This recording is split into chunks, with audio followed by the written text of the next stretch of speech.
I clearly possess the strongest gluttonous devouring magic pattern, but I can only awaken after devouring 3's top-level abilities, which led to me being hunted down by top-level ability users. In order to survive, I was forced to jump into a space crack, but unexpectedly discovered a 3's level Dust of Time Talon Stone. Just as I was about to successfully merge, I was mercilessly killed by the top-level ability user Chinsho. Before dying, I decisively destroyed the Dust of Time, but I didn't expect him to bring me back 3 days before the blood moon descended. Thinking of the experiences of my past life, my eyes instantly filled with killing intent. I remember in my past life, Chinsho was also a person with magic patterns, and the supernatural power he possessed was a level 3's space monarch. It's not the end of the world yet, but the magic patterns have already appeared at this time. If I swallow Chinsho's magic patterns, wouldn't I be able to awaken my supernatural power before the end of the world? Late at night, Chinsho drove out of the countryside in a luxury car. Just as he reached halfway, it seemed like the tire had hit something.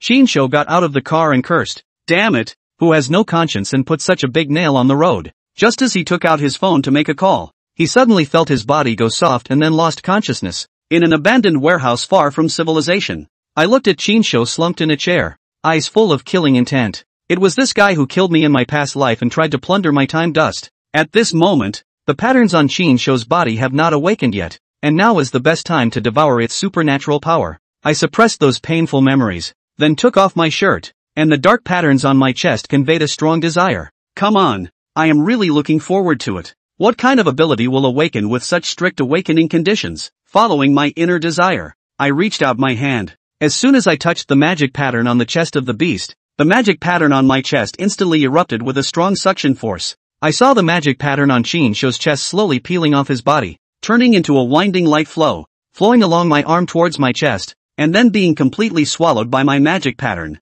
At this moment, the unconscious beast felt intense pain and actually woke up in pain. On the contrary, I only felt endless power surging in my body, transparent and unparalleled in my limbs and bones. This feeling has never been experienced in my past life. It is truly delightful. A faint smile curled up at the corner of my mouth. Then I looked around. When the space monarch was devoured, he involuntarily displayed some of his abilities. I saw that some of the space in the warehouse was distorting and there were even spatial fissures appearing. However, the giant mouth grinding marks then displayed even stronger oppressive force, continuously emitting black flowing colors all around. What's even more terrifying is that on both sides of these flowing colors, it seems as if there are sharp teeth embedded, able to invade the distorted space and continuously gnaw at it. At this moment, I looked at the magic pattern on my chest, which had become more concrete, with every detail vividly lifelike, as if it had gained life. If it was a stagnant pool before, now it is a dark magic spring. However, what level is my ability? I am a bit puzzled.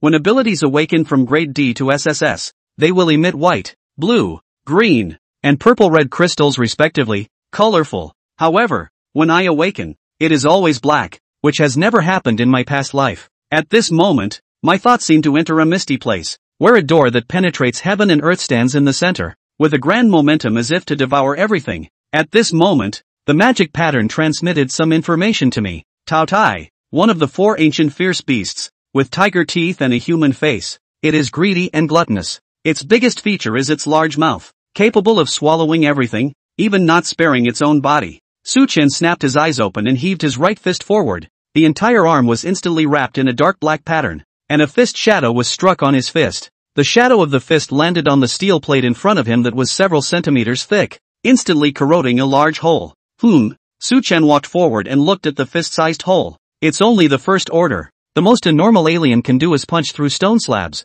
and it has to be melee. You can already break steel plates remotely yourself. Of course, if one chooses to fight in melee, the power will only get stronger as the fists hit the ground. And look closely. The steel plate is still corroding downward. This means that even enemies with self-healing have to take sustained damage. Su Chen smiled. It worked well enough. But, it's more than that. Only Su Chen's mind moved. The black marks on the steel plate were actually moving upward in an unorthodox manner. That's right. As long as the enemy was attacked, there were still remnants of Su Chen's ability on his body. Su Chen was then able to control the erosion where he wanted to attack, unless the enemy cuts off that whole piece. That's nice. Su Chen was satisfied. It was worthy of being a Tao Tai magic mark that required SSS-ranked powers to awaken. It's the ability to attack. And of course, the defense is extremely well placed. Su Chen walked over to a floor-to-ceiling mirror, and as he walked over, His entire body was covered in a layer of black flowing light. Standing in front of the mirror, it was as if the whole person had become a dark shadow that absorbed even the light.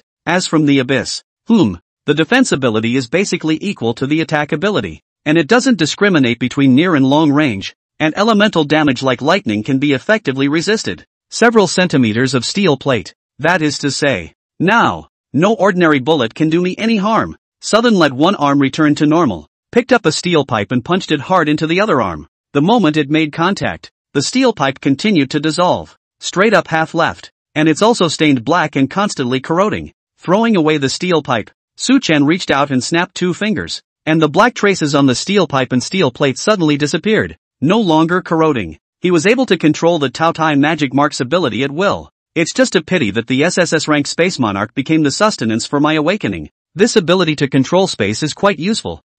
Su-Chen was still standing in front of the floor-to-ceiling mirror and was lamenting. Suddenly I noticed a colored shimmer on my chest in the mirror. It's just so small in scope that it's hard to notice for a while. There were 10 circular spaces around the magic pattern, one of which looked like a colored jewel. Su-Chen sensed and suddenly realized. This turned out to be the Space Monarch. The Tao Tai magic pattern awakened with the help of it, but did not make it disappear. Instead, it was transformed into a part of itself. That means I now have the equivalent of 2 powers? Haven't experimented with Space Monarch's abilities yet. Su-Chen realized that Qinsho had slowly awakened. This is where Qinsho only felt an emptiness in his body and struggled to open his eyes. Then he saw that before him stood a terrifying black figure, grinning at the corners of his mouth, revealing a mouthful of white teeth, smiling at himself as if he was happy. Great, you're still alive.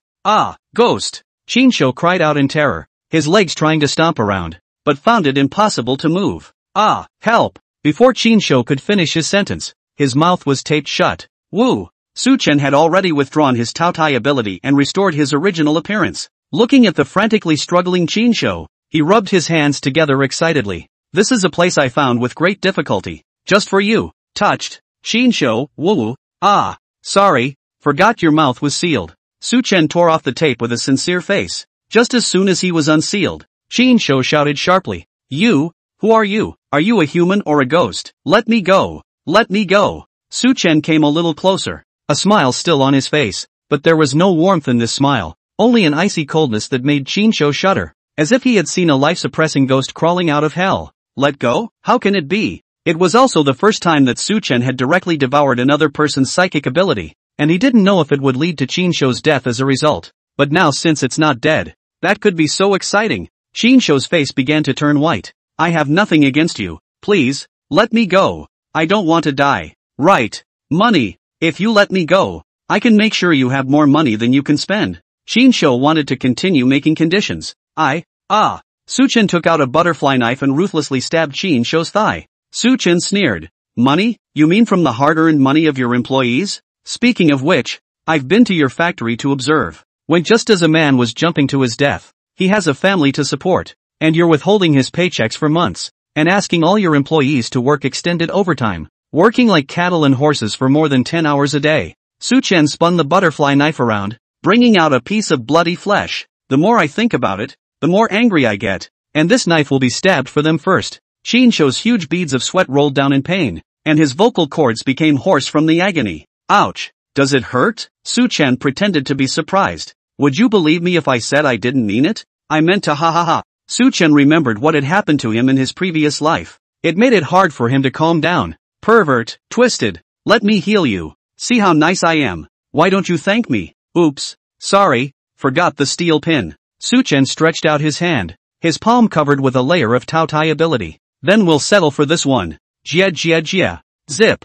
Flesh and blood were corroded, emitting a toothsome sound. Qinsho's limbs immediately convulsed violently, tears and snot flowing from his eyes. Please kill me. Qinsho's weak voice rang out. All he wanted to do now was to quickly beg for death. Su-Chen shook his head. Oh, that's no good. That stabbing just now was for someone else. I haven't counted my own yet. Then this cut. It's a wound you made in my back with a steel bar. And if I hadn't ducked in time, it would have gone straight through. Silver light flashed. A cut was made on Qinsho's arm, soaring out a line of blood. Not fatal, but still painful.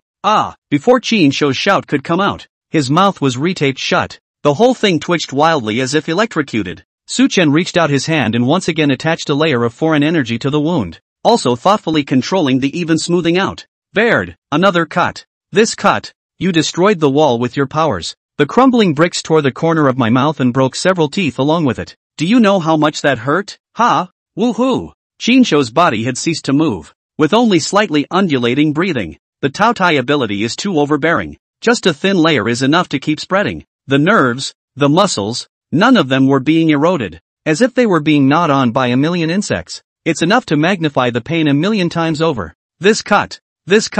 Sometime later, Chinsho slumped in the chair with his head crooked, his body covered in wounds that were being eroded and dying. It's only 100 or so slashes and you can't carry them anymore? The butterfly knife fluttered and spun in Su-chen's hand. That sucks. Can't even make it a little more pleasurable for me. Chinsho only had eyes that could still turn slightly, as if asking Su-chen, why? That said, you've said a few things that I do agree with. Su-chen pressed down on Chinsho's head with one hand. Weakness is the original sin. Fall into my hands, count your bad luck. You said it. Before, you were the hunter. Now, it's time for us to switch. Put. A vicious stab in. Chinsho, rising again cannot. Su-chen, however, did not stop, but stabbed a few more times before checking for breathing and heartbeat to make sure Chinsho was dead through and through before he stopped. Phew.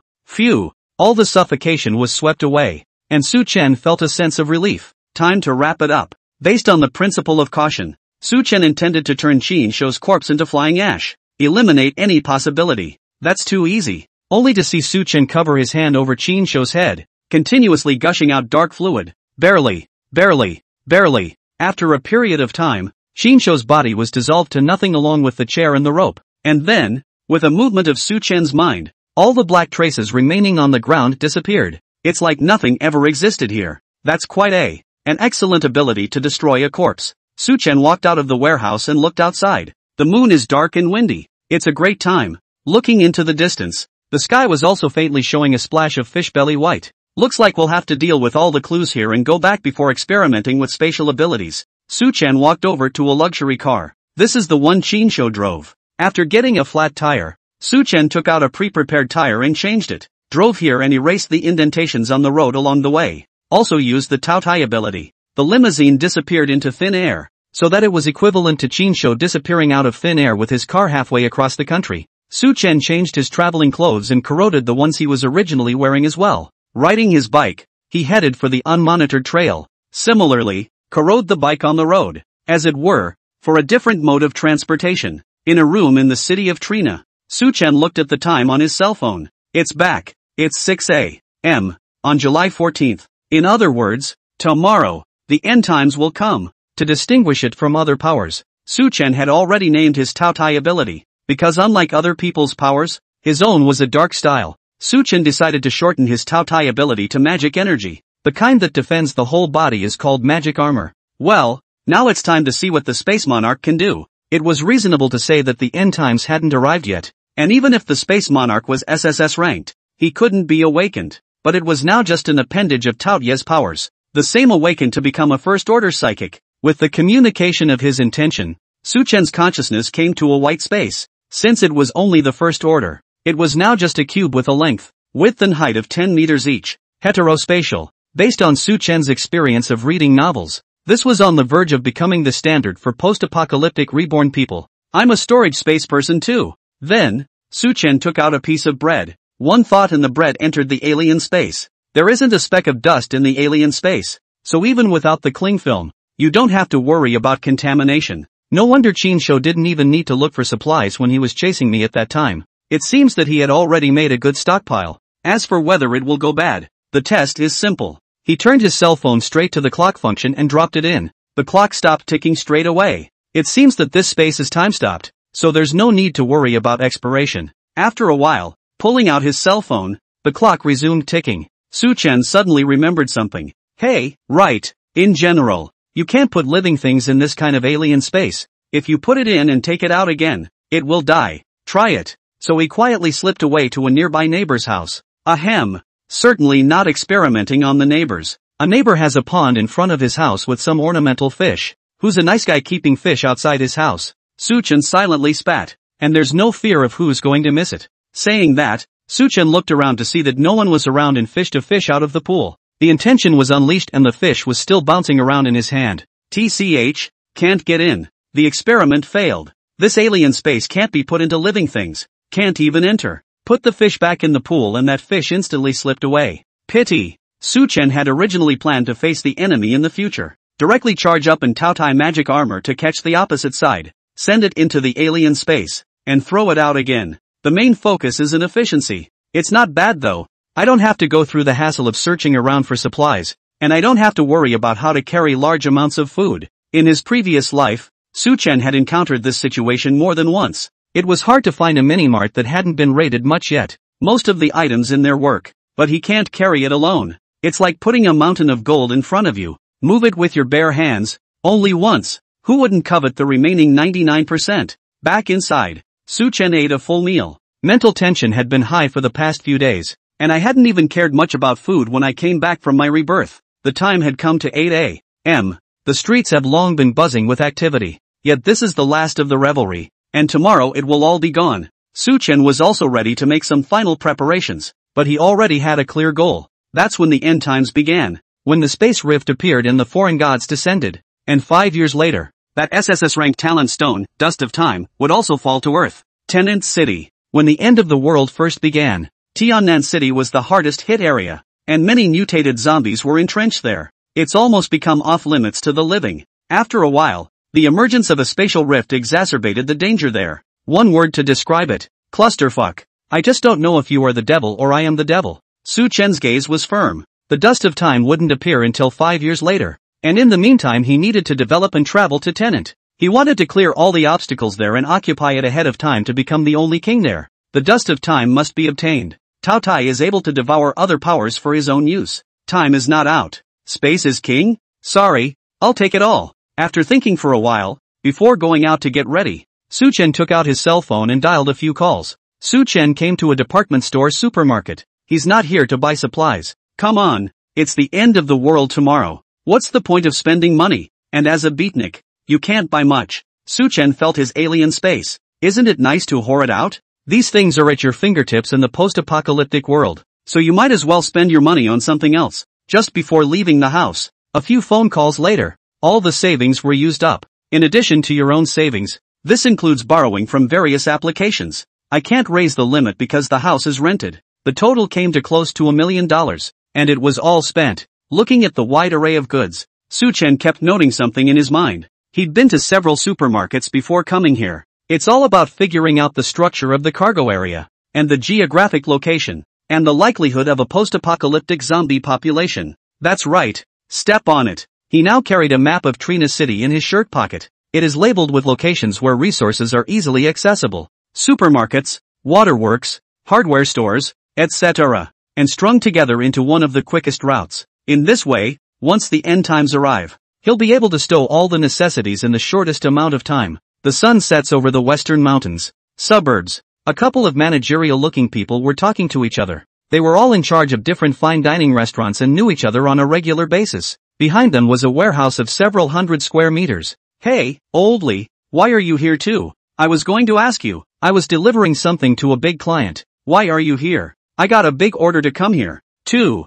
A third interjected. Wait, do you have the same client? Ah, old Zheng, so you too. After 7 words, they find themselves taking orders from the same big customers. TSK, so many things, only to be able to eat for a lifetime. Yeah, it's not like the end of the world is coming, and with all the preservation measures, it'll go bad in a month at most, right? Maybe people eat more? Bah, let go of your fart. I can't finish it even if I eat more. I'm not the legendary Tao Tai who eats everything. One of them waved his hand in a gesture. Okay, I said stop. No more. Half a day to spend nearly $1 million are big customers. What do you care? And you guys, it looks like the big clients are already here. Under the afterglow of the setting sun, Su Chen slowly moved forward and appeared in front of them. Okay, since Mr. Su has finished his inventory, then I still hope you will make up the final payment within half a month. Gradually, everyone was dismissed. It's just that they can't get their so-called final payment. Su Chen walked to the front of the warehouse,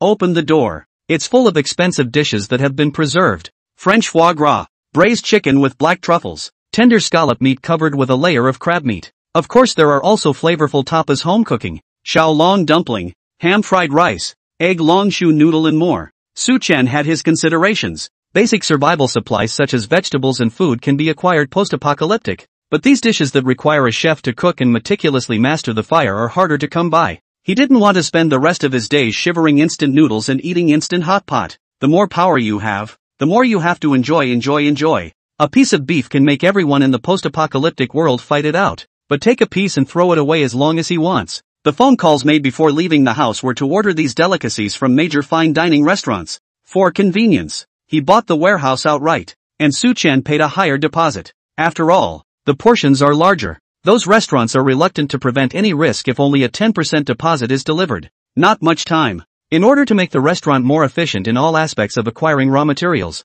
production and so on, Su-chan only lightly uttered 3 words. I'll raise the money. Once the money was in place, all the orders were completed and delivered here in half a day. Su-chan looked around. He had deliberately chosen the outskirts of the city, and there was no one else nearby now. No one could have known he had spatial powers. Walking in and taking the supplies into the space, he came out and backhanded the warehouse door, locking it securely. That way even if someone misses the supplies here, it will be some time after the end of the world before they want to come in. Seems about what I figured. The things were all collected and the space was almost full, which was within Su-chan's calculations. No need for any thousands of copies. These are perfectly adequate. The next step was to return to the first location in the program. Kill the zombies and take the cores. Upgrade your own tauntaun and spatial powers. The alien space will be bigger by then, and it's also good to accommodate planned supplies along the way. Su-chan walked down a small verdant street. It was still a couple hours before midnight, perfectly long enough for him to walk back. Check out the terrain by the way. As night fell, pedestrians thinned out and the buildings cast a shadow over the street. There are also sins that breed under the shadows. A few punks with peculiar hairstyles stopped in front of Su-chan. Hey man, looks like you're from downtown. There should be money. We're short on cash. Can you lend us a few hundred? Su-chan frowned slightly. I've heard before that there are more suburban gangsters, stopping and robbing, picking on downtowners, bullying the opposite side of the street for being unfamiliar with the area, and for a couple hundred at a time. You can't be locked up for long if you get caught. All repeat offenders. Su-chan was just about to make a move when an angry curse came from behind him. Fuck you little brats are doing harm again. Get the hell out of here. Those few punks saw the visitor and actually didn't dare to mess with them, and ran away in ashes. However, Su-chan could see that these few people were just hiding nearby, and it seemed that they saw him as meat in their mouths and refused to give up. Of course, Su-chan wouldn't let them go. Su-chan turned around and saw a stout man. He did recognize the man. Luo Ban, one of the leaders of several survivor teams after the end of the world. Moreover, he possessed the S-class supernatural ability, Steel Bones, which meant that he was very capable of fighting before and after the end of the world. The bottom line is that it's easy to be fooled by his appearance and think he's just a mangaka. Actually savvy as hell. Luo Ban came over and looked at Su-chan. Is this your first time in the suburbs, brother? It's not very safe here at night. There's always some assholes doing bad things, so you'd better hurry back and don't linger here. The ostensibly big and rugged man wasn't exactly a hothead, but even in the post-apocalyptic world he hadn't done anything to harm the world. Su-chan also nodded politely. Thanks, you saved them for now. Luo Ban looked at the distant Su-chan and was just about to turn around and go back when he suddenly reacted. Wait, who did he say I saved? Su-chan was bashful. Sure enough, the punks stopped in front again. Fewer people dare to come to the suburbs at night, so they're treating themselves like meat and potatoes. The punk had a cocky look on his face. We couldn't beat that guy just now, so now that you have no one to protect you, hand over the money. They even had little short knives in their hands and were gesticulating there. If you don't pay up, watch out for a few cuts on you. Su-chan looked at the surveillance above. The police station was fast. Now it was away from the end of the world, but there were still several hours. Want money, do you? Yes, let's go to the cul-de-sac over there. Su-chan pointed upwards. The punks had a happy look on their faces. Ouch. The guy who robbed me today was pretty thoughtful, and purposely bypassed surveillance to leave no evidence. A few moments later. Ah, brother, don't make a move. There were a lot of people outside just now, and now I'm kneeling down for you. Little brother. In the alleyway, Su-chan was grabbing one of the fingers of a punk. Click. Crisp sounds rang out. Ah, the finger was broken and fractured, and the little punk screamed in agony. Su-chan was expressionless. There were just a lot of people out there? Aren't we the only ones out there? This is what you found yourselves up here. A few other punks were already rolling on the ground in pain. Either that or they were cowering in the corner looking at Su-chan with a horrified face. It's not a person. It's a monster. It looks like just an ordinary man with a strange strength. One kick sent them flying several meters away, and he was covered in a substance of unknown origin. The short knife cuts up and dissolves instantly. One man couldn't collect himself and had several fingers melted off his hand. The punk kept kowtowing and begging for mercy. Please let us go. We won't dare to do it again. Don't you dare? Su-chan's eyes narrowed. Experiencing the end times, he could clearly see the resentment of these people. As soon as they are released, they are bound to tell others what they can do, or wait for an opportunity to retaliate. The end times have not yet begun, and abilities cannot be exposed. He didn't want to get caught up in trouble for the rest of the day, even though we've made a grudge. I've never been one to hold a grudge. Hearing these words, the punks raised their heads, still happy, thinking that Su-chan had spared them. Barely. The punk who was grabbed by Su-chan began to be constantly dissolved by the magical energy. How had they ever seen such a horrible scene? Night had fully fallen, and there was only a glimmer of light in the alley.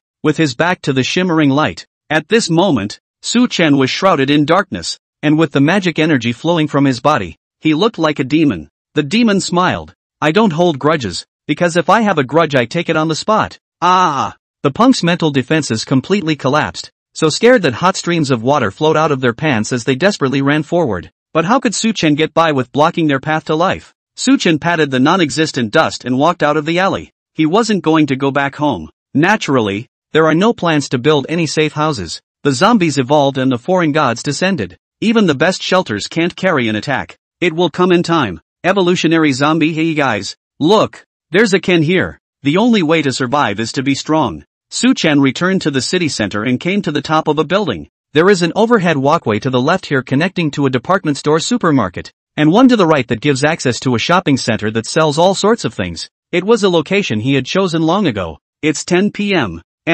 Ding ding ding ding ding ding ding ding ding ding. Someone called Southern. Su-chan looked at the incoming message. The caller was Wei Zhang, a super popular name, and Su-chan is a university classmate. Weekday relationship is okay. Before also in the same company internship. It was only that Su-chan's mind was fully focused on revenge after he was reborn, and he didn't even think of anyone else. Get on the phone. Zhang Wei's tired voice came from the other end of the phone. Hey, is that Straight Su? Straight Su was Su-chan's nickname in college. Su-chan was now in a good mood and flirted. Why? What do you want to see me about this late? By the sound of your voice, haven't you been watching too much lately and are a little weak? Zhang Wei didn't even think about it, and it was a direct denial. A man can't say no. It's not because of the dog boss that I'm so tired. Working overtime until 10 o'clock at night every day. It's not like I just got off work. It's like you, who suddenly quit a couple days ago. You're alone anyway. You can quit if you want to. It's so dashing. Su-chan was happy. It's going to be the end of the world.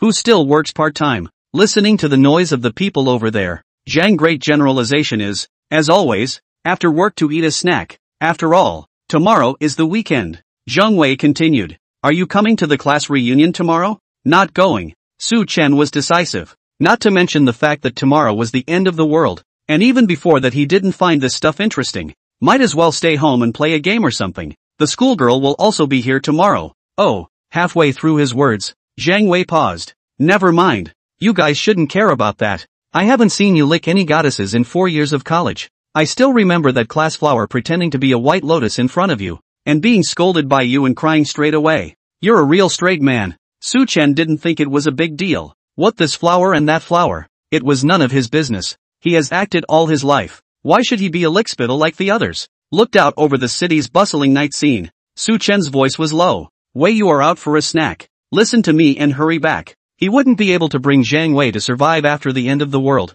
but he could still be a reminder now. What for? I still want to eat and go to the night market afterward. Su-chan thought about it, but still didn't tell the truth directly. There's going to be a big rainstorm tonight around 12 o'clock and it's going to be quite dirty. Zhang Wei, the weather forecast says tomorrow is cloudy. Hey, Su-chan, we've known each other for so long. Have I ever lied to you? There was silence on the other end of the line for a moment. Okay, I believe you. If it doesn't rain, you have to buy me dinner. Su-chan smiled. And what if I'm right? Zhang Wei clenched his teeth. I'll give you a couple teas from my collection. Su-chan was silent and hesitated. Ahem. Wei, you know, I'm a decent guy. I don't watch that stuff. Zhang Wei, I'll believe the hell out of you. Su-chan lay down on the prepared sofa. It's almost time. Getting up, he pulled his favorite clothes out of a nearby suitcase. A black leather jacket. I can't put a picture on it. Refer to the cover. It was the only time he'd ever customized a dress, and it was one of his favorites to wear. After putting it on, Su Chen walked to the edge of the roof,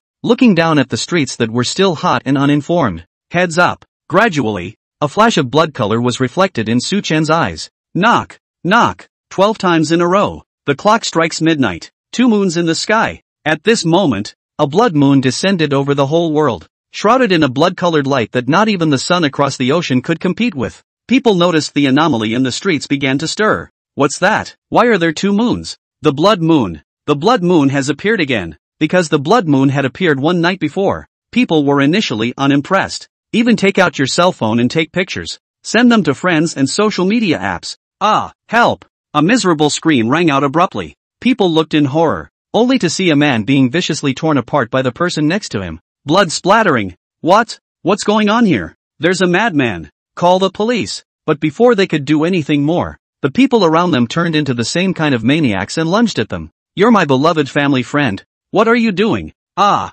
don't bite me there. Boom. There was a sudden explosion in the middle of a tall building. Shattered glass clattered and fell with the spewing tongues of fire, intensifying the commotion. Cars on the road panicked and even started running right over the crowd. Boo! The car crash happened in quick succession, tumbling through the air several times. The doors were knocked out and flew straight into the store next to it. Chaos. Unbelievable chaos. Help me. Help me. I don't want to die yet. There were cries for help, and screams. Everyone is running for their lives. Only Su Chen was an exception. Black trench coat hunting in the wind. He met the bloodlight and opened his arms as if to welcome the arrival of a new world. Doomsday. It's coming. Old Su lied to me, didn't he? How can it rain on this fine day? Zhang Wei lay on the bed and looked at the weather outside. Never mind. I'll watch a little movie and go to bed. I was about to open my treasured resources when all sorts of noises came from outside. What's going on? Zhang Wei walked to the window and opened it. A hot breeze laced with the smell of blood poured directly into his nose.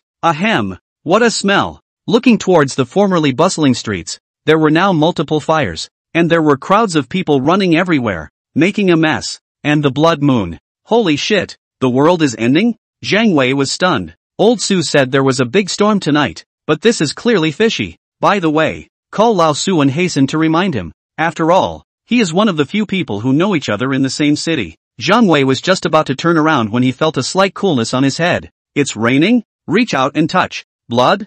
Zhang Wei looked up, only to see a twisted, blood-dripping face looking at him under the color of blood. Roar! The zombie lunged downward, and Zhang Wei flinched his head away. Snap! The zombie fell straight to the bottom of the building. Zhang Wei was in shock, looking at the blood all over his hands and gasping for air. What is that? A walker? It's broken. The door is open. Zhang Wei ran to the door and there was already a zombie poking its head in. He desperately pressed against the door and clamped down on the walker's head. Bang! Bang! Bang! The gate was constantly slapped, and Zhang Wei was sweating profusely. It's over. Old Su, I can't save you. I can't save myself. Just one walker is killing me. Ouch! A zombie lunged towards Su Chen. Su Chen's face was expressionless as he raised his leg. The bang sent the walker flying and smashing into the wall. The zombie was just about to get up. Su Chen's hand was covered with magic energy, turning his palm into a knife and chopping off the zombie's head in one go. 2 seconds. Su Chen calculated the time consumed in killing a zombie.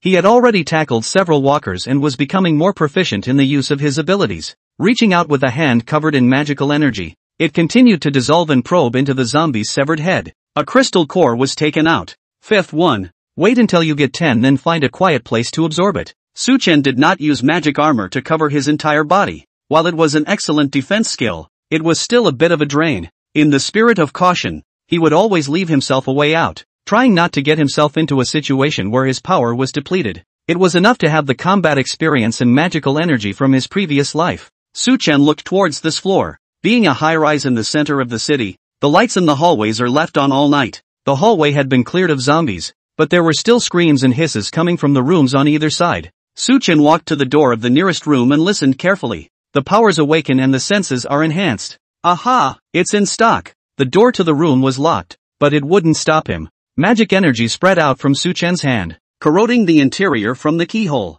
And with his intention, he kept pushing inside. Click! The door to the room was opened and Su Chen walked in. Stacked A. There are a variety of characters in this book. Irrational and sane men and women alike. So please don't abandon the book prematurely. Thank you. Su Chen walked into the house, turned on the lights, and the first thing that caught his eye was the living room. Surprisingly, The living room was pretty clean, no broken furniture or blood, but the roar of a walker kept coming from the bedroom. Walked to the bedroom door. He was just about to corrode the door lock as he had done, when he was stunned in place. Wait, why are there 4 voices in the bedroom? And it all sounds adult? It can't be what I think it is. Su-chan had an odd expression. This high-rise building is in the center of the city, conveniently located and surrounded by all kinds of amenities. Housing prices are high, and those who can live here are either rich or wealthy. It's at least upper middle class in a major corporation. It's, not impossible for that kind of multi-person movement to occur.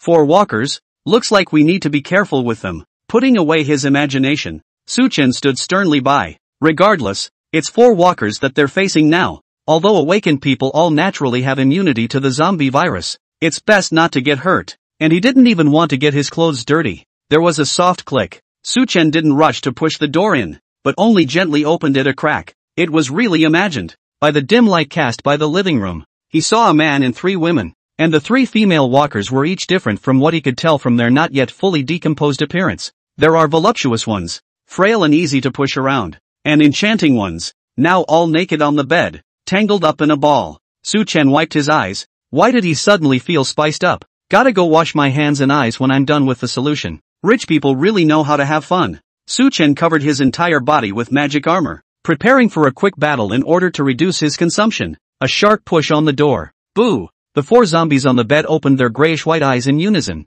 then lunged with a roar. Instead, they all fell to the ground and curled up into a ball. They were doing that sort of thing at the time of the mutation and didn't even get to unravel. Is this what stalking is all about when you're dead? Su-chan spat. The male zombie was still quite strong, constantly struggling. He managed to turn himself over, and opened his mouth to bite at Su-chan. Snap! Su-chan slapped both of his palms towards the zombie's 2 ears. Twin winds through the ears. The zombie's head split open instantly. Blood and brains splattered. Su-chan stood still, not moving a muscle, the devil armor on his body dissolving those approaching filth. In a single breath, Su-chan's hand rose and fell. A few clicks, sliced off the heads of the other 3 walkers as well. It's also attached to part of an arm or leg. The scene was very bloody at one point. Anyone else here would have thrown up in their mouths. It was also Su-chan, who had lived alone for so long in his previous life, and had long since developed a strong psychological quality, crouched down on the ground with a full head of steam. In turn, he probed into the zombie's fallen head and eventually removed 4 crystals,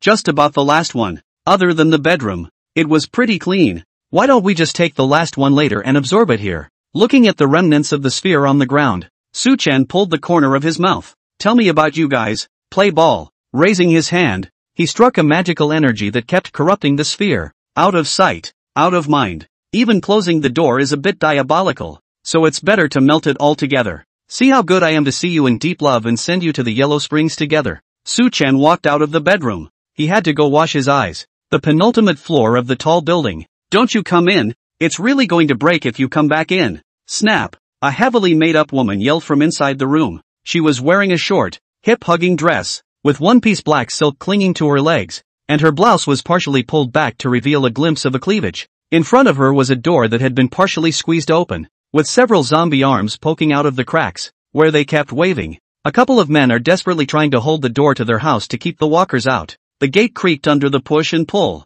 about to tip over. The woman was still screaming in terror. One man finally relented. Stop fucking screaming. Screaming will attract more walkers. Do you want to die? Hurry up and come over here and hold the door shut. What are you standing there for? The woman is a minor celebrity. The men were her assistants and bodyguards. It was going to be an order with one of the clients in the building. Who knew it was stuck here? Hearing the bodyguard scolding himself, the woman's temper came up. How do you talk to me? You're nothing but a bodyguard I hired, and you dare to offend below? Women have been self-centered since childhood, and after becoming stars they are even more touted. Where have they ever been reprimanded by others? Even with the outbreak of the zombie crisis, she was naive enough to think that it would soon pass. Being rescued out is still human. Damn, what a time to be strutting around. The man was furious. It's a matter of life and death. Who's still spoiled, but suffered from being restricted by walkers? Otherwise he'd just rush over and beat the woman up violently. Ah, that hurts. The door to the room finally couldn't hold up and cracked open a piece.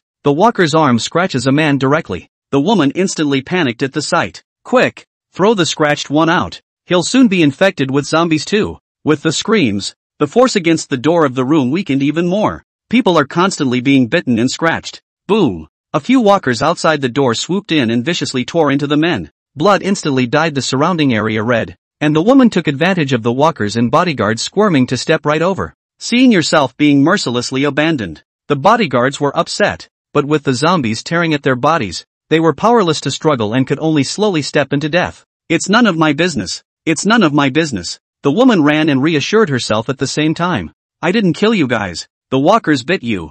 I just yelled and attracted them. It doesn't matter if you guys get caught. I'll live. I'm a big star. I'm worth more than your lives. The woman tried to run downstairs, but turned the corner of the stairs and stopped. Several walkers were roaming the hallways of the floor below. Look over to the bouncer. The zombies are almost done chewing on it too. The woman could only run upstairs. Great. Not a single walker on this floor. It's finally over. It's so cozy. Su-chan walked out of the bathroom. In the first few days of the apocalypse, the internet went straight down, but the utilities still worked. After a few days, the utilities are cut off. When that happens, it will be even harder for survivors to survive. And according to the plan, Su-chan had already swept through all the useful resources in the supermarket. Don't worry about supplies in the slightest. Su-chan rubbed his eyes. After washing it with cold water, it's kind of less spicy. It's time to go out there and find the 10th crystal core. Walking out of the room, he surveyed the surrounding houses, trying to see which ones were stocked,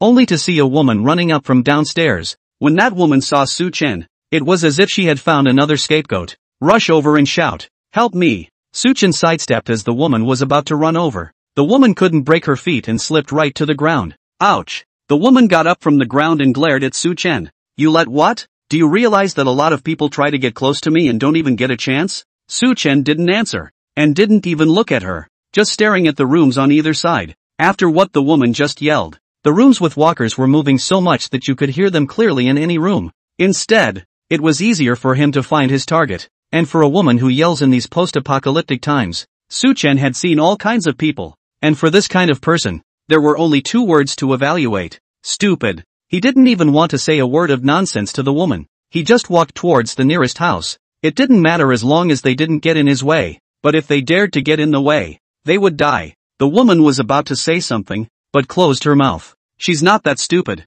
It's natural to be a star who has seen a lot of people. This floor was still safe, and sanity was gradually taking the high ground. She looked around. There were only zombie bodies on the ground. No heads. Only this man in a black leather jacket. Could he have done it all? The woman's heart was ecstatic. Didn't that mean she had found a powerful thigh? But there's more to confirm. The woman watched as Su-chan walked to the door of the room and held the lock. The mind wondered. What's he doing? It's not like there's a key. Look at his attire. He doesn't look like someone who lives here. Does he? Only to see Su-chan open the door of the room with a big swing and walk in. The woman's mind exclaimed. Magic? This man is a locksmith by profession? She peeked around the door and peeked inside, only to hear the hissing of a walker. Scared, he pulled his head back. The woman's mind was blown. What kind of person is this? Everyone else is avoiding walkers, but he's actively looking for them instead? When he was about to peek again, Su-chan had already walked out. The sounds of the walkers in this room have disappeared. So strong and fast. It's only been a few seconds and the zombies have been taken care of? Those bodyguards of mine are losers. Su-chan got the 10th crystal core and walked out. It was time to absorb the crystal core to evolve his alien ability. Looking at the woman by the door, he paused. Certainly not to take her in. Rather, it occurred to Su-chan that he also needed a quieter environment when absorbing. And this woman, most likely, would get in his way. The woman, however, could not think of this and came up instead. So, handsome, can you protect me? As long as you take me in, I can promise you to do anything. Oh. With that, the woman even tugged skillfully at her dress. Reveal more scenery. The actress can be very experienced when it comes to holding a man. Licking dogs, that's even more thousands. With a little bit of seduction on her part, there would be countless people willingly at her beck and call. Even though it was the end times, she thought to herself that with her looks and fame, it also stirs up a desire to protect the strong. However, this unbeatable tactic failed this time. Fame? I'm sorry, Southern doesn't recognize it. He's never been a stargazer. Looks?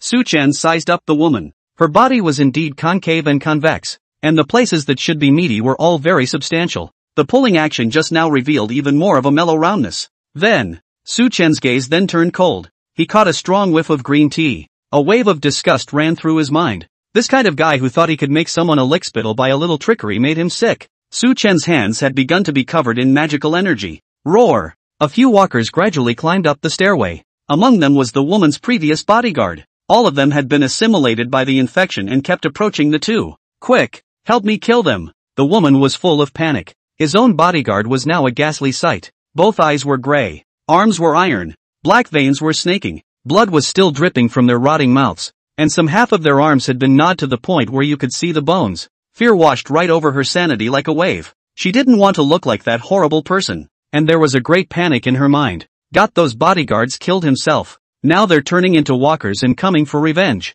It began to become condescending again. Even ordering Suchen around. Come on. Those losers have turned into zombies. Go kill them. Hearing this, Suchen suddenly smiled with relief. So that's how it is. This walker coming up here has someone she recognizes. Put it this way. He'd come out of his room earlier after washing his eyes and heard a few angry curses coming from downstairs to make sense of it. A bodyguard's life is not a life. Damn you for leaving us to the walkers and running off on your own. I curse you to death. This stinking cousin, vermin, will go to hell sooner or later. It seemed that it was the scratchy woman in front of her who had escaped by using her own people as cannon fodder. And by the sound of those angry curses, it was this woman who caused it. Never stay. Seeing the zombies getting closer, Suchen stayed put, and the woman was still there anxiously urging, hurry up and do it. Aren't you strong? You should protect me. She hid behind Suchen. Suddenly and violently, he thrust his hand forward, trying to make Suchen a victim as he did. Suchen had long since withdrawn the magic energy in his hand and took out a plastic bag and put it over his hand.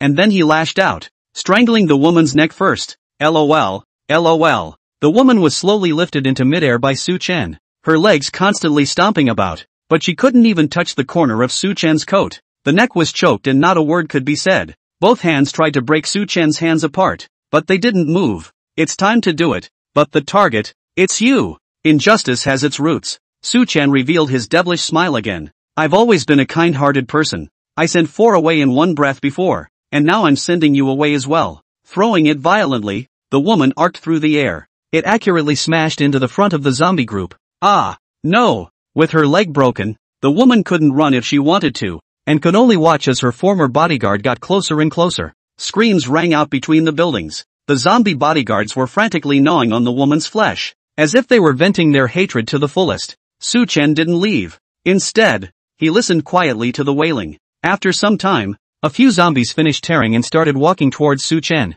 Suchen took off the plastic bag on his hand, and the magic armor attached itself. Step, step, step. The 5 fingers came together, turning the palm into a sword, like a deathly black shadow slowly moving forward. Every few steps a headless zombie body would fall. Taking out the crystal core, Suchen stopped at the end. In front of me is the woman who did the ultimate harm. The body was crippled and the numerous wounds meant more zombie virus invasion. It's on the verge of necrophilia. Aha! Looking at the zombie that slowly stood up in front of him, ugly as hell, Suchen slowly spoke. Oh, I forgot to mention. I have another trait besides a good heart. I don't hold grudges, since we've already formed a grudge. In order to prevent you from having a 1 in a million chance of evolving into a corpse king and coming to me for revenge. So, magic energy surged out of Suchen's hands, corroding from the zombie's head downwards continuously. I'm used to putting grudges on the spot, and writing them off. Barely. A few moments later, Suchen returned to the initial room with a newly obtained crystal core. There was nothing left in place. Close your room and bedroom doors and stack some heavy objects behind them. Suchen sat on the sofa in the living room. Take out all the crystal cores that you got. Since he sort of had 2 powers, he went out and searched for a few more just to be on the safe side, totaling more than 2 dozen. It should be enough for me to rise to the 2nd rank. Suchen rubbed his hands together. Abilities often gain new abilities when they are upgraded. It's going to be a 2nd order alien soon. I wonder what kind of abilities will appear. And I'm 2 powers, both at SSS level minimum. Come and try it. Say, what's it going to take to absorb it? Suchen looked at the pile of crystal cores in front of him and thought to himself. In his previous life, he hadn't awakened his powers and hadn't had the chance to watch others absorb them on the spot, so he didn't know what to do for a while. It can't be eating it. The thought made the corners of his mouth twitch. These things come out of walker heads, after all. Whelpsome nausea. Trying to recall the memories of his previous life, Suchen finally breathed a sigh of relief. Luckily, I had once heard that crystal cores could be held in your hand and absorbed by virtue of running your powers. There's just a limit. A first-order alien could not absorb more than 3 at a time, or else it would backfire, resulting in minor injuries or a mental breakdown that would turn him into a madman. But the stronger the psychic ability, the more it can absorb at once. I hear the limit is 8 at a time. it's also easy to know your limits. Absorbing one by one, the stronger the oppression that could be felt became. And not being able to stand the oppression and not being able to absorb anymore. That was the limit. 3. One of me is SSS ranked and one can't be rated. So I don't know how many I can absorb. Su Chen's hands were covered in magical energy and began to slowly run. Although it was 2 powers, he had gotten used to using Taoye's ability. Pick up a crystal core and start absorbing it. A pure energy began to flow from the palm of his hand to his body, and the crystal core was shrinking. It eventually disappeared. He carefully felt the changes within his body and, when that energy flowed into his chest, it was swallowed by the Taotai demon ripple, and at the same time he felt his body was 1 point stronger. Oppression? What was that again? Can't feel it? Su Chen was a bit puzzled and picked up the second one. Absorbed and devoured by the magic pattern. Still can't feel the pressure. No change. The third one. Until the 8th. Su Chen opened his eyes with a confused look on his face. What pressure? He'd felt nothing but comfort so far. Taotai. Everything is edible. Su Chen muttered. Remembering something. Could it be that this ungradable ability of mine can be absorbed indefinitely? Looking at the remaining crystal cores, he resisted the urge to pick up a handful of them. Steady, steady. Carefully picking up the 9th one, he began to absorb it very slowly and kept an eye on his changes. This time, his confusion turned to surprise. It really doesn't feel oppressive at all. Those energies passed through the Taoye's mouth and had no side effects other than making himself stronger. But he still absorbed them one by one. On the 10th, the circle on his chest representing the space monarch once again glowed with color. Spatial abilities begin to advance. There was no stopping the absorption because the Taotai magic marks hadn't evolved yet. The 20th, the Taotai texture once again opened its mouth wide. Magic armor automatically attaches itself, and it spawned countless dark black streamers that waved continuously in the air. At this moment, Su Chen was as if his entire body was covered in tentacles and he had crawled out of the black abyss. The progression is finally complete. It was now only a few hours before the outbreak of the end times, but Su Chen had already become a second-order alien. The magic armor tentacles disappeared, but the Taotai magic pattern still communicated its thirst to Su Chen. Hungry, so hungry, hungry, quieting his mind. His consciousness once again came to that gray place and communicated with the huge mouth that cut through heaven and earth. Su Chen had understood everything. The gourmand's huge mouth is not picky. It eats as much as it comes, but the more pure the energy, the better. That means the stronger the opposite side, the more excited it gets. It's like 2 piles of the same amount of food. 1 pile of coarse chaff and 1 pile of mountains of flavor. It's easy to see which one to pick. It looks like I'll have to go and specifically hunt those zombies or monsters that have mutated and evolved. Now that Taotai had reached the second stage, he could devour another SSS ranked ability for Su Chen. But if we can get 10 more second order cores, Taotai will be upgraded to the 3rd rank, and will have its abilities further enhanced and gain new skills. More to the point, it can also devour a SSS ranked ability for its own use again. Can Taotai devour a new ability every time he ascends? At that time, there will be no need to worry about the dust of time not being accessible to me. But well, Spatial Monarch, as a SSS ranked ability, doesn't require that much, and already has new abilities. Walk out of the room and stand in the hallway, staring straight ahead, only to see that without the slightest movement or any sound coming out, he instantly disappeared in place, then suddenly appeared 10 meters away. This is the Space Monarch's second ability besides storage, teleportation. In that case, even if the opposite side is a long-range attack, I'm not too worried, not to mention whether or not the opposite side can break the defense. Even if there is a powerful means I can dodge it instantly. 10 meters, though it seems short, but in a duel, every centimeter can determine victory or defeat, and with the strong corrosive magical energy, even instantaneous killing can be achieved, and this skill will keep getting stronger in the future. Su Chen tried to put obstacles in the middle of the path. Launching an instantaneous transfer, he instantly appeared 10 meters away as well, completely ignoring the obstacles. Skills have no so-called cooldown time, but the consumption is relatively large. It is best not to use it when you are not sure of the endpoint and in non-essential situations, so as not to consume the ability too quickly. Sort of a flash with an invincibility frame, and this flash distance can be controlled at any range within 10 meters. 1 meter, 2 meters, both are fine. This means being able to make more unexpected maneuvers. Magic is responsible for offense and defense, and space is responsible for speed, so there's basically no shortcomings, but special circumstances won't get me stuck in a wall. Aiming diagonally at the distance, exactly 10 meters from the wall, Su Chen turned on his magic armor. That way even if it gets stuck it can just corrode the wall out. Instantaneous movement activated. Su Chen pressed himself against the wall, and the wall skin was bared and corroded.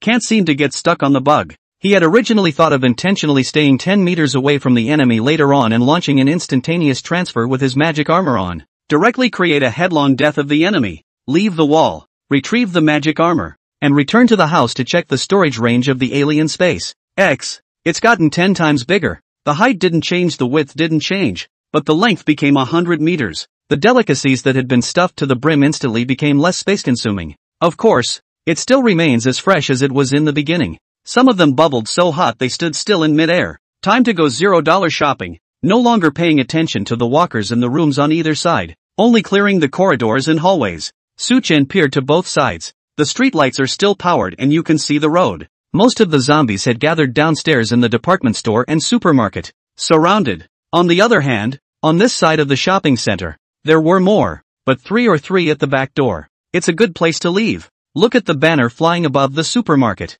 Today's holiday, mall sale. Picking a day like this for a discount event is crazy for wanting money. Looking at the time, it took quite some time to absorb the crystal cores and test. It was now 6 o'clock in the morning. The sun was already peeking out of the sky and the moon was fading. But the blood moon is still high in the sky. Su-chen took out a set of tables and chairs from space and found a clean spot to settle down. At the time there was a little room after putting in the food. Just picked out some household utensils and put them in. Then take out a plate of fragrant scallion beef noodles. Still steaming hot. Hey, time is of the essence. Just make do with what you've got. No more beef from now on. Eat something fancier. Tens of thousands of zombies underneath the building wailed, searching for traces of flesh and blood. The survivors who had just escaped were only thinking about how to avoid the walkers. Who cares what you eat? It's nice to have a sip of cold water. Su-chen took out his chopsticks, flicked the scallions to the side, and shivered a mouthful of hot noodles. Ah, soothing. After eating and drinking, Su-chen took out a notebook.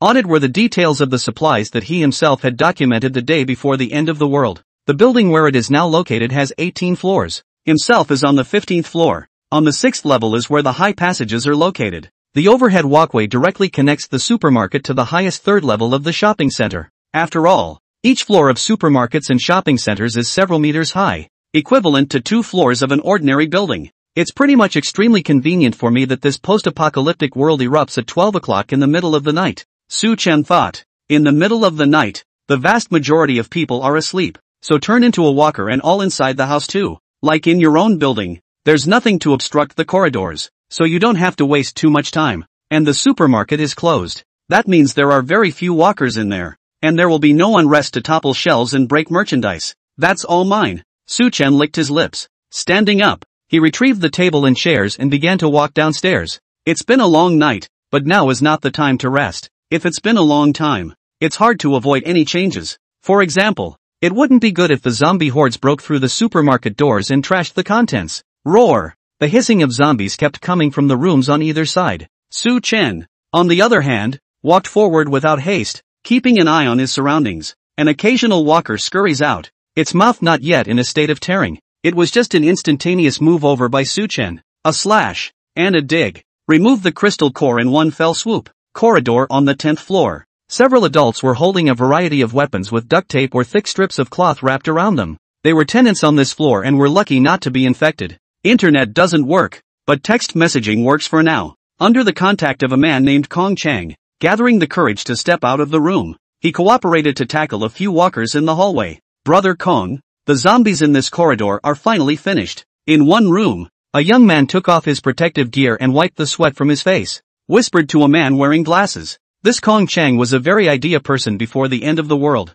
He was also good at leading a team, and he helped his neighbors on weekdays. So everyone still believed in him. Kong Chang, who wore glasses, nodded. That makes our floor safe for now. These room doors are security doors, so as long as you don't alert the walkers inside, you won't be able to get out for a while. A man with a baseball bat next to him spoke up. Kong, what do we do next? Kong Chang thought for a moment. In that case, everyone continue to keep their families at home and don't come out easily. Let's quietly pile heavy objects in front of the house with the walkers, and then we'll go to the supermarket next door to get supplies. The decision was decisive and wise, and he also knew that the supermarket next to him was now a huge treasure trove. Walked out of the room just about ready to make a move. Suddenly, they heard light footsteps coming from upstairs. There's someone else on the floor besides us? Kong Chang was also surprised. After all, he had sneaked up to see it before. And the zombies in the corridor above were only a little more than those on their floor. And by the sound of the footsteps it seems like there's only one person.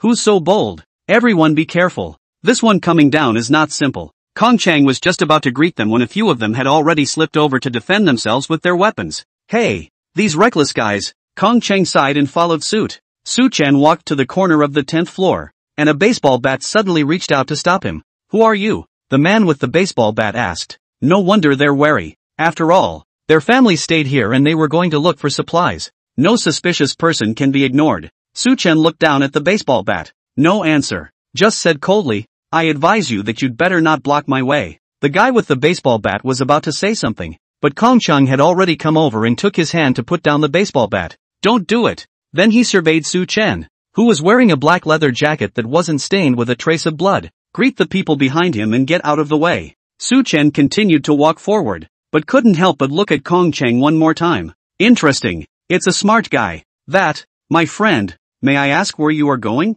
Kong Chang hesitated and opened his mouth to ask. Can't. Su Chen answered cleanly and walked forward without looking back. A couple of the other guys weren't happy about it, but just as he was about to say something, he was signaled by Kong Chang to shut up. Su Chen sensed this. The one with the glasses. What's your name? Kong Chang froze for a moment and answered truthfully. Sutton gave a reminder. My name is Su Chen, but where I'm going you'd better not come. Any objections can be looked at upstairs and the consequences considered. Su Chen disappeared at the stairs. Brother Kong, this person is also too arrogant. Yeah, but it's rude to ask him where he's going and not even say a word. The guys started yakking. Kong Chang, on the other hand, had a grave expression on his face. Let's go upstairs. The group cautiously went up the stairs, only to find that the 11th floor had been cleared of all the zombies, leaving only headless corpses. Check upstairs again, and it's the same. Kong, all these zombies have been cleared out, haven't they? Kong Chang nodded. It was basically that man in black who just did it.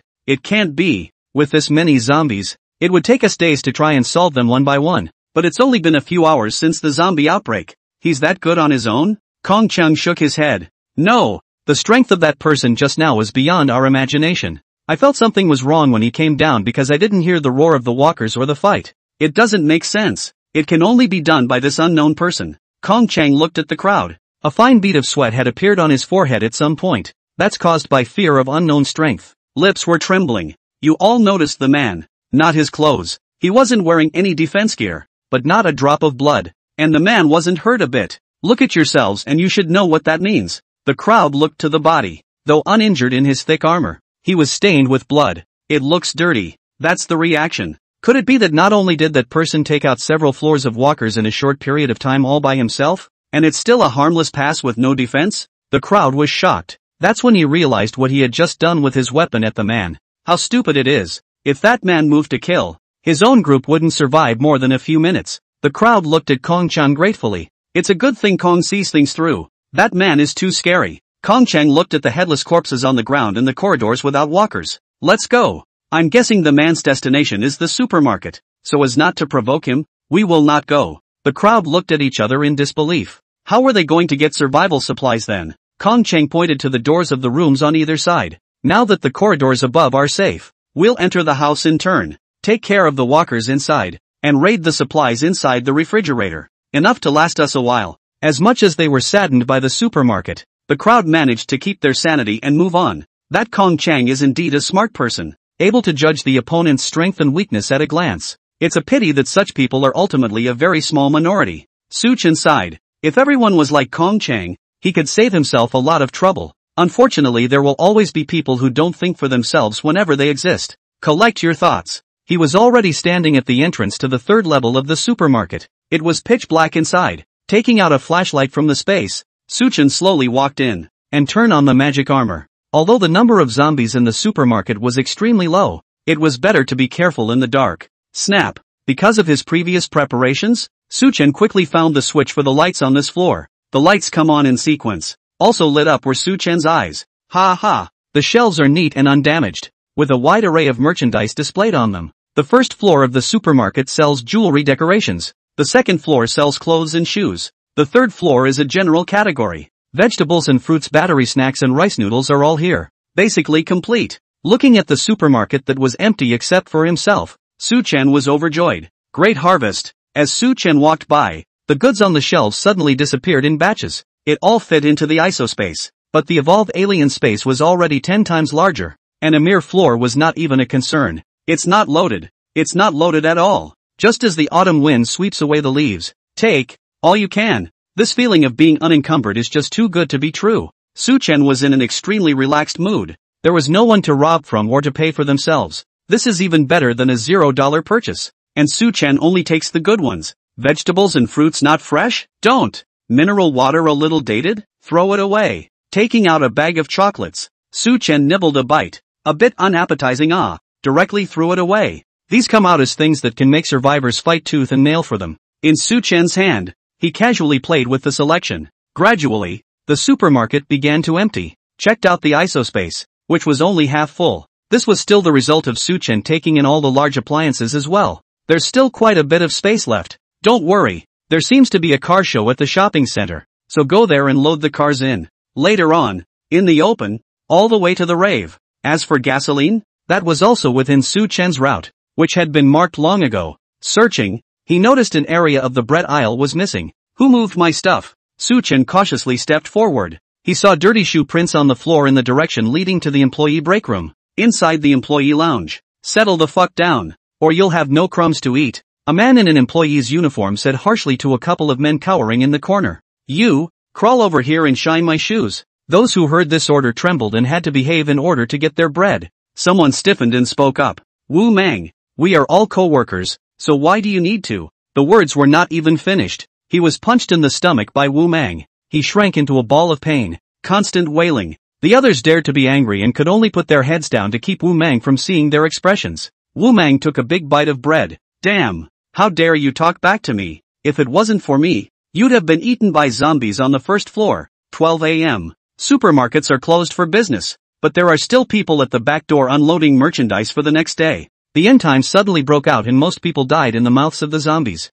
Only a few people escaped in and hid on the third floor. However, Wu Mang, the leader, got the supplies, but did not share them at all, and even beat or scolded them. Wu Mang finished his bread, turned his back to the crowd, and looked at the texture on his chest. Mindfulness. Damn. Never knew what this stuff was good for. Didn't realize it could awaken my powers. From now on, this supermarket is my territory. No one can rob it. Turning back to the survivors, he looked at the two female employees. An evil thought surged up. That's a pair of sisters. Wu Mang wiped the saliva around his mouth and smiled evilly. Wang Lu, Wang Xin. Are you two hungry? Do you want to eat something? The pair of sisters thought that Wu Mang had shown kindness and gave them the food. Brother Wu, can you really give us bread to eat? We don't want anything else. Just a bite to eat. Wu Mang pointed to the small room next to him. Sure, as long as you guys stay with me for a while, Wu will give you as much as you want to eat. The sisters' faces changed dramatically. They realized that Wu Mang didn't have any good intentions. Sister Wang Lu gathered her courage. Brother Wu, we're not hungry for a while, so why don't we just forget about it? Wu Mang stood up and cursed angrily. Don't give a fuck. I'm in charge here now. It's not like you can just say no if you want to. He said he was going to come and pull the sisters. No, you let go. But they were no match for the shifter, and were directly dragged down to the floor and yanked towards the room. It's not good. Wu. Suddenly two men with kitchen knives ran in. They were two of Wu Mang's lapdogs. Someone broke into the supermarket and is probably moving our stuff. Hearing this, Wu Mang directly threw down the sisters he was tugging on in his hands and turned around. Who the fuck has the nerve to touch my stuff? Venting your desires is second nature, but if the food is touched, it's deadly. Wu, what do we do? What else can we do? Wu Mang said viciously. Anyway, it's the end of the world, so if you dare to take my stuff, just kill him. Kill?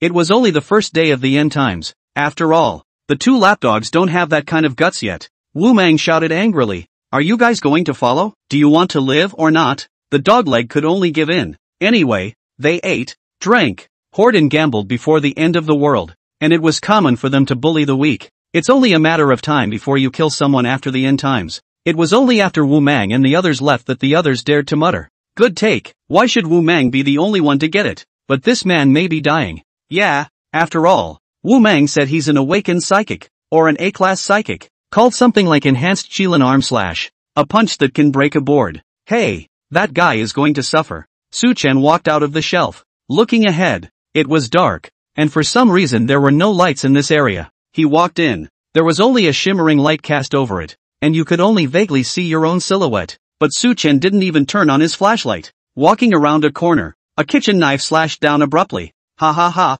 woo, we got it, one of the lapdogs said excitedly. He had just slashed the kitchen knife down, and the man in front of him hadn't even dodged. The other doggy rushed to turn on the light. Wu Mang also stood by, thinking that the visitor had been taken care of. Anything less than that would be a serious injury, and it wouldn't even require him to make a move. Then they froze, only to see Su Chen standing properly in place, unharmed. A black fluid flowed over his body. The chopper in Dogleg's hand, however, had changed to half and was still corroding. Is this a human or a monster? The dog-legged man looked horrified. Where had he seen such a person? He hurriedly threw away the kitchen knife and hid behind Wu Mang. Su Chen slowly turned his head and looked at these few people with an expressionless face. Looks like you guys are the ones who took my stuff. I know you're here. And guess why I didn't come in with a flashlight? Wu Mang also gulped when he saw the layer of fluid on Su Chen's body. The other party is also an alien. Walked slowly. That brother, there might be a bit of a misunderstanding. Why don't you hold off?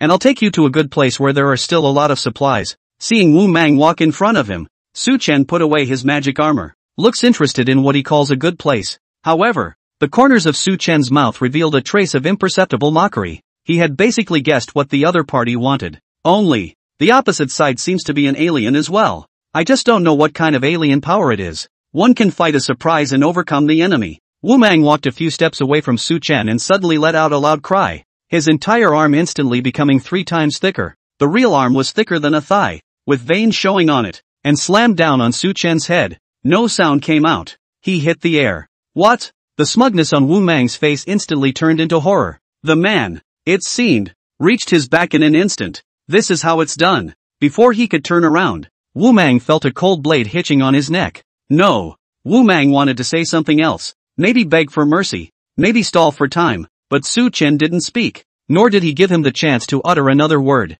Chop. A palm covered in magical energy is a blade that can cut through steel. In one fell swoop, he took Wu Mang's head off. Monster! Monster! The 2 doglegs tried to escape, but they had already made a move against Su Chen. So how could they be spared? Knock! Knock! 2 headless bodies fell to the ground within seconds. Su Chen still didn't say anything. Rather, it's to confirm that Wu Mang's body still has no signs of life. Prevent any other special powers. After confirming this, Su Chen then placed his hand on Wu Mang's body and began to activate his magic energy. It's dead, but it's one with a red moon texture after all. It's nice to absorb the remaining energy. Make the best use of what you have. Su Chen indifferently opened his mouth. There is also a gap between the powers. Against me, it's actually quite normal for you to be killed in seconds, after the absorption is complete. In the spirit of caution, he began to use his magical energy to corrode away Wu Mang and Dogleg's bodies. It doesn't matter what you do in the end times. The only thing wrong with you is. Su Chen looked at Wu Mang, who was gradually disappearing,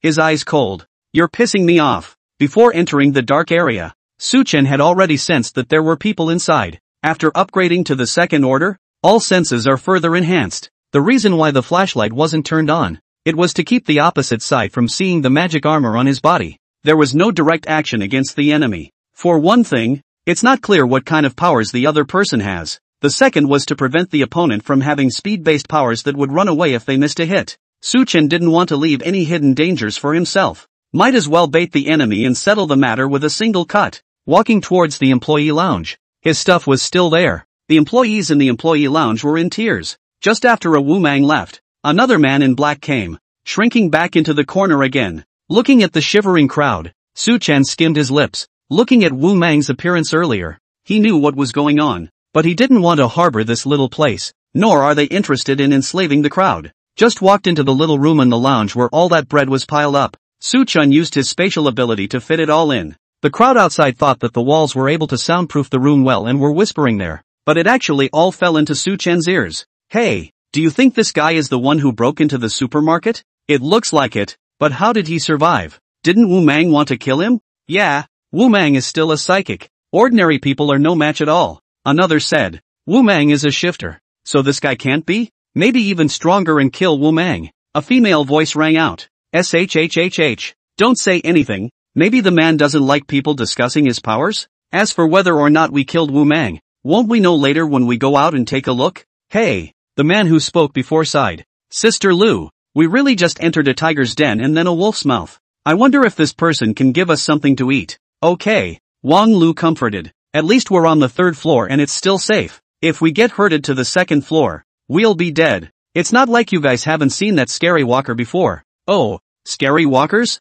Su-chan got interested. These people should have seen walkers before. So what kind would stick with them so much? Could it be an evolved zombie? I can't imagine that within the small supermarket, there is a psychic and an evolved zombie. Crouching dragon and phoenix chicks. Su-chan looked at the Taotai magic mark. If it's a 2nd order one, that's even better. Su-chan walked out of the house, and the crowd was instantly silent, as well behaved as little birds. Cough. Su-chan looked at the timid crowd and was a bit speechless. Am I so horrible for being such a good-hearted person who doesn't hold grudges? You guys didn't even get to see me destroy the body. How can you make a decision? Tell me what's going on with that so-called horrible walker. Scanned the crowd with their heads bowed. Su-chan knew how to get them to talk, but he was less inclined to use violence against people who hadn't messed with him, and instead used a gentler approach. If you tell me, I'll leave some of the supplies at the supermarket to use as you wish. He's telling the truth. Su-chan wouldn't stay here forever. He had to go and collect other supplies. As for the parts left behind,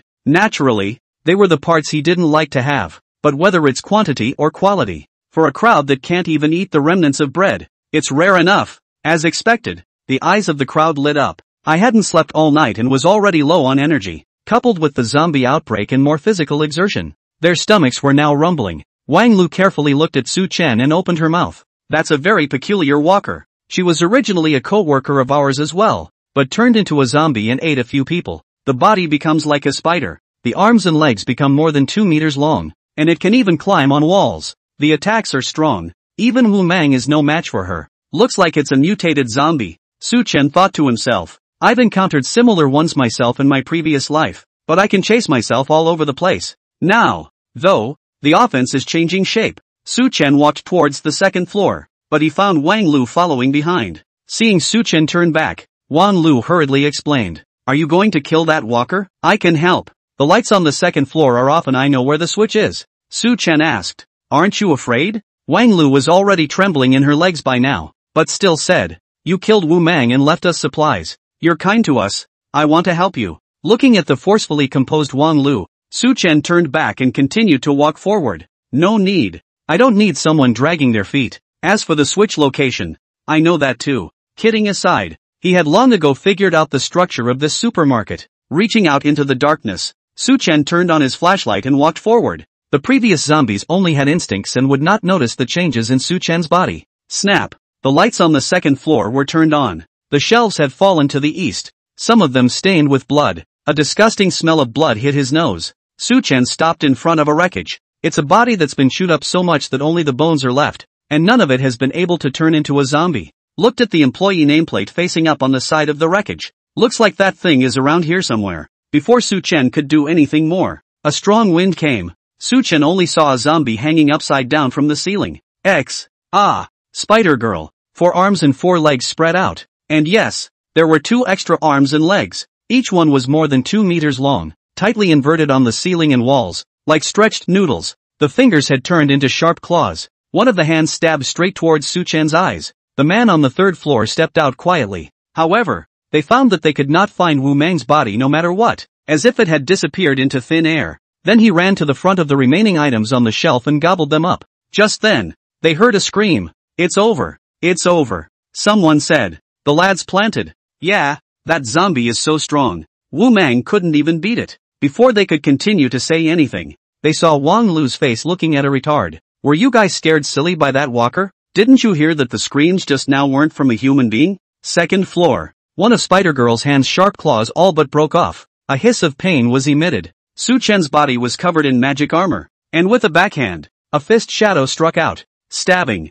Spider-Woman was surprisingly fast and managed to dodge the blow. The shadow of the fist hit the ceiling, leaving a deep hole. Corrosion. With a thought, Su-chan's hand that Spider-Woman had attacked him still had magical energy left in it. It is eroding. Click. Taking the pain, Spider-Girl actually bit right through that arm of hers. Damn. It's still a speedwalker. Su-chan's brain raced. Although this evolved zombie was only of the 1st order, it had already touched the threshold of the 2nd order. Take some more and you'll be able to advance. And extremely good at speed. Not a match for himself at all. but kept running on the ceiling and he couldn't catch up. Maybe we can use our instantaneous skill to find a good angle to reach midair, but we have to find a way to make sure we get a good hit. Thinking about it, Suchen didn't stop on his feet and looked around. The rich combat experience of his previous life flooded his mind, and he had a brilliant idea. As Suchen ran, he yanked up a nearby metal shelf, one in each hand. Staring in the direction of Spider-Girl's escape, he threw it with force.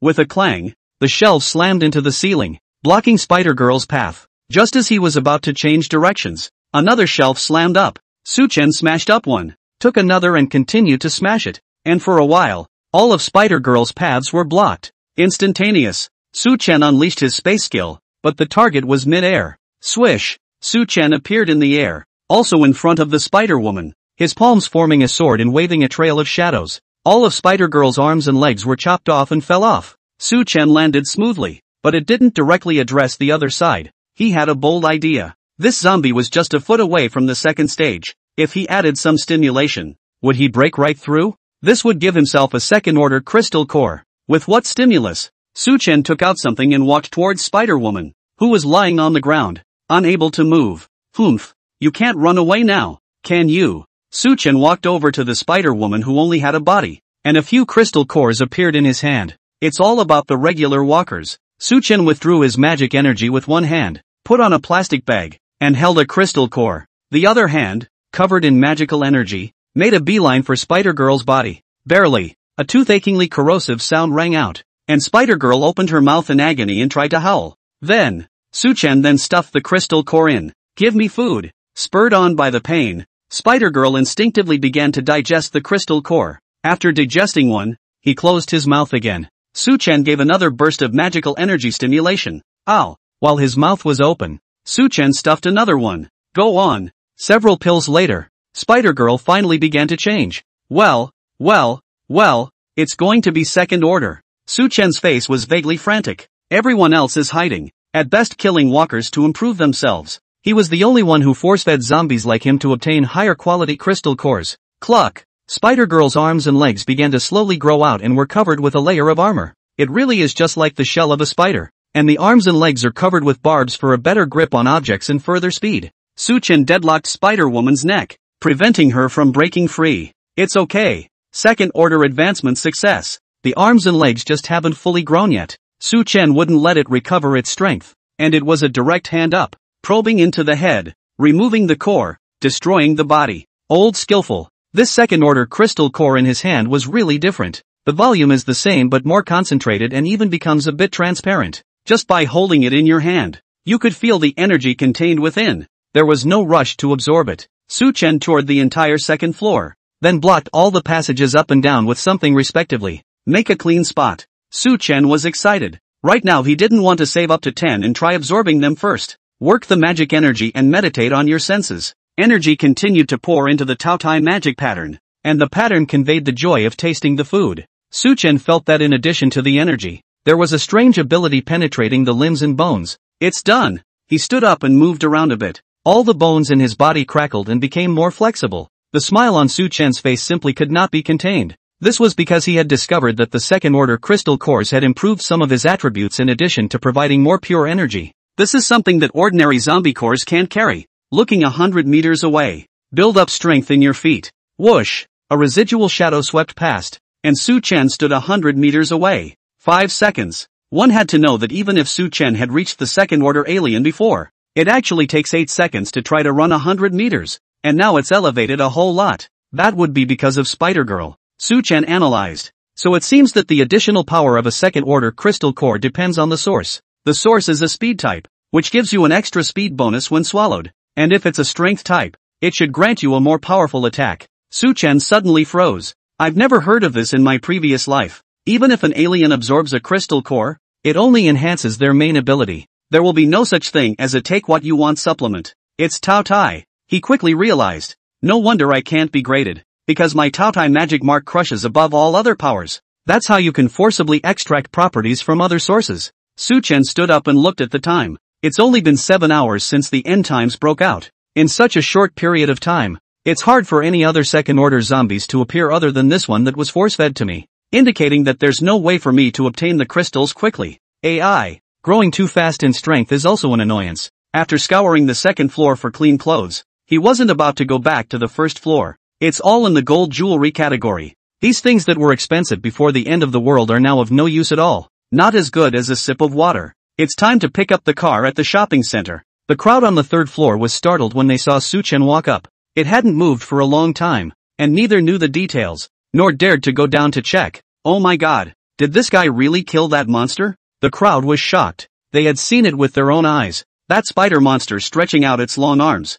A handful of them were chained to a co-worker's neck. A big living man is defenseless, pulled straight up to the ceiling to be constantly torn apart. Blood dripped down like a stream of water. That horrifying scene was deeply engraved in their memories. Su-chen, however, did not even look at them and directly left. The deaths of these people are none of his business. He just needs to get what he wants. Wang Lu quietly pulled Wang Xin down. Sis, what are you doing? Wang Lu made a silent gesture. Don't talk, follow me. The sisters quietly left the crowd. At the high passages. Sir, can we follow you? Su-chen looked faintly at the Wang Lu sisters who had quietly followed him over. These two understood the situation when they looked at it. Knowing that staying here isn't a permanent solution. Seeing as you're strong, you want to follow. Want asylum? What can you bring me? Su-chen spoke indifferently. He only needed what was valuable to him, whether it was an item or a person. Wang Lu froze for a moment. We can do the laundry and cook, take care of you, and give you shoulder rubs and back rubs. Su-chen balked. No need. Those don't appeal to me. Wang Lu did not expect Su-chen to reject so quickly. She turned her head to look at her sister and then Su-chen. The man in front of him was not the clean-cut, handsome scholarly type. Rather, it was the kind of handsome, knife-carved face with masculinity, and eyes that had a steely determination not found in ordinary people. It's fascinating, too. Wang Lu thought to herself and looked at her sister next to her, who was also a bit of a nymphomaniac. Handsome and strong, who wouldn't like that? And she had seen the scene of her colleague being torn apart by numerous zombies, blood splattered and intestines all over the place. How the memories of that horror lingered, and she wanted so badly to find someone strong who could protect her. For that she would give anything. Looking at the sisters' expressions, and then looking at her sister Wang Lu's squirming appearance, her face was scarlet and her hands were twisting the corners of her clothes, a look of wanting to say something. Su-chen also guessed what she wanted to say. Wang Lu, we can serve you, even in terms of venting our desires. Su-chen, all the same, I'm not interested in you guys per se. 2 words at the same time. Wang Lu was completely dumbfounded, while Su-chen turned around and left without saying anything more. Status, food, water, women, these are also up for grabs after the end times. But Su-chen's experience as an ordinary person once told him that strength is everything. With great strength, you can get whatever you want. Later on, in order to obtain more advanced crystal cores, Su-chen was bound to go to those dangerous places. Sessions, the bystanders would be a hindrance to him. To allow himself to be held back for a momentary desire was something he would never allow. He was a lone wolf in his previous life, and he can be now. I'm eating hot pot and singing. Su-chen was in a soothing mood as he walked through the empty shopping center. Hot pot restaurant, milk tea store, small movie theater. If you want to enjoy life, coming here is a great choice, provided you have money. But now there was no need, as long as what Su-chen needed was at his fingertips. Come to the second floor of the shopping center. This was originally a car show. Rolls-Royce, Lamborghini, Infiniti. These upscale cars that can cost millions of dollars just sit there, unattended. But Su-chen passed by these cars without even looking at them. He had chosen his target long ago. The Hummer H3 off-road vehicle, with its superior off-road capabilities and high power, can be adapted to a wide range of road conditions and environments. And Su-chen was prepared to process it. Put a row of iron teeth in the front. There is also an extended RV that can be used as a temporary residence in the wilderness. Su-chen checked the space and there was still some left, so he simply picked a few more name brand cars to go in. I wanted to experience the feeling of driving around in a luxury car. 5 days later, Su-chen sat on a balcony of a tall building. At over 20 stories high, you can easily overlook a large area. These days, he followed the route, gathered resources, and filled his space to the brim, enough to last him a long time. Right now, Su-chen was leaning on the sofa, scanning down below with a high-precision telescope, and with his own enhanced eyesight, had an unobstructed view. In the middle of the line of sight, a few people are frantically running away, followed by a whole bunch of zombies. Not the slightest bit aware that someone was watching them from a few hundred meters away. The man who ran at the front fled into a house, waving anxiously to those behind him. One by one, the others ran into the house. Only the last two are left, and at this point the walkers are just a few steps away from them. Su-chen saw it clearly. The one of those two, who was leaning back, yanked the one in front of him violently, then pushed back hard. At once, the man was surrounded by corpses, which also delayed the zombies, and the one who betrayed his teammates managed to survive. TCH, pathetic. Although the distance was far, it was as if Su-chen could hear the screams of the abandoned one, because in a previous life, he had seen something similar up close. So, even though it was tough, he chose to survive alone. In the end times, the scariest thing is actually the human heart. Su-chen shook his head. He had seen a lot of such scenes even in these 5 days. Just yesterday, he also witnessed two men killing each other over a trampled half-loaf of bread. Thinking of this, Su-chen extended his chopsticks. Taking a hot piece of shrimp from the celadon bowl next to him, he popped it into his mouth. As you chew, the flavor gradually fills your mouth and nose. This tastes good. Have another bowl later. Su-chen bit into the shrimp and looked toward the eastern region of the city. A spatial rift would also appear in Tianhe City, at a location just east of the city. Su-chen hadn't encountered another alien or evolved zombie in the past few days. The time is too short, and the second-order walkers that meet the requirements haven't appeared yet. But he couldn't wait. More than 100 crystal cores of ordinary zombies had been collected, but it's impossible to upgrade spatial powers, because it was only an accessory to the Taotai magic pattern. The Taotai itself hadn't evolved, and it couldn't evolve either, and Su-chen was only going to feed Taotai second-order crystal cores. Since you can boost yourself with extra attributes, you need to take full advantage of this and make yourself the strongest you can be. In a word, Su-chen only wanted to get the second-order crystal core, so he hit on the space rift. Even the monsters that appeared in the space rift in the early stages were at least second-ranked, and all of them were of high quality. It's almost time. In an instant, heaven and earth changed. The red moon had disappeared after lasting for several days, but at that moment, when it was clearly daytime, the sky darkened abruptly. And then, as the sky gradually returned to brightness, the space above the eastern part of the city became distorted. A vertically long, nearly kilometer-long crack appeared in the form of a tear. Then, all sorts of strange monsters kept crawling out from it. Each one was at least the size of a small car. Compared to zombies, these monsters undoubtedly had a stronger sense of oppression. Survivors on the east side of the city also saw these scenes. It didn't even matter if there were zombies outside or not. They were desperately running away, only hating that they had 2 less legs. It was within Su-chen's line of sight. A bunch of survivors ran in his direction, followed by a giant frog monster. With a single roll of its long tongue, it rolled a man back and swallowed him in one gulp, blood trickling down the side of the monster's mouth. Maybe that's the only good thing about it compared to the constant tearing of the walkers. At least it'll be less painful. In a short period of time, half of the survivors in the eastern part of the city were dead or wounded. Even those who managed to escape were hiding in a corner with their faces ashen. The zombies were scary enough. What about the crack in these horrible monsters? Some even had a mental breakdown and leapt off the roof of the building. Then it was caught in midair by a gecko-looking monster that could climb walls with its tail. Pressing under the claws bites off the head in one bite. Su-chen was filled with excitement. That's quite a lot. This time we can let Taotai have a nice full meal. It's over. It's over. We're dead. In the middle of one of the houses, a man cried. Cry for what? Will crying solve the problem? Someone beside him chortled. All 5 of them were cowering in this room, itching to find a crack in the ground. Just before, there were about 10 of them. A small group of survivors living off food stored before the end of the world. The result was a sudden crack in the air. There was also a 3-meter-tall frog monster chasing them. That's right. They were the group of survivors that Su-chen had seen, and now there were only 5 left. His body was covered in blood splattered from the death of his companions.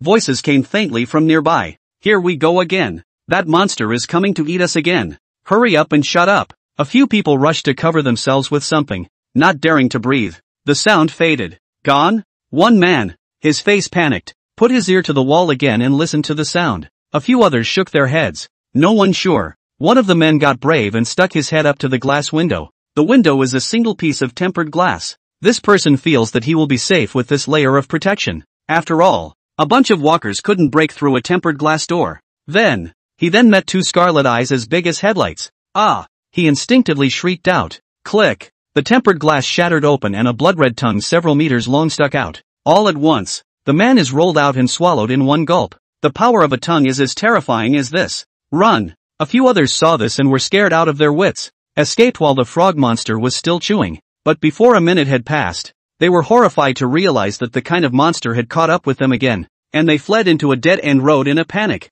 Ooh, I don't want to die. Somebody help us. The 4 remaining men were hugging and crying at the end of the dead-end road, the frog having completely blocked their way out. The scarlet maw opened and closed, and each time it opened and closed, some blood would burst out. That's all the blood of people they've known before. Quack! The frog wiggled and slowly approached, then jerked out its barbed tongue. Just then, a dark shadow leapt off the wall next to him, and a fist collided with a long tongue. A large portion of the tongue that could pierce tempered glass actually turned to ash instantly. Quack! The frog monster made a mournful sound and stuck the small half of its tongue in, then bounced in place in agony. Suddenly he spat his tongue out onto the ground and stomped a section off again with one hard foot. That's right. The remnants of Su Chen's ability made it have to endure the pain of self-mutilation. A large amount of blood flowed out of the tongue's severed mouth, stained a patch of ground red. Su Chen looked back at the 4 people who had shrunk into balls. At this point in time, there is no need to hide your abilities. More and more people will know the concept of an alien. As long as they have the ability to crush everything,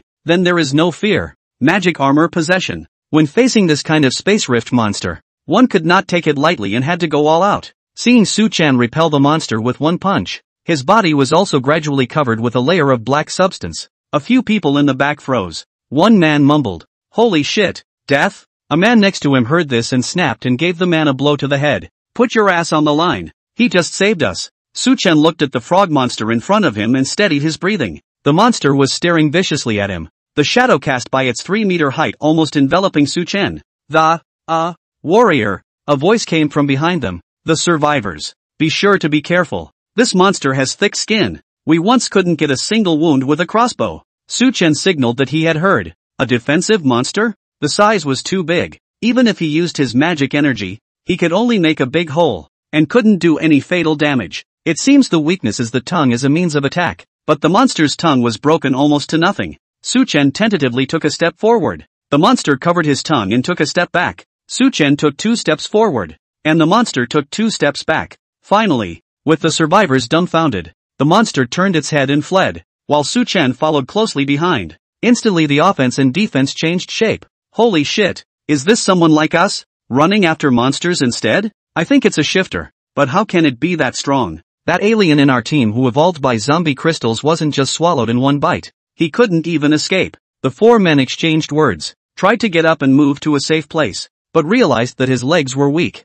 Boom! The frog monster hit the ground hard, stirring up a cloud of dust. It had long since had several wounds on its body caused by Su Chen's long-range fist shadows. It's not fatal, but the magical energy is still eating away at the wound. It's like a sprinkle of salt. The frog monster kept hopping around, but couldn't reach the wounds on his body. Quack quack quack. All you can do is keep screaming. Su Chen kept his distance and followed. After absorbing Spider-Girl's crystal core, speed became his strong point. Catch up to the frog monster and punch it. You're the one with thick blood, right? Let's see if I don't drain you to death. The frog monster's blood left a long trail on the ground. Suddenly, the frog monster collapsed and didn't move a muscle. Normally, this was the time to harvest the loot, but Su Chen didn't rush forward. Instead, he stood a few meters away from the frog monster. Caution! Su Chen recovered his strength, then threw another punch. The shadow of the punch landed on the frog monster, adding a new wound. Quack! The frog monster, pretending to be dead, jumped up violently, a jump of 5 meters high. The huge body pressed down directly towards Su Chen. At the same time, a full-length tongue launched a direct attack. Second tongue. Swish! Su Chen disappeared into thin air. An instantaneous shift was unleashed. The frog pounced, tongue still waving in the air. The reappearing Su Chen didn't give the frog a chance to retract his tongue, but instead covered his hands in magical energy. One grabbed the long tongue. You like it a lot, don't you? Come and try this. The magic armor on Su Chen's body instantly thickened to the point where it looked like it was ablaze with black flames. Su Chen followed his tongue and drilled into the frog monster's mouth in one go. Boom boom boom. No longer holding back, a fist shadow struck out. Physical strength was rapidly decreasing, but the frog monster's life force was also rapidly draining away. After all, this is direct damage from a weak interior. Soon, the frog monster died completely, and Su Chen jumped out of his mouth. In case there are accidents, Su Chen increased the speed of his magic energy output and took out the crystal core from the frog monster's head. Trying to figure out the physical location of the crystals is actually quite convenient. After the Taotai magic pattern was raised to the 2nd rank, it was able to sense the existence of the 2nd rank crystal cores. When it's farther away, you can tell what direction the monster is in. When you get close, you can tell where in the body the nucleus is located. A room in a room. Su Chen took out the frog monster's second-order crystal core. He could feel it. This crystal core contained more energy than Spider-Girl's. After all, one was stimulated by Su Chen's force feeding, and belonged to the speedy finished product. One is a full body, or a space rift product. Must be a fine product. Should we wait to save up 9 before absorbing them all together? Su Chen thought better of it. The monsters that came out of the space rift were different from zombies. In addition to being more powerful, they also have a certain amount of intelligence. Like this frog monster we tackled today that plays dead and has a surprising second tongue. Replace it with someone less vigilant. I'm only afraid that I will be seriously injured or even killed in return. Just absorb it and enhance it as much as you can. The Taotai demonic ripple once again emanated a cheerful mood, continuously devouring the energy in the crystal core. Su Chen also felt that his skin was becoming resilient. That's probably the additional ability. Increased defense and also bounces some attacks. After Su Chen finished absorbing it, he found a thick iron rod and broke a thick wooden board in one go. Then, without covering the magic armor, hit his arm with the same force. Hiss, it hurts a little. But apart from this little bit of pain, there were no cuts on the skin, and it didn't even turn red. This hit on an ordinary person would be a direct fracture. Now, even if I consume too much magic energy, I'll have some defense in my normal state. Su Chen adjusted himself. A moment later, he opened his eyes. In order to achieve no injuries, one did not curb one's strength and consumed magical energy recklessly. His own full strength was now only half. If you encounter another similar frog monster, you can still kill it, but you'll be exhausted by then. Southern won't get himself into trouble. Right now it's at the level where you can defend yourself but you can't just do anything. Consider for a moment. Su Chen walked in a new direction. Earlier, on the high floor, he recorded the general direction of several monsters. He was going to recover his strength as he went. When the time comes, there will be no more running around. Just do it. Inside a large, 2-story convenience store, a group of people were paralyzed on the floor, some leaning against the shelves, others finding a cardboard box to spread out and lie down on. Although they still had food and drink, their faces were sad. They all saw the space rift. It was some distance from there, but one never knew if the monsters that appeared inside would wander in. There was a man leaning out of a second-story window with binoculars peering into the crack. It's a pain in the ass. There are quite a few tall buildings in the line of sight and you can't even see the specifics. Cursing, he lowered the binoculars, asked the man next to him, "How much food do we have left?" The man next to him replied, "There's not much left. It's a convenience store, but there were walkers in during the apocalyptic outbreak. Spoiled a lot of stuff, just enough to last us 2 days." The one with the binoculars is called Lu Yuan, and the person who answered next to him was Su Chen's college classmate, Zhang Wei. After the outbreak of the end times, he got away with taking care of the walkers that had gotten into the doorway, escaped all the way here. He still wanted to remind Su Chen, but he didn't dare to call. All you can do is text and it's all stone cold with no response. How was he to know that Su Chen had turned his phone off a long time ago? It wasn't Su Chen's fault. He just wanted to build up his strength, and the vast majority of the text messages were pleas for help that he didn't even want to pay attention to. Lu Yuan sighed. "Where else do you think we could go?" Zhang Wei was also helpless. "There are too many walkers downtown for us to go. There was another frog-like monster chasing a group of people just up the street today. There's a crack back there, and we're stuck in the middle." There was nothing Lu Yuan could do. All one can do is pick up the binoculars and keep looking, trying to figure out a safe way out. How is it that anyone dares to go solo nowadays with a black leather jacket? Who, that bold? Zhang Wei hurriedly came over and reached for the binoculars. "Let me see. What's the monkey business?" Lu Yuan still handed over the binoculars. Zhang Wei took a look and immediately exclaimed loudly, "Crap, old Su." Lu Yuan covered Zhang Wei's mouth. "Keep your voice down. We have walkers nearby." Zhang Wei rubbed his hands together excitedly. "Holy shit, old Su hasn't GA, and it's actually touching. I have to go get him." Lu Yuan pulled him back. "What do you want? We're running low on food already. One more person is more of a burden." "It doesn't matter to me. What do you make the people down there think?" Zhang Wei grinned. "I don't care what they think. That's my old classmate and in a sense saved my life. Would that group down there have survived this long without us?" Su Chen stopped and looked around. It was already getting dark, and moving at night was not a good choice, and needing to rest myself. Looking up at the convenience store in front of him, he could feel someone inside, but none of the houses on either side were clean, soaked in blood and dirty. A man came out of the convenience store and waved at himself from a distance. "Yo, why?" After meeting, Zhang Wei directly gave a bear hug and said with a smile, "Gee, old Su, I missed you. So you're not dead." The corner of Su Chen's mouth twitched. How is it that his old school friend is so good at talking, or so straight? Some special reason. My cell phone was off. Didn't even see it. Zhang Wei put his arm around Su Chen's shoulders and enthusiastically pulled into the convenience store. It's dangerous outside. Let's talk inside. Hungry yet? I'll fix you a little something to eat to go. Su Chen waved his hand to indicate that there was no need. He scanned the store. A group of people looking at him quietly. It should be that they are afraid that they will share their food. And their hearts are full of unhappiness. But interesting. Although they were unhappy in their hearts, none of them dared to speak out. It looks like Wei is pretty well established in this place. Zhang Wei led Su Chen to the second floor. Lu Yuan, let me introduce. Su Chen, my friend, pointing at Lu Yuan again. He said to Su Chen, this is Lu Yuan. I met him on the road. He's now considered the leader of our group.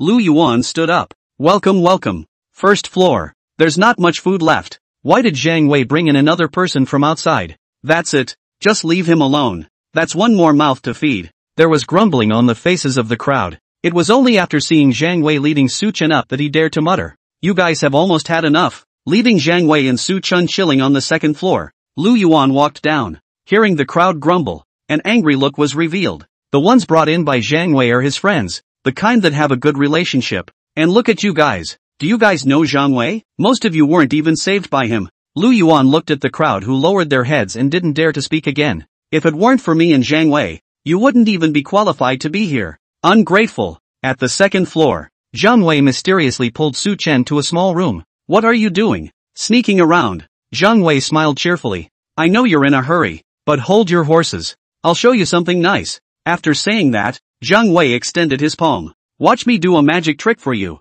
With a whirring sound, flames emerged from Zhang Wei's palm out of nowhere, while his palm was not injured at all. I'm telling you, I'm a shifter now, so you'll follow me from now on.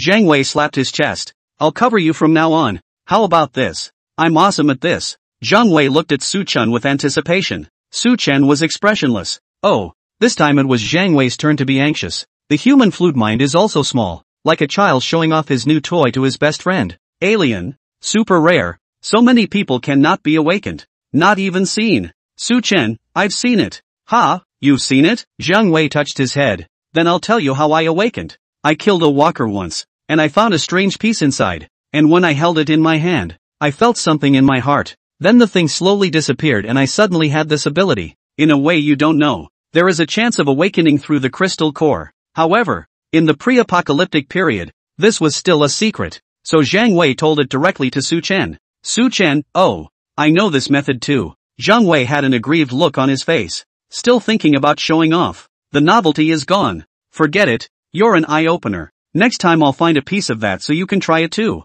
Su Chen had no waves on his surface, but in his heart, he was sighing. In his previous life, he was an ordinary person himself, and Zhang Wei was actually the same. A few days before the end of the world is completely out of the news. I think the original trajectory is to eat a late-night snack encountered a zombie outbreak. Did not run out. In this life, he escaped with his life after being reminded of it, and he also awakened his supernatural powers. Is this the butterfly effect? It's not easy to see you again. So don't go away. If there's a portion of food for me, there must be a portion for you. You saved my life with that reminder. Su Chen shook his head. It's nothing. He did make reminders, but that's all, and didn't do much more to help. Looking at Zhang Wei, Su Chen wanted to say something but ultimately didn't. Mental note. Why? Hearts change. I've seen too much betrayal to forgive my distrust of you, and I am definitely leaving. Good luck. Night. Su Chen was lying on a clean bed, and was recovering his energy. Zhang Wei, on the other hand, sat next to him and kept fiddling with the flames.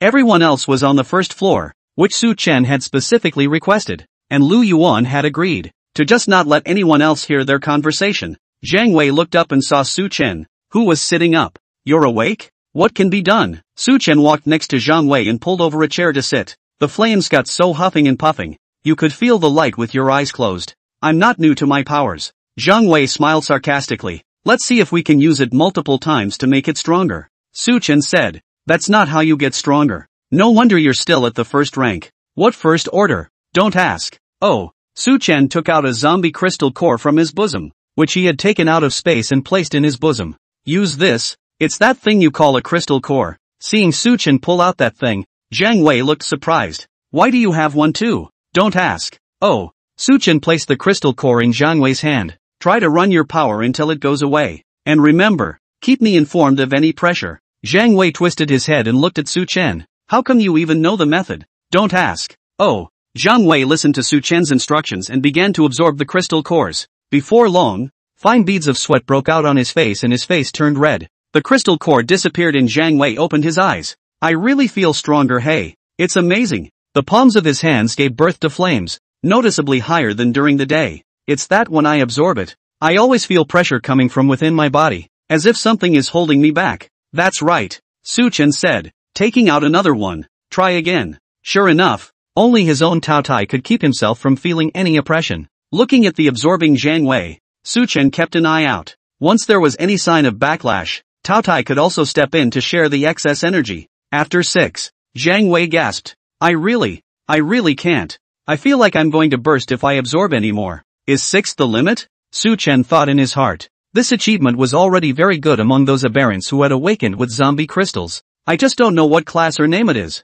Did you sense anything when this psychic ability of yours awakened? Did you sense anything when you awakened this ability? Did you hear anything? Zhang Wei came up for air. There is. I awakened with a faint red light emanating from my body, and when it was safe to do so, my consciousness entered a sea of fire. I think it said something about burning sea blaze? Then Zhang Wei rambled on and on about how to use it as well. Red light? Isn't that an S-ranked psychic ability? Su Chen looked Zhang Wei up and down. That's a bit of a butterfly effect change. Zhang Wei, come over here. I'll talk to you about something. Subsequently, Su Chen told Zhang Wei about the precautions of absorbing crystal cores, and the class division of the alien. These are known things in the late post-apocalyptic period anyway. It's just a matter of telling in advance. It was also good for Zhang Wei to have a head start on improving his strength. After speaking, Su Chen's face was serious. Remember Wei, all of these things I've said to you today, including the names and methods of your own abilities and so on, are not allowed to be told to others. Zhang Wei was puzzled.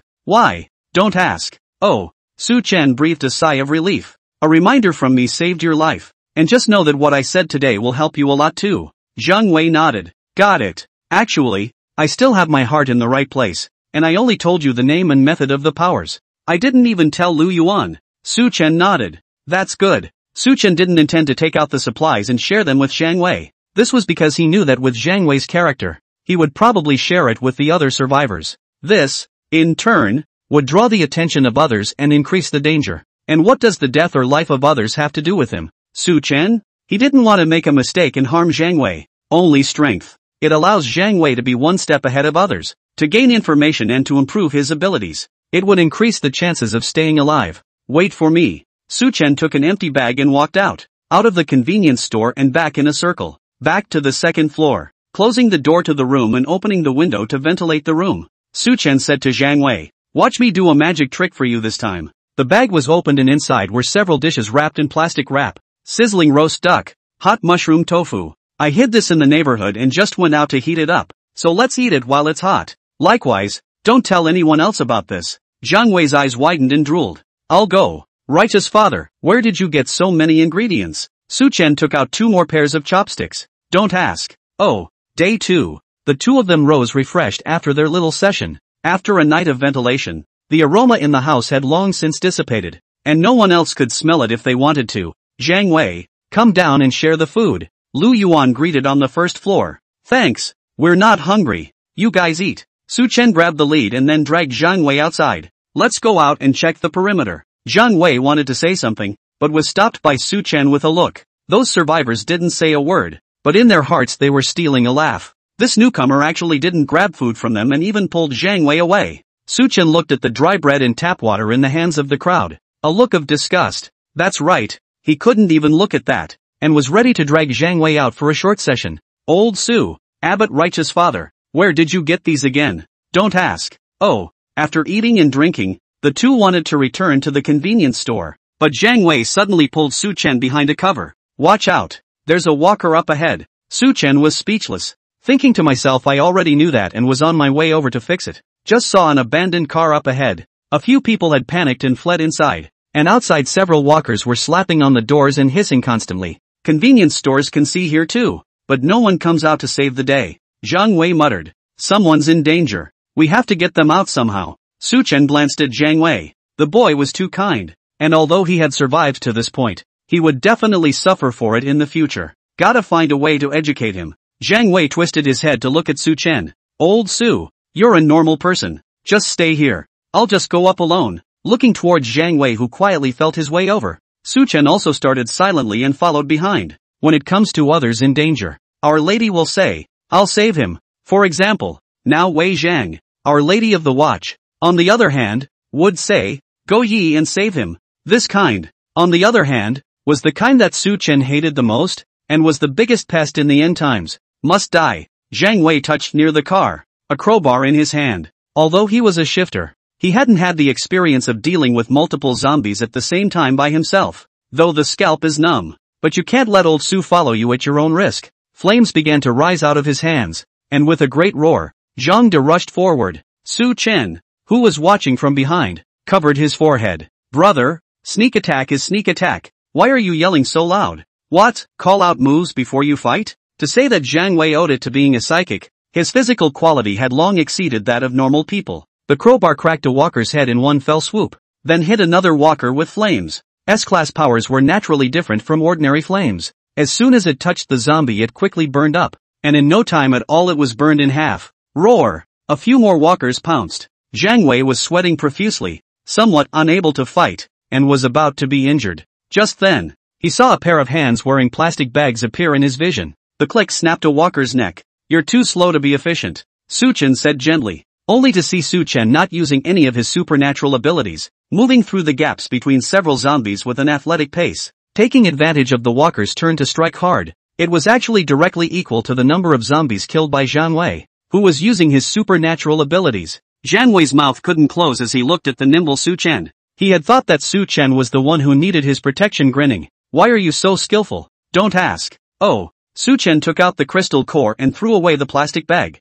The two returned to the convenience store with the rescued survivors. Lu Yuan greeted him and looked at Su Chen, saying with great surprise, I can't imagine that you're so powerful. Brother, you really are a real person. What just happened outside was actually watched inside, but none of them wanted to go out to save the others, and Lu Yuan didn't dare to take the risk alone. It was only Zhang Wei, a douchebag, who took the initiative to save the day. Now, the eyes of the people in the convenience store looking at Su Chen all changed from the initial caution to awe. Obviously they are both ordinary people. How come the difference is so big? In their place, they would have shivered. Su Chen made a few perfunctory remarks. Anyway, he won't be here long, and the people he saves have nothing to do with him. As for the performance just now, it could have been done in a previous life without powers. Su Chen stuck his hands in his pockets and coldly watched the survivors talk. A few hours later, one man stood up, still wearing a high-grade suit. He walked up to Zhang Wei and said enthusiastically, Oops, you're Zhang Wei, right? My name is Jia Fu. It's the chairman of the Prosperity Group. Prosperity Group? Su Chen, who heard these words, raised his eyelids. Wasn't the company he and Zhang Wei had interned with before this group? That is to say, this is the former dog boss in front of you? Only to see Jia Fu seemingly enthusiastically pulling Zhang Wei around and gushing. Zhang Wei had been on this team for a while and chatted in his spare time, and these survivors knew about Zhang Wei's internship, and Jaffe had just learned of it and came running over to get close. Zhang Wei is an alien, still the second in command of this team. Jaffe was playing a little game in his mind. If he were to draw close to Zhang Wei, then he would be better protected and would be able to share more food. As for Su Chen next to him, he was ignored. He has poisonous eyes as the chairman of the board. At a glance, he knew that Su Chen was a bad one to mess with, while Zhang Wei was the kind that could be easily fooled. Su Chen watched coldly as Jia Fu spat. The group of survivors also looked enviously at Jia Fu, actually being able to have such a relationship. Only Jia Fu turned around and said to the few people who had been rescued in with him, Don't be afraid, guys. This is Zhang Wei, my best employee. We're bound to get a good deal here. Then he turned back to Zhang Wei. You can do it, can't you? I'm sure you can. After all, you have an outstanding track record. You must be capable. Zhang Wei was already confused and nodded his head repeatedly. Su Chen sneered in his heart. Oh, employees, performance, trust? Going around talking down to others in a patronizing manner can be a usual Pua tactic. Jia Fu was secretly happy in his heart. If he succeeded in fooling Zhang Wei, even if he was an alien, wouldn't he still have to listen to himself? He was about to say something else when he heard sarcastic words drifting in from the side. Pua, how do you have the face to say this? Still think Zhang Wei is your employee. Now what are you? Jia Fu was choked by these sudden sentences, and his face went green for a while. Looking up, he only saw Su Chen in a black leather jacket looking at him with a sneer. Jia Fu stifled a word with a strained neck. And what are you? I'm talking to my staff. Why are you interrupting? Lo and behold. Now he's still referring to Zhang Wei as an employee so as to achieve subconscious domestication. Before Su Chen could say anything, Zhang Wei was not happy. And how do you speak to old Su? He's my friend. The best. Su Chen looked at Zhang Wei. Not bad. The children are teachable. He wasn't going to do it himself. Wanting Zhang Wei to grow could only let Zhang Wei make his own decisions. Su Chen spoke blandly. Wei, think about how many people you have to do the work of alone, and what your monthly salary is, and think about the phone call the other day. What time did you work late? After saying that, Su Chen yawned. It's the end of the fucking world. Who's spoiling anyone? In just a few short sentences, it made Jafu's brainwashing completely fizzle out. Zhang Wei had always trusted only Su Chen. Now he had an epiphany. By the way, it's the end of the world. Bosses and shit. What the hell? Still treating me like a cow or a horse? Zhang Wei stared deathly at Jafu, anger gradually emerging in his eyes. Processor resentment exploded. Su Chen moved away a bit, making way for an open space. His life was saved by you, and he actually wants to be ungrateful. It's not right not to give a lesson. Jafu's face turned white as he backed up. Zhang Wei then raised his fist. Fucking dog boss? Still owe me a couple months' pay. Beat you to death. After a while, Jafu was lying on the ground with a swollen nose. The people next to him quietly moved back and away. Who dares to meddle in this matter? Lu Yuan also just watched from the side, because he used to be a laborer too. He was also filled with disgust for the likes of Jafu. Zhang Wei didn't lay his hands on him after all. He hadn't killed anyone after the end of the world, and his concepts were still conservative. But Su Chen was a different story. He saw that Jafu, who was lying on the ground, was secretly looking at himself. The eyes were full of resentment. Jafu thought that if it wasn't for Su Chen, he would have already succeeded in fooling the others. And even in the end of the world, he could still rely on Zhang Wei to have a position. But a few words from Su Chen caused him to receive a severe beating instead. And so, Lu Yuan and Zhang Wei, who were just about to go upstairs to observe the situation, saw it. An icy smile appeared on Su Chen's face. It was so cold that it sent shivers down their spines as bystanders. Old Su, you. Zhang Wei had never seen this kind of expression on Su Chen before and didn't know what he was up to, only to see Su Chen walk slowly to Jafu. Put a plastic bag over your hand. Then, with one hand, he lifted Jafu up. Even if Jafu was usually pampered and ate fat, he was still choked by Su Chen like a chicken. Can't break free. Zhang Wei still didn't know what was going on and wanted to go up and ask. Lu Yuan stopped him. Don't go over there. You're a bad friend. Unfortunately, that fool saw his reckoning fall through and favored hostility towards Su Chen. Zhang Wei looked at Jafu, who couldn't catch his breath and whose face was suffocated into a pig's liver purple color. Then old Su wouldn't be trying to. Lu Yuan nodded. That's right. Murder. Su Chen turned back to Zhang Wei. Remember. Why? I'll teach you the first thing today. In the end times, if you have a grudge against someone, or if someone is hostile to you, don't hesitate to kill them. You don't kill him, he'll just kill you or cause you a lot of trouble. Su Chen slammed Jiafu to the ground. Jaffe is in pain, but can't make a sound with his neck in a chokehold. One could only look at Su Chen with horrified eyes. What's with this guy? He was just planning how to find a chance to kill him. Why did he make the first move? Aren't you afraid of the wrath of the people? Where does he know? Su Chen never cared about what others thought. The wrath of the people? Ha! What's that? Anyone who dares to have a grievance is settled together. Su Chen dragged Jiafu outside like a dead dog. No one dared to stop them. They all hid far away for fear of offending Su Chen in some way. Outside the convenience store, Jaffe struggled to his feet at the end of a dead end. It was hard to hold back the words. What have I done to offend you? Su Chen blocked the exit of the cul-de-sac. You did not offend me in any way, but you looked at me more than once with resentment. So, you're going to die. Su Chen moved his wrist. Actually, Zhang Wei and I both interned at your company. You also owe me a couple months of unpaid wages. Jafu's eyes widened. What? This man in front of you also used to work under him? He was now very remorseful of himself. Why didn't you treat your employees better in the first place? It's already late. Please, let me go like a fart. Jaffe cried out in pain. As long as I get out of here alive, I'll pay you whatever you want then. Su Chen's hands were already covered in magical energy, said Jiafu in his unbelievable eyes as if he had seen a ghost. Speaking of which, I've tackled one before. Whether it's the way you two treat your employees, the words begging for forgiveness, and this look in your eyes like you've seen a ghost. The same devilish smile appeared on Su Chen's face. It's all exactly the same. Inside the convenience store, the crowd shivered as they heard Jafu's screams outside. Zhang Wei also sat frozen in place, thinking about what Su Chen had said to him. These days, while he hadn't killed anyone, he had seen the internecine warfare that went on in teams of survivors. He felt that he really hadn't adapted to this post-apocalyptic world yet. Old Su, you're becoming more and more mysterious to me. Lu Yuan took a map and sat next to it. Don't think about it. Your friend is right. We're bound to meet other survivor teams in the future as well, and it's inevitable that we'll have to compete for supplies. At that time, it can really be a life and death encounter. Although Lu Yuan was the leader of this team, he had also been saved by Zhang Wei once. I've long felt that Zhang Wei is too kind, but I'm too embarrassed to say so. Come look at the map. We're running low on food. Gotta find a safe route away from the rift. Su Chen had already finished solving it and walked in, and also heard the words. His strength had been fully restored, and he happened to want to leave this place as well. Open mouth. I do know a route. Su Chen sat between the two and took the map. Use a marker to draw the route on the map. We'll walk diagonally in this direction from the convenience store,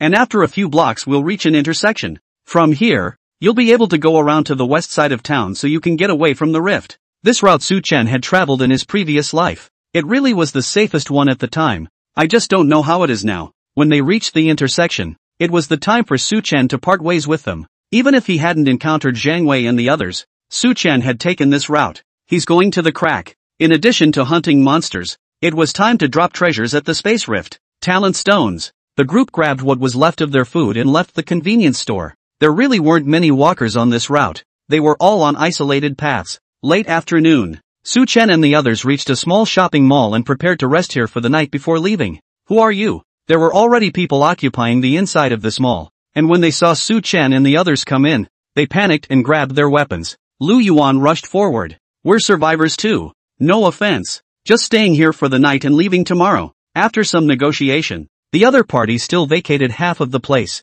After all, there were about 10 on either side, and neither felt good about crushing the other. The crowd sat down and began to divide the food in preparation for dinner. The food is pretty much the same on both sides. Bread, crushed cookies, whatever. Su Chen was about to pull Zhang Wei out to start a small business. Hey, Zhang Wei, Su Chen? A delighted voice came from the crowd over there, only to see 4 people come out over there. 2 men and 2 women. Gee, if it isn't the class flower. Zhang Wei raised his head. Hey, he met a familiar face. The 4 men who came were all college friends and knew each other. But one of the girls' face became unnatural after seeing Su Chen. A bit bored. She's the class flower who pretended to be a white lotus, as Zhang Wei said. The one who had been scolded by Su Chen and cried. Su Chen looked up, unimpressed, and didn't want to go forward to greet him, because he had always preferred solitude and didn't like to deal with people. The one with the best relationship was Zhang Wei, the douchebag. The atmosphere went cold. Seeing that Su Chen didn't say anything,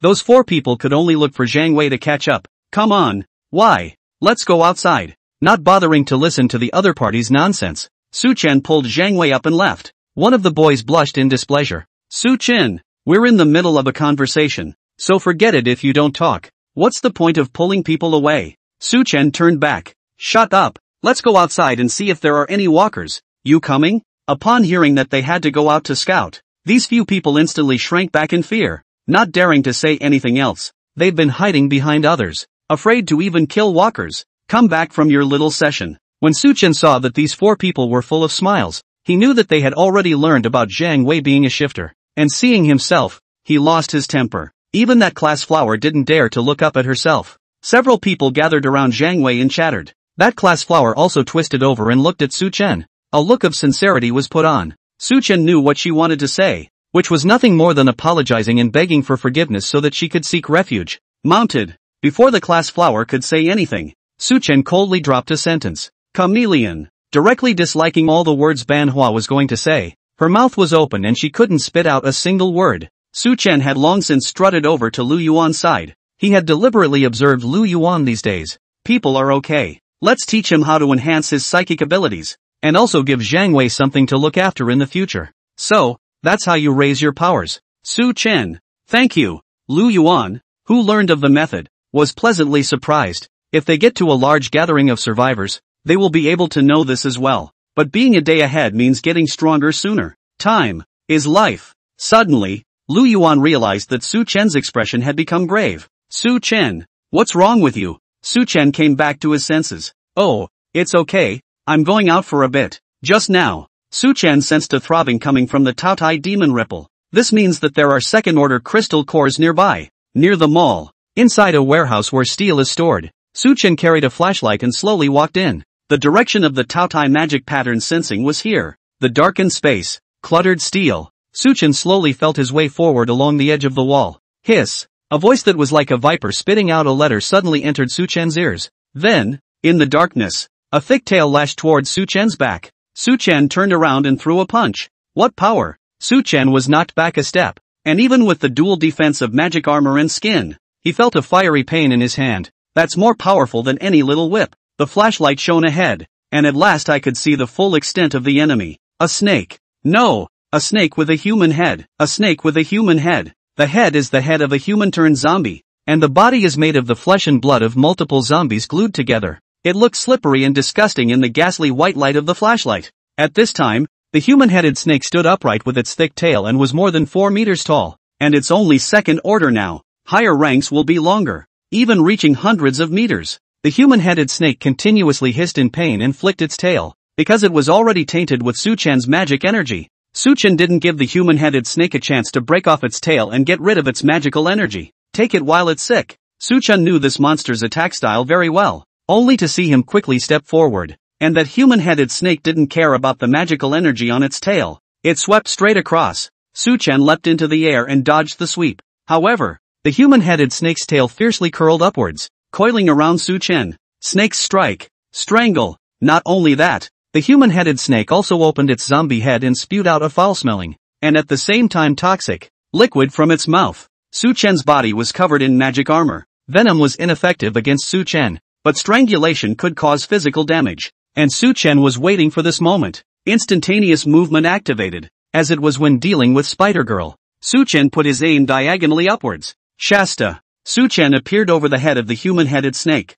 The human-headed snake's body had a strong attack and defense, but its biggest weakness was the zombie head. A jab is thrown. The shadow of a fist that could pierce through steel easily shattered that head. All second order though, but Su Chen only used one strike, and the human-headed snake died completely. It's all about knowing your enemy and knowing yourself. Su Chen took out the crystal core. After fighting that frog monster, it feels like all these mutant walkers are much better to fight. Su Chen joyfully put away the crystal core. Instead, the Taotai demon ripple transmitted another sense. Su Chen looked violently in that direction. Bad. I forgot that human-headed snakes tend to come in pairs. One male and one female. There's another one. In the mall. Lu Yuan, do you know where old Su went? Zhang Wei, who had managed to get rid of the pestering, asked Lu Yuan. Southern just said he was going out for a bit. As far as which direction? I don't know. Lu Yuan added. I'll go out and ask whoever's watching outside. To increase safety, 2 people are sent out in turn to observe the situation outside to prevent any corpses from approaching. By the way, how come the people sent out to look out haven't moved until now? The 2 were in doubt when the leader of the other group of survivors approached. He also sent people out to observe. Brothers, did your men not come back either? Was talking about it. Ah! A scream cut through the quiet of the night. What's the situation? Survivors woke up in droves, and this familiar scream made them feel as if they were frightened. Help me! Help me! Open the door and let me in. A blood-covered man flung himself against the locked glass doors of the mall, looking creepy in the light of a flashlight. The crowd stepped back at the frightening appearance. The people outside are still begging for help. You guys go save him. What are you waiting for? That class flower exclaimed. But she herself hated to shrink to the very back, desperately trying to squeeze behind the others. Lu Yuan pulled Zhang Wei, who wanted to go forward. Watch out. Something's not right. Even if it's a horde of corpses, it's unlikely that our people didn't have the slightest sign of warning before. Wow! The glow of several flashlights hit the glass door. The crowd was treated to a ghastly scene the likes of which they had never seen before. A serpent's tail thicker than a thigh swept the man up from above. A large amount of blood spilled down with the screams, staining the entire glass door. There was another head hanging down, staring at the crowd. Eyes gray, face rotting. What kind of monster is this? Or is it a zombie? A sense of desperation permeated the crowd. There was even an odor of urine coming out. Run! Suddenly someone exclaimed. After this monster eats that man, it will come and eat us. The crowd instantly stirred, trying to find safety. Zhang Wei also became agitated, but his anxiety was worried about Su Chen. In the heat of the moment, he grabbed Lu Yuan's collar. Lu Yuan, old Su's out there too. Did he get eaten by this thing too? Lu Yuan also looked innocent. How do I know? I didn't know there was such a horrible thing. Then he backhanded Zhang Wei, who wanted to rush up. Don't take revenge yet. We can't beat it. Looking at the size of that thing, It's probably a second-order zombie, as Su-chan said. And we're only first order. The mall is sealed off on both sides and there are monsters at the glass doors. Only a small door reaches the cramped staff studio. The crowd pushed and jostled to get inside. And by that time, the human-headed snake had broken the glass doors of the mall and was getting closer. In the chaos, people were toppled to the ground and mercilessly stomped over the palms of those behind them. Who doesn't care about the camaraderie? There was even a big fight. Lu Yuan yanked Zhang Wei with one hand and made a strong effort to peel the crowd away. Just about to go in, a man squeezed hard into the center, and Lu Yuan's grip on Zhang Wei's hand was instantly swept away. It's the flower of the class. She looked at the crowd and couldn't squeeze herself in. And Lu Yuan was a psychic. His powerful physical qualities would definitely be able to get in. So it took advantage of the impact of the crowd to squeeze between the two. As for what will happen to classmate Zhang Wei, she doesn't care. He even drew the short knife he had secretly hidden from his sleeve and stabbed at the people around him. This holy mother of all tables. It just doesn't work against walkers, and it's most likely to backstab against one of their own. There were cries of agony from the people around them as they were stabbed. Even Zhang Wei got a cut on his hand. When a person is injured, they will be too focused on their wounds to care about squeezing inside. And Banana took advantage of this to squeeze into the staff studio. You! Lu Yuan shouted angrily while the human-headed snake was already very close. Zhang Wei, on the other hand, also looked at manhwa with a face of anger tinged with incomprehension, covering the wound on his hand. In the confusion, only he and Lu Yuan knew that it was manhwa who moved the knife. Zhang Wei didn't push any further. Looking at the human-headed snake that was close by, he instead rushed to the outermost part of the crowd. In his imagination, Su-chan was also eaten. Bastard! Zhang Wei roared and rushed up, raising his hand to blast out flames. The flames hit the human-headed snake, and did not have the same effect as against a normal zombie. Instead, it was quickly extinguished. Then, venom spewed out of the human-headed snake's mouth. Crap! Lu Yuan clearly saw the scene. He was so close to squeezing in. What should I do? Lu Yuan quickly did a mental struggle. The human-headed snake in front of him was indeed of the second rank, and going out would be a death sentence. However, he thought of Su-chan's detailed instruction on absorbing crystal cores, as well as Zhang Wei's once desperate attempt to save himself. For fuck's sake. I'm not a piece of shit like Jafu. Lu Yuan clenched his fists. Spell it out. Lu Yuan reached out and unleashed his supernatural powers. A wall of earth quickly rose in front of Zhang Wei, blocking all the liquid. But the wall of earth was shattered when the human-headed serpent's tail lashed out. Then came another attack. Lu Yuan had already rushed out and pulled Zhang Wei up in one go to avoid the blow. Still, the edge was grazed and the two were sent flying behind the human-headed snake. Hiss! The human-headed snake was enraged by the successive attacks and turned its head for another tail. Lu Yuan's earth wall was broken again. Even the man was swept aside, lying on the ground half unable to get up. It's no match at all. Zhang Wei, on the other hand, his body was ablaze with flames as he rushed up, ringing the human-headed snake with fire. At once, the human-headed snake's body ignited a ring of blazing flames. Hiss! The human-headed serpent has finally been seriously injured. The mouth opened and bit down towards Zhang Wei. Looking at the nearing zombie head, Zhang Wei still didn't let go. Looks like we're going to end up here with old Su this time. Zhang Wei closed his eyes and waited for a long time, and feel nothing. I'm not dead? Only a familiar voice could be heard from ahead. What's the matter? Why? Scared silly? Become a steak? Zhang Wei opened his eyes and saw Su-chan wearing a plastic bag. In his hand he carried a steel bar through the head of the human-headed snake lying on the ground. Zhang Wei opened his mouth. Great old Su. You're still alive? Su-chan rolled his eyes. Boy, can you talk or not? Pulled the rebar out of the human-headed snake's head and inserted it a few more times. Plugged right out several holes. Su-chan said, I saw it punching you as soon as I came in, so I came around and gave it a blow to the head. Come here, help me drag it out. I'm useful. Lu Yuan, you come too. At this time Lu Yuan also climbed up, although his body was sore. Fortunately he did not suffer any serious injuries. An alleyway. Okay, just leave it here. And you guys wait for me in the house over there. Zhang Wei. Lu Yuan asked. Is something the matter? Su-chan, don't ask. Both, oh. Su-chan took out the crystal core of the human-headed snake and walked into one of the other rooms.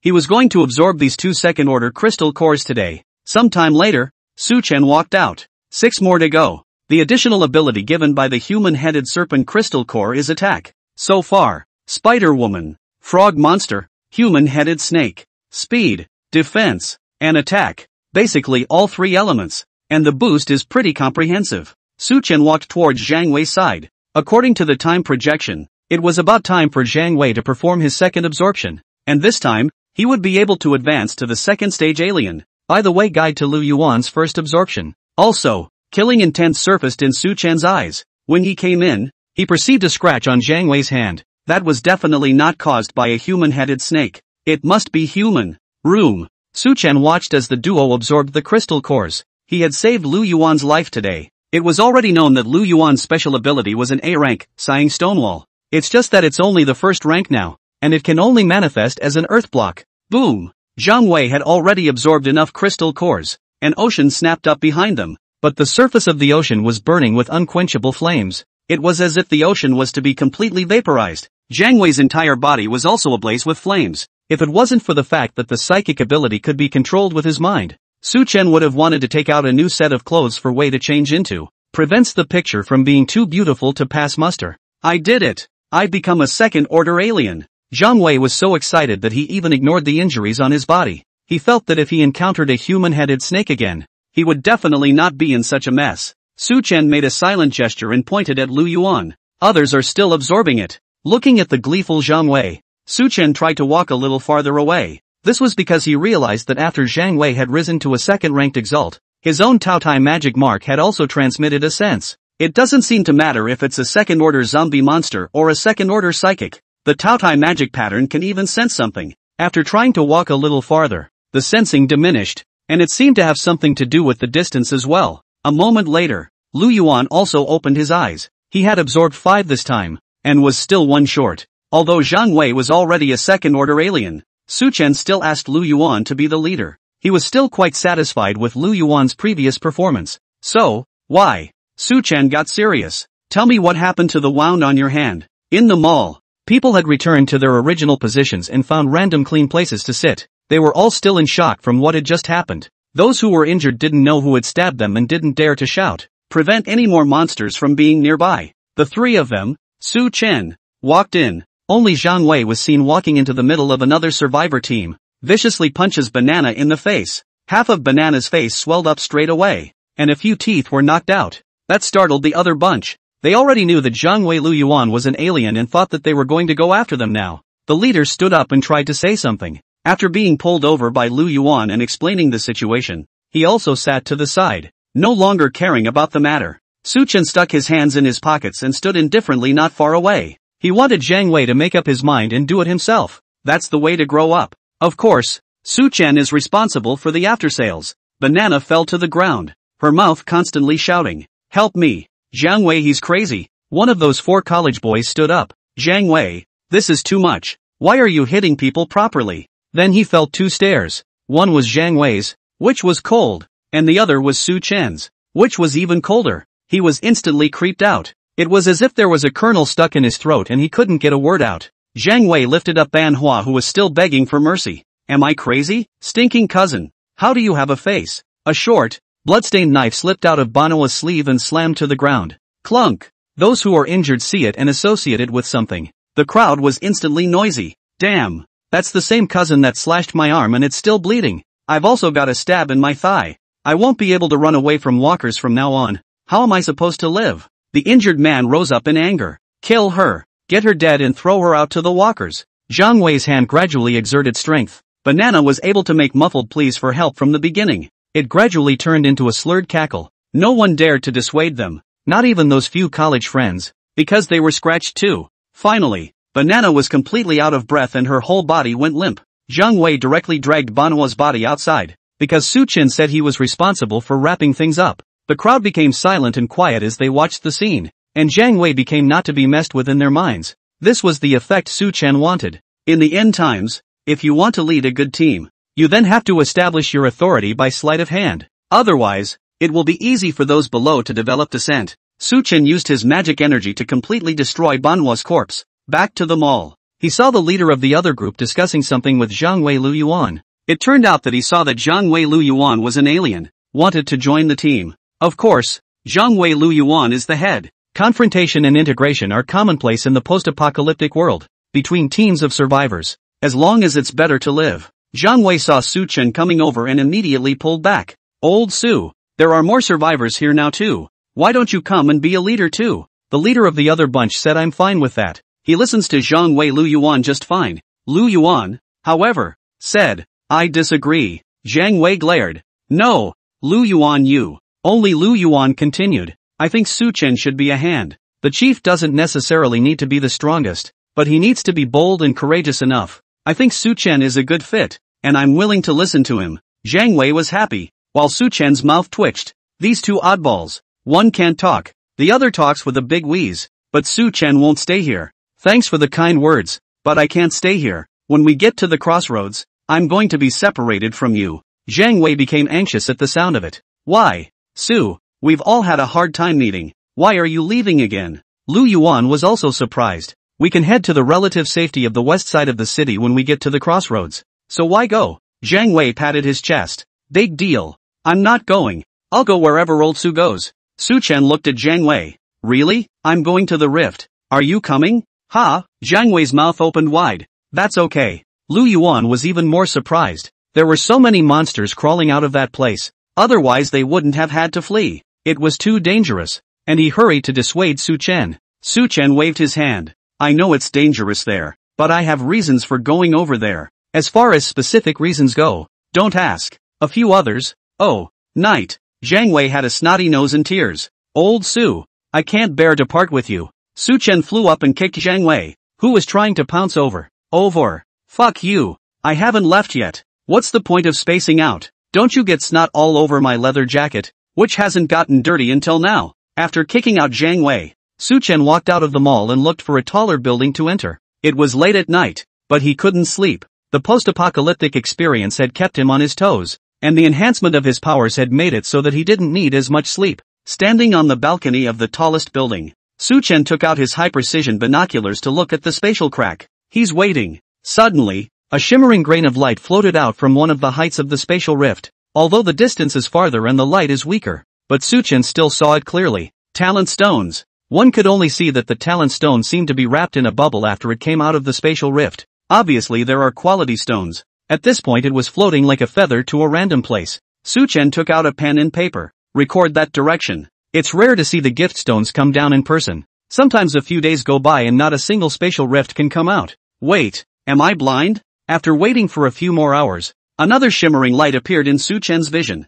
The difference, however, was that the shimmering light was much more intense and emanated a variety of colors. Su Chen rubbed his eyes, wanting to look more closely. That's right, it's just color. SSS-rated talent stones. Su Chen felt his mouth dry. SSSS-grade talent stones. I can't believe I got to see it with my own eyes. Su Chen was already preparing to go downstairs. He was going to get his hands on the talent stone now. Dust of time is far from landed. But this SSS-rated talent stone is right around the corner. However, a large hand reached out from the space crack. Surprisingly, the talent stone was fished back. What? Su Chen passed through the binoculars and used the adjacent building as a reference based on it. Again, with the light of the talent stone, it can be seen. That hand alone was over 10 meters wide. It's hard to imagine how big it would be if the main body fully descended. The car-like monsters that came out before were nothing more than little caramels. It's the middle of the night. Survivors either sleep or watch out for any danger around them. Aside from Su Chen, no one had seen this appalling scene.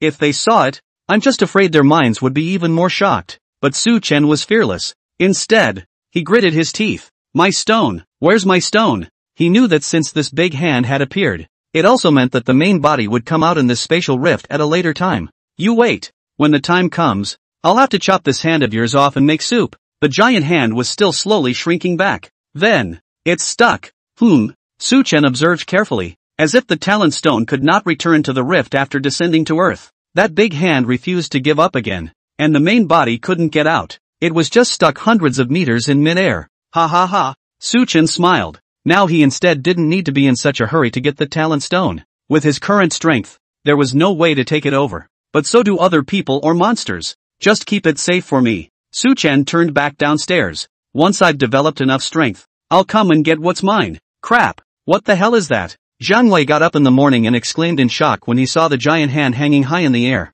Now, most of the survivors in Trina City had seen the scene. In addition to the zombies, there are also those monsters that are several meters long. There is actually such a horrible existence. Fear and powerlessness spread through the crowd, and the already sparse murmurings of the weekdays disappeared even more completely. They all just want to escape the city. Su Chen looked at the giant hand and licked his lips. He had already seen the giant hand as his prey. Where should I get a big pot that can make soup? As we walked, the crowd in front of us stirred, refused to go any further. What's going on? Zhang Wei, who was pressed at the tail of the group, asked. Lu Yuan, who was in front of the group, came over. There are 5 walkers around the corner, and the people in front of us are afraid to go forward. Zhang Wei said, then I'll go over with you to finish off the walkers? This statement was made. The entire team of more than 20 people were eyeing Zhang Wei and the others.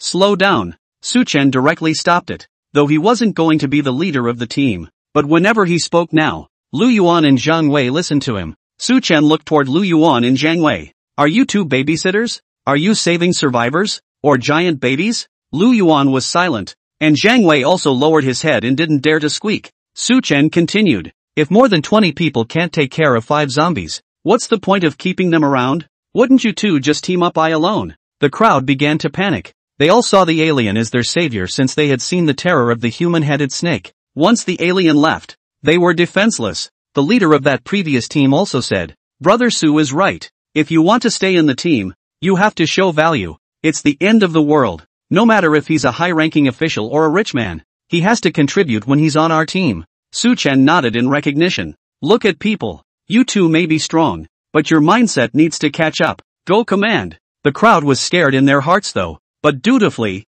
he found the cloth for protection, and took sticks, kitchen knives, steel forks and other weapons that could be used, because the first thing Lu Yuan said when he came over was, I'll see who wants to hide behind and not contribute, and I'll throw him out to fend for himself. Su Chen called a few more leaders over, said a few words. Zhang Wei and the others nodded and began to command the crowd according to the advice given by Su Chen. Groups of 3 were formed into horns. 2 people were responsible for pinning the walkers left and right, and 1 person in the center was responsible for attacking. Soon the team was formed, but the crowd's legs were still shaking, though they've basically killed walkers. They're used to being protected. A college friend asked Zhang Wei with a trembling voice, do I have to go too? Seems like 15 people would be enough. Zhang Wei asked rhetorically, or what? Is it hard to believe that I'm your father and have to protect you all the time? 15 people were responsible for killing the walkers, and the rest of them had to fill in. Lu Yuan Zhang Wei won't even make a move. Neither would Su Chen, but no one dared to have an opinion.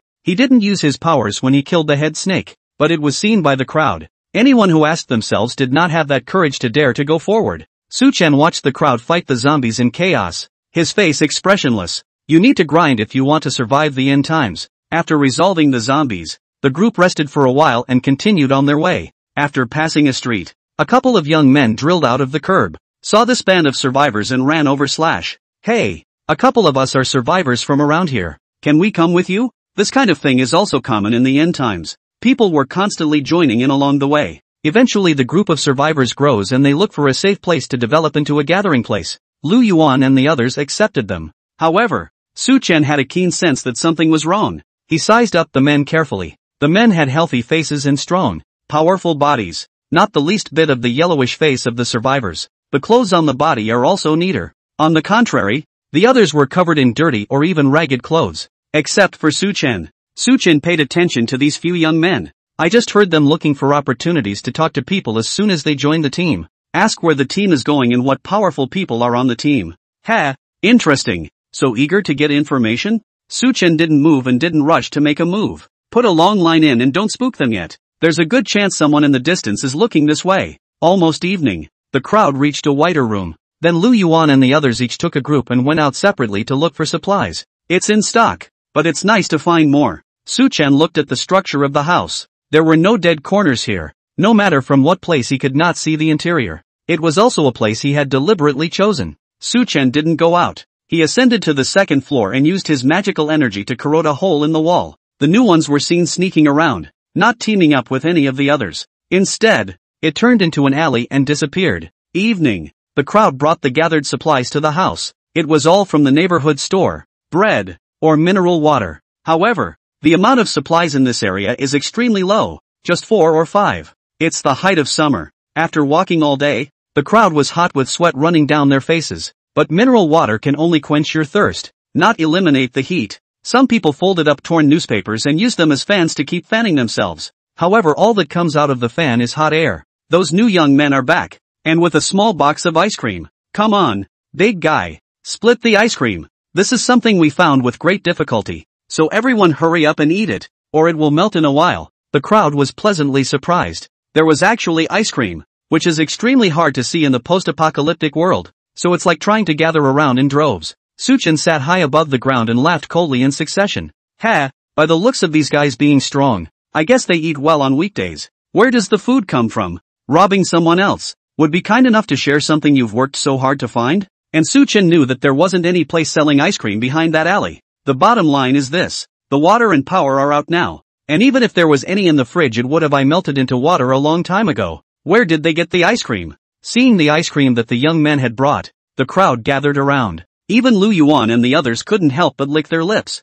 It's too hot. What a comfort it would be to have a piece of ice cream in the heat of the day. In a post-apocalyptic world, this is even more of a luxury. A voice stopped the crowd as they prepared to reach for the ice cream. Zhang Wei, bring me all the ice cream. The crowd that heard the words froze, filled with disbelief. This is too much of a bully. Could it be that this Su Chen was trying to keep the ice cream all to himself and give them nothing? Supplies were all we went out looking for. He stayed put. You can't even share a bite of ice cream? Zhang Wei didn't care so much. He did what Su Chen said. A handful of ice cream all over to Su Chen. Pick up the ice cream. Su Chen watched carefully. It didn't look any different from the usual ice cream, and you could even feel the chill. The young men had sat back down in the congregation. Although he was whispering to the others, it still all fell on Su Chen's ears. It was nothing more than saying how overbearing and unreasonable Su Chen was. Ha! Stirring up emotions? Unfortunately, I'm not very reasonable in the first place. Lu Yuan, Zhang Wei and the others looked at Su Chen and did not say anything. They also felt that Su Chen's behavior was a bit strange. Su Chen didn't move a muscle, and no ice cream.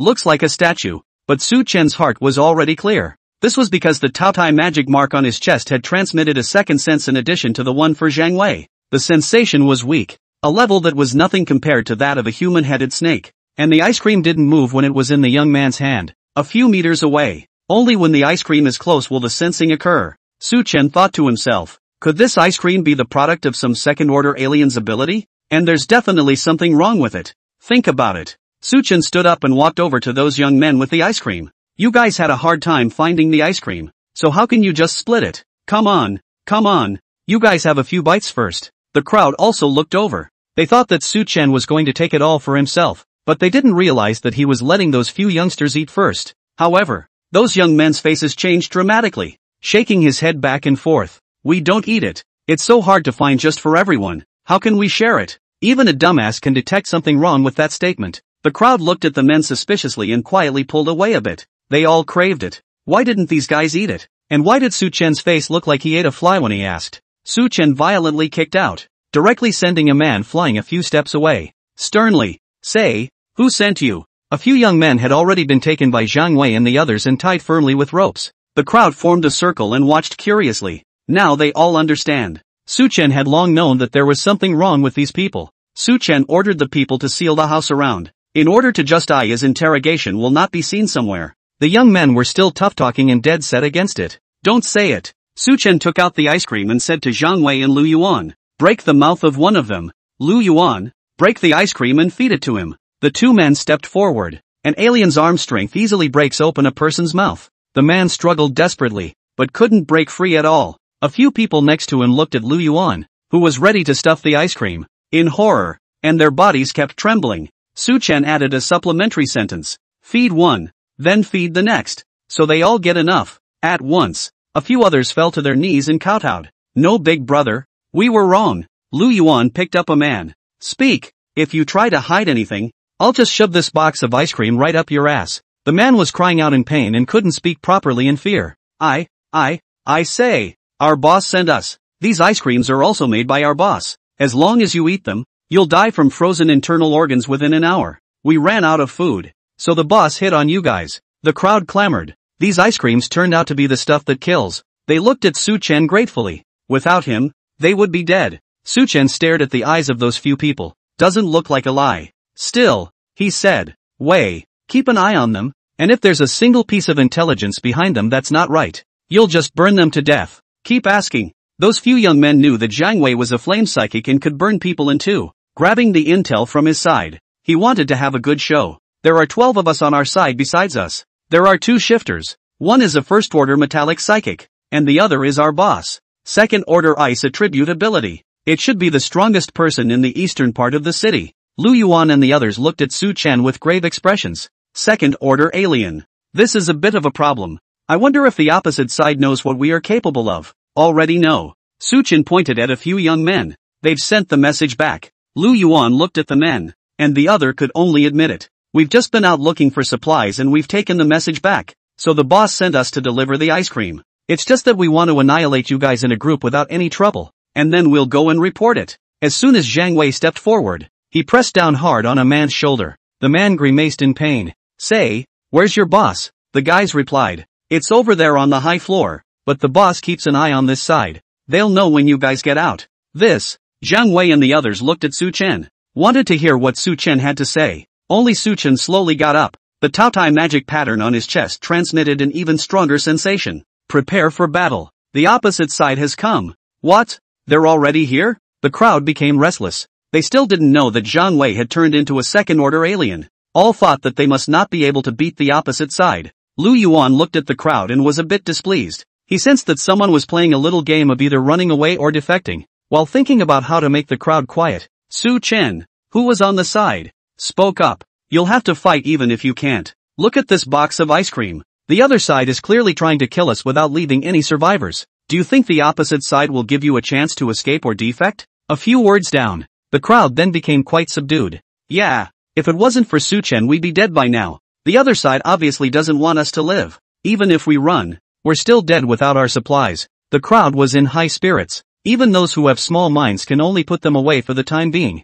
Lu Yuan looked at Su Chen. It's so strong. It's almost like you can read minds. It would be nice if instead of being a lone wolf, he was willing to be his own leader. One is willing to follow him all the way. Su Chen swept over the crowd with cold eyes. He didn't care if these people died or lived, just so that he could relieve some pressure on Wei and Lu Yuan. If anyone is still thinking crooked thoughts, he or she will just strike out on their own. Not far outside the house, a two-story house. What's the situation over there? Did the boys come out yet? A burly man asked the little brother next to him who was watching. He had a long scar on his face that made his whole person look hideous. There was an ice cube playing in his hand. No, boss, the little brother replied. There's been no movement there until now. That's not right. According to the time, it's been almost an hour. My powers should have worked already. The scar-faced man looked to a man with glasses. Viper, what do you say? Viper was the man's nickname. And although he had no psychic powers, his spots were poisonous. The ice cream delivery was his idea too.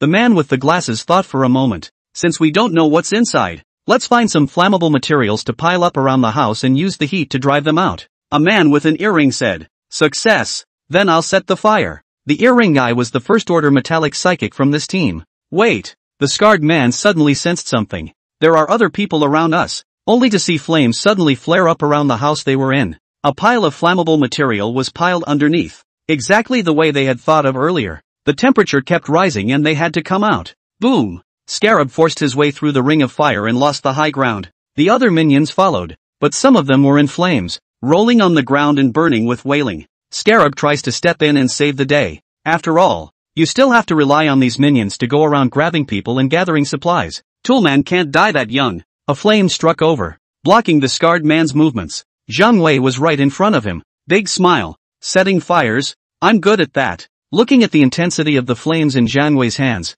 the scarred man's eyelids jumped. Damn. How come there's a second-order psychic on the opposite side as well? The earring man with the metallic powers looked around, trying to find any opportunity. Lu Yuan blocked in front of him. Each knows the other's intel. Tit for tat. Some of the remaining minions caught fire. Some jumped off the building and fell, shrinking the fight quite a bit. The survivors on Su Chen's side maintained a formation of a few people and surrounded the enemy. Su Chen still had his hands in his pockets, watching the battle indifferently. In order not to be observed by the opposite side of the movement, Su Chen directly asked the crowd to open a hole behind the house. He went out first and looked through his binoculars, found the location of everyone on the other side, all in the direction of the front of the house, and then have the crowd grab flammable materials. Fire attacking the building. Of course, those few people who spied on the information were taken care of by Su Chen. A fight to the death. How could you let it go? Ha ha ha. You're fire and I'm ice. A natural restraint. The scarred man laughed, raising his hand. Dozens of ice picks flew towards Zhang Wei. Some hit concrete walls. Both drilled a hole. It even smashed into the iron plate and pierced right through. Zhang Wei, however, did not avoid it in the slightest. Those ice blocks lost their impact when they came into contact with the flames on his body and kept melting. Unfortunately, my flames are capable of burning through the ocean. What is a mere block of ice? Jiang Wei stepped on his feet. Several lines of fire burned up a meter or so from the ground, heading straight for the scarred man. Su Chen watched these two fight. Mental floss. What's the point of talking so much when it's a fight to the death? Like me, is it not good to face a powerful enemy and kill first before talking? On the contrary, Lu Yuan's side was much quieter. Even when confronted, the metal couldn't make much noise when it hit the sand. Su Chen looked at the earring man's attack. It was still fast, but Lu Yuan kept a wall of earth at all times, blocked all damage like a shield. Those pieces of iron controlled by the earring man were okay to pierce the zombie's head, but they couldn't break through the earth wall. The strength was not even comparable to a blow from a human-headed snake. It seems that breaking the defense can't be done by Lu Yuan. Lu Yuan's means of defense was an earth wall, but as an ability, the strength was about equal to a relatively thick iron plate. It's perfectly capable of fending off attacks and stalling the opposite side. Back in the day, when I first awakened my Tao Tai powers, I was able to pierce through steel plates. Between the powers, how can the gap be so wide? Su Chen thought in his heart. Then he walked down the stairs to see if he needed to strike out on his own to settle the fight sooner. While walking into an intricate alley, a voice came from behind. "You're Su Chen?" Su Chen turned back, only to see a man with glasses come out of the corner next to the alley. The man with the glasses continued to speak. "I'm really curious. How did you, a commoner, manage to get two shifters to do what you say? I get all the ideas on my team and I can't even do it." He envied Su Chen, and he was also jealous of Su Chen. He was the one who came up with all those wicked ideas, but he couldn't do anything to make the boss trust himself completely. And based on the intel from those guys, on weekdays it's the alien who makes the decisions. But as long as Su Chen opened his mouth, the alien unconditionally trusted him and did as he wished. Su Chen didn't do anything in response. He didn't care to talk to people like that. In fact, he kept his eyes on that side of the battlefield, and everyone's movements were clear. This glasses guy came to see himself, and he knew it. Looking at Su Chen's eyes that looked at him like a fool, the man with the glasses felt that he had been provoked. Karakao laughed. "It doesn't matter how good your idea was or how prestigious it was. You're going to die now." After saying that, he actually took out a pistol. Bang! "Ha ha ha, can't believe it. I have a gun." The man with the glasses was still trying to laugh in triumph, but his voice faded. He saw that the bullet hit Su Chen's body and directly disappeared, while a black substance was flowing from Su Chen's body. You're not an ordinary person. You're a shifter." The man with the glasses shrieked as he fired continuously. "It's not working." Su Chen thought for a moment. Having a gun might be considered a bit of strength. Teleportation. Su Chen came directly in front of the spectacled man who had turned to flee. "Swing your hand. Form a sword. Slash down. Head fall." Looking at the glasses man who was completely dead, Su Chen used magic energy to start corrupting. "That's what said. You're full of crap. A lot of it. Ordinary people? It's always been you yourselves who thought so. I never said that." After ascending to the second rank, it only took less than a minute for all traces of the spectacled man to completely disappear. Look over to the battlefield. Su Chen began to move. After all, that Ice Attribute 1 was also a second-order alien, and he wanted to see if he could absorb it with his magic. Perhaps it could be equivalent to a second-order crystal core as well. Su Chen stood at the edge of the battlefield like a nobody. One had to have enough combat experience in the end times, and he wouldn't make a move if it was unnecessary. Both the scarred man and the earring man had fallen to the wayside, adding wounds to their bodies. Thought so. One of Jiang Wei and Lu Yuan was an S-ranked psychic ability and the other was an A-ranked psychic ability. And the opposite side is obviously a bit lower in rank. Plus the opposite side basically bullies other survivors for supplies. Didn't have much real-world experience. It's only been a few minutes of work, and it's too much to fight. "Boss, we're going to lose the fight." The earring man panted and said to the scarred man beside him. Their minions were dead or wounded, and all the living ones were captured. On the contrary, the survivors on Lu Yuan's side had at most a few minor injuries due to the tactics of multiple groups of people. The scarred man put his heart on the line. "Let's charge forward together. If we keep fighting we'll all die here." "Fight." "Yes." The earring man obliged, running his powers to the max and surging forward. However, he suddenly realized that the boss wasn't along for the ride. The scarred man watched the earring man rush up, turning his own head and running in the opposite direction. "Shit. You lied to me." The earring man cursed loudly and angrily, but his body could no longer be retracted. Lu Yuan Jiang Wei struck at the same time. How could the earring man resist? It was directly burned clean by the flames. This fool, cheated to death by one of his own, Jiang Wei said as he looked at the ashes on the ground. Lu Yuan, on the other hand, went to clean up the mess. Teams like theirs are selfish and betraying their teammates is common. The two men took a head count.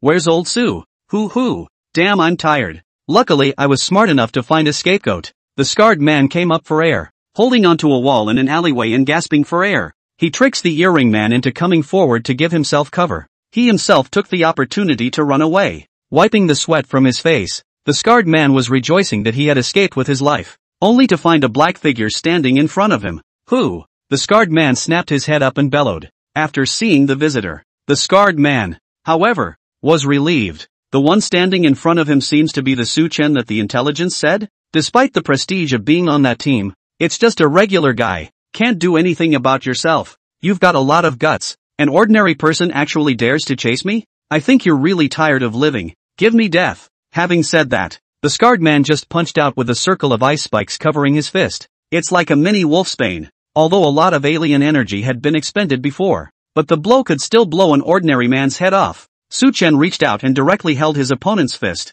didn't even use the powers. The ice spikes made a gurgling sound as they cut into the skin and continued to shatter. But it couldn't leave a single mark on Su-chen's skin. Seeing that his fist had been lightly received, the scarred man was confused. It was Zhang Wei and the others just now who didn't dare to take it hard. You're really an ordinary person? The scarred man felt the world fall apart. How is this possible? Su-chen's hands began to cover out magical energy. Another thinker. After the additional defense, the attack can easily be taken even without using the powers, and will only feel like a slight shock. Barely. The scarred man began to let out a scream, but there was no way to pull his hand back. Su-chen was holding the scarred man's fist in a death grip. The magic energy kept corroding, and those ice blocks were instantly melted away. The scarred man leaned against the wall and went limp. One hand had completely disappeared, and that black substance was still spreading up the arm. Ouch, it hurts. Spare me. I didn't know you were so strong. I won't dare next time. The scarred man begged for mercy,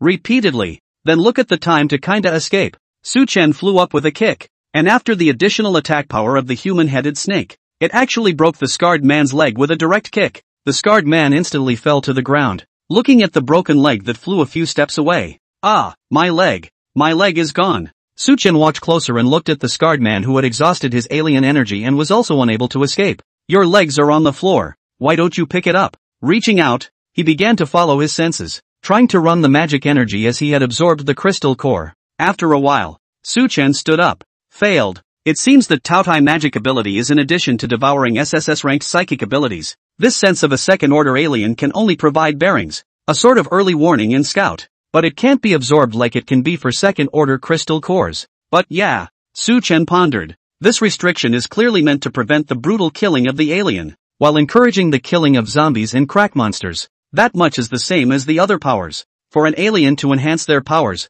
they must go through the cores of zombies and crack monsters. It's not as if no one has tried to kill other shifters, but none of it could be absorbed. As for devouring SSS classes for their own use, it's probably the special thing about Taotai, or uniqueness. Getting up, he eliminated the body of the scarred man. Su-chen looked around. It's just a block away from the separate intersection. Old Su, when will we meet again? At the crossroads, Zhang Wei asked with his head hanging down. I don't know what you're going to do at the space rift, and I'm not going to ask, but you must be safe. Lu Yuan also looked at Su-chen, full of reluctance. Su-chen, no matter where you are, as long as you come back, you're my leader and I'll listen to you. Now, Lu Yuan had also managed to advance to a second-order alien, but he still admired Su-chen. Straightening his sleeves, Su-chen looked at the two. I'll see you again sometime. On the contrary, you, too, must live. In addition to zombies in the post-apocalyptic world, you also have to be careful of people's hearts. You must pay attention to any suspicious people in the team.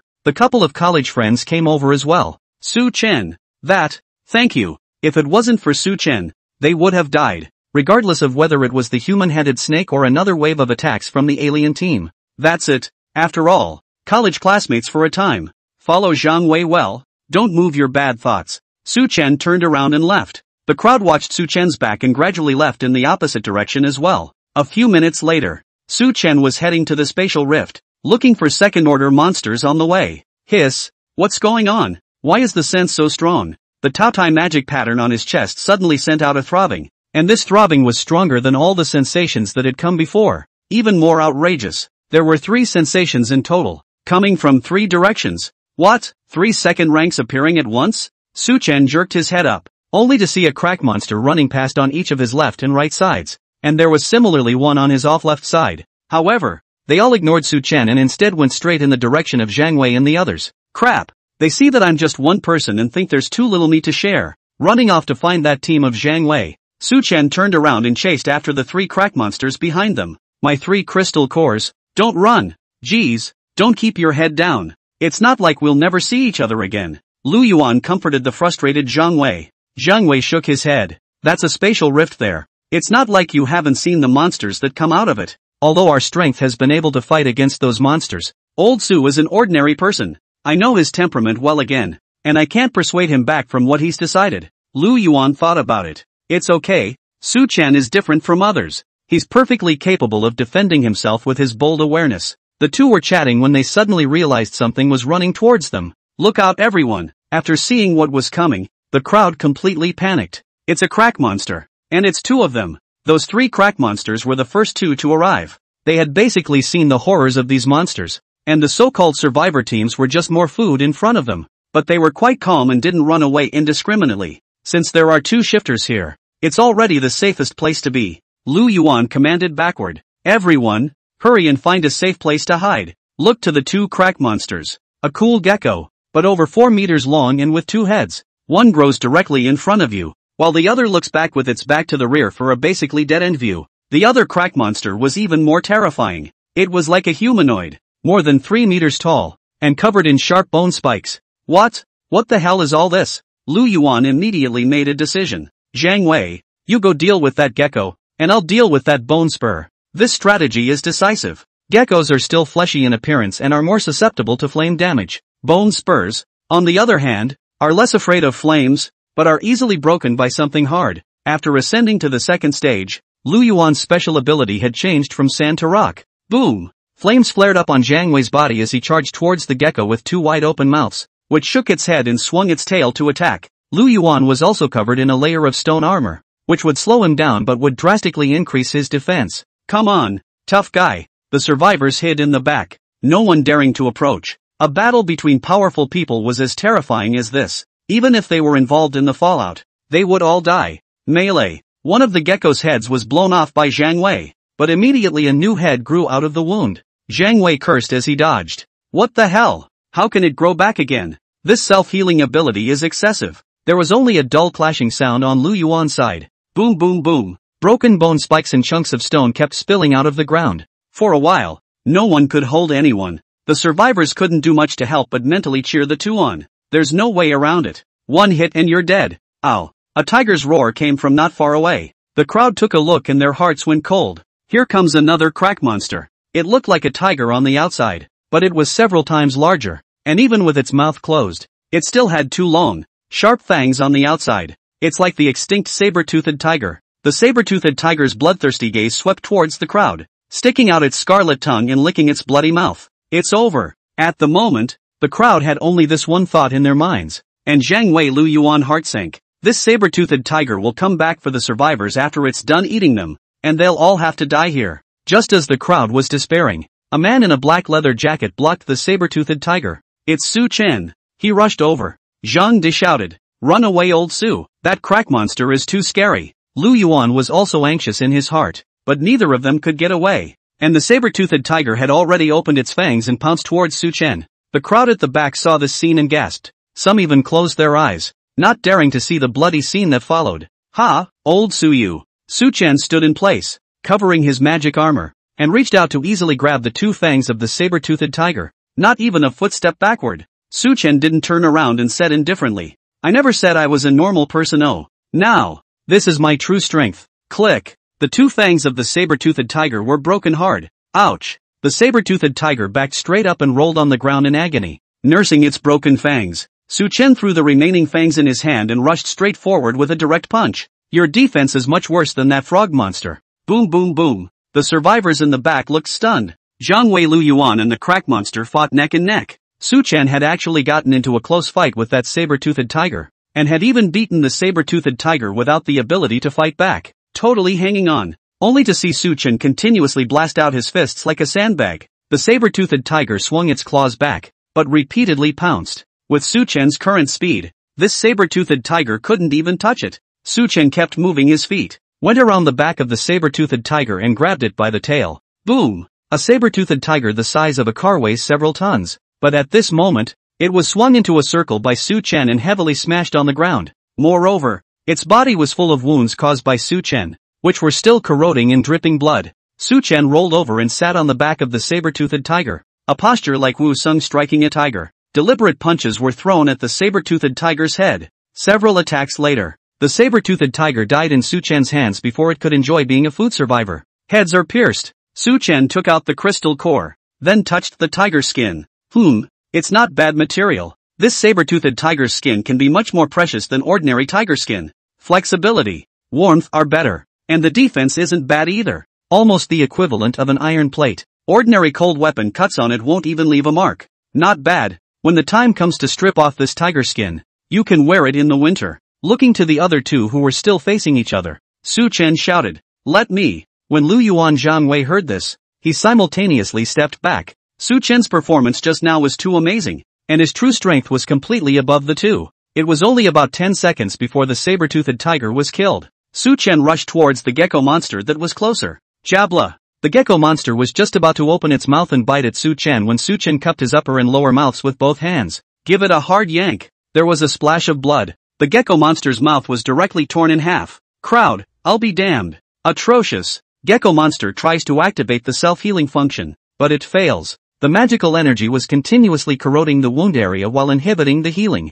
Prohibition of therapeutic effects. Specializes in restraining powerful resilience. Su-chen did as he had done, and solved the other head of the gecko monster that way as well. A few punches were thrown. The gecko monster couldn't grow his head and was beaten to death alive. Su-chen twisted his head to look at the bone spur monster. The bone spur monster sensed Su-chen's threat. The bone spikes on his body shrunk up like a hedgehog, while sending out some of them as darts to use for attacks. Su-chen made an instantaneous shift, dodged the bone spikes in the air. Those bone spikes hit a nearby car and dug right into the iron. Let me see how hard your bones are. Instantly moving in front of the shrunken bone spur monster, Su-chen raised his fist. Boom boom boom boom. Fists rained down like rain, and with each attack, large swathes of bone fragments fell down, shrinking in place to allow Su-chen to attack. What a stupid choice. The crowd watched as Su-chen's furious attacks gradually broke all the bone spurs. Holy shit. Rah! At this moment, the bone spur monster was like an octopus that had pulled out its turtle shell, and its natural defense was sharply reduced. As Su-chen's hand rose and fell,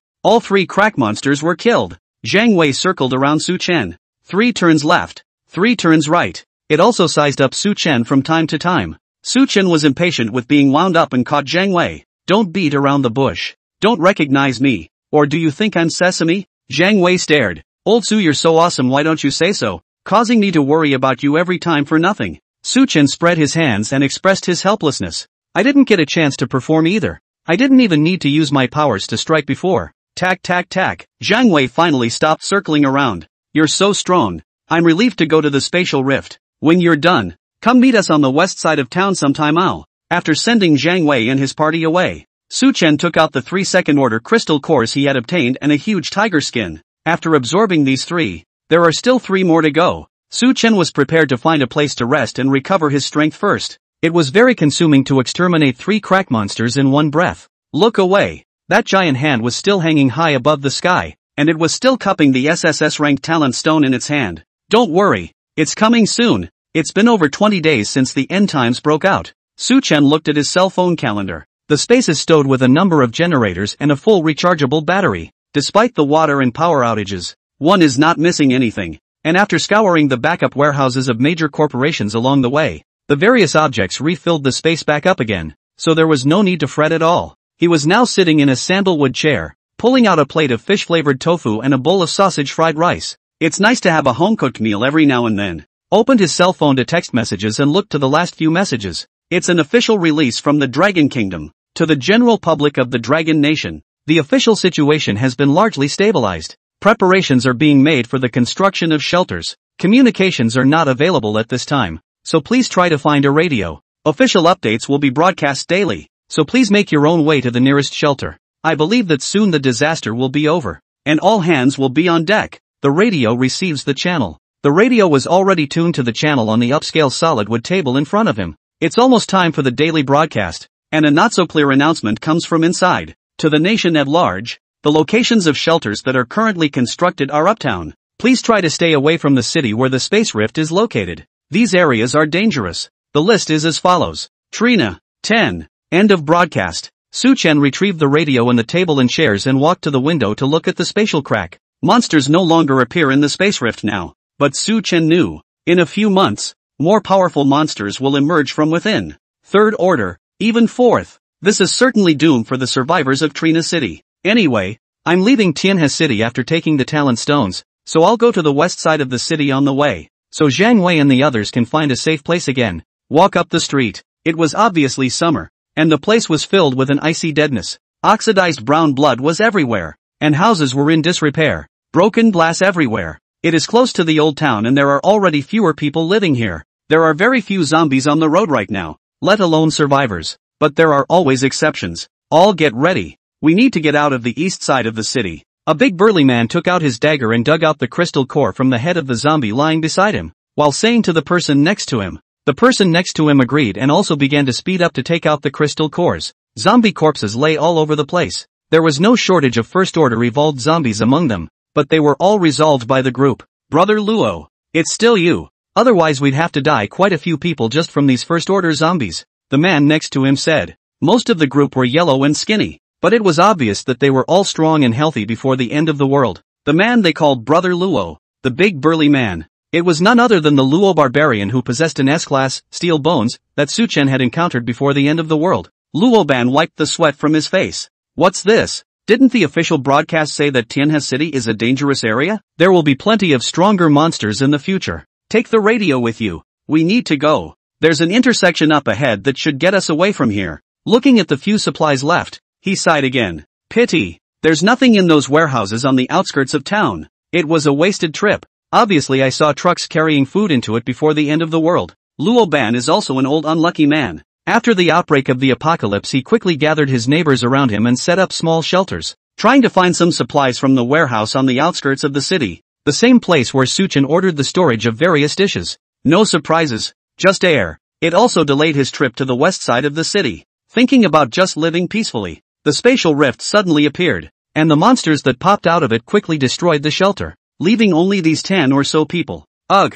Luo barbarian spat on the ground, then blasted his fist forward. The head of the zombie in front of him burst open like a watermelon. Move! The group hurried along. Luckily there weren't any walkers on the road, and they soon crossed a street. Just because there are no walkers doesn't mean there isn't something else. He. Holy shit! What kind of weird shit is this? Seeing what was stopped in front of them, the crowd sucked in a breath of cold air and took a few steps back, only to see a 3-meter-tall monster standing in front of them. The monster is in an upright form with short, thick limbs, but he has no stomach or chest or abdomen. There's only one giant face. That's right. It's like a face grew on a round cake and then 4 short limbs were attached. Luo-ban took a look and immediately yelled. All step back. It's one of those monsters that appear in space cracks. The crowd was so scared that their legs went limp, and they wanted to back up but realized that the people behind them were not moving. Go on. Back up. Don't block me. The man in the back spoke with difficulty. Back there. There's one too. What? The crowd looked to the creature behind them.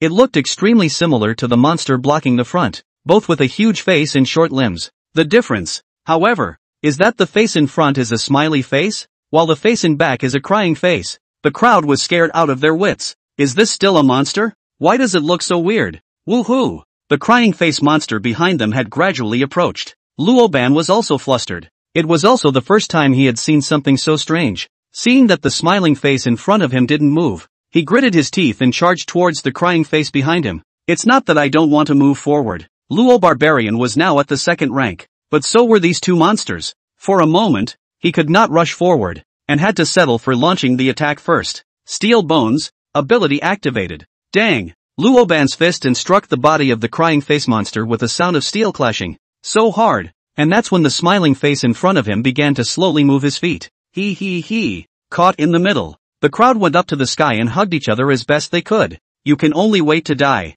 Su Chen, dressed in black, stood on top of a ruin. It was a 3-story building, but the roof and the walls of the 3rd floor had been completely lifted off. Those two things, why are they kind of familiar? He walked here, seeing the besieged Luoban and the others and those two monsters. Luo Ban and the others were simply ignored. Those two strange-looking monsters, however, caught Su Chen's attention. Frowning, he recalled the memories of his previous life. Joyful Two-Face? He remembered. Many foreign gods have come out of the spatial rift, most of them in strange forms. One of them is particularly noteworthy. This was because it was an extremely rare merge-type other god, a crying face on one side and a smiling face on the other. Huge and incomparable. 500 meters high. It was taller than the famous building in the Dragon Kingdom. That 400-meter mansion. The Dragon Kingdom Pearl. After he came out of the spatial rift, he stayed in place without moving, but the sound made carries to another city. Anyone who hears it will be mentally assaulted. Light bleeding from the mouth and nose.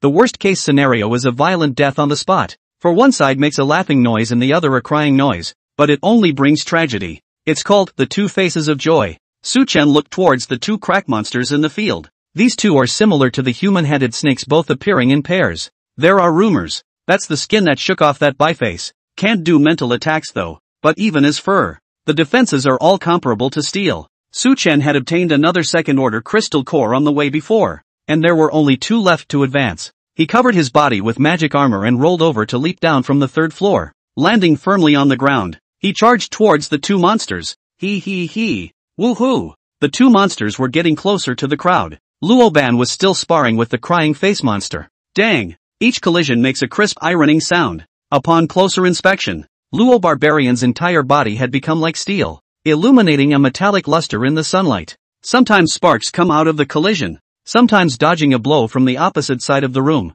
Whether it's a fist from Robin or an attack from a monster, it smashed into the wall next to it, all but punching a hole in it. Ah, fight! Someone had the audacity to take a shovel in his hand and slap it at the smiling monster. Snap! The shovels were knocked off and the monsters were unharmed. Get out of the way and come back! Someone in the back yelled, and took out pistols after the men in front of them came back, and a couple of them took one out as well. Fired directly at the grinning monster. Bang! Bang! Bang! The broken bullet fell to the ground, finally causing substantial damage to the creature, but it only caused shallow wounds, not even close to a fatal wound. This, in turn, enraged the monster. He. The smiley monster let out a strange cry and actually jumped in midair, its huge body casting a shadow in the air. The crowd couldn't retreat. The blow was enough to crush them into meatloaf. Phew! A black figure sprang out of the house next to him and kicked in the air. The monster jumped up and was still in midair when it suddenly received a kick and changed its direction of descent. Knock! Breaking through the door, he smashed into the house next to him with a heavy and precise thud. Ha! The crowd was still in place and didn't react, looking at the man in black who landed gracefully on the ground and patted the non-existent dust from his body. And so on. That monster just now was a few hundred kilograms at least. The man in front of me can fly that far with a kick in midair? Brother Luo. There's hope for the soccer team. Luo Ban was still fighting the crying face monster and didn't see the side. What the hell are they all talking about? What soccer? I buy it every year and lose every year. The smiley monster stood up from the rubble. Wobbly. Dude. Need help. I got this for you. Su Chen looked at the crowd that wanted to give the pistol to himself and waved his hand. Just kidding. Bullets aren't as powerful as his fists right now. He observed these two monsters. The defense was really hard. Just now that kick was replaced by other second-rank monsters. It could already be kicked to break a big hole. Instead, the grinning monster just had a footprint-like indentation. It's like it was carved out of a mold. Looks like the weakness is the limbs. Whoosh! The smiling monster had just stepped out of the house. And before he could do anything, Su Chen quickly rushed over. Fists punched towards the monster's limbs. A few clicks later, the monster's limbs were finally broken, leaving only the main body, which was the large face. Because there's no more support, it snapped to the ground, stirring up a cloud of dust.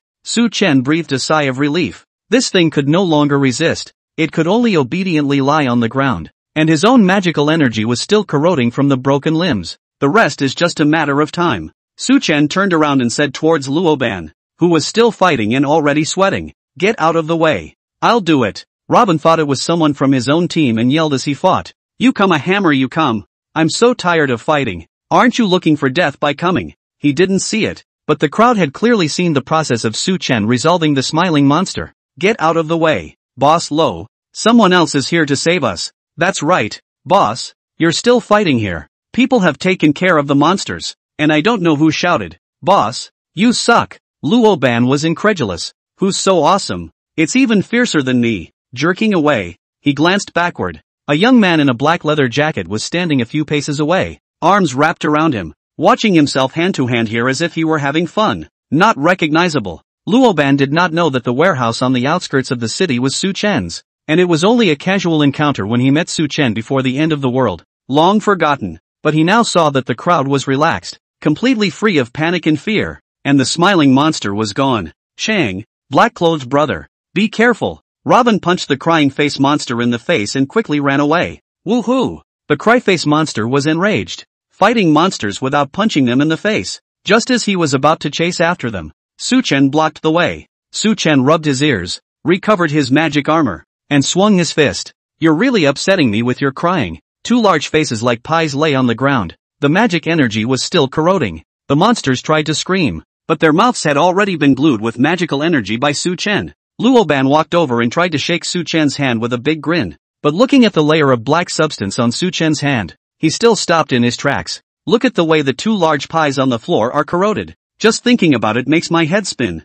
Thank you, ow. Big bro. Luoban clasped his hands together and made the pose from a martial arts novel. I haven't asked for your name yet. What kind of game are you playing? Su Chen slandered in his heart. In his previous life, he had heard that although Luoban was the leader of the survivor team, he had a big personality and didn't have that kind of stability at all. Still, there's a heart in the right place, so don't think he's a dumbass. Su Chen wasn't a rude person. Besides, Luoban was a person he didn't hate. He even traded with Robin's team in his previous life. Nor do they fight for power. After reporting his real name and guiding Luoban and the others in the direction of the intersection, Su Chen looked at the two large cakes on the ground. The magical energy had corroded a large portion of it, and it had almost reached the location of the crystal core in the center. Time to find a place to ascend. This place was already very close to the space rift, and Su Chen found a room nearby. Run the magic energy and start absorbing it. The moment the absorption was complete, Su Chen's hair was windless. The magic armor covered his entire body once again,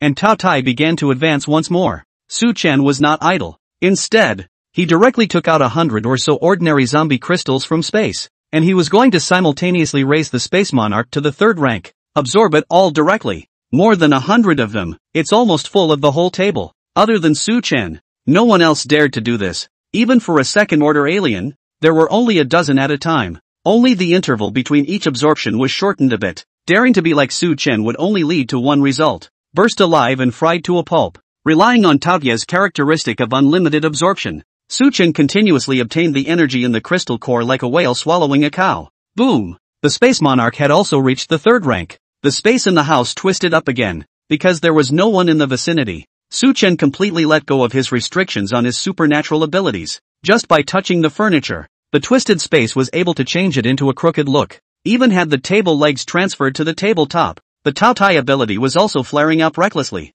and a stream of color flew out of Su Chen's body and pierced through the wall in an instant. If someone was outside the house they would have seen it. The house that Su Chen was in was like a ball of sea urchins had been placed in it, but it was expanding extremely at the moment. Nothing can stop these streamers except distance. Finally, the anomaly subsided. Su Chen opened his eyes. His eyes were actually pitch black. Pupils, no longer separate. There is only depth, immense depth, but soon the eyes returned to normal. Su Chen moved his body and began to sense the changes after his ascension. Great! This time, both Tao Tai and Space Monarch have gained new abilities. Sinking his mind, Su Chen came back to the gray world. Just now, he had learned of the new abilities he had gained. Which one to test first? The last time it was upgraded was the last time, when only Space Monarchs had new abilities. This time it's better to look at Taotia's first. Su Chen covered his hand with magical energy and raised his hand. Some of the magical energy was whipped out like water and landed on the furniture in the room. Soon, it spreads the furniture as a whole.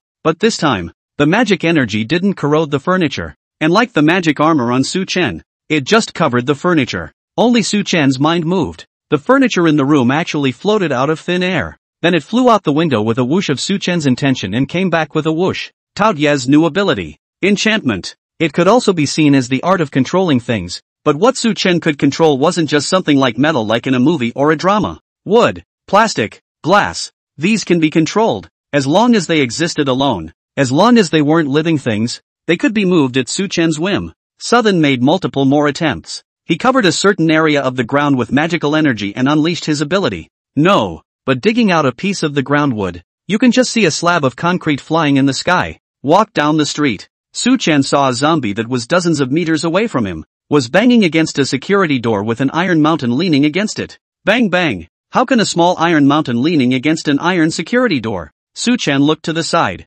Hey! It just so happens that the security door of a home has been violently removed, supposedly by a crack monster. A wave of the hand sprinkles. The enchantment was unleashed and the removed security door floated in midair. Go you! With a swoosh, the security door slammed that iron mountain leaning walker straight into the house. Extremely strong so that an intact security door is no obstacle. Completing the walker's dream, the price is to be stopped in two. Within 100 meters. That's nice. Su Chen surveyed the distance that the enchanted item could control and was quite satisfied. Right now his main means of long-range attack was to throw punches in shadows, which were lethal but only had a maximum distance of 20 meters. Either that or melee punches. However, the enchantment ability expanded his attack range to 100 meters, truly acting like a long-range skill. It's not very lethal, but you can't help but have more control. Half a minute later, the ground was a puddle of potholes, like a face with pot marks, and there were hundreds of concrete slabs floating in the air. Smash me! Su Chen moved with a thought. Boom! Boom! Boom! Boom! The floor crackled with a pile of broken pieces, and several cars on either side were smashed almost from three-dimensional to flat. Yes! Su Chen shook his wrist and felt relieved. Is this what it's like to be a lawman? Well then, let's take another look at Space Monarch's new ability. Su Chen moved a little closer towards the spatial crack. Roar! A second-ranked crack monster appeared and began to show its teeth when it saw Su Chen. Su Chen stood in place and stretched out his finger to hook it. What are you looking at? Yes, you. Come on, hit me. The crack monster was furious. In the past, it used to run after humans, but now there was actually someone who wasn't afraid of himself. Stand still and dare to provoke. Never seen such a request before. Ouch. The crack monster lunged. Only Su Chen was still motionless, but his body was disappearing at a rapid pace. The crack monster pounced and froze in place. Su Chen disappeared from view, and looking around he couldn't see anything, while at this moment, Su Chen was clearly looking at the crack monster, and could even see the hairs on the monster's body. It was amazing. Now he was in a storage space-like place, with the difference that he was the only one here. It's like entering a separate space. He could see the enemy, but the enemy could not see him. Not being able to see also meant not being able to attack. And during this time Su Chen was equivalent to being absolutely invincible. What? Are you saying that the enemy is also equivalent to absolute invincibility at this point? It's just a gold body like waiting for death skill? Only to see magic energy covering Su Chen's hand. He struck hard at the head of the second-ranked crack monster. At once, a deep wound appeared on the head of the monster that stayed in place. After ascending to the third rank, Su Chen's attack power was also increased. This one directly injured the monster severely. The monster howled in agony, but it couldn't find a source of attack at all, so it could only claw at the air in place. Other people couldn't attack Su Chen, but Su Chen could attack his enemies, which was even stronger than stealth. Totally a skill that makes the enemy passive. What if the enemy doesn't come? Another instantaneous shift was seen as Su Chen reached 10 meters away. Yes, skills can be used at the same time and in conjunction with each other. Su Chen reappeared. This absolutely invincible skill could be considered extremely perverse. Unfortunately, the sicker the skill the more it consumes. Who? Su Chen gasped. Just in the 5 seconds just now, he had already felt a feeling of vertigo in his brain. It seemed that he couldn't use it for a long time, so for the time being, let's set it at 5 seconds. After solving the monster, Su Chen took the newly acquired second-order crystal core and continued on his way. That's a big hand. Su Chen was only a few buildings away from that giant hand. You could almost look up and see the bruises on that hand. 100 meters or so is a bit high. The spatial rift was almost 1,000 meters long, and the giant hand had amounted to a very low position. I'll have to find a way to get a SSS ranked ability that can fly later. Su Chen muttered, walked up to the tallest floor in the neighborhood. Here, the enchanted ability control item hits that hand almost exactly, though enchanted items have poor attack power, and it's still flying from the bottom up. The power is sharply reduced. Even if it hit that giant hand, it was just scratching an itch. However, Su Chen didn't think that he would be able to finish off that giant hand in a few strokes. Look at the size of this giant hand. Just at least the 4th order up. Su Chen only needed the item to touch that giant hand. That way his own magic energy would be able to stain it. This giant hand would have to give up the talent stone and draw its hand back if it was in pain. That way the talent stone is at your fingertips. If the giant hand won't give up, because the talent stone can't go back into the spatial rift once it's out, it'll just remain stuck here. The magic energy would then gradually corrode like ants gnawing on an elephant. The difference is that this elephant can't move. It's only a matter of time before the talent stones fall off. Aim and charge. Su Chen chose a small, low-mass plastic block. Countless pieces of plastic with magical energy shot up into the sky. Boo! A soft thud. Just as the plastic block was about to make contact with the giant hand, it bounced off of something. This shield? Sutton tried a few more times. Chunks of stone, pieces of glass. When he was bounced back and was still in midair, Su Chen increased his intention and flew up again. No exceptions. All of them bounced back when they came into contact with the invisible shield, without being able to touch the giant hand. It couldn't be tainted with magical energy. The shield was invisible, similar to air, and magic energy couldn't stain it. Maybe later, but not at the moment. Su Chen paced back and forth. In his previous life, he had also heard that some monsters had a layer of shield-like things on their bodies. In those days, shells were used that bounced off. Either that or it doesn't make contact with the monster itself and blows up on the shields. Can't break defense. But the one in front of me was still much weaker than those. If it's strong enough you can break the defense. Still have to get close to the meat. Su Chen pondered, taking out the map and looking at a point he had marked. Airports. Perhaps I should go to a nearby airport and get a plane? The east side of the city airfield. The formerly bustling airport is now empty. Inside the airfield's waiting lounge there were quite a few remaining zombies instead, roaming the blood-stained floor. Some of the chairs had human intestines hanging from them. It was very tragic. Su Chen walked into the waiting hall in his magic armor. Lift your hand gently. Several sharp-edged iron plates floated up around them. Roar! The apocalyptic outbreak was in the middle of the night, and the waiting room wasn't very crowded. Now dozens of zombies were lunging at Su Chen together. It's not a bad size. It's a shame that a small wave of hundreds of corpses is no threat to me right now. Don't talk about you little caramels. Su Chen didn't make any moves, nor did he use his magic energy to go up and physically fight like before. Just straight ahead. And a few of the iron plates attached to his side began to spin. It's like a fast spinning blade, and it also constantly surrounded Su Chen's side, protecting it without any dead ends. Barely. Those zombies just pounced over. And once they entered the encircling range of the iron plate, they would instantly have their heads cut off by the rapidly rotating iron plate. Su Chen directly transformed into a walking reaper. At the same time, another extra iron plate kept cutting into the heads, accurately exposing the crystals inside. And then he lifted up those crystal cores and sent them to Su Chen. This is so easy. There was absolutely no need to go through the trouble of melee combat and later having to remove the crystals themselves. The enchantment function is done in a straightforward assembly line fashion. And so, Su Chen just walked all the way out of the waiting hall and into the main airfield site. One by one, the zombies around them fell. The crystal cores in front of them were sent over one by one and then put into the space. Done. Su Chen looked towards the main airport site. Most of the airplanes were still in place. The outbreak of the end times was so sudden that not many people could have had the chance to fly their planes and escape. Even if the plane flies, there's no guarantee there won't be walkers mixed in. A runway. A large airliner just flew up and recrashed. The fuselage broke in half and the cockpit was completely broken. Su Chen scanned around. There were more zombies here. Hundreds of them. All mutated from people who tried to escape on airplanes when the end times broke out. Ahem. Su Chen took out a loudspeaker from space, cleared his throat, shouted to the walkers in the airport. All eyes on me. Look at me. Look at me. I have an announcement to make. You are all XX. The zombie horde shook with rage, roared and ran over. And for a time, the scene was spectacular. Wouldn't the other survivors be scared out of their wits if they saw this?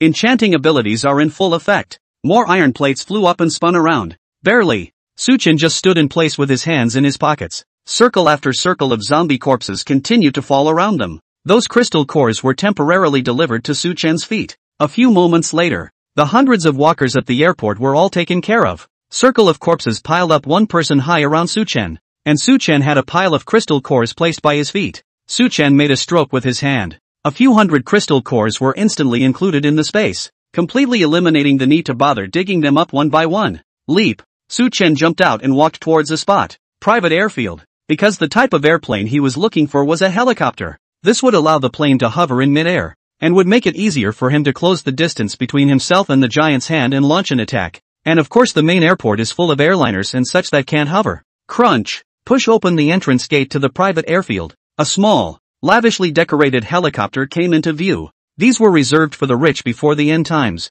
It can easily be millions or even tens of millions. Ordinary people can't even touch it. And now, most of those rich people turned into walkers, and the rest didn't have a chance to come here. These would all be Su Chen's. Touch the cold shells of these helicopters. Easily break the door lock and get inside. It's all upscale configurations. After picking a few of the most expensive helicopters to include in his space, Suchin piloted another one to fly out of the airfield. The route is now completely unobstructed. Don't ask Suchin why he can fly a helicopter. Slight understanding. Slight understanding. As for fuel, Suchin had long ago stowed away gasoline, kerosene, and so on, each of which was perfectly adequate. Closer and closer to the giant's hand, Suchin parked the helicopter more than 200 meters in the air. Below the front is the giant's hand. Take the retaining bar, the elastic cord, and wrap it around the helicopter's operating rod. Then secure the various indicator buttons. This allows the helicopter to hover briefly. Suchin tied a long rope to the fuselage of the airplane and to his own body.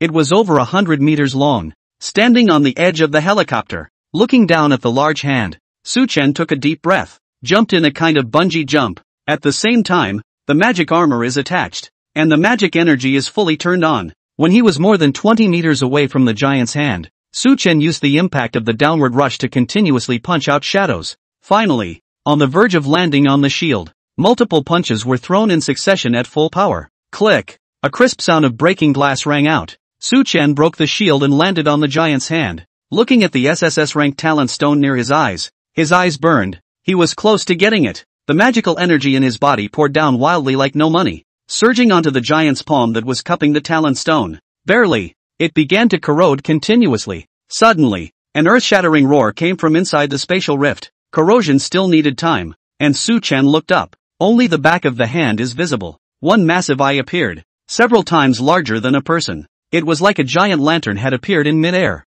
was staring angrily at Suchin. It's the eyes of the giant proper. Suchin wasn't afraid in the slightest. Instead, he increased the strength of the corrosion. It can't get out anyway, and it can only extend one palm at most right now. No more can appear, which means, it can only rage impotently. Finally, the giant let go of the gifted stone. To prevent a giant's grip, Suchin circled down from the outer edge of his palm and caught the talent stone in mid-air. Looking at the talent stone in his arms, which was emitting a colorful glow, it was as if he had returned to the scene when he had just obtained the dust of time. Get it? The Taotai magic pattern on his chest also transmitted an extremely strong sense of excitement. After putting the talent stone into his space, Suchin suddenly felt a fluctuation that was terrifying to the extreme. Oops! The giant hand let go of the gifted stone, which meant it could attack. Look up. Sure enough, that one iron-colored grip formed a huge fist. It smashed down hard towards Suchin. It also came with a strange wave that was faster than a fist. What a powerful oppression. Suchin made an instant decision. Absolute invincibility. Unleashed, instantly entering his own exclusive space. The giant's attack couldn't do a single bit of damage to him at all. What a life-saving skill in the face of a powerful attack. It was only when that fist kept slamming down for dozens of meters, seeing that the blow had missed and the target had disappeared, that it reluctantly retracted. But that I kept looking away. What's even scarier is that fluctuation. It's like some kind of skill. It was clearly 60 or 70 meters above the ground, yet it could still be attacked. And it was so immensely powerful that several floors were destroyed outright. The power of a single punch was as terrifying as this. The giant withdrew his fist, still resigned. Looking up and down he saw the helicopter, taking the injured hand back to strip it of its magical energy. The giant's other hand came out. Another punch that blew the helicopter right out of the sky in mid-air. This giant must not be kept. Suchin unleashed an instantaneous shift in space before accelerating and running to safety a few hundred meters away. This giant saw what he looked like,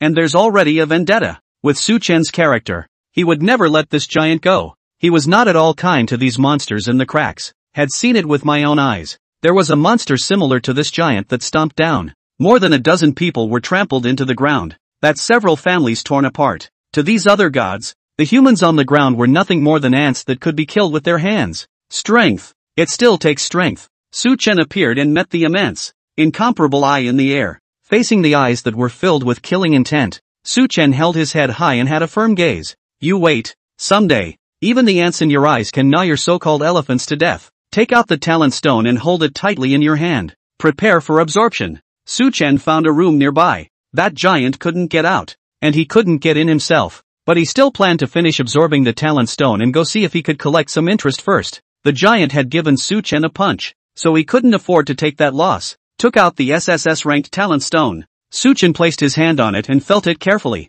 The talent stones are different from the red moon texture in that you can tell the name of the talent just by placing your hand on it. He heard a name. Insight mirror image? What an unfamiliar name. I hadn't heard of this ability in my previous life either. Looked at the Taotai magic pattern. It's already flowing spontaneously. Absorption. A colorful glow spread throughout the room. But then, even more powerful black streams of color rushed up to the sky, constantly devouring these colored rays. Su-Chen watched this. An ordinary person absorbing a talent stone wouldn't experience any of these situations and would just absorb it smoothly. But his situation is unique, because the talent stone wouldn't be his only ability, it would be his appendage. 1. The glow of the talent stone gradually turned into a full mirror. His appearance was reflected in the mirrors that filled the room. Moreover, black streamers also began to appear in these mirrors, fighting against those of Taotai.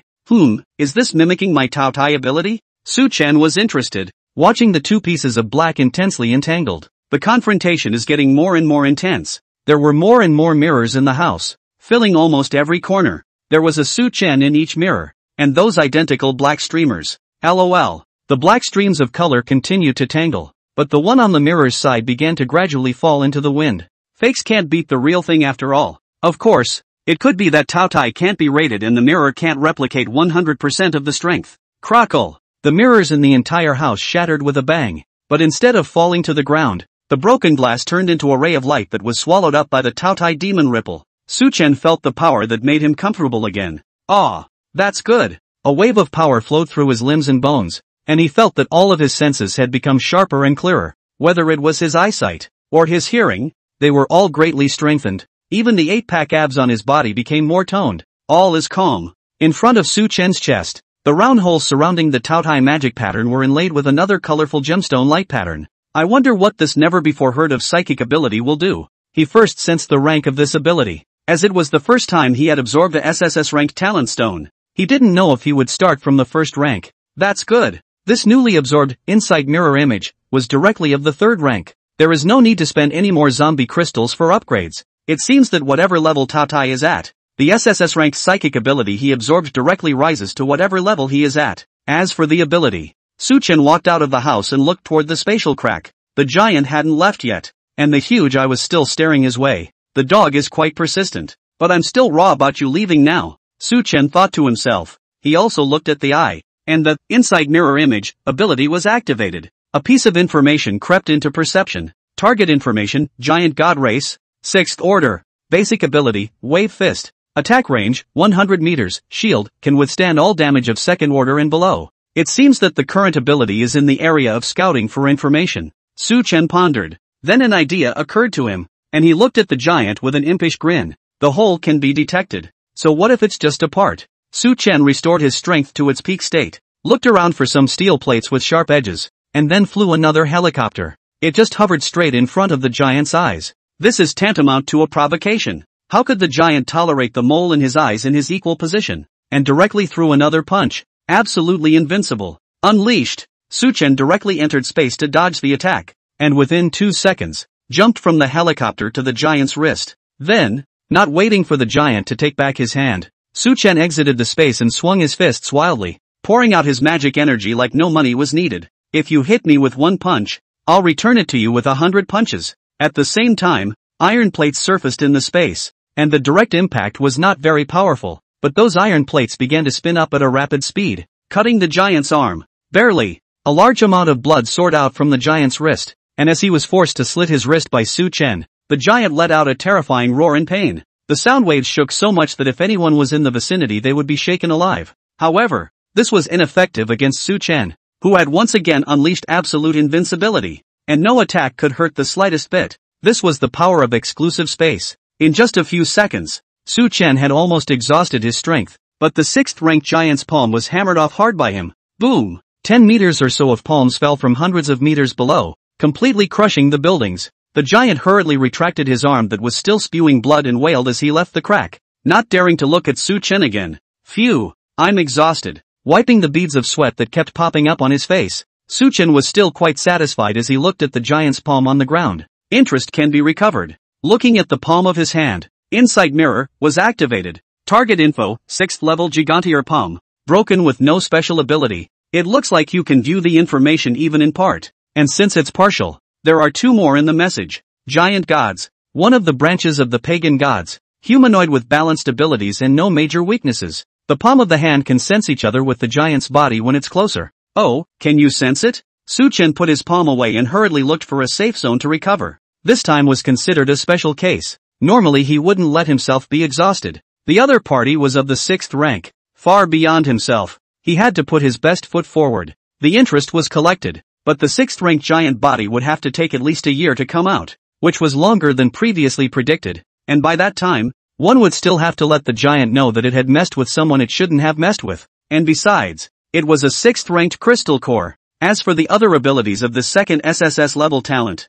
the Insight Mirror pre-ability is, as the name suggests, an insight into various information about the target. The first rank can only view information about targets weaker than themselves. The second rank can view information about targets of equal strength. And the third rank, it would be as it is now. Even if the giant is stronger than itself, its information can be insightful. Know your enemy and know yourself, and you will win 100 battles. This is a secondary ability, but it's always not bad for information warfare. And when Insight Mirror was raised to a higher level, the information that could be obtained was more than that little. The enemy's defenses, attacks, and weaknesses are all known. This would undoubtedly allow Su Chen to resolve the most enemies with the least amount of exertion. There's also the mirroring ability. Just like when Su Chen devoured it, the talent stone appeared as many mirrors and mimicked Su Chen himself and the Tao Tai ability. When you arrive, it can even replicate all of the enemy's powers 1-to-1. With that, one-on-one is not even a problem. Su Chen began to head to the west side of the city, and then it was time to leave Tianhe City and head to Tiannan City, where the Dust of Time was located. But that talent stone came out late. One can take the opportunity to develop oneself in the meantime, for several years, which is perfectly adequate. Let me see what's needed now. Calculated. Tao Tai needed 10 third-order crystal cores to rise to 4th order. However, now that the end of the world was less than a month old, third-order zombies basically hadn't appeared, and it would take months for the rift to produce third-order monsters. The time was too short, and Su Chen upgraded too quickly. Hey, it's really lonely to be too strong, but that's the benefit of being born again. Being at the forefront of the strong at all times. Once the Tao Tai is upgraded, you can upgrade the attachment's psychic abilities, regardless of how many attachment abilities there are. The number of additional common crystalline cores required is 1000. As it is now, Tao Tai can still absorb a SSS ranked ability, but with 3 additional skills, it's also 1000. That's nice. It doesn't take any more effort. Then collect common crystal cores as you go along now. Does 1000 seem like a lot? Not much, because the first and second orders can be counted. The calculation was that a first-order crystal core was equal to 10 ordinary crystal cores, a second-order crystal core was equal to 10 first-order crystal cores, and so on, as long as there are enough of them. So if Su Chen was willing, finding 10 second-order crystal cores would be enough. It's just not cost-effective to take a detour to get there specifically. Tianhe City, Su Chen's original residence. No, why wouldn't it be there? Where did the occupants of the house go? A group of people actually broke into Su Chen's original residence. A man slammed his fist on the tabletop in hatred. The house was rummaged through and the group had been rummaging through it for a long time and found nothing. No, one of the men in the group said. He had a killer hairdo and was dressed in fancy clothes, and was holding a half-smoked cigarette that he couldn't be bothered to finish. I had a relative who was a restaurant manager, and when he was dying, he told me about a big client who bought a super large amount of delicious food before the end of the world and hid it in a warehouse on the outskirts of town. But someone ventured out to look at it, and there's nothing left in there. It's definitely hidden in that client's house, and this is the place where the client lives. It can't be wrong, said. Killmonger also took out a photo from his jacket pocket, and the person on it was clearly Su Chen. That's right. Ha! Killmonger looked at the address on the back of the photo, which had been left to him by that relative of his. This is it. Ha! The man who had smashed the table earlier was fat and cross-eyed, and even in the end times was still unwilling to take off the large gold chain around his neck. The eyes looked menacingly at Killmonger. So I'm asking you, where is everyone? The house was intact before we came in. No signs of walkers breaking in. Don't you tell me the homeowner didn't stay here in safety and run outside. A few other minions walked in. One was hungry and had a vegetable face. Big brother, there's no food in the other houses either. We're starving to death. The man known as Big Brother grabbed Killmonger by the hand. A burst of anger. Spittle flew all over Killmonger's face. What about food? You're not going to tell me that the owner of that house has special powers and is hiding it.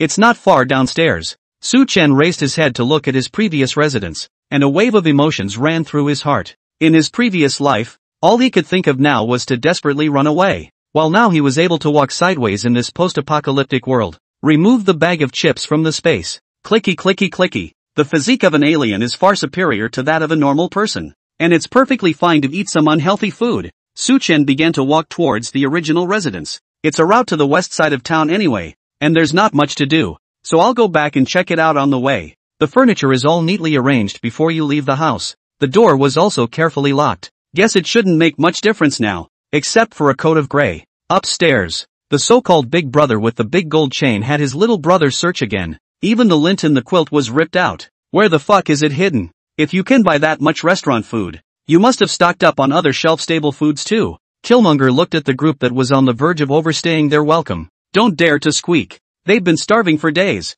The surrounding supplies were basically consumed. Nothing was eaten except a few pieces of moldy bread, and all I drank was tap water that had been sitting for days. You know they were all local bullies before the end times. There's money in people. The surrounding bosses had to be polite when they saw them, afraid of offending them and inviting trouble. Every day is a good time at the dance hall bar, but after the end times broke out, everything changed. Most of the men under their command have turned into zombies, and all the bosses who usually skulked around on them have all snuck away. No one can grab it if they want to. Clunk! That big brother finally went crazy. One smashed the chair on the floor, breaking several chair legs. Roar up. Shit, we had a hard time climbing up the stairs, and several people died when we ran into walkers in the middle of it. In exchange for this house where you can't see a bit of rat meat? Next to him, a little brother covered his stomach. My stomach has been rumbling for a long time. Big brother, why did we come here if we knew? I think there are still rats where we were, so why don't we just keep eating rat meat? No food. They'll just have to find rats to eat from the sewers. They wouldn't dare touch the fancy wines that were on those shelves. Drinking without food was hastening death. That big brother sat disheveled on the ground, not caring about the dust on the floor. He touched the large gold chain on the front of his neck. For fuck's sake, what's the point of me having more money when it comes to the end times? Saying returns to saying. He still couldn't bring himself to throw away the gold chain. Suddenly a junior called out, "Brother, come and see. Someone is trying to enter our building, and it looks as if it looks a bit like the guy in the photo." A crowd surged to the window. Where? Because it was upstairs. They couldn't see too well, and they weren't sure if it was Su-chen. But as soon as someone comes along, he can be blackmailed into handing over his food, just like before the end times, or forced to go to a place with a lot of walkers to get supplies. That Killmonger was a bit sharp-eyed. Big brother, that's right, this is actually the guy in the picture. I'm absolutely right. He's actually back. Overwhelmed by hunger, they were no longer able to think about why Su-chen didn't stay inside the house, but came back from outside. It's full of zombies out there, and they still have the nerve to move around out there. Isn't that something? Only their desire to grab it is driving their actions. Great. It takes a lot of effort to find the right place to get it. Now that he's back, we have to make him give up all his food or die. That big brother started telling the group to find a place to hide. Act when Su-chen entered the house. Tap. Su-chen slowly walked up the stairs. Although he was already a third-order alien, he still maintained a vigilant character. That's a lot of walkers being tackled on the road. Roar. A fashionably dressed zombie lunged towards Su-chen. Barely. Before he could get close enough, his head was cut off by a whirling piece of iron. Su-chen took the crystal core that the iron piece sent over, looked at the walker's costume attire. I don't think I've seen this person before. I don't think he's a resident of my building. Left a heartbeat. Su-chen continues to move up and takes care of the remaining zombies along the way. Finally, he arrived at the floor where his original residence was located. Go back this time, clean it up a little, then leave for good and never come back. After all, I've lived here for years and it's my own little nest egg. Not having to go to work, at home, close the door, curtains, turn on the eye protection lamp, crackling game, reading novels, no one will come to disturb, a space just for yourself. Those kind of days were still quite nostalgic for Su-chen, carefree and relaxed. However, anger rose steeply in Su-chen's heart as he walked to the door of the house. Who did this? Only to see his little nest destroyed and in disarray. The door lock had been forced open. The couch inside had been ripped out of its stuffing. The ceiling light had been knocked down and shattered. And the TV had been flipped upside down. Even more odious. The Switch and PS5 consoles he hadn't taken with him were thrown out of the cabinet. The buttons on them violently smashed all over the place. And the comic books and novels were everywhere, with human footprints on them. Though that said, to maximize space, I didn't take these with me. But it will also never be tolerated that someone breaks in and destroys what was once a source of joy for me. Su-chen was really fuming. The third-order alien's perception began to search frantically. He sensed someone else in the room, and his enhanced hearing clearly heard the breathing of someone inside. But there's no one in sight, which means they're all hiding. It seems that these people were already up to no good. waiting to come in on his own. Su-chen took a step into the house. Sure enough, people emerged from all corners of the house and surrounded Su-chen in the center. They were starving and couldn't wait to demand food when they saw that Su-chen had just entered the house. Su-chen scanned these people. It looks like these guys did it. The big brother at the head had a fierce light in his eyes, and wanted to go forward and grab Su-chen. I can't believe you're back. I'm telling you, if you don't give up all your food today, you're going to end up like this house. Boo! Without waiting for the big gold chain to finish, Su-chen had already rushed straight forward with an uppercut. Fuck you! The anger came up and he even cursed a rare swear word. Wouldn't an angry punch from a third-rank alien be something an ordinary person could withstand? This so-called big brother who used to strut his stuff and bully others into having quite a bit of strength. The head was flipped back 90 degrees by the punch directly, while bursting open, with only half of it still hanging from his neck. Killed on the spot. The surrounding minions were so scared that they lost that hunger when they saw their big brother in this horrifyingly terrifying position. Monster! Run! The owner of this house is not human. Fear instantly filled their hearts. After freezing in place for a few seconds, I don't know that someone yelled out, and that's when the response came. Su-chen looked at the large gold chain that had died. It was also secretly remorseful. How did he forget about being a third-order shifter and punch the opposite side of the room to death? You know you've subconsciously tightened up. How else is this going to make for some good torture? Su-chen looked at the others who were trying to escape, and a devilish smile appeared at the corner of his mouth. Okay, there are a few others who won't make that mistake again themselves. 2 seconds later, all those who tried to escape had their legs broken and fell to the ground wailing in pain. Su-chen stood in front of them. You're the ones who made such a mess of my house and you want me to give up my food? The hands began to gradually cover with magical energy. Several very small pieces of iron also began to fly into the air and slowly rotate. Can't use the kind that kills walkers. Otherwise it's no fun to die that quickly. Su-chen's gaze was cold. Since you have destroyed my source of pleasure, then let me have fun from you. High above the building. Mercy, please, don't cut me there with the iron. Screams, please for mercy. Cries. There was a flurry of activity. Boom! A fire suddenly burst into flames on one of the floors of a tall building. Su-chen stood downstairs, calmly looking there. He tortured the gang for a whole hour. Ordinary people can't carry it after all. Otherwise the fun is much more. As for the process, it's better not to talk about it. Su-chen remembered what he had just done and couldn't help but feel a chill in his heart. How come I didn't realize I had that kind of bad taste? It would make people throw up if they said it, and it would be even worse if they were eating. Su-chen started to leave the place. After those people died, Su-chen corrupted them all as per usual. Of course, first dragged out of their own house before corrosion. Otherwise Su-chen heart diaphragm. The house had been a mess. It can't be restored. Su-chen cancelled his previous plan to clean up and burned it cleanly with a fire. One last glance at the original dwelling where the flames had not yet dissipated. Su-chen stopped turning around. There's nothing left to remember. Marriott Villas welcomes you to this neighborhood where you will have the best living experience possible. A banner hangs high above the entrance to a cluster of villas. Yayuri. Those who can enter and leave this place are all rich and noble families, either officials or businessmen. There are limousines coming and going every day. Now there are just a few walkers left wandering around the doorway, some still wearing those thousands of clothes. Inside a cottage. Roar! Su-chen wanted to pick a clean place to take a short rest, and just as he walked to the second floor, a zombie pounced on him. It looks like she would have been the female occupant of this villa before she was born. Though zombified, the slender figure could still be seen. High-end earrings in the ears. There was also a pair of lacy lingerie hanging from her body. Jabla! With a slice of iron, the female zombie's body instantly separated and collapsed on the stairs. Watching is watching, but Su-chen won't be soft. Taking the crystal core that iron slice sent over, he crouched down. What is it? With the hand wearing the plastic bag, he tugged at a ring of black silk leg rings around the walker's legs.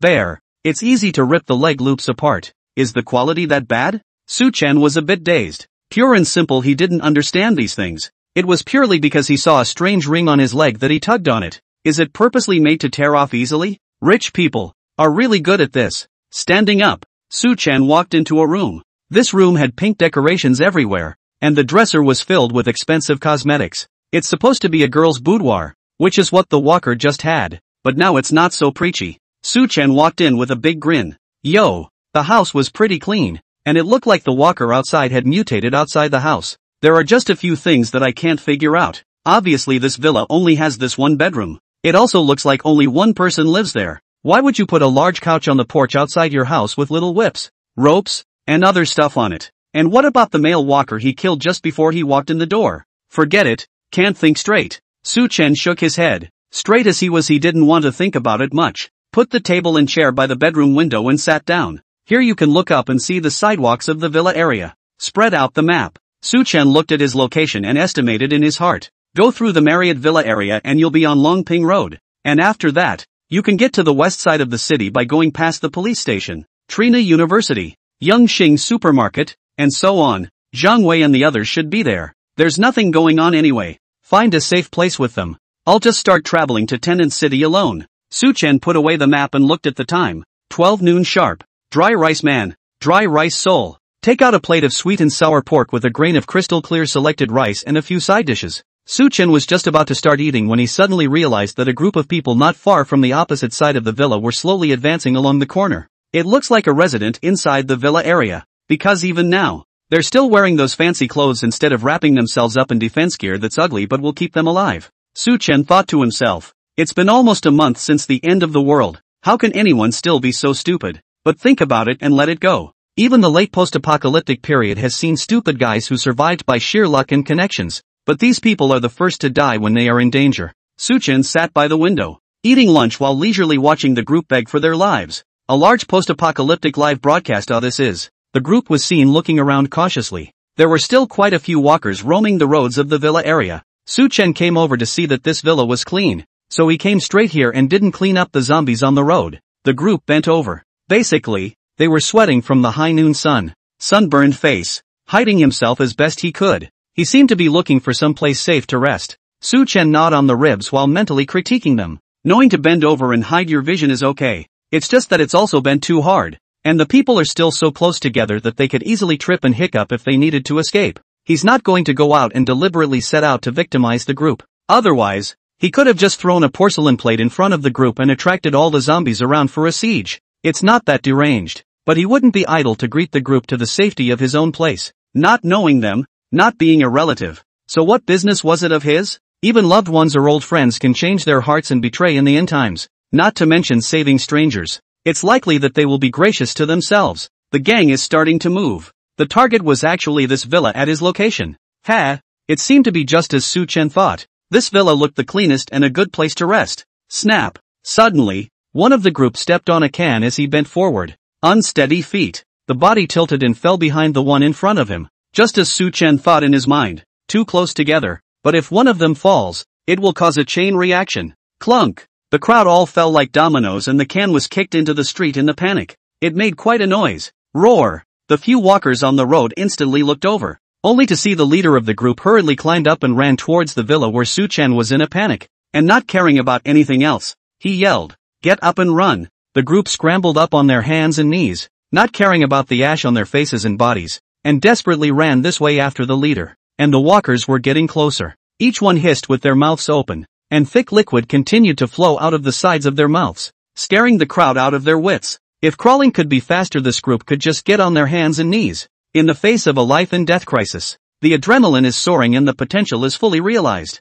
Finally, all ran into the villa when the fishy mouths of the zombies were only a few steps away from them. Then it's deadlocked against the gate to keep the walkers out. They finally escaped with their lives. Hold it off for me. And don't save anyone's strength. You, and you, get a heavy object over here to block the doorway. Come on. The leader's anxious voice came from downstairs, while outside the house there was the sound of walkers clanging against the door and roaring. The escape isn't over. The crowd downstairs was drenched in sweat, hungry and sleepy after the sun and then such a run. But they didn't dare to slack off. Upstairs, Su Chen took a leisurely sip of sour plum soup, cozying up in a soft leather chair. He crossed his legs and watched the two sides confront each other. Heck, big summer days go best with sour plum soup. 10 minutes later, the group downstairs sat exhausted on the floor. Everyone take a break. There's no danger for now. The walkers outside the house were still banging on the door, but the attack wasn't as intense anymore. Behind the front door of the villa, many large pieces of furniture have been piled up. What a counter made of birch,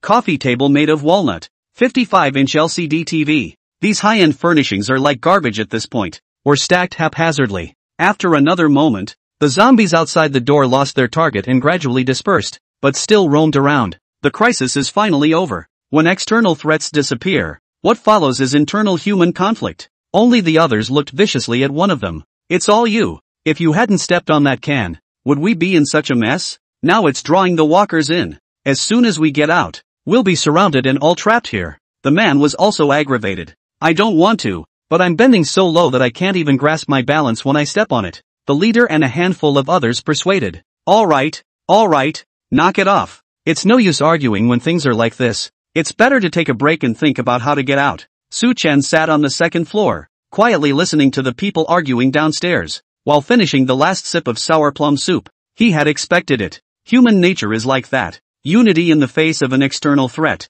Oh, even that may not be possible. Once there is no more external pressure, they will attack each other. It's all hindsight. Either that or they are passing the buck to each other, and kicking the can down the road as much as they like to dump the pot on someone else's head. That's why Su Chen never wanted to join a team of people he didn't know. These arguments are pointless. Only the leader downstairs was heard to say, Lee, you guys go get some more heavy stuff over here and barricade the door for a little more security. Several people responded. Ah, there's a walker here. A man saw the body on the stairs. This made a group of people sitting on the first floor instantly jump in fear. They're already scared shitless. A man next to him kicked the man who had spoken earlier. It's dead. The head is gone. It was quite common, and they had often seen zombies killed by people on their way to survival. The man who had spoken earlier looked away. I go. What is the status of this house owner? How come there are quite a few love objects on him? The man next to him pulled him back. Stop looking. Whatever she is, she's a zombie. Let's just carry that big couch down to the second floor.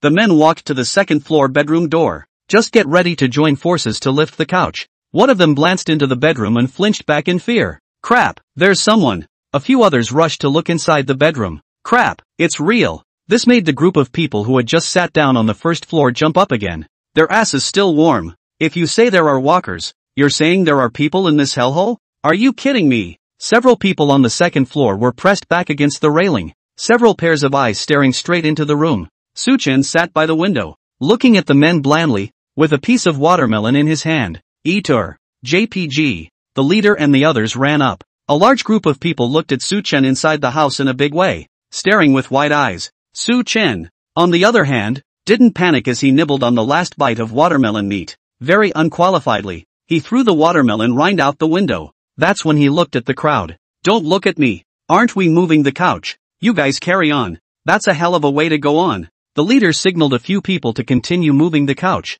carefully moving closer. The mind was full of puzzlement. It's been almost a month since the end of the world. How can anyone still dare to act alone? There are so many zombies. The only way to survive is to hug them. That, please, is. Su Chen directly stopped him from asking. Don't ask me who I am or where I came from. Just do what you do and don't interfere with each other. The leader looked at Su Chen's cloudy, worldly appearance and momentarily couldn't make up his mind. But some others are not so happy about it. A man who knew he was a playboy by the attire on his body opened his mouth indignantly and questioned. Were you here first thing in the morning, and saw us? Why don't you call us over or help open the cottage door? Do you realize that we had a hard time crashing through the villa door and almost died out there? Do you have any sympathy left? This person was born to live in this villa area. The family naturally spends money on servants to do things, and has long since developed that self-centered mindset. It was logical to think that since Su Chen was in the villa, he should help open the villa door to facilitate their entry. The leader was quite resourceful,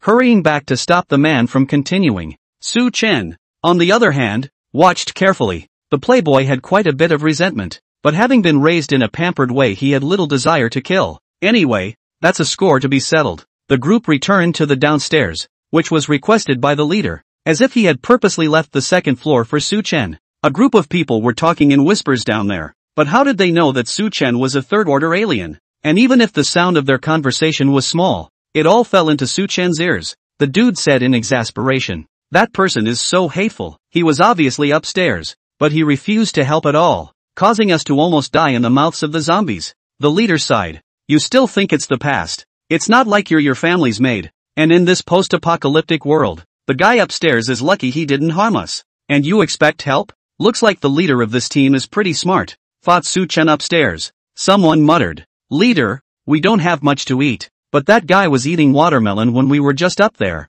He must have food. This statement was made. The others are getting restless. They were hungry and thirsty. They hadn't eaten enough for days, and in such a hot day, they tried to save water when they wanted to drink. The guy up there is actually eating watermelon. That watermelon rind was thrown down with a shudder in their hearts, itching to rush out the door to hug and gnaw on it. previously surprised at how there was someone on the second floor. It was only now that his stomach was rumbling that he remembered the scene where Su-chen ate the watermelon. Someone sank their voice. "Why don't we grab all his food?" Someone said. That leader immediately droned on. "You're crazy. Don't drag us with you if you want to die. It was hard to find this resting place, so don't you get us into trouble again." The others don't understand. "Why? Or we'll just watch?" The leader cursed with hatred. "Are you guys stupid? Use your brains and think. If someone else is not capable of something, would he dare to survive alone?" Took a break. The leader added. "When a large group of us went up, the man looked at us very calmly. Any other survivor who sees a large group of people is alert and in a defensive stance. Still, don't go looking for death." The others stopped speaking. They were also lucky to have found a store to eat half full earlier. Otherwise the hungry ones would lose their minds and try to mess with Su-chen. Just have to admit it to yourself. "Leader, why don't you go up and ask him if he can give us something to eat? Don't even think about it." The leader balked. "And the others are just one person. And there are so many of us. Even just a little bit each is a lot." Su-chen, on the other hand, listened to the conversations downstairs, leaned back in the comfortable chair. It's the leader who comes up and begs for food and he won't give it. For people you don't know. What's he got to do with other people's lives? But well, Su-chen looked out the window. An oddly shaped zombie is roaming the streets. The exterior was still humanoid, but both hands had become cone-shaped. Su-chen used the inside mirror image to look at it, and it was the same as the estimation. A first-order zombie. The zombie seemed to have picked up the scent of a human inside the villa. "Come quietly. Stick it on the front of the villa." Su-chen covered himself with the curtains and looked at the first-order zombie. Only the cone-shaped part of the zombie was secreting a corrosive liquid. It's weakening the defense of the villa door so it can rush in at once. And the people in the villa were oblivious to this. Inside the villa, the crowd was listless and all found a random place to sit. Sleepiness set in at high noon, but no one dared to sleep deeply. Someone looked up. "Did you guys hear anything?" Someone next to him yawned, not wanting to raise his head, and replied, "What's that noise?" "You heard wrong. Didn't hear it wrong." The man from earlier listened carefully. "It's like the sound of something being corroded." Baird, the leader, was alerted. "Start looking for the source of the sound. It looks like the door. Everyone wake up, there's something at the door." The crowd was sleepy and stood up one by one. For aesthetic class, this cottage gate is basically made of high-grade wood. It's easy to break though, but rich people can replace a door anytime they want. It's only tens of thousands of dollars. It's just a minor problem. Someone curious came a little closer. "Come back," the leader cried out anxiously. "This just woke up from a nap, and there are people with their heads still on straight." The man was just about to turn around when he heard the leader call out to him. "Pust!" The villa door was directly smashed through a big hole. A mutant walker rushed in holding up two conical handparts. Poof! The two cones pierced the man who had come close at once. The crowd instantly broke out in a cold sweat and sobered up. "Ah!" Screams of horror rang out instantly. "It's a mutated zombie." A look of fear also appeared on the leader's face. Their group of people do not have supernormal abilities. Encounter ordinary zombies can still fight a little. This kind of ghosts who go up are all dead. Spread out and grab your weapons. The leader took the lead, picking up a steel pipe that had been dismantled somewhere and striking it at the mutant zombie's head. Bang! The mutant zombie stabilized the steel pipe attack by putting the cone hand up. Backhandedly clamped the steel pipe. The leader jerked back hard, couldn't get it back, and decisively abandoned the pipe and turned his head to run. The others didn't even have the courage to pick up their weapons, so they could only run in all directions, praying that the zombies wouldn't get to them first. The first floor is a mess. This made Su-chen, who had stepped out of the bedroom and was at the railing looking downstairs, shake his head straight. To flee is to die. To fight is to die. Why not put your hands together? Besides, the opposite side was only a first-order zombie, so if the crowd cooperated, it would still be relatively easy to get rid of it. But the group is all just out for themselves, and instead their forces are spread out and they are attacked individually. Su-chen didn't want to care. These people should have a sense of cooperation since they have chosen to embrace the group.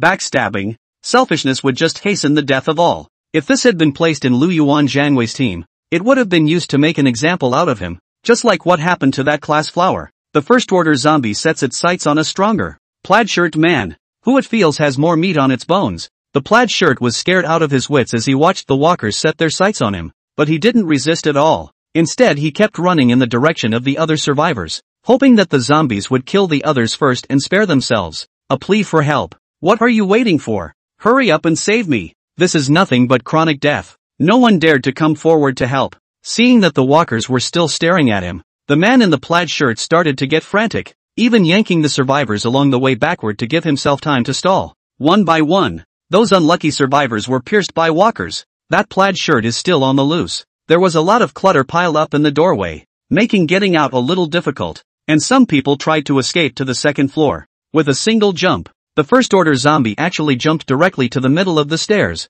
blocking everyone's path to the second floor. Squeak! The zombie's mouth let out a strange shriek, and looking at the terrified crowd, it suddenly turned around to look at Su Chen. Su Chen's face was unperturbed. Seeing that the zombies were staring at Su Chen, some of the group downstairs actually began to gloat. Let's have you not opened the villa door for us before. The plaid shirt stopped, wiped a large bead of sweat off his face, and looked to the second floor with that look of celebration all over his face after the robbery. Finally, it's not on me. Su Chen glanced at the crowd on the first floor and sneered in his heart. You like to gloat? Sorry. I don't care if you guys die or live. Whoever's basket is going to take the fall. That first-order zombie looked at Su Chen and slowly moved. Squeak! The zombie finally moved, raising the cone and stabbing at Su Chen, only to see Su Chen lightly pinching the railing with his right hand. His left leg was violently raised, and then he kicked to the right side in the air. He even used only his own physical qualities, and didn't use any of his psychic abilities. With a swoosh, the first-order zombie was kicked and sent flying over part of the railing before slamming heavily into the wall of the first floor. Su Chen gathered his strength, or else this kick could directly explode the zombie, and that wouldn't be fun. Only the zombie shook its head and stood up. Although it had no intelligence, it instinctively felt that Su Chen was not to be messed with, so it refocused on the group of survivors. Ah! The screams rang out again. This time, it was Su Chen's turn to gloat on the second floor. Su Chen took out another piece of watermelon and ate the reddish watermelon flesh while looking at the bright red blood that kept splashing below. That's delicious. The zombie searches for its original target, and the group of survivors still doesn't know how to unite, expecting others to die so they'll be safe. Su Chen indifferently watched all of this, and turned a deaf ear to the first floor's pleas for help. In the end, except for Su Chen on the second floor, all the others died. That's what happens when you bloat. Other people's problems are left to other people themselves, and sooner or later, teams like this one in the post-apocalyptic world will have to play it out. There is no spirit of cooperation, only focus on their own escape. Look at the number of people, but the actual scattered. The slightest encounter with a larger threat will be all destroyed. The leader is indeed smart, but not ruthless enough. If it were Su Chen, you wouldn't dare to confront the zombies? Fine. I'll watch you all die one by one. Someone backstabbed a teammate? Even if the zombie threat isn't neutralized, kill them on the spot. This kind of team can't be led, and sooner or later the leader won't be able to survive. After everyone on the first floor was killed, the first-order zombie set its sights on Su Chen again, its instincts making it want to kill everything living. The first-order zombie jumped to the second floor again and lunged at Su Chen. Su Chen was again the same kick from earlier, but this time, no longer collecting his strength. Boom! Instantly, the walls were smashed and dented, while the zombie's torso directly burst open, and fishy blood sprayed all over the ground. Su Chen slowly walked down, avoiding the blood, and reached out to put on the plastic bag. Leaning down, he picked up a first-order crystal core from the pool of blood, an item that had been popped out from solving the zombies. Physical sense pops out, drying the blood and storing it in the space. Su Chen removed the obstruction without looking back and opened the villa door. Crunch! The sunlight instantly shone on Su Chen's face, as well as the corpses that filled the ground behind him. Look to the map. Next stop, the police station. Hint, the protagonist just has respect for the military and such, but still won't be sanctimonious to other survivors he doesn't know. Inside the police station in Trina City. Old Wu, how many of our bullet weapons are left? A man in a police uniform asked. Not much. The man known as Lao Wu counted the bullets and guns. Right now we only have 5 batons, 5 pistols, 2 rifles, a total of over 100 rounds of ammunition, and a number of cold weapons, which won't last long. Going west of the city shouldn't be enough. This is the duty room of the police station, and the small room is almost stuffed with people. Most were ordinary people from the neighborhood. In addition to this, there were 5 men in police uniforms, all of whom had originally worked in this police station. After the outbreak of Armageddon,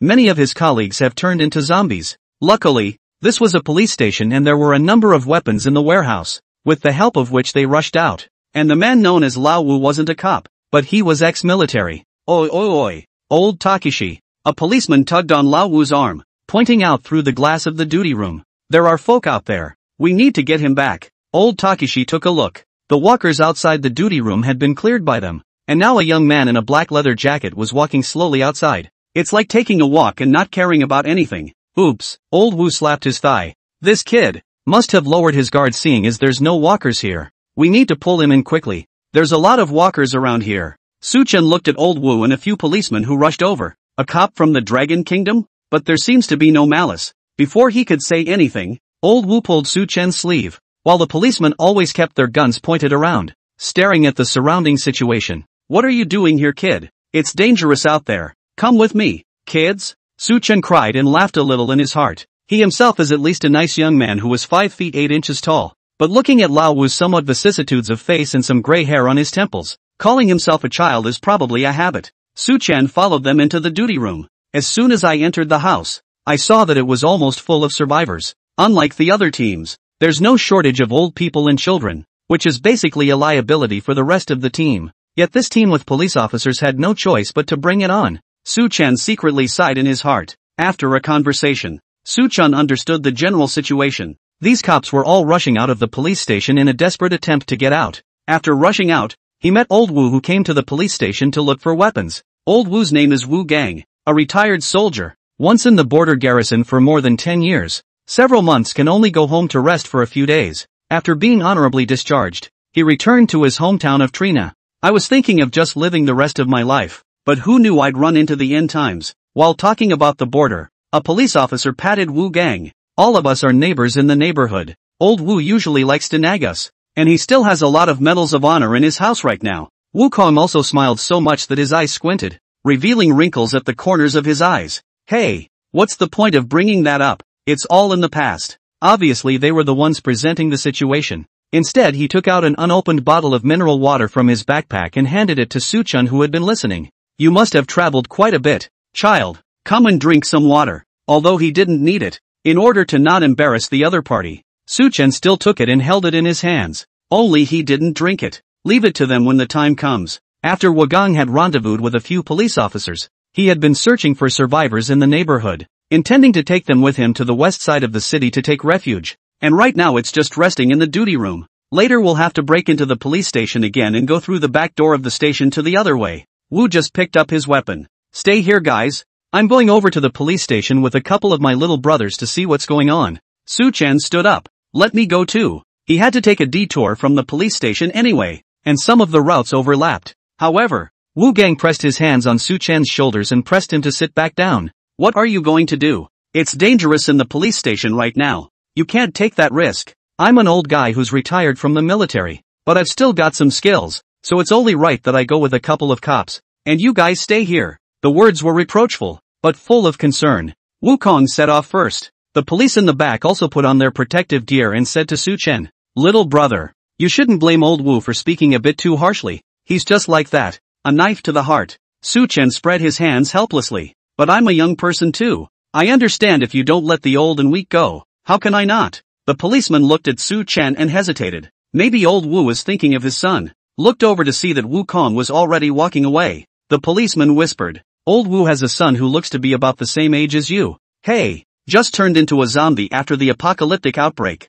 You'd better stay here. Go and piss him off instead." After that a couple of cops went out. Su-chen wouldn't really stay here and slipped out afterward. Police station entrance. Due to a power outage, the interior of the first floor was somewhat dim, even though it was daytime. Wu Gang and the 5 policemen held guns in their hands and wore thick clothes that wrapped almost all over their bodies, looking inside at the walkers on the first floor, gesturing to each other. True to their military background, under Wu Gang's command, they quickly formed a formation, constantly scanning for dead ends and advancing inside. Su-chen quietly followed behind. Da-da-da-da. Soon the dull sound of gunfire, silenced by silencers, came from the first floor of the police station. The zombies were knocked to the ground before they could even get close. In Su-chen's observation, Wu just struck out that fast and accurate, and every shot went into the zombie's skull. A couple of the other cops were slightly worse, but at least they were trained to take one down in 2 or 3 rounds. After a while, the zombies in the lobby of the first floor of the police station were then cleaned out.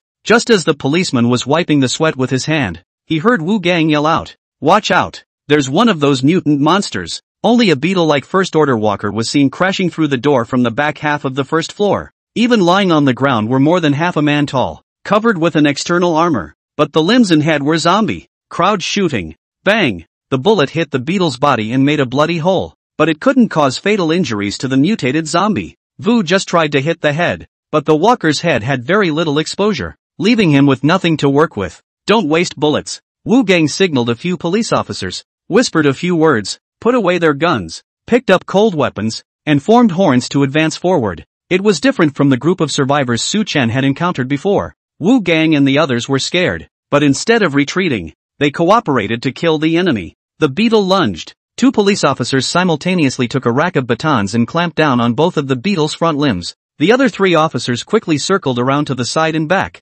pressing down on the beetle walker's back, and Wukong stepped forward quickly. Raising the large knife in his hand, he violently sliced the beetle walker's head in half. Phew! Phew! Just when the crowd thought the crisis was over, another similar monster rushed out with a bang. At that moment, the crowd was surrounding the slain beetle, blocked by the huge body and not easily moved. Crap! Seeing that the backs of several policemen were left to that beetle, Wu Gang dragged his large knife and rushed over, pushing the policeman away and facing that first-order zombie alone. Beetle swooped into midair. Jabla! A crisp sound rang out, and the beetle was knocked aside in midair by something unknown, with a bloody gash in its armor. Laying on the ground, he let out a mournful cry. Wu Gang and the others slowed down and finished off this first-order zombie as well, gasping for air in place. Afterward, Su Chen, on the other hand, re-hit his figure behind a wall not far away. At the same time the idea retrieved a piece of iron plate with the beetle's blood still on it. Wu Gang and the others looked at the corpses of the two first-order zombies on the ground. Heart palpitations. It looked easy when they teamed up to kill the first beetle walker, but it's actually dangerous. They both seized on the beetle walker's weaknesses, pinning the forelimbs so that it couldn't attack when it lunged, and then pressing down on the back so that it couldn't adjust its stance, and then finally slashing at the fragile and deadly head. If they missed a little bit, they would be overwhelmed by the terrifying power of the mutated zombie and be bitten alive. What's with this walker? How did it fall out of midair? Wu Gang leaned on his great sword, constantly panting, his face covered in beads of sweat, asked, pointing at the second beetle walker. A couple of cops shook their heads. There were no lights, the environment was dim, and none of them knew that it was Su Chen who had struck. Plus, how do they think about it? There can be an iron plate flying in the sky. Unable to get an answer, Wu Gang could only point to the back half of the first floor. Let's rest for a while and take care of all the zombies in the back. Then we can take the survivors out. A couple of cops wiped their sweat and nodded. 10 minutes later, several people continued to advance with their weapons, and Su Chen still followed behind. The back half of the first floor is going to have more walkers, but it's a good thing there are no first-order ones. It looks like the police station just evolved those two beetle walkers. Roar! A constant stream of walkers rushed up. In order to save some bullets, Wu Gang didn't even use his gun anymore, but kept slashing at the zombie's head with his large knife, puffing and puffing. The blade of the greatsword was stained with blood, and Wu Gang's hands were shaking. There were so many zombies that it was exhausting to keep using the knife, and my hands were sore. Finally, several people sat paralyzed and sweating profusely, surrounded by zombie corpses. Vaughn opened his mouth wide and breathed in as much air as he could, a bean-sized bead of sweat appearing on his face with each breath. Too tired. You guys, how's it going? A couple of the cops were also covered in sweat, and hot air kept coming out of their mouths. It's okay, none of us are hurt. We just don't have the strength. Wukong took a deep breath. Then I'll go get the survivors. But the hand holding up the ground kept shaking, and just halfway through supporting the body it weakened.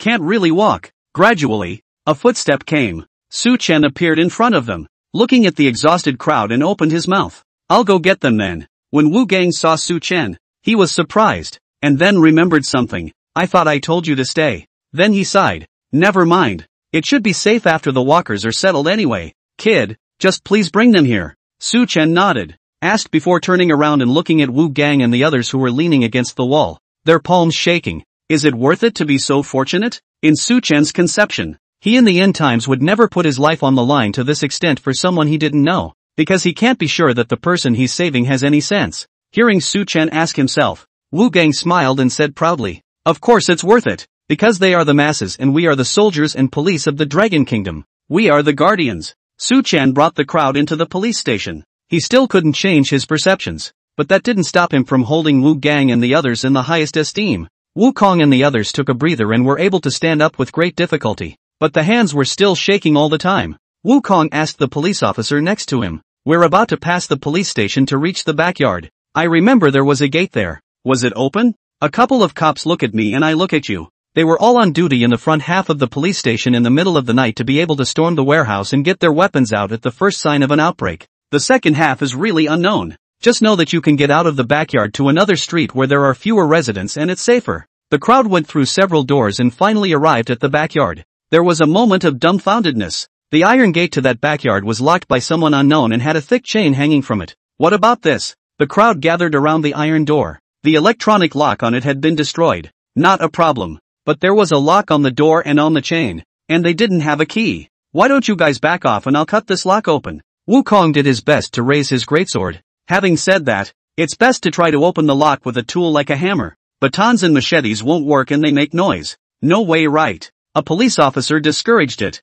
This iron door makes a lot of noise when you knock on it. It will attract all the zombies in the neighborhood. One of the cops remembered something. Right. I've seen the chief lock this lock. He should have the key. And then the voice lowered. But the chief seemed to be on duty on the third floor that night. Third floor? The crowd turned back. The police station had a total of 3 floors, meaning that they still had to go up if they wanted to find the key. And the second and third floors were also home to a number of walkers. They had exhausted their strength by solving the zombies on the first floor. And going up again was tantamount to seeking death. Vaughn looked at the police station. Let's take a break and go back upstairs later. Otherwise being stuck here is not an option. Su-chen had been at the end of the crowd. And he wouldn't even make a move when it was unnecessary. Pushing his way through the crowd, he made his way to the front door. Let me do it. Su-chen turned his back to the crowd and held the door locks, quietly spreading magical energy in his hands, quickly destroying both locks in their entirety. Noiseless and easy to fix. Pulling off the chain, he slowly pulled open the iron door and gestured for the crowd to pass. The crowd was amazed. How did this happen? Is this young man a locksmith? Now was not the time to think about this. The people went out in turn. And when Wu Gang passed in front of Su-chen, he looked at Su-chen and seemed to want to say something. Boy, you've got a knack for this. Looking at the concern in Wu Gang's eyes and that fear of going astray, Su-chen guessed what he wanted to say. A big smile. Professionally, I've got papers and make a living at it. It wasn't that Su-chen didn't want to reveal the fact that he was a psychic. It's just that his previous life had gotten him into the habit of hiding his clumsiness in all non-essential situations. Just tell a good lie. The crowd came to a street. It's starting to get away from the center of town. And the west side of town has always been an economic backwater. Except for special locations like Trina University, there are fewer people living there. Plus the doomsday crisis. The street was even more bleak. It was still summer. But there was a cold wind that blew into the necks of the crowd and brought with it a fishy odor. The side of the road was full of discarded items that had been covered in dust for close to a month. The crowd advanced cautiously. Oxidized brown blood, death, and decay were everywhere on the walls on either side. Squeak! Someone heard something and looked to the source of the sound, only to see the manhole cover on the road lifted up and out burrowed a huge rat. Too big. Almost as big as a pet cat. It's the end of the world. And people are starving. Just rats still living so nourished. All so fat. Southern rats. Right. The crowd was not surprised to see such a large rat. Wu Gang and the others were also attracted by the commotion and looked this way. And when they saw it, they directly called out to the crowd. Look out! That rat isn't fattened. It's mutated. Its eyes are blood red. Move back. The crowd was shocked. The rat had grimaced, showing 2 fangs, and lunged at them. Puffing. In midair, Wu Gang swung out the large knife in his hand and cut the rat in half with one hand. The foul-smelling liquid spilled all over the floor. Everyone be careful. Rats are small and don't mutate easily, but there are so many of them that there are always individual differences. The crowd broke out in a cold sweat and continued on their way. Su-chen, on the other hand, frowned. This situation is also all too typical. He had often watched this kind of scene in his previous life. These mutated rats would never be just one. Once they came, they must be a group. Looking at the rat that had been chopped in half, Su-chen vigilantly scanned the surroundings. This dead rat is actually the equivalent of a scout. It's like being at the beach. A baby turtle will first crawl out of the nest and keep crawling towards the sea, during which time it can easily attract nearby raptors to catch it. If the baby turtle that goes out first dies, it means there's danger out there. Only when a turtle acting as a scout enters the sea do the other baby turtles climb out along the same route. Only, this mutant rat's role is to spot prey. And even if it dies it will have pheromones to pass on to other mutant rats in the vicinity. Those rats that picked up the message will be here soon. Su-chen quickly stepped forward. Pointing at the rat, he said to Wukong and the others, "You'd better get out of here. Ones like this are nothing more than pathfinders. There must be countless other mutant rats around here." Wu Gang and the others looked at Su-chen suspiciously.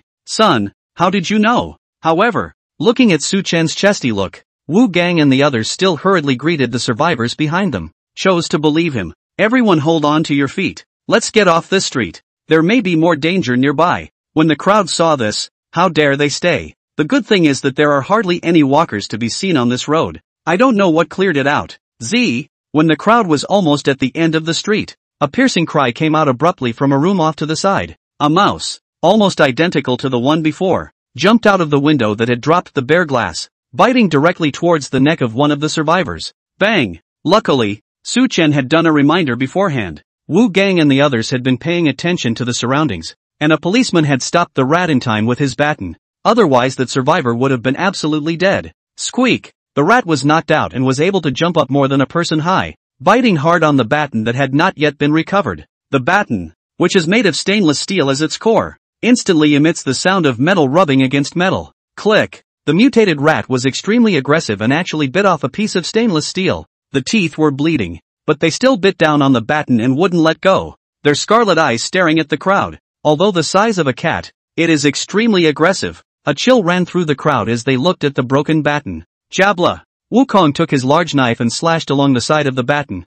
cutting the rat in half as well. Sharply to the crowd. Move! They're coming! But before the crowd could run more than a few steps, similar rats kept burrowing out of the rubble beside the road, blocking the crowd's way forward, and rats have sprung up in the sewers in the rear, blocking the way back. The crowd is surrounded. Soon, densely packed rats surrounded the crowd across tens of meters. Roads, eaves, countless rats running and jumping, surrounded. One was pitch black. It also reeked of a disgusting stench brought out of the sewers. Some had human fingers in their mouths, and a few rats were tearing each other apart for a piece of zombie intestines. Vomit. Rarely seen zombies eat people. Many survivors see these flowers and intestines. Still threw up on the spot. The cop looked at the baton in his hand with a piece bitten out of it, his heart palpitating. A mouse is so vicious. Now that so many have come, I'm afraid I'm going to lose my body today. These rats, they've stopped us. Why don't they attack? Though there is fear in the heart. The hand holding the baton was shaking, but he tried desperately to hold back his panic and asked the others. No one else knows either. But soon, movement behind the rat pack in front of them told them the answer. Dang, dang! A dull sound rang out, as if he had taken a several-ton roller and kept hammering it into the ground. Rumble! There was a loud bang. The rats in front of them quickly parted a path, and a car suddenly flew up in the air and smashed into the clearing. And then a rat king about the size of a car jumped into the car. Crunch! The top of the car was crushed right down to a large dent. It's over. Is this still a rat? How can it get so big? The crowd already knew it was a dead end when they saw so many rats. But who knew that another monster like this would come and make them even more desperate? So much for being torn to pieces. Still having to deliberately wait for the rat king to come. At this point, humans are like livestock kept in cages to be slaughtered at will. It's trampling on the dignity of being a human being. That rat king shook its body, dropping many fishy remnants of blood and flesh, and looked extremely excited as it looked at the captive like human. Because of the mutation, the hair on its body stood up straight. It's like a giant hedgehog full of steel needles. Everyone's face was ashen. Wu Gang looked at the rat king and also felt a deep powerlessness, turning his head to a few police officers. It looks like we're not going to make it out alive, and I'd rather die standing up. It's just a shame that these survivors have to suffer along with us. I have a guilty conscience. Compared to the extremely frustrated crowd, Su Chen looked at the Rat King with interest, using the inside mirror image to check the opposite side's information. Mutant Mouse King, second order, special ability to shoot out hedgehog-like hairs from his body. Steel wool on your body that pops out? It's not bad to have a second order crystal core. This had to be a shot. The Mouse King threw himself up to the sky and his deafening scream made the crowd cover their ears and their heads buzzed. Knock knock. The massive body of the Rat King began to take off, running towards the crowd. A massacre inside a cage. Wu Gang and the others knew that resistance was useless, but they still took up defensive positions in place. And the survivors in the back are great. Perhaps it was the psychological effect brought about by Wu Gang and the others. These people didn't shout or scatter in all directions. They just stood still and welcomed death. Squeak! The Mouse King ran halfway, but suddenly braked his footsteps, his claws leaving 4 scratches on the ground, and then quickly jumped back into the car. 2 blood-red eyes as big as lanterns stared menacingly at the crowd. Whispered a hiss. What's going on? The crowd was ready to die, but the Rat King turned back and took on the posture of an enemy. Just listen to the end of the line. A voice with a teasing tone came out. I can't believe a mouse has some intelligence? The crowd looked back, only to see Su Chen sticking his hands in his pockets, not moving a muscle. But behind him, at some point, a bus floated up. The bus as a whole was wrapped in a layer of black substance. and the several-ton object just magically stopped in midair. The rats around them bared their teeth and moved stupidly. And with that, the space around Su Chen was distorted. Thousands of concrete blocks with rebar and pieces of iron sharpened and glistening around them appeared suddenly. Suspended. Su Chen looked at the Rat King. "You're good at throwing cars, aren't you? How about a taste of being smashed by a bus?" Squeak. The Rat King felt an unprecedented sense of oppression from Su Chen's body, and let out several more ear-piercing screams. He dared not go forward himself, but commanded his men to attack. Those rats don't have much intelligence. Opening their bloody mouths, they rushed over in a great rush, like a black wave. It could engulf the crowd in the blink of an eye. Shoo shoo shoo. Many more tip-sharp steel bars sprang up beside Su Chen, and iron blades and the like swirled around to meet the rats like the blades of a cutter. These were the ones that he had nothing to do along the way and had specially picked out and polished them with his magic. The two parties intersected. Instantly, the scene became extremely chaotic and bloody. Just as Su Chen's magic energy could move at will with his intention if it was attached to an object, these pieces of iron were similarly covered in magical energy, which would allow Su Chen to maneuver them with precision. Jabla. Each stroke of the iron brought out a line of blood from the mutated rat. It's like killing a chicken and bleeding it on New Year's Eve and not getting a good handle on it. And the chicken blood spikes right up. Barely. Su Chen maneuvered the thousands of objects, hard enough to keep the countless rats out of a range. Mutant rats kept falling. They were still too small to necessarily have crystals, but there must be a second-order Rat King. Looking towards the Rat King who was watching the battle, Su Chen directly used two minds at once. While blocking the rats, he directly bounced up a few meters high, and while in midair, he intended to move the bus and smashed it fiercely towards the Rat King. "Eat my bus. Ya shid la ray." Bang! A loud noise came out and the Rat King jumped out of the way as the bus smashed on top of the car, adding insult to injury to the already dented car, which was instantly flattened. Seeing the situation, the Rat King turned around and tried to escape. However, Su Chen had already instantly moved in front of it. "Humph, want to run?" With his body covered in magic armor, he threw a heavy punch. The Mouse King rounded his eyes, saw that he couldn't run away, and fought back to the death. The steel-like hairs on his body exploded out, bringing up a spray of blood as the two fighters lost. Of course, it didn't work for Su Chen. He had turned on the absolute invincibility of space, and those hairs couldn't hurt him in the slightest. And because of the blockage of the bus, the hairs could only pierce through the bus and could not hurt the crowd behind it. Snicker! All of this happened in the blink of an eye, and Su Chen's fist had already smashed into the Rat King's head. Third order fights second order, plus melee attacks. When the Rat King's flesh and blood met Su Chen's fist filled with magical energy, it was like a snowflake meeting the sun. It keeps melting away. The Rat King's head, which was as hard as steel, was directly opened up with a large hole. Even the white brains were beaten out. Su Chen didn't stop, but continued to reach in and dig inside. A second-order crystal core was held in his hand. Squeak! Before the Rat King could let out a miserable scream, he was completely motionless. Taking out the bloody crystal core, Su Chen carefully took out a napkin and dried it as elegantly as he did with his food, and throw it into space. Seeing the Rat King die, that large group of rats were defeated and fled in all directions.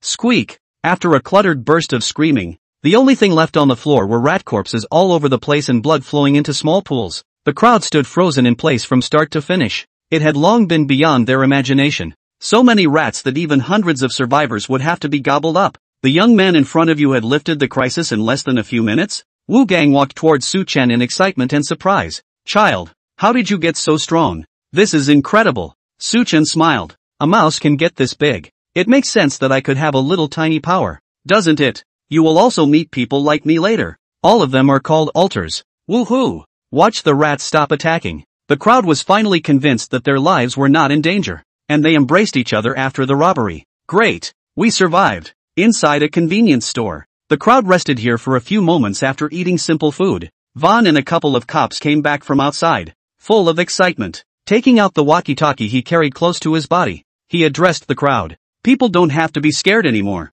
Word has been received that there will be a group of soldiers stationed not far ahead. Although they have a mission to find someone, but also accept survivors, we have communicated with each other and can go over and rendezvous." Wu Gang happily pointed in the direction of the west of the city. "Once we get past the Wingstop supermarket, a helicopter will pick us up and take us to the safe zone." Hear this. The crowd was also excited. Finally they could escape the Tianhe city with the spatial rift. There are not only zombies but also monsters here. It's too dangerous. Su Chen listened quietly. Looking at the calm Su Chen, Wu Gang asked, "Son, this is a great thing. You should be happy." Su Chen shook his head. I'm not going to any safe zone. I'll leave when the helicopter comes to meet me. The crowd, which had just been excited, instantly quieted down considerably. Su Chen's ability was all there for all to see, and it would undoubtedly be a greater guarantee if he could leave with them. Vang, however, thought of something else. Honestly, he persuaded Su Chen. Child, you have such a great ability.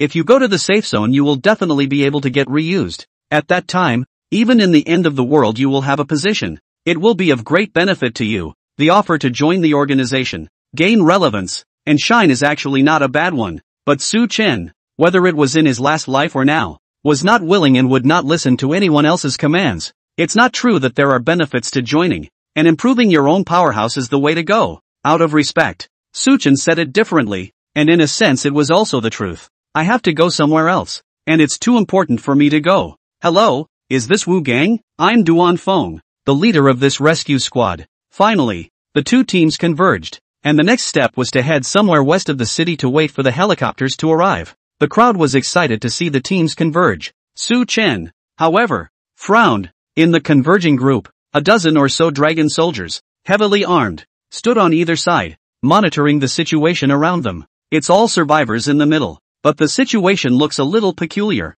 Most of those survivors were in rags, walking behind in groups. Instead, there was a scantily clad man in front of him, with a large bladder, occupying a space all by himself. It looks toe-curling and really focused on protection. After the rendezvous, the two survivors were talking as well. The survivors on Su Chen's side were also curious about that person and asked the survivors over there, "Hey, who's that arrogant-looking guy? Shoo, keep it down. That one's a direct relative of some high-ranking person with a very powerful family. Once the main safe zone is stabilized, someone will be sent to pick him up. It's that finder's mission." Su Chen's heart was clear. Finding people is primary. Saving survivors is incidental. At this point, the captain of the other team, Duan Feng, walked over. "Hello, is this Su Chen?" Since the rendezvous, it was normal to ask about each other's experiences, and Wu Gang was an honest man, so he naturally told Su Chen about being an alien. At that time, Duan Feng's eyes lit up. That strong? Although there were also psychics in the safe zone,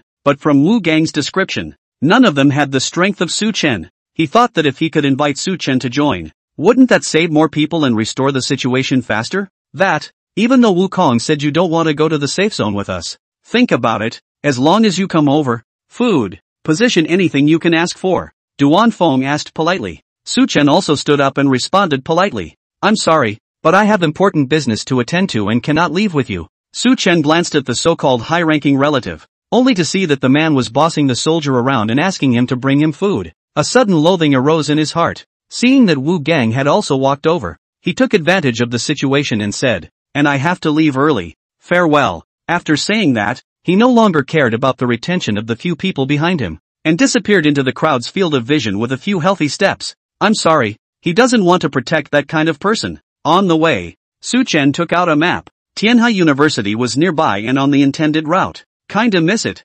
Myself and Jiang Wei used to go to school here, which left quite a few memories. If I had to go back to high school, I'd probably take a backhoe with me. But I remember something from Trina University that was quite precious to me. Go back and look. Su Chen stood indifferently in the shadows of a corner, looking at the university's student dormitory. Used to live here myself. The apocalyptic outbreak occurred in the middle of the night. So now, the dormitory corridors were filled with various zombies wearing only their underwear. Somehow, Su Chen's gaze then drifted to the girls' dormitory. Ah shucks. Su Chen lightly slapped his forehead. Ahem. Decent people. Decent people. Forcing his gaze away, Su Chen walked towards the Mingda building used as a teacher's office building, where the thing he needed to find was. Roar. Puffing. Not bad for a university. It's just a lot of people. And after the end of the world for ordinary people there are even more dangerous areas with numerous zombies. Even if most of them were trapped inside the dormitory building, there were still quite a few zombies on the way to the mind building. But this was no hindrance to Su Chen.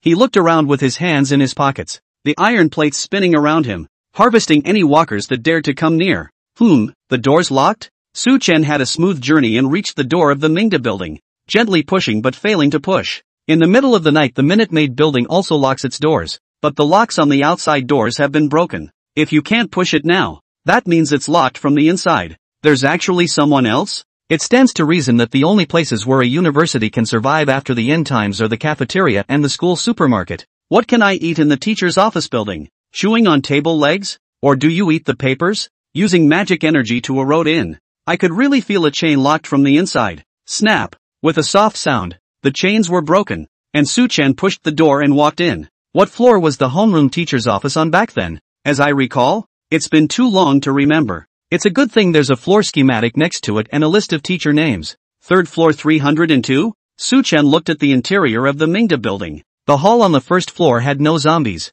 but a long trail of blood remained. Didn't follow the blood trail to check it out, because walkers eat people by tearing them up where they are and don't drag their prey away like nature's hunters do. That means the ones being dragged away were walkers, and someone took care of the walkers here. TSK, just don't spoil what I'm looking for. Su-chan headed upstairs. On the second floor, too, there weren't any bodies, only blood. Third floor, looking at the 302 teacher's office in front of him, Su-chan frowned. Why is there a big lock on this office door and a seal? That's not possible. If it's closed, why is it locked with such a big heavy lock, and what's with the seal? It's like trying to seal something. Su-chan was on alert, ready to put his hand against the large lock and start corrupting. Suddenly, he felt someone nearby watching him. At the corner of the stairs, someone just touched up. Who? Su-chan turned back violently and rushed in the direction of his gaze, so fast that he almost only left a residual shadow behind. Reached the source of your gaze in an instant, only to see that two small youths around Su-chan's age were hiding behind the wall,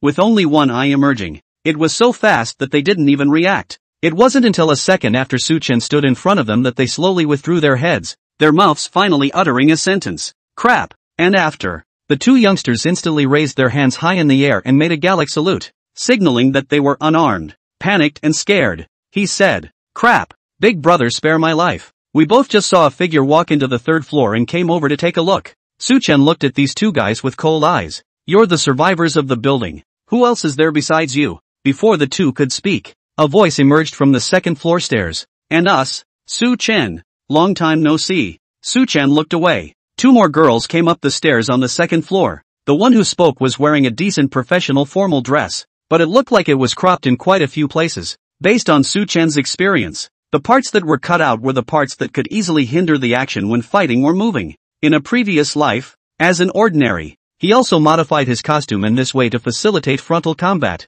etc. The girl in professional clothes had a lot of dust on her face, and seeing that Su-chan didn't speak, she smiled lightly. "What? Don't you recognize your old classmates? I'm your college classmate, Jiang Menghan," then pointed to the girl next to him. "You may not recognize this one. Let me introduce my friend, Tang Qilan." Then flirtatiously, "It's that schoolgirl, oh, but it's useless to a straight guy like you." Tang Qilan is also now covered in dust, but you can still see the delicate melon face. Hearing her friend flirting with her, "Don't go over to the face." Quite embarrassed. Her body was dressed in casual clothes that were not tailored like Jiang Menghan's, and her concave and convex figure could be vaguely seen. Su-chan looked at the schoolgirl twice, but only twice. He wasn't interested in a more detailed depiction of his body. Looking back to Jiang Menghan, who looked like she was the backbone of the group, she opened her mouth and I said, "Aren't you out interning too?" Jiang Menghan sighed helplessly. "Was out on an internship, but thought I'd take Askin back to his alma mater the other day and visit his old class."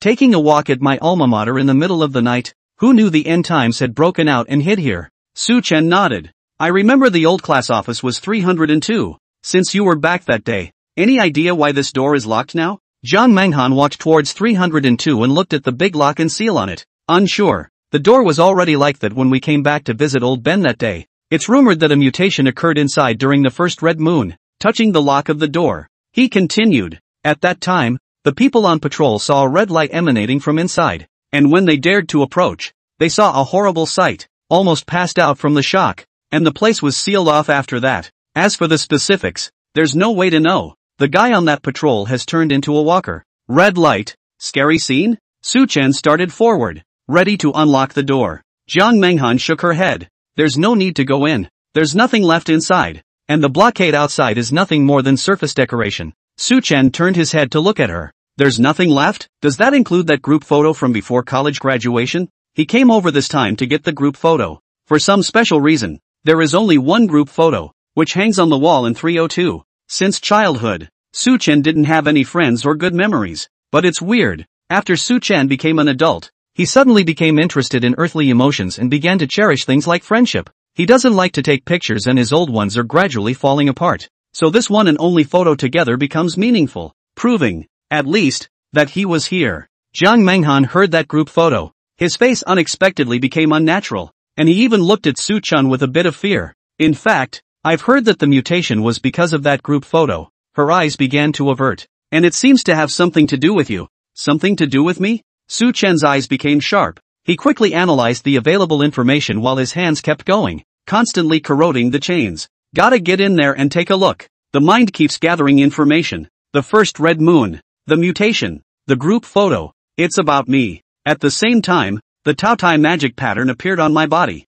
Also because of the red moon. What's the connection? Snap. A sound came out. And the thick door lock was picked by Su Chen, tearing off the seal with one hand, and then getting into a defensive position. He kicked the office door open. Empty. Sure enough, everything inside had been removed, leaving nothing behind and nothing unusual to be seen. Whoa! Watching Su Chen open the door lock without using a key, schoolgirl Tang Qilan opened her cherry mouth in surprise. Eyes looked at Su Chen in thought. He can pick locks? Jiang Menghan, on the other hand, was much more stable. She clearly watched Su Chen's hand, not moving a muscle, and her sharp eyes saw some black substance spreading into the door lock hole. It seems that this old classmate of mine is not simple. Su Chen turned back. Where's that group photo? Where's it all been moved to? Jiang Menghan stabilized her mind, and her eyes became serious as she looked at Su Chen. Old Ben couldn't be bothered to take a group photo and take it away. But sadly, some time ago, old Ben mailed it. The group photo fell into the hands of the cafeteria gang. Cafeteria? There's another group? Su Chen's eyes narrowed. Then why didn't Jiang Menghan and the others go to the cafeteria? That wasn't there food? Jiang Menghan was no ordinary vase and seemed to know what Su Chen was thinking. Added a couple of sentences. That gang is no good. Any students who went over there were held hostage by them to go out and kill walkers or go out of the school to get food, and then pass it off with very little food and not treated as a classmate at all. The two youngsters also looked furious, wanting to speak, but a little afraid of Su Chen. Big brother, one of our own. We've seen them kill disobedient students with our own eyes. It's true that it's not that we don't want to resist. Some of that group have special abilities that we can't beat. That's why I followed Big Sister Kong to escape here. Luckily there are quite a few snacks in the drawers here. Ouch. Just after the words were said, Jiang Menghan gave these two men a popping chestnut on the head. What big sister? I'm just a year or two older than you guys. And then looked at Su Chen. That group photo. It's now in the hands of the leader of the group, and the one with the special ability. It's called Wu Mang, and he's quite interested in that group photo. And of course, in you. Interested in me? A sudden vicious chill ran through Su Chen's body. Jiang Menghan realized that she hadn't said all the words and hurriedly added them. Because the mutation has something to do with you too. So you have to be careful. Hear this. Su Chen turned around and headed downstairs. The target, the cafeteria. Seeing this, Jiang Menghan also tugged on a few people behind her. Tang Qilan didn't have that much heart and asked suspiciously, "Hey, what for?" Jiang Menghan didn't look back, to the cafeteria, and then looked at Su Chen, who was looking back at himself, and said in an emotional manner, "Quite a few of our students are in the grip of that group, and we're trying to get them out. These days, quite a few male students have been abused by them and even thrown out to feed the zombies, and those female classmates." Hey! No words were put down, but everyone knew what was happening. Tang Qilan remembered the misery of those female classmates she had seen. Her small face was white, and her body was trembling slightly. Luckily, he was saved from being poisoned by his friend, Jiang Menghan, who brought him out. Looking towards the shivering Tang Qilan, Su Chen remembered something. That, and you're the schoolgirl, right? Zhang Wei mentioned you to me. Aren't you going to the party on the second day of the end times? This, Tang Qilan bit her lip, looking a little embarrassed. It's still Jiang Menghan who has a big grin. Asked ran all about it to me the other night. There were several of her suitors at the party. She didn't want to go. It was too much trouble. Su Chen laughed a little and continued on his way. Looks like those party lickers were the unlucky ones. Near the cafeteria. Hey yo! With a snap, a body with the appearance of a youth was thrown to the grass by two men. The two men wiped the sweat off their faces. How many bodies is this? I don't know. We've had hundreds of survivors come to our cafeteria in the past month, and dozens have died, I think. Looked at the body covered in wounds. The two muttered, "Who let these people offend Boss Wu Mang? They deserve to be killed alive." That's right. Let's go back. I'm telling you, the boss has gotten tired of playing with several female classmates and is going to reward us. Holy shit. Really? Go go go. As they spoke, the two men suddenly saw 5 people coming down the road. The one in the lead was still wearing a leather jacket. They did recognize a few of the ones in the back, And wasn't one of them the schoolgirl that the boss had always wanted? Hey, look, it's the schoolgirl who ran out. Let's see. Really? What about it? There are too many people on the other side. We can't beat them. Go, report to the boss. Call more people. L Road. Looking at the approaching cafeteria, Tang Xilan was also getting scared and approached Jiang Menghan, asking, are we really going over there? We managed to escape with great difficulty. Isn't it looking for death to go back again? Jiang Menghan stroked Tang Xilan's head, like petting a scared kitten. Comforting. Don't panic. Those people have already offended some big shot. We just have to take care of the leg holding. Tang Xilan had clear stupidity written all over that face. Who? Jiang Menghan looked at Su Chen in front of her and smiled without saying anything. The two youngsters were smart enough to know who they were talking about, so they jabbered away. Su Chen also heard the conversation behind him. The footwork doesn't stop. It's just a matter of killing the bullies in the cafeteria in passing when you get your rounds of photos. After all, this was his alma mater. There was actually someone other than him. Su Chen. Who dared to take liberties here? Tap. 9 guys with steel pipes and other weapons appeared in front of Su Chen. Seeing this, almost twice as many people on the opposite side as your own.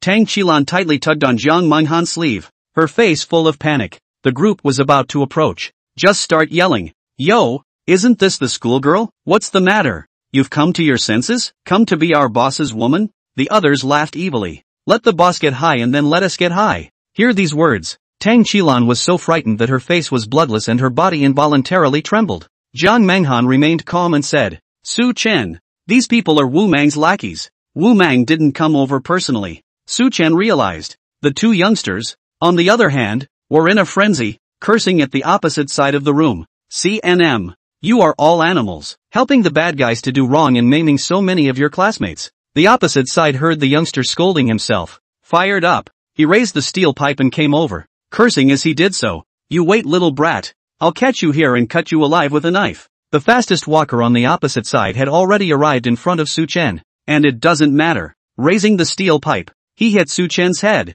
Click. There was a gasp as the voice rang out. The group across the street had their mouths wide open. And the two youngsters and Tang Xilan also took a step backwards in fear. The horror of seeing a ferocious scene written all over their faces. Even the steady Jiang Menghan had fear rising in her heart. She knew that this old classmate Su Chen was not an ordinary person. But she didn't expect Su Chen's methods to be so venomous. Ah! A heart-rending scream rang out, intensifying the panic in the hearts of the crowd. Only the steel pipe in the man's hand had snapped in two. 5 fingers on one palm were cut off in unison, and blood continued to spurt out from the wound. Fingers fell to the floor, even as they twisted in reflex. At this point, Su Chen was squeezing his opponent's other palm. Slightly harder. Snap, click. Several crisp bone-cracking sounds rang out, and the opponent's fingers were directly fractured. Su Chen's face was calm. It seems like nothing more than stepping on an ant. Say, where's your boss now? Your boss, Wu Mang. Where is he now? Su Chen's eyes were cold. He had just pinched off the other party's fingers, and now he was starting to hold the other party's arm joints.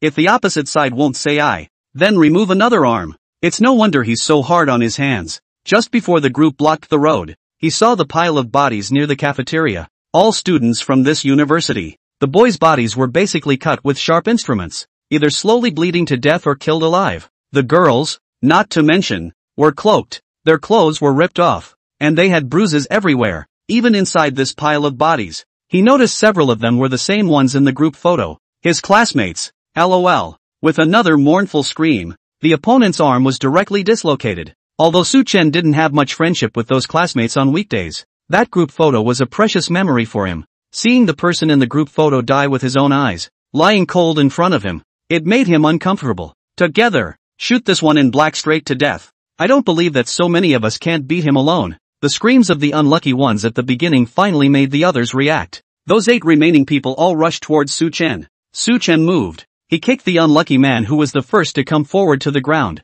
while advancing instead of retreating. Whoosh! No one could see Su Chen's movements clearly. His speed was extremely fast, and he could only even see the residual shadow in place. 1 second. After only a second had passed, all 8 of those people collapsed, rolling around on the ground in pain. Ah, my hands, my feet, only to see that what happened to them was the same as the first one, and worse. All 10 fingers were chopped off in unison, so the floor was littered with still writhing fingers, and the scene was extremely frightening. The legs of these men were fractured outright. There was no way to get up, let alone escape.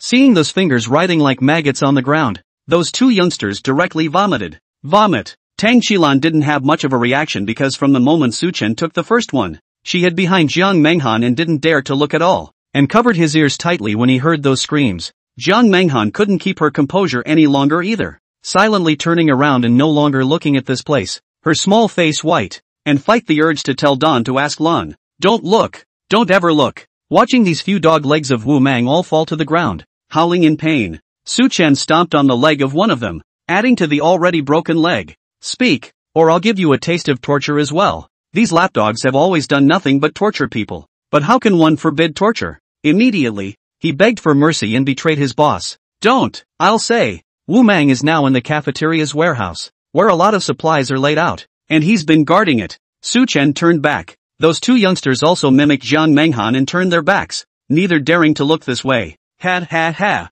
Su Chen's smile was icy cold. "Look to the lapdog at your feet. Now that you've said that, you guys are useless." Only to see magical energy emerge from under Su Chen's feet, which began to gradually corrode the dog-legged man's body. At the same time there was a steady stream of magical energy hitting his hands, landing on a few of the other doggies. Ah! The screams rang out again, and they were even more miserable than before. The magical energy eroded, like a million worms devouring the heart, gradually eating away at every part of the body. "You don't talk about martial arts. I clearly explained everything. Please, let us go. We won't dare to do it again." Su Chen was tired of hearing these pleas for mercy. Directly using magical energy, he manipulated those fingers on the ground with his mind and stuffed them into their mouths. Woohoo! The men's eyes were round, but they couldn't speak again. Phew, that's cleared up. Su Chen looked at Jiang Menghan and the others who still didn't dare to turn around, and didn't intend to greet them. Directly alone, he headed for the cafeteria warehouse. Inside the cafeteria warehouse, Wu Mang sat on top of a pile of cartons, smoking a cigarette comfortably. Next to him were several other girls who were disheveled and crying. "Fucking knock it off. Can't you see the old man is smoking, and the noise is bothering me?" Wu Mang viciously kicked a girl in the stomach, directly kicking out a few meters away. Woohoo! That girl fell to the ground, covering her stomach in pain, her body curled up, but she didn't dare to make another sound, only her tears kept falling. "Boss, calm down. What's the point of meeting with these girls? You'll be able to enjoy the school flower later." Seeing this, a little brother next to him rushed up to offer his services. "Well, count on you to know what you're doing." Wu Mang remembered the school flower Tang Qilan. That was the goddess of his heart when he was in college. He was also a licking dog, always looking for a chance to show himself in front of Tang Qilan, but those suitors are too many. In the old days, he didn't even have a chance to talk, but it's different now. The end times come, everything changes, and everyone is begging for survival. And he, Wu Mang, it was actually a coincidence that the ability was awakened through the zombie crystals. Right now, he was the master of Tianhe University, trampling everyone under his feet, killing whenever he wanted and doing whatever he wanted. By the way, why aren't those people back yet? Wu Mang looked at the time. It can't be those dogs enjoying themselves first. If so, I'll tie them up and feed them alive to the zombies. Wu Mang looked at the courteous little brother. "Go on, you call up those guys outside the door and go see what they're doing. Come back yet." The little brother answered and went out. Wu Mang resumed his seat on the carton, smoking a cigarette, but remembered something else. That group photo is fucking creepy. Say, there's a guy up there who's gotten scary. Isn't his name Su Chen? Wu Mang muttered in his heart, thinking of the initial scene when he saw the group photo. Looked to a sealed combination box inside the warehouse. It contained the group photo. Hiss, I always feel a chill on my body, so I'd better not think about it. Wu Mang withdrew his gaze, but realized something was wrong. At this point in the warehouse, there was no sound other than the whispered sobs of the girls. "You know, your own minions will be out there mingling." Silence. Incredible silence. Somehow, that chill appeared in Wu Mang's body again, as if he had seen that group photo again. "Hey, are you guys out there?" He yelled a few times, but there was no response from outside. The minions that were sent out before were like stones sinking into the sea without any sound. "Shit, you guys aren't dead, say something. Don't scare me." Wu Mang panicked in his heart, just about to call the girls out to check it out. Squeak, the warehouse door was opened, along with an icy voice. Unfortunately, they did die. Wu Mang looked up, only to see a man in a black leather jacket standing in front of him. "Who are you?" Just after blurting out the words, Wu Mang froze. He always had the feeling that he had seen this person in front of him somewhere. Only the man in the black leather jacket looked calm and moved his wrist. "Your name is Wu Mang, right?" "Hello, my name is Su Chen." Su Chen. Wu Mang's heart skipped a beat. This guy in front of me is the scary guy in the group photo? You? What are you doing?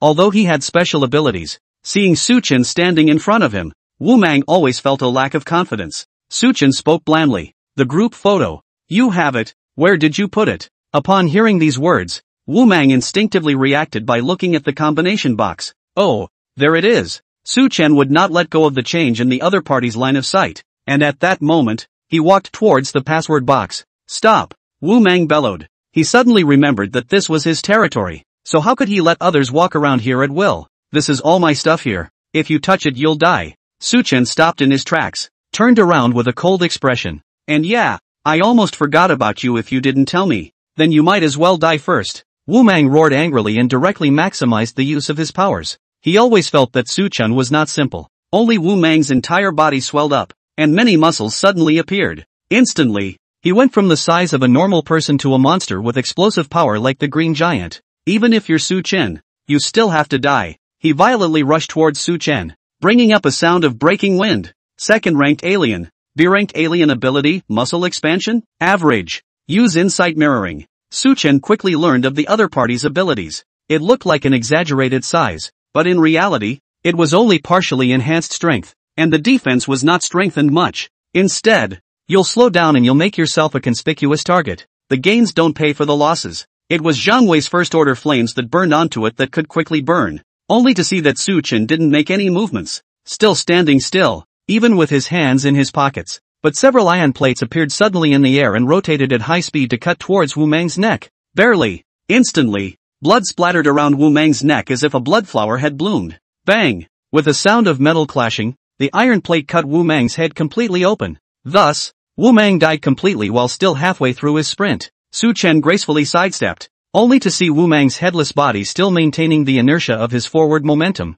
He plunged headfirst into the nearby pile of debris. Casually, he struck out a few magic energies, corroding Wu Mang's head and body. Suchin lifted the combination box. Click! The so-called combination lock was not a hindrance at all and was easily opened. A group photo lay quietly inside. See the group photo. Suchin's brows furrowed, and they were even on the verge of twisting into a line due to the shock. This is what's going on. He remembers when the group photo was taken. It was a full moon, on the eve of the internship, after a class vote, and with a couple of photography lights, we went to the back of the school, where the old class was in charge of taking pictures. Everyone was present at the time and nothing out of the ordinary appeared. A rare good day. The bright moon hangs high in the sky, spreading a layer of white frost on the ground, and the trees in the back of the mountain are full of leaves, rustling with the breeze. Even Suchin, who had always been quiet, smiled during the group photo. However, instead of the bright moon, the group photo now changed to a red moon, the same as the 2 times it appeared.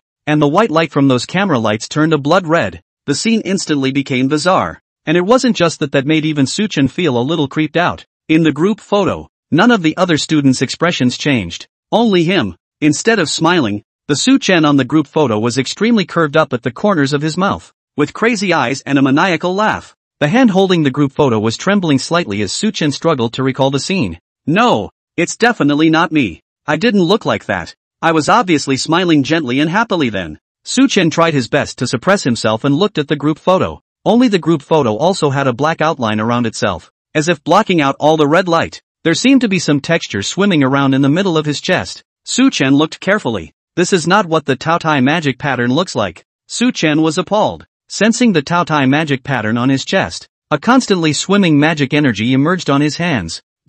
Before the first red moon appeared, one was already connected to the magic tattoo? Looking at his own self who showed a crazy smile on the group photo, Suchin was shocked. Is this really me? Thinking about what Jiang Menghan said earlier, the first time the red moon occurred, a red light appeared in the office. Could that be when the group photo changed? But it's clearly just a photo. Suchin was puzzled and put the group photo into the space, trying to calm down. Whether or not you're still in the picture, maybe you should go somewhere to check it out. The back of the school. Suchin turned around and was about to go out. At this time, Jiang Menghan and the others rushed over. They kept their heads down, not daring to look at the terrifying scene of Suchin resolving those people. When he came back to his senses, Suchin had already disappeared. That's when the panic came over. Suchin passed directly by them without saying a word, only pointing down at the girls whose faces were full of fear and joy. They were scared when they saw the blood all over the floor, but they cried tears of joy when they saw that Wu Mang was dead. The rest of rescuing the survivors was a matter for Jiang Menghan and the others.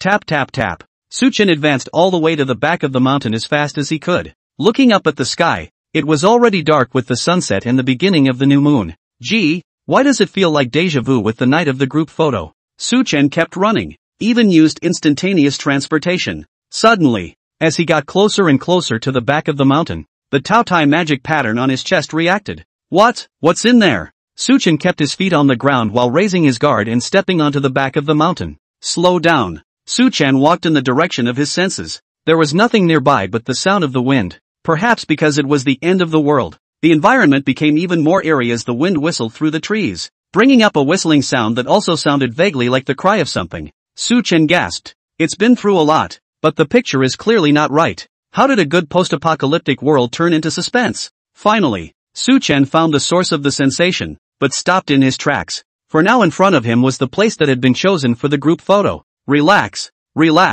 Suchen told himself. It could be a monster. It could be a zombie. Even if it could be a foreign god. Fuck it and be done with it. Suchen walked to a spot. A few paces ahead is even where you stood when you took the picture. The induction is just below the land. Suchen took out a shovel from space and dug. Because the iron plate is mainly used for cutting, but not for digging, a bad hole might cut something under the land. Piles of dirt were dug out with shovels and formed a circle. The depth of the excavated pit gradually increased. 0.5 meter, 1 meter, 1.5 meters. Suchen had been careful, and when he dug until he was more than a person high, the shovel hit something hard. Suchen felt the shovel touch a hard object. Rushing to retrieve the shovel, he put on a plastic bag with both hands and peeled away the dirt on top. Unawareness. A bright moon rose, also almost as it did in the group photo. Suchen touched the object and picked it up. A wooden sign? The moonlight softly scattered down, shining on Suchen's face and also on top of that wooden plaque. A tangle of flesh and blood. This was Suchen's first impression of the wooden sign. The only thing you can see is that the wooden sign is rectangular in shape, with a bumpy top, and the body is a reddish-black hue that is extremely textured to the touch. It was like laying down sinews, chunks of flesh, coagulated blood, tangled and undulating. It reminded Suchen of the Game King's cards he had played in the past. The backs of the cards are all the same, surrounded by twisted patterns, a vortex in the center. Only the surrounding area of this wooden plaque changed from a pattern to an ever-undulating sinew of flesh and blood, and there was a swirl in the center instead. However, the top and bottom of the vortex was like a huge mouth, and its texture was actually exactly the same as the Taotai magic pattern. Only a whirlpool appeared in the center of that large mouth, and countless tentacles stretched out from the whirlpool, as if they were constantly ingesting the surrounding flesh and blood. Suchen took the wooden sign. The Taotai magic pattern on his chest kept sending out sensations. So he tried to use his magic energy to attach the wooden plaque like he had devoured the crystal core. No way! Suchen encountered a big problem. The magic energy that had always been able to corrode anything was actually unable to affect this wooden sign. Magic energy swam on the surface of the wooden sign, but it couldn't invade it at all. What kind of material is this? Magic energy can corrode even steel. Suchen considered the unusual nature of the wooden sign. Could it instead be that I'm not equal enough? Just then, the wooden sign showed some changes. Only the moon in the sky was still milky white, but the light shining on the wooden sign had turned blood red. In the midst of the bloody light, the tentacles in the vortex began to move. Together, like throbbing veins, they transported the surrounding flesh and blood to the center of the vortex, forming some red lettering. Xanadu, tenant? Suchen's pupils quaked. Could this be some kind of hint? The upper city was where Qinsho resided, and his special ability was Spatial Monarch. Tenant's city, on the other hand, was the drop site for the 3's rank talent Stone Time Dust. Space, time, own rebirth pre-apocalyptic. He always felt there was a connection. After pondering in place for a long time, Suchen still put away the wooden sign of strange material. There are too few clues to know the truth at all. It seems that a trip to the upper city is still necessary. Suchen walked out of the back of the mountain. From a distance, he saw a man walking towards him. It's that schoolgirl, Tang Qilan. Speaking of which, Suchen had no feelings for this so-called school flower, but he didn't have any malicious intent either. Compared to the previous class flower, Tang Qilan tended to be the type that was naturally dull, and was able to have so many suitors purely because of her looks, and her wealthy businessman's family history. The dust was now cleaned from her face, restoring her clean face. There was a change of clean clothes on the body as well. As for the details, Suchen should maybe probably be a decent guy and not appreciate it too much. As they came closer, both of their expressions became strange. Tang Qilan twisted her hands around the corner of her coat. Her face was red and she appeared to be squirming, but she couldn't say a word. Suchen. on the other hand, tugged at the corner of his mouth and put his gaze behind him.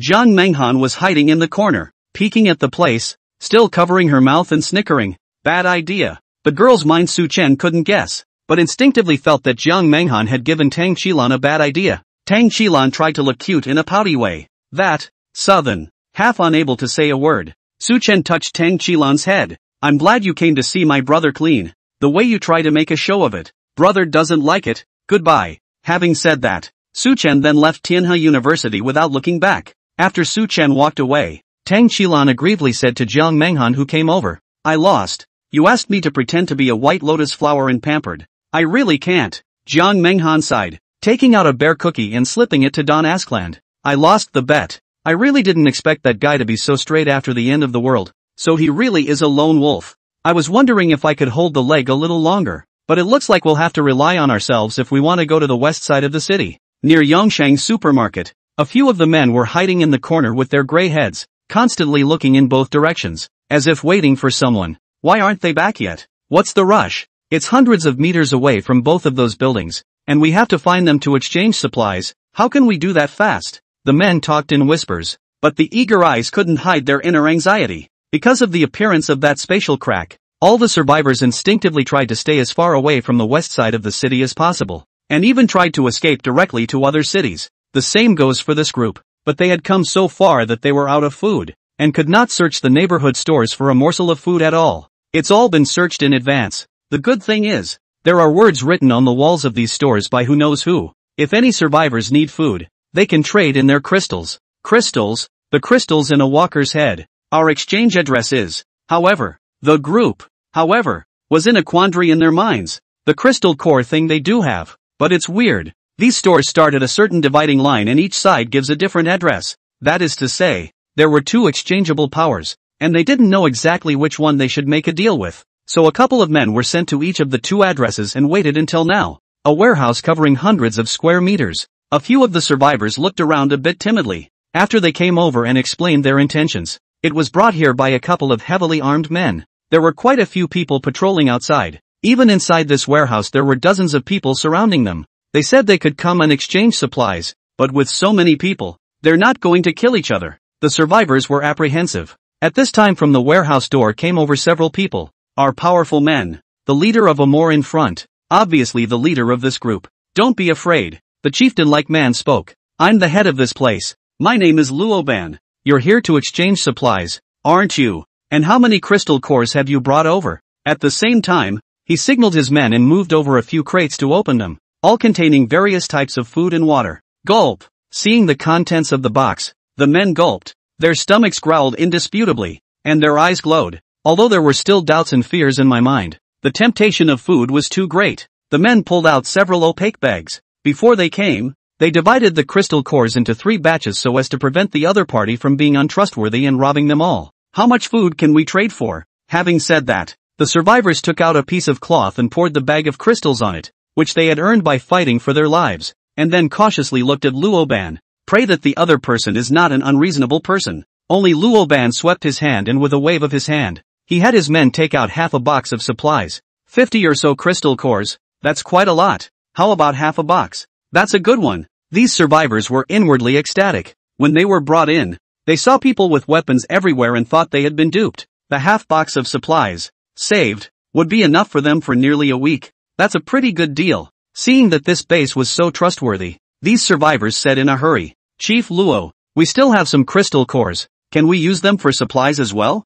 Luoban laughed. Change, all of them, as many as I can. My main focus is an honest deal. After being saved by Su Chen, Luoban came here, and continued to take in other survivors to build his own force. There are more people who can be awakened. Crystalline cores are certainly more than enough, but, he's more interested in finding someone. So asked the survivor in front of him, have you guys ever met a guy in a black leather jacket? His name is Su Chen. Su Chen? The men shook their heads. Never seen it. They all came from the north of the city and fled around the center of town to get here. Didn't see any men in black leather. Oh, okay. Luoban was a little disappointed. Then you guys bring the rest of the crystal cores to trade. The men agreed in unison and were just about to go out. Another man walked in outside the warehouse, about 30 years old and wearing glasses. Luoban took a look. Yo, Kong Chang. What's up? Is there something going on out there? The one who walked into the warehouse was no one else but the smart guy Su Chen had met at the very beginning of the building,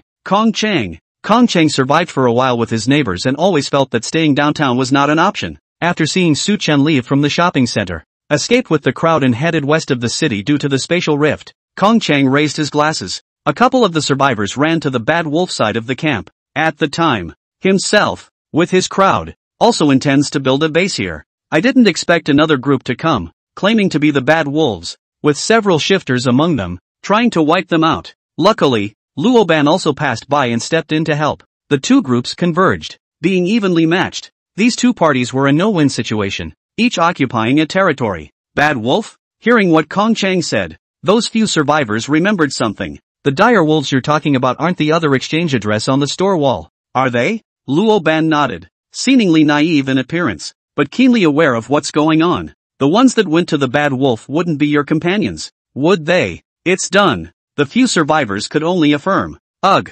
It was just a bit of a shame that Luoban knew that the group split up and didn't put their eggs in one basket. The ones you sent to Bad Wolf shouldn't be able to get out. Didn't you guys say you could exchange supplies? You guys don't keep your word. Bang! A man was kicked heavily to the ground, spilling the crystals he was protecting in his arms. Ha ha ha ha ha ha. A man with wolf's tooth jewelry around his neck laughed maniacally and followed up with another kick. You'll believe me when I tell you that the supplies are so precious that they'll still be given to you? Wouldn't it be better to just trick you guys and grab the crystal cores? Pust. The man on the ground received another kick. Directly from the mouth sprayed out a mouth of blood. The eye is not long to live. Resentment. Remorse. You shall not die. With the last of his strength, the man on the ground roared and desperately stood up. But before he could stand still, a knife was stuck in his forehead. He fell to the ground with a loud thud, his eyes round, and died unwillingly. Those guys all sorted out? The man wearing the wolf's tooth jewelry picked up the crystals on the ground and stowed them in his belt pouch as he asked his sidekick. It's all sorted out, Chief, but have inquired about them splitting off a couple of others to go over to Robin. Bah! The leader of the Bad Wolf camp spat on the ground. That damned Luo barbarian. If he hadn't shown up, I would have gotten Kong Cheng's gang killed long ago, and now you're still badgering me, really making deals with those survivors. This chief was furious, as if not relieved. He lifted a stone pier on the ground with both hands, weighing several hundred pounds. Boom! It was easily thrown out more than 10 meters away, collapsing a piece of wall. How's the Wingstop supermarket? Are those second-order walkers still there? The little brother replied respectfully. The walkers are all there, and so many supplies in there are overwhelming. We sent those survivors who were tricked into going in, and none of them came out alive. Looking at the angry chief, this little brother was respectful on the surface, but inwardly he was disgruntled. This leader obviously had a limited number of crystal cores to absorb each time, but he just couldn't be bothered to share more with them. If it wasn't for the fact that Luoban's side didn't accept people like himself who had done all the bad things, cast over a long time ago. Chief, something's up. A little brother hurriedly came in from outside and shouted. A strange man went in over at the Wingstop. Looks like he's wearing black leather. The leader of the dire wolves was impatient. What's all the yelling about? It's not just one guy going in. Just keep staking out the supermarket. We're all afraid to go in there. Could that guy have killed all those second-order walkers in there? I'm telling you, if that guy comes out alive, I'm going to eat a ton of cow shit straight up. Su Chen raised his eyes and looked at the sign. Wingstop Supermarket. Well, it looks like there's some second-stage walkers in there. Walk through here and you're almost to the west side of the city. Then head to Sky City. Collected by the way. Tap. The interior of the supermarket has a total of 3 floors, and the whole is in the shape of a hollow circle, and the outer circle is all about selling goods. There's actually quite a lot of stuff here. Looking to the shelves, they were dusty, but they had a decent amount of items on them, and relatively few were damaged. There's still room for a few more, and quite a few of these items haven't expired. As Su Chen walked, he collected useful supplies. Hissing.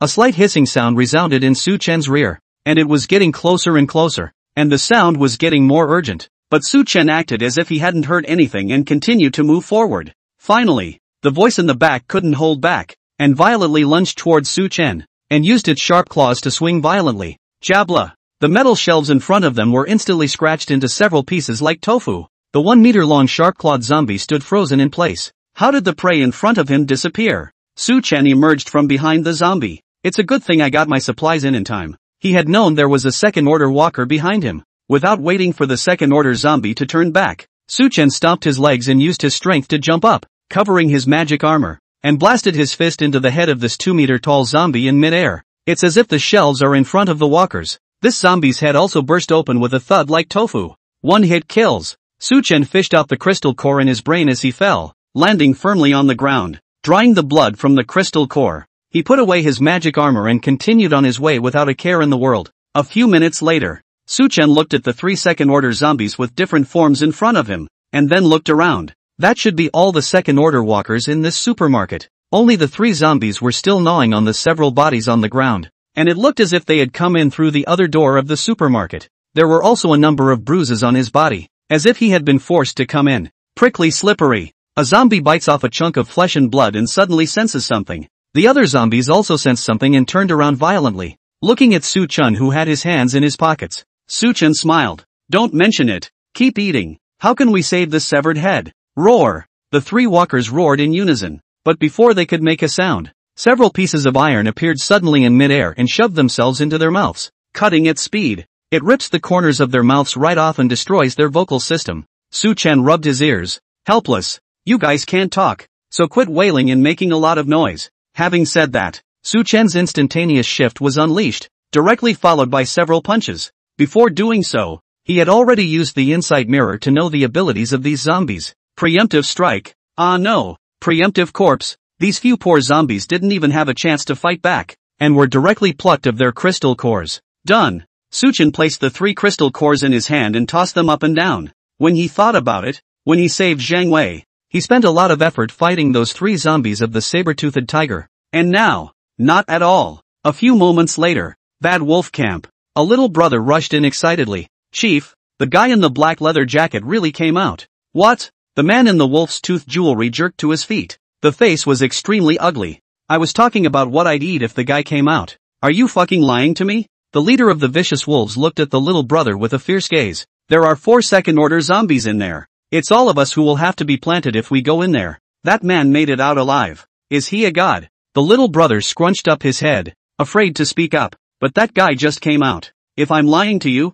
I'm going to jump straight off that supermarket floor. Seeing his little brother so convinced, this leader couldn't help but mutter in his heart. Could it be that the man was really capable of killing those second-order zombies? Asked the little brother at once. Did you guys go in and see the bodies of those second-order walkers? The bottom line is, did you guys hear a fight coming from inside? And did the guy come out with supplies? The little brother hurriedly replied. We don't dare to go in, but the sound of fighting doesn't seem to be heard. And what kind of man goes in is what kind of man comes out. And didn't bring a backpack or anything. The leader of the dire wolves laughed out loud. Ha ha ha ha ha. I guess that kid must have gotten lucky and found a hidden path in the supermarket. Otherwise, how come there's no sound of fighting? As he spoke, he picked up a nearby machete. I don't believe he won't be moved by the sight of those supplies, and without taking it he must not be able to get it. The surrounding juniors saw that the chief was in a good mood and hurriedly patted his ass. The chief is so wise. One guess. The leader of the vicious wolves took his machete and greeted the surrounding minions. Go, let's go grab that guy and make him explain which route is available inside. Ask and then kill him. He must have a crystal core too. Now there's no need to eat cow dung. Even though he was just paying lip service and wouldn't actually do it, the black man walking out of the supermarket safely always made him feel like there was no honor in his face. After he caught the man, he would have to torture him. The other side. What you say? Did you really see it? Luo Barbarian violently stood up from his chair and stared dead at the person who came in to report the news. Looks extremely excited. You're telling me that a man in black walked into a supermarket and walked out again in one piece? Yes, chief. The man who came in replied respectfully. As per your request, we've been sending people to guard the vicinity of Yongsheng supermarket to prevent the evil wolf's side from taking the lead. But I didn't expect to actually see the man in black you wanted us to look for. Robin rubbed his hands together happily and paced back and forth. Well. We can finally find that brother Sue. In his eyes, the only one who dared to enter the dangerous supermarket alone and still come out in one piece was that Suchen. After all, it was the same second order then. His own S-ranked, Steel Bones, was having trouble taking down that crying face monster. And Suchen had struck the monster's weaknesses with precision in just a few strikes. Well done. Robin looked to his men. You guys have made a great achievement. Go find Kongcheng to collect the crystal cores and food. And call him over by the way. The men were overjoyed. They also have several alien. The chief and the crystal nucleus never treat them poorly. Have merit that is really give ah. Yes. Crunch. Kongcheng, however, had already pushed open the door and walked in. When he saw Luoban, the first thing he said was, Something big has happened. The evil wolf side has deployed quite a few people, and they've brought along almost all of their side psychics. There are also about 10 guns brought along. Their target, it seems, is also Su Chen. The leader of the vicious wolves looked at the men he had brought out this time. Though it was determined that the man in black had found a safe path and didn't confront those second-order zombies head-on, but he always felt unsettled in his heart. For insurance purposes, he brought most of the bad wolf's forces with him. Do we have all our weapons and how many men did we bring out? The sidekick, seeing the chief ask himself, replied, in all, I brought about a dozen rifles with me, all of which you got through the underground forces, and this time there were over 40 men out. On the alien side, including you, 3 second order and 5 first order. The leader of the vicious wolves nodded in satisfaction. Even if that person is really capable, he will have to fall when he meets his own group. Su Chen walked to the middle of an empty square, looking toward the 40 or so people coming over in front of him, only to see the group slowly spread out and set up a formation, blocking his way forward. The visitor is not good. Su Chen narrowed his eyes and looked at the equipment in these people's hands. A rifle? Where did you get these people? Only to see a guy with a ferocious face walk out from among the group, with a wolf tooth adorning his neck. He shouted over to the side. Hey, that guy in black, how did you get out of that supermarket? A second-order A-class psychic? Su Chen observed the person's abilities. Wolf attack? Instant acceleration skill. There's also a megaforce, which seems to be an ability that balances speed and strength. Su Chen walked forward, while observing the abilities of others. Well, with a total of 3 second-order and 5 first-order, it's considered a relatively powerful force. A month or so after the outbreak of the end times, a power like this was a dominant party wherever it was, an existence that was hard to shake. If it was a friendlier power, I'm only afraid that countless survivors would rush to it. But that's about it for Su Chen. The group on the other side was clearly not a good fight, and blocked his way, clearly harboring hostile intentions, didn't even want to bother with the opposite side of the street, and if they still dared to get in the way they would kill them in the process. Hey, are you deaf? Can't you hear me? When the leader of the vicious wolves saw that Su Chen didn't care about him, he felt even more annoyed that he had lost his dignity. How did he know that Su Chen didn't even put him in his eyes? Fuck you. Directly, he greeted a few other exalts, wanting to go up and deal with Su Chen. Little wolf cubs, your opponent is me, Luo Barbarian. Suddenly, there was a loud cry. Luo Ban and Kong Chang rushed over with people from their forces. They were very worried about Su Chen, although they all knew that Su Chen's ability could not be underestimated. But this time, they had deployed almost all of the bad wolves' elites, fearing that Su Chen would have any failures. Damn, this Luo is here to spoil my business again. The leader of the vicious wolves clenched his fists and cackled in anger, but he was puzzled at the same time. He had brought so many people with him in case that man in black was capable of anything. How is it that this Luo Barbarian has also brought out almost everyone with power? It's not just one survivor. What's the point of putting up a fight and going against him? The bad wolf. For the sake of this guy? Fire. The heart wants what it wants. The leader of the vicious wolves still decided to deal with Luo Ban and the others first. Immediately, he ordered his men to open fire, and Luo Barbarian's side also brought some firearms, and it looked like a big battle was about to break out. Bad Wolf and Robin's men each took cover, but this is, after all, an empty square. Once hot weapons are used, there are bound to be deaths and injuries. Fire. The leader of the vicious wolves had waited for the gun to go off with a command. Whoosh. Ah. The screams came out of nowhere before the shots were fired. What's going on? The leader of the vicious wolves was alarmed and rushed to look at his own line, only to see hundreds of iron pieces actually floating in the air, constantly spinning at high speed and cutting back and forth. The barrels of the guns in the hands of those of his own men were sliced right in half whenever they were touched, not to mention the fragile human body. Heads cut off at the waist, legs sliced off, blood was splattered everywhere. The scene was extremely bloody. Luo Ban and the others also saw this scene, and they saw it more clearly due to the perspective. These pieces of iron were clearly manipulated by Su Chen, who was dozens of meters away. Pieces of iron spun and flew around Su Chen, occasionally rushing towards the people in the evil wolf camp, bringing out a trail of blood. Holy shit! Luo Ban was already thick-browed and big-eyed, and at this time, his eyes were even more glaring into bronze bells. The last time I saw Brother Su they were all still using melee attacks. It's only been how many days since I switched from warrior to mage? The little brother next to him was even more horrified. Those who had seen Su Chen were better off, but those who joined later had never seen such a scene. The strongest person they had ever seen was Luo Ban. When Luo Ban descended from the sky, and the battle with the evil wolf leader was all fresh in their minds, hundreds of pounds of rocks were thrown around like sandbags, and the terrifyingly inhuman force completely knocked down the houses around them. Crap! The juniors who joined later thought they had seen a lot of scenes. This kind was something they really hadn't seen before. Chief Luo, is this the black-robed man you're looking for? Su Chen? Are you sure he is a human being? Luo Ban touched his head. The head was still there. He should not have seen it wrong. How do I know? But Brother Su should be a human being. It all happened very quickly. Within seconds of Luo Barbarian and the others talking, almost all of the evil wolf's men were dead. Ordinary people with guns were powerless to resist. And even those 5 first-order psychics couldn't stop the sharp iron blades from cutting back and forth. In the end there were only 3 people standing. The leader of the vicious wolves and those 2 other second-order shifters. Chief, what to do? They had survived, but their bodies were already covered in wounds. They actually want to surrender, but there was no way that their reputation had been completely stigmatized. Luo Barbara would not accept them, and the people under his command had a grudge against them. The leader of the vicious wolves looked over to Luo Ban, only to see Luo Ban and the others looking at this side with a surprised face. But the guns in their hands were ready to fire, and Luo Ban was even at the front. He still remembered the great battle he had with Luo Barbarian, with his strong melee combat ability. Make up your mind, the leader of the vicious wolves said. We can't even charge over to Luo Barbarian's side, and we'll still be attacked remotely from behind by this man in black. Spell it out straight away and just charge at this man in black. With such a strong long-range attack, melee might even be a soft touch.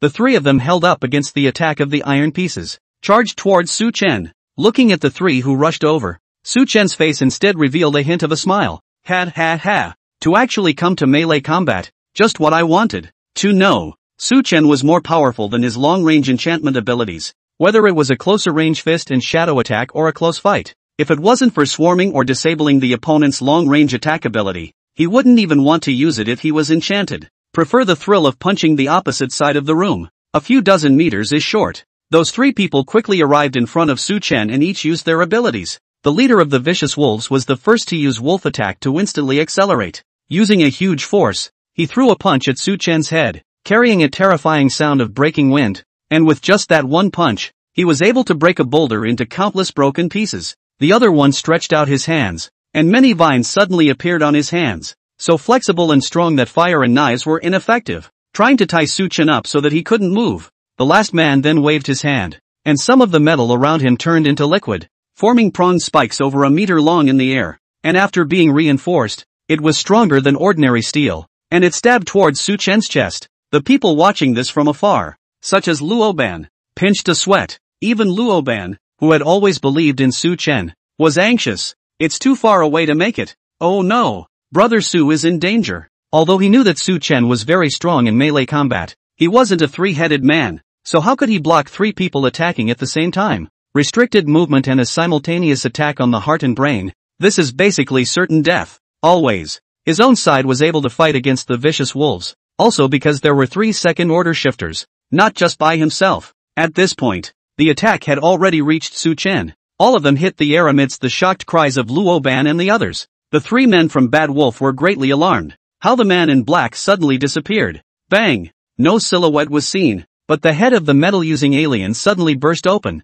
Blood spattered the faces of the other 2. What's going on? What was in front of them had far exceeded their imagination. What a sick ability this is. Su Chen emerged from behind that blasted alien, a chilling cold smile still on his face. You guys are a good match. Too bad I can't be selected. Seeing Su Chen appear, the 2 remaining people still wanted to die. That plant system alien once again used vines to try to bind Su Chen, but as soon as they came into contact with the magic armor on Su Chen's body, these vines were automatically corroded away. What? That alien was shocked. His own vines were stronger than spider silk, and Bad Wolf threw another punch. Su Chen didn't change his face. He just covered his magic energy and blasted out a punch as well. Boo! As the fists clashed, Su Chen remained standing in place, not shaken at all. The leader of the vicious wolves, on the other hand, took a few steps back in pain, trying to cover his palms, which had been completely wasted and were still being continuously corroded by the magical energy. Ah! What the hell is this? How come I can't shake it off? He was still trying in vain to remove the magical energy from his hands, and then looking up in shock, he heard the sound of something bursting, and Su Chen was already standing in front of him. Next to it was the headless body of the plant-based alien. No! Don't kill me! The leader of the dire wolves tried to beg for mercy. Su Chen's fist continued to enlarge in his pupils. Clunk! The 3 bodies lay still on the ground. Su Chen turned back to Luo Ban and the others. Not bad. Just like in his previous life, this Luo barbarian fellow is a person who knows how to return favors, even though it didn't do much good just now. Since they met, Su-chen tried his best to show a kind smile. Luo Ban was agitated. Brother, don't laugh. You just got so many people killed. It makes me laugh inside. Rush yelled. Brother Su, I have something to say. Warmly welcome Brother Su-chen's arrival. At the entrance of Luo Barbarian's base, those men were fully dressed and stood on both sides, making way for a road. Seeing Luo Ban and Su-chen arrive, they shouted in unison. Su-chen glanced at Luo Ban, crying and laughing. Is this the welcome you were telling me about? The only thing I could see was that the henchmen had gotten black suits from somewhere. There wasn't much difference in height, and they were even wearing a pair of sunglasses. Su-chen walked in the center, and the people on both sides bowed at the same time. Straight away, the man in the black leather jacket had quite the look of a returning gangster. Robin cocked his head, looked away, and rubbed his big head. That's right, quite a match, and then waved his hand. Hi, all this is just a sham. A ritual. Brother Su, I'll take you to a few good places. Before Su-chen walked into the base, he habitually glanced at the surrounding staffing. Aside from the dozens of welcome ones outside, the important external inspection posts remained unrelaxed and as vigilant as they should be. But there are about 100 people on this base. The rest should have gone to exterminate the remnants of the bad wolf. Come, Brother Su. Luo Ban led Su-chen into the first room. Take as much as you want. Only this room was filled with various food and water sources, and they were all basically well preserved. It's certainly a huge treasure trove for survivors in the outside world. It was also undoubtedly a survival necessity for Luo Ban and the others, and he just laid it out. But Su-chen's interest was lacking. Food? He's not lacking at all. You don't want to eat the delicious food cooked by those chefs in the space, but you come to eat these? Brother Su, do you not see these? Luo Ban carefully observed Su-chen's face, and seeing that he had little interest, he couldn't help but feel a little lost. But he's too smart to ask why. Don't worry, there's a second surprise. He brought Su-chen to a second room again, opened the door. There were only several clean and pretty-looking girls inside, with no dirt on them. At a glance, it was clear that in order to satisfy Su-chen, he had even bathed with a precious water source. Well, Luo Ban was full of anticipation. The young man is on fire, so I've got a couple extra for you. Even if you don't do that kind of thing, you can have them give you a massage or something. Having said that, Luo Barbarian spat in his heart. It's all because Kong Cheng came up with this stupid idea. Is Brother Su that kind of person? Although one is also a bit looking forward to it, and make me specifically seek out good-looking college girls to discuss it. In a sense, these people are volunteering. On Robin's team, you have to contribute to killing walkers if you want to survive. Either that or leave and go to another survivor team. But they had no hands and no guts of that kind. And when Luo Ban said to them if they were willing to serve a strong man, they quickly agreed. At this time, those girls were also hoping that Su-chen would look at them. These days, Luo Ban had treated them with good food and drink, which was something they couldn't enjoy outside in any way. And I've heard that this strong man isn't the heartless type. If you can be seen, survival is assured. Su-chen didn't say a word. Lift your leg and head out the door. Are you kidding? He's not the kind of guy who can't walk when he sees a woman. And wouldn't it slow you down if you brought it with you? Robin panicked a little. It was really like he thought. Su-chen wasn't that kind of person. Well, how is he supposed to repay the favor of saving his life? If this were to be rumored, wouldn't he, Luo Ban, become a person who didn't know how to repay kindness? No way. Absolutely not. Brother Su. Wait. Luo Ban rushed out and opened the door to a room. This you absolutely need. Su-chen looked toward the house. Exempt. It was full of crystals from the zombie's head, almost all of them piled up into a small mountain, 1,000 or so of them. Su-chen looked meaningfully at Luo Ban. It's not a small amount. Luo Ban was afraid that Su-chen wouldn't want it again, and hurriedly jumped the gun. Brother Su, you don't want food. It's just that you don't get close to women. You have to have this crystal core. Even though you're ridiculously strong, more of these are better. Su-chen picked up a crystal core. Observed. The blood and zombie gore on it had long since been wiped away, and it even looked a little crystal clear. It was not easy to have more than 1,000 of these crystal cores, even if they included the ones obtained from exchanging with the survivors. And it all looks like it's being kept very properly. Seeing Su-chen's interest, Luo Ban continued. Brother Su, take whatever you want. I was thinking that I could help you out with the bad wolf, and you directly crushed it all by yourself. I can go back to killing walkers when the crystals are gone, but if you don't take them, there's really nothing I can do to repay you. Su-chen nodded. He himself had 5 second-order crystal cores, plus the others roughly converted to 600. It does need another 400 or so. Instead, It saved him the trouble of having to kill over 400 zombies. Okay, I'll take your kindness, but that's all I need. It's useless to have too many crystal cores. Collecting third-order crystal cores as early as possible to upgrade the Tao Tai ability is the focus. Robin wasn't watching from the sidelines either. Instead, he directly walked out of the house and handed the crystal core to Su Chen with confidence. As for how Su Chen took it, he didn't care, as long as Su Chen didn't ask for any storage bags. Rough on the outside, delicate on the inside. Su Chen watched Luo Barbarian's figure disappear completely and waved his hand. The small half of the crystal cores inside the room instantly disappeared. Who designed the defenses around this base of yours? Nice work, ha! Su Chen slightly circled around the base. And yet, it surprised him quite a bit. In his previous life, he had also come to Luo Barbarian's base, and the layout and design was no different from the other bases. It's all situational. Do some fencing or something? But this would take more manpower to patrol and scout, and the fences are not very strong. A slightly larger wave of corpses or second-order zombies could have breached it. And now Luo Barbarian's base was completely different. House after house, post after post, and fences have been reinforced with various materials for a much better defense. Luo Ban heatedly smiled. I don't have that kind of skill. These are all designed by that Kong Cheng guy with his people. Kong Sun? Su Chen stroked his chin. I hadn't heard of this guy in my previous life. Could it be that it was also because of himself that caused the butterfly effect that this person survived? Su Chen remembered that he had killed a lot of zombies when he came out of the city center. If in a previous life, these zombies were big trouble for Kong Cheng and the others. It seems that the course of events has changed more and more with my own rebirth.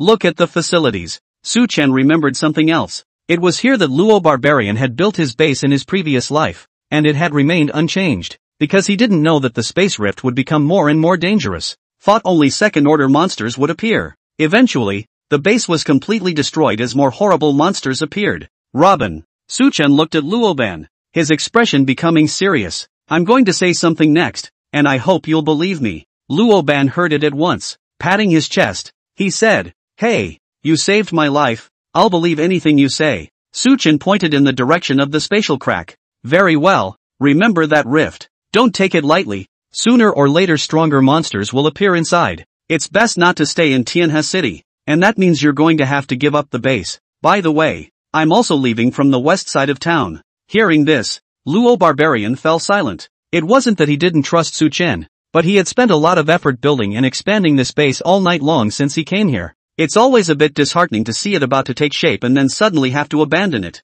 A little while later, Robin exhaled. He was not a pedant after all, and he could still distinguish between the more important and the less important. You're right, Brother Su. There's give and take. Just like the crystal cores, the base can be rebuilt if it's gone, but there's really nothing left if the people are gone. Luo Ban made up his mind, eyes firmly looking at Su Chen. Brother Su, I've decided, all the way west, away from Tianhe City. But, Luo Ban said with worry, there's already a much larger force over on the west side of the city, with hundreds or so of people and more shifters entrenched there. And it seems like every person who passes they have to scrutinize them, as if they're afraid they'll miss something. I'm just afraid it's going to be very difficult to get over there. Su Chen was full of it. So what if there's a lot of people? It's just more effort. However, Luo Ban's next sentence caused Su Chen's eyes to light up. Oh yeah, I heard they have two leaders. One is called Lu Yuan and the other is called Zhang Wei. Lu Yuan? Zhang Wei? Su Chen's eyes lit up. Right. Over at the intersection. He himself was separated from Zhang Wei and the others before he met Luo Ban. That said, he had been a bit puzzled by his own walk here and hadn't heard anything about Zhang Wei, hoping to run away to be the boss further down the road. Su Chen smiled and comforted Luo Ban. Don't worry, not only will it not be difficult for us to get over there, those two chiefs will have to respectfully make way. Ha! Luo Ban was a bit cloudy, but he didn't ask much. He knew about Su Chen's ability anyway. Those two leaders could only count themselves unlucky if they blocked Su Chen's path. Are you saying that we should abandon this base and head to the west side of the city? Or even leave Trina's city? Kong Cheng learned of this news when he returned with his men to exterminate the remnants of the vicious wolves. Inquired Luo Ban. Yeah. Luo Barbarian lit a cigarette and smoked it. Clouded over inside. Brother Su said that more powerful monsters will appear later on in that rift. Staying here isn't a good place to develop peacefully after all. I believe him. Kong Cheng sniffed and walked out. Looking at those defenses he was responsible for designing. He touched the smooth walls of those posts and knocked on the fence. And there was dismay in his heart. What a twist! After it was hard to escape from that zombie-rich part of the city center, the idea was to build a base here to survive. I didn't expect the vicious wolves to come, But fortunately, Luo Ban arrived in time. There are no more threatening forces around now, only to learn that the rift is even more dangerous. But he knew Su Chen wouldn't lie to them. Turning his head, he happened to see Su Chen. Su Chen, we meet again. Kong Cheng smiled in greeting, but his heart was filled with emotion. Every appearance of Su Chen brought him a great shock. When he was in the city center, he and a group of neighbors managed to clear a floor of zombies with great difficulty, only to see Su Chen come down without a drop of blood and several floors of zombies were taken care of. Nowadays, his own side and the evil wolf camp were evenly matched, and it was also Su Chen who single-handedly, and in an absolutely crushing manner, resolved the majority of the evil wolf's battle force. People are more angry than people, Kong Cheng thought to himself. Su Chen, however, smiled and greeted him without any slights. Yeah, it's been a long time, and congratulations on escaping from downtown. In his previous life, Su Chen had seen the construction and staffing of many shelters, and Kong Cheng's design was already considered to be superior. A rare talent. Such people are ordinary but useful. If anything, he was a superb fighter who pushed everything across the board by absolute force. Then Kong Sang is the warlord who strategizes and relies on his wisdom to shelter the majority as much as possible and continue the hope of mankind. Thanks to you too, Kong Chang replied with gratitude. It's thanks to you that you took care of quite a few walkers near the building and the shopping center, or I really would have died there. A few pleasantries later, Kong Chang returned to the house, looked at Luo Ban, and gave a list. Eyes firm. All our supplies and personnel lists are on it. Give the order. Brother Su, all of our men are here, and the supplies are ready to go at any time. It only took about 10 minutes. The 100 or so people from the Luo barbarian base were then gathered together, all neatly attired, and all the supplies were loaded onto a few large trucks. It is not efficient. The interior of the base was now nothing but an empty shell except for the post fences that couldn't be taken away. Su Chen looked at Luo Ban and the others and had an idea in his heart, though he still has to be alone. But one could try to integrate the two forces and become a dominant party. In a sense, it could also be called a logistical force, so that when the time comes, if you have to fight against any other forces you don't need to do it yourself. Of course, Su Chen's own strength came first. With his overpowering strength and the fact that these people were willing to obey him, Su Chen could become the uncrowned king of this power. Depart. These people have been trained by Luo Ban Kong Chang and are well trained in their actions. There weren't many carts to begin with, and they were also used to transport supplies, and a lot of people had to walk. But even so, after a couple of hours, the group had traveled 10 kilometers. At this point, the man sent to the front to observe the situation ran back, reporting to several chiefs. Numerous zombies have been found blocking the road ahead, unable to advance. The way forward is blocked? Luo Ban and the others looked at each other. This place was already very close to the west side of the city, so it was reasonable to say that the number of zombies wouldn't be high, much less a gathering of corpses. Come on, let's go over there. Su Chen was also a bit puzzled. This situation was not normal, and it was unwise to hastily let the large force rush over. Immediately, he greeted Luo Ban Kong Cheng. Okay, you, all of you, come with me. Luo Barbarian agreed and picked out a few more people, including a couple of shifters. The crowd reached a building in front of them and pulled out binoculars to check out the situation. I'll go. Upon seeing the situation, Luo Ban and the others exclaimed in shock. Why are there so many zombies? All the zombies in this nearby area have gathered here. Right, only to see a few thousand zombies densely packed in the road. The original wide road hardened a few dozen meters into a blackened piece, directly cut off. This is too much. The crowd's jaws dropped, and with the hundreds of them, driving through was a gift. Not right, Su Chen muttered in his heart. Although there were many of these zombies, they weren't much of a threat to him. It just took a little more time. But this gathering of a wave of corpses is very uncommon, and there is something fishy about it. Look, a helicopter, someone said in a small but excited voice, pointing to the roof of one of the buildings in front of them, only to see several helicopters literally coming from the distance and looking like they were going to stay on top of that building. There are still quite a few people on the roof. It appears to be survivors, waiting on the roof of the building to be picked up by helicopter to a safe zone. Suddenly, as the helicopter was about to land, Su Chen's vision was poisonous. A peculiar individual jumped out of the group of zombies and hissed at the helicopter with its mouth wide open, but no sound was made. This naturally went unnoticed by the crowd and the people in the helicopter, but Su Chen knew what it was. Ultrasonic necromancy. It is the one who gathers the corpses here with ultrasound that cannot be heard by normal people, and it is the one who gives orders to these zombies. Sure enough, with that silent hiss of the corpse king,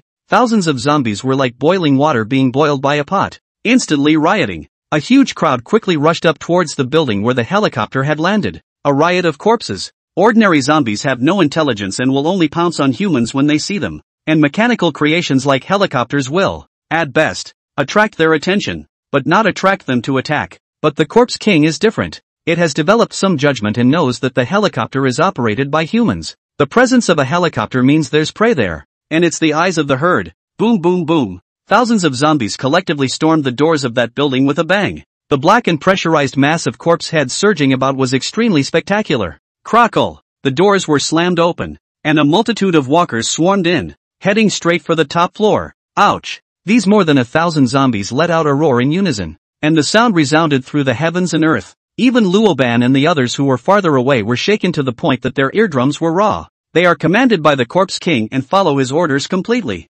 Those in the helicopter also noticed the horrific scene. It's bad. The walkers are coming up. At this point, the helicopter has just landed smoothly on the roof of the building, and the walkers are already halfway there. Come on, come on. The man in the helicopter stretched out his arm and greeted the crowd sharply as they came up. Finally, the first helicopter is finally full and ready to take off. The wings rotated rapidly and had reached a position more than 4 meters above the roof of the building. The men in this helicopter breathed a sigh of relief. Got away with it. But Luoban and the others, as bystanders, saw it clearly. The zombie horde was charging upwards from the building, while the peculiar necromancer was climbing straight up the wall. It's like a spider. Vertical building walls cause no obstruction at all. The building was only 10 stories high, and by the time the helicopter was ready to take off and move away, the Corpse King had already climbed up. The people in the helicopter also saw the necromancer, and yet not much fear. Although they looked bigger and more powerful than the other walkers, they were in a helicopter, a cast steel shell, 2 stories above the roof of the building. It's safe. Su Chen, who was observing, didn't think so. That helicopter is going down. He used the inside mirror to see the information of this necromancer. A second-order ultrasonic zombie king can command thousands of zombies. Special abilities, climbing, bouncing, only to see that the necromancer, after climbing to the roof of the building, would not attack the other people boarding the airplane like ordinary zombies, but instead stared at the helicopter that had already taken off. Bend your legs at the knees, build up your strength, and bounce. Whoosh! The necromancer jumped straight up 2 stories high, his strong palms grasping the sled-like landing gear underneath the helicopter. And then it actually climbed directly along the helicopter shell, just like when climbing a building. It was soon inside the cabin. Ah! Screams erupted as blood continued to pour out of the helicopter. The people in the cabin were in mid-air, unable to escape if they wanted to, and even panicked and jumped, fall right into the corpses, instantly torn to shreds. Buzz off.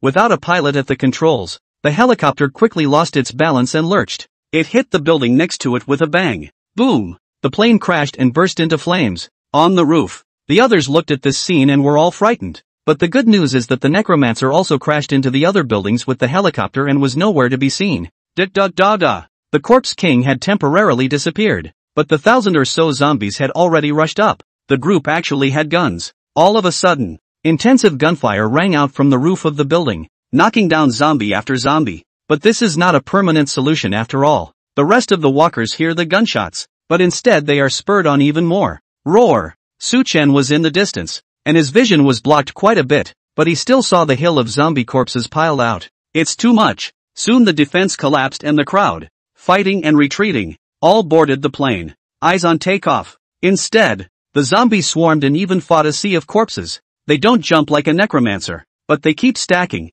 in a pyramid, with the topmost walker holding onto the landing gear for dear life. Hundreds of zombies all gathered on the roof. The weight is unimaginable. A helicopter couldn't fly it. Staggering in mid-air, he had just killed some walkers and had others replacing them. The nearest one even touched the cabin door. To the side. The plane is not going to fly. Sooner or later it's going to crash. Hurry and take refuge in other buildings first. Just see the folding ladder sticking out of the helicopter. Try to adjust your position to reach out to the roof of the building next to you. One by one, people climbed up ladders, trying to land safely before the plane went out of control. Su Chen took the binoculars. Having come down from the helicopter, the view was now unobstructed. He saw it clearly. Inside, there was clearly Wu Gang and the others that the police station had met. Look down the road. Aside from the dead walkers, most of them have entered the building and a passageway has appeared on the road. The road is passable. Hurry up and tell the people behind you to get through quickly. Kong Chang also spotted the opportunity. When the time comes, let the team rush through. Su Chen turned back to Luoban. You guys go ahead. There's someone I know on the helicopter I need to get to. Anyone you know? Upon hearing this, Luo Ban immediately said, since it's someone Brother Su knows, I can't just sit back and do nothing. I'll go and help out as well. One more person is always more power. Immediately, the soldiers split in two. Su Chen and Luo Ban and a few other exalts advanced that way, while Kong Cheng commanded the large force to rush through the corpses. The roof of the building. The people in the helicopter came down and all took cover and continued downstairs, trying to find a safe room. Phew, constantly gasping for air. The crowd held onto the wall, fear still on their faces. These walkers are horrible. Thinking of the scene where that necromancer destroyed the helicopter made these people's legs tremble. Such horrible bouncing and climbing. Not even a shelter with higher walls could stop the necromancer from going on a killing spree. Well, it's finally safe now. Duan Feng, who was the captain, now had large beads of sweat on his face as well, but still comforted the crowd. The walkers are all gathered in the building next to us. We're safe here for now. Wukong looked at the drooping crowd. The heart is also helpless. It was so hard to get rescued and be able to travel to a safe zone when the helicopter was destroyed. Anyone who cooks loses the disappointment. Looking towards Duan Feng. Captain Duan, what should we do next? Is there still a chance to leave Trina City? Duan Feng looked at the crowd that had come back from the dead and wanted to inspire and encourage them. So he said, we'll just rest here for now and regain our strength. Then look to one person. This man was their pickup mission. The immediate family member of the top brass, Xiao Quan. The helicopters from the Chokun family will also come later, so we can use them to leave. Zhao Quan heard it, but he was directly angry. Are you kidding me? That was sent by my family to save me. What does it have to do with these ordinary people? And trying to get on my family's plane. What if I lose it for you again? Arrogant and bossy. You, Duan Feng dared to be angry. The other party's family was too powerful. Although he also disliked the face of this kind of worldly son,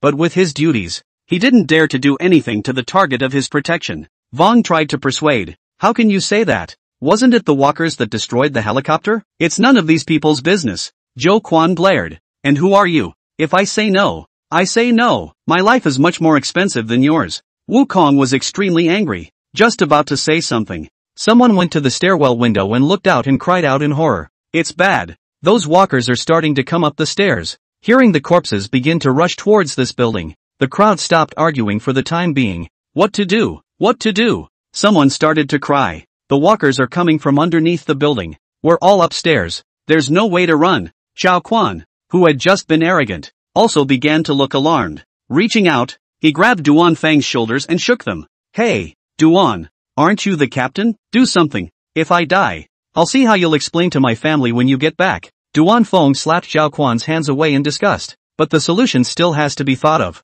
Rushing back to the roof, he looked around, and then came down, surprised, to the near-desperate crowd. There's a way. There's an elevated walkway in the middle of this building that leads to a large shopping mall next door. We can go down from there. There is a way to live. The originally exhausted crowd was instantly energized again. Quick, run, the walkers are coming up. In the face of a life and death crisis, the crowd exploded with potential, going down a floor in seconds. Captain Duan, I'll break off with you guys, Wu Gang said to Duan Feng. The high walkway is in sight, and the walkers have reached a floor below. The crowd ran towards the mall, while Wu Gang and the others grabbed their guns and kept firing, trying to stop the walkers and buy time. It was also fortunate that there was an ultrasonic necromancer. The zombies in this area are all gathered up, and at this point there isn't a single zombie in the mall, making it a perfect safe zone. Quick, close the door. The crowd had just run into the mall when Zhou Quan couldn't wait to start yelling at the crowd to close the door to the aerial walkway. Are you crazy?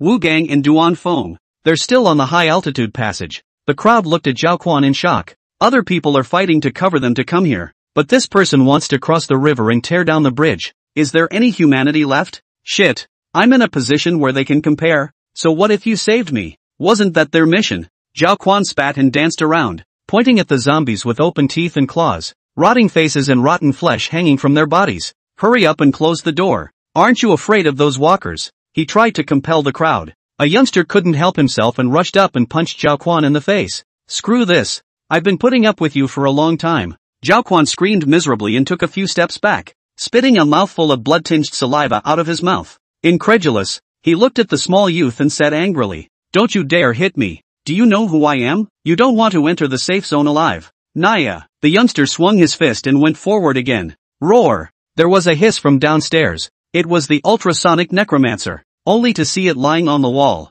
It leaped and jumped right into the middle of Wu Gang and the others and the zombies. Da-da-da-da. The bullets hit the body of the second-order Corpse King, making the sound of gold and iron clashing, making it difficult to cause effective damage. With the Corpse King in the way, the advance of those zombies became steeply faster. Retreat! Duan Feng ordered immediately. Luckily, they were already close to the mall, and the necromancer had just jumped up and hadn't caught its breath yet, so it couldn't attack for a while. There's totally time to get into the mall. Open the door! Open the door! Just then, Duan Feng heard a shout from behind him and turned around violently. Instantly the pupils dilated with rage. That Zhao Quan actually took advantage of the crowd being attracted by the Corpse King to grab the first step into the mall and backhandedly locked the mall's door. Asshole! Duan Feng and the others retreated to the front of the mall and kept banging on the doors. And inside, Zhou Quan was even looking for something to block the back of the door. Open the door! A great opportunity to retreat was just wasted by Zhao Quan. The Corpse King had slowed down, charging the crowd with a roar. He lunged. Duan Feng and the others were banging on the door and couldn't turn back in time as Wu Gang raised his large sword and desperately slashed at the Corpse King's head. But the body strength of a second-order Corpse King is even stronger than steel. The Corpse King's palm actually caught the large knife directly, and his hands twisted, like twisting a twist. The large sword broke at the sound. Corpse King swung his palm. Wu Gang reacted in time, dodging sideways to avoid the deadly attack, but there was a cut on the arm. It's not a big wound, but it means it's infected. Bang! Well, at that moment, Duan Feng and the others crashed through the mall door and rushed inside. Duan Feng and the others raised their rifles and strafed the Corpse King. Da-da-da-da. It doesn't do much damage, but it does stop the necromancer from advancing. Taking advantage of this opening, Duan Feng pulled Wu Gang in with one hand. The men with the rifles still used crossfire as they retreated, while the rest ran deeper into the mall. But it didn't run for a while before it stopped. It's over. It's a dead end. Only to see that the mall's road leading to the first floor had been stacked with a large pile of shelves by unknown people, completely blocking the front road. The original hope was instantly dashed. Move those shelves, quick! All help! In a strong desire to survive, the crowd directly attempted to move the shelves with their bare hands. Jab! Some hands were cut by the edges of the shelves, but there was no time to bandage them, so they could only take over a random piece of cloth and put it over their hands and continue to exert themselves. At this point, Duan Feng discovered the wound on Wu Gang's arm and asked in surprise, "Old Wu, what's with the wound?" The shape of the wound was not a scratch, but a scratch. He actually had a guess in his mind, but couldn't believe it. But Wu Gang's answer made him fall into the ice. Wukong let out a long sigh. Scratched by that second-order necromancer. The wound is shallow but it won't last long. The crowd was moving shelves and did not hear the conversation between the two men. But there was one person who was idle, and that was Zhou Quan. When he heard Wu Gang say that he was scratched by the Corpse King, he immediately shouted, "What's the point of staying here if you're infected? Trying to get me killed? Duan Feng, pull him out." "Shut up!" Duan Feng shouted angrily. "I really want to shoot you." Wu Gang pulled Duan Feng's arm. "Captain Duan, now is not the time to talk about this. The people in front of us are going to be unable to hold out. Give me a gun. I'm infected anyway." "To stall you guys." Wukong pointed to the crowd that was still moving the shelves. "They're all yours. Lao Wu, you." Wu Gang waved his hand, signaling Duan Feng to stop persuading him. "My son died when the apocalypse broke out, and I don't have much to live for. It's these survivors. I'm counting on you, Captain." After saying that, Wu Gang took the gun in Duan Feng's hand and firmly walked in the direction of the Corpse King. And at this point, the people in front of them were running out of bullets, and it was getting harder and harder to stop the Corpse King. Wukong was only a few meters away from the Corpse King. In these last moments, Wu Gang was reminded of a young man in a black leather jacket. "Gee, if only the kid were here. This will save the survivors." Roar! The crowd's heads buzzed at the roar. By now the Corpse King was so close that he could even see the remaining chunks of flesh in his mouth. "Captain, we're almost out of ammo. I was in a hurry to get out of the helicopter and didn't bring much ammo with me." After this long period of consumption, there was very little left. The Corpse King was getting closer and closer. Wookie had also nearly emptied his bullets and was ready to take the butt of his gun and slam it into the Corpse King. And the crowd behind them hadn't moved the pile of shells out of the way yet. "Done. Don't shoot. I'll take care of the corpse." Suddenly a rough voice came from behind the Corpse King's back, and after that, there was a roar from the Corpse King. It was attacked by the person behind it and was clearly hurt. The crowd is desperate. Surprised, he looked behind the necromancer, only to see a big and thick man actually swinging both his fists and twisting with that Corpse King. So fierce, actually daring to fight the Corpse King in close combat. Bang, bang, bang, only to see that during the fight, it was as if that Hanyo's body had turned into steel. and even managed to rub out sparks. The Hanyu said as he fought while still having some energy left. My name is Luoban. Brother Su sent me to save you. Su Chen? The crowd remembered. The youth who had become an army of one and destroyed the rats. The face went from despair to ecstasy. Wu Gang propped up his body, which was starting to become weak, and looked around, but he did not see Su Chen's figure. Bang bang! Luo Barbarian and the Corpse King fought. Although Luo Barbarian clearly had the upper hand, the Corpse King's vitality was too tenacious to be taken down for a while. Tread! Tread! While this side was in the middle of a fierce fight, a footstep sounded abruptly from the mall door over there, and then came a faint voice. I'll do it. The visitor was none other than Su Chen. The reason why he's only here now is because he's gone to take care of those remaining thousands of walkers. Because of the Corpse King's presence, these zombies piled up and gathered just right for Su Chen's group attack. And there's no need to kill zombies while taking crystals. Su Chen directly controlled a few cars, and each time he smashed them down, he was able to flatten 10 or so zombies, without having to go through the hassle of solving them one by one. Seeing Su Chen coming, Luoban decisively let go of his hand and dodged to the side, jumping out of the Corpse King's attack range. Roar! The Corpse King still wanted to chase after Luoban, but he suddenly stopped and looked down at a pitch-black fist sticking out of his chest. Puffing, with only one punch, Su Chen had knocked the Corpse King out cold. Boo! Another punch, straight up blowing the Corpse King's head off. Some of the survivors looked at Su Chen in shock. They had joined Duanfeng's rescue team later and hadn't seen Su Chen's methods. The Luo Barbarian just now had been incredible, actually being able to fight against such a terrifying Corpse King. And the young man in black before him. It only took 2 punches to finish off the Corpse King? Wu Gang walked up excitedly and looked at Su Chen, but for a moment, he didn't know what to say. Boy, are you okay? I'm pretty good, Su Chen replied with a smile. And then the sharp-eyed man suddenly noticed a scratch mark on Wu Gang's arm, and his face became worse. Su Chen's pupils instantly dilated. What's with this cut on your hand? Hearing this, Wu Gang's eyes became dim and the person became speechless. A youngster in the back told the truth. He said with righteous indignation. It's all because of this beast Zhao Quan. If it wasn't for him, we could all have retreated into the mall in time and Wukong wouldn't have been scratched. The people next to him started talking too. They were all angry, and you and I restored the truth. It also included Zhao Quan's arrogance along the way, even wasting precious rescue resources just for his own enjoyment. Listening to Luo Ban's heart was filled with rage. Straight away, he clenched his fists together and cackled as he walked over to Zhao Quan. Zhao Quan was terrified when he saw this Han who dared to fight against the Corpse King approaching angrily, and his mouth screamed. You? What do you want? I'm warning you, the old man's family is not something you can mess with. Luo Ban grabbed Zhao Quan's collar like a chicken and lifted him up. Fuck, it's the end times. Still want to be superior? You were high and mighty before the end times, and you want to step on our heads after the end times. So these end times aren't here for nothing. Zhao Quan peeled his hands, his legs flailing, holding his face purple. It was hard to spit out the words. Captain Duan, help me. Duan Feng looked at Zhao Quan and then at Wu Gang. The mind keeps struggling. On the one hand, he was saving a man, but the guy he saved was about as good as an animal. And on the other hand, he was a comrade in arms with whom he had shared the same fate. If you don't save them, you can't go back and explain to your superiors. But if you save them, you can't live with your conscience. Finally a long sigh. Ugh, I don't see anything. This rescue mission. Don't do it. The words are split. The bruises that had begun to creep up on Wukong's face were a precursor to turning into a zombie. His feet were also starting to become weak, and he could only barely sit against the wall. Looking at Su Chen. Son, even though you and I haven't crossed paths much, I wonder if I could ask you for something. Su Chen had already guessed what he was going to say, and his heart was filled with emotion. Go ahead. With great difficulty, Wukong turned his head, the veins on his face beginning to slowly turn black, and looked toward the survivors. Those survivors also looked at him with great reluctance, with tears in their eyes. This way, Wukong and the others are shielding them from the zombie threat.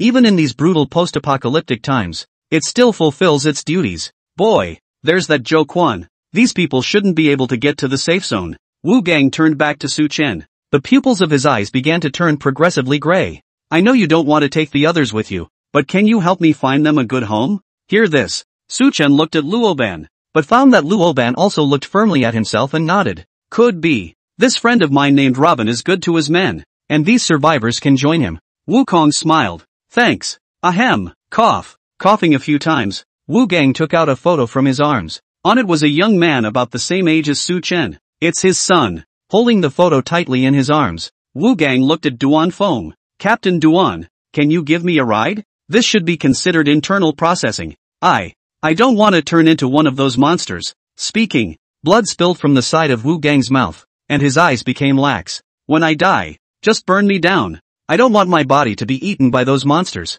And Trina City is my old home. Let me, soul to its homeland. Duan Feng forced himself to hold back his grief and walked next to Wu Gang. Su Chen turned his back and was silent. Walk out of the mall. Duan Feng's muzzle was constantly trembling, and Wu Gang had a smile on his face. Boo! The infection stopped spreading and a noble life ended. Woo woo! Those survivors couldn't help but cry out at the sight. Su Chen retraced his steps into the mall. There was also a large pile of firewood in his hands. It's happening right now. The few of Luo Barbarian's men who were outside collecting crystal cores ran in, panting. There's a couple more helicopters coming, heading straight for the mall. Hear that? Zhao Quan laughed maniacally. Ha ha ha ha ha ha ha. My family sent mercenaries and shifters to pick me up. Zhao Quan was overjoyed, even forgetting that he was still in Luo Ban's hands. I'm warning you, better be good and send me out of here, and I'll consider keeping you alive. Mess with me, and I'll leave you with no bodies left. Luo Ban was furious. Damn it, you seek death. I want to see what your bullshit family can do to me. Raising his fist, he was about to throw a punch.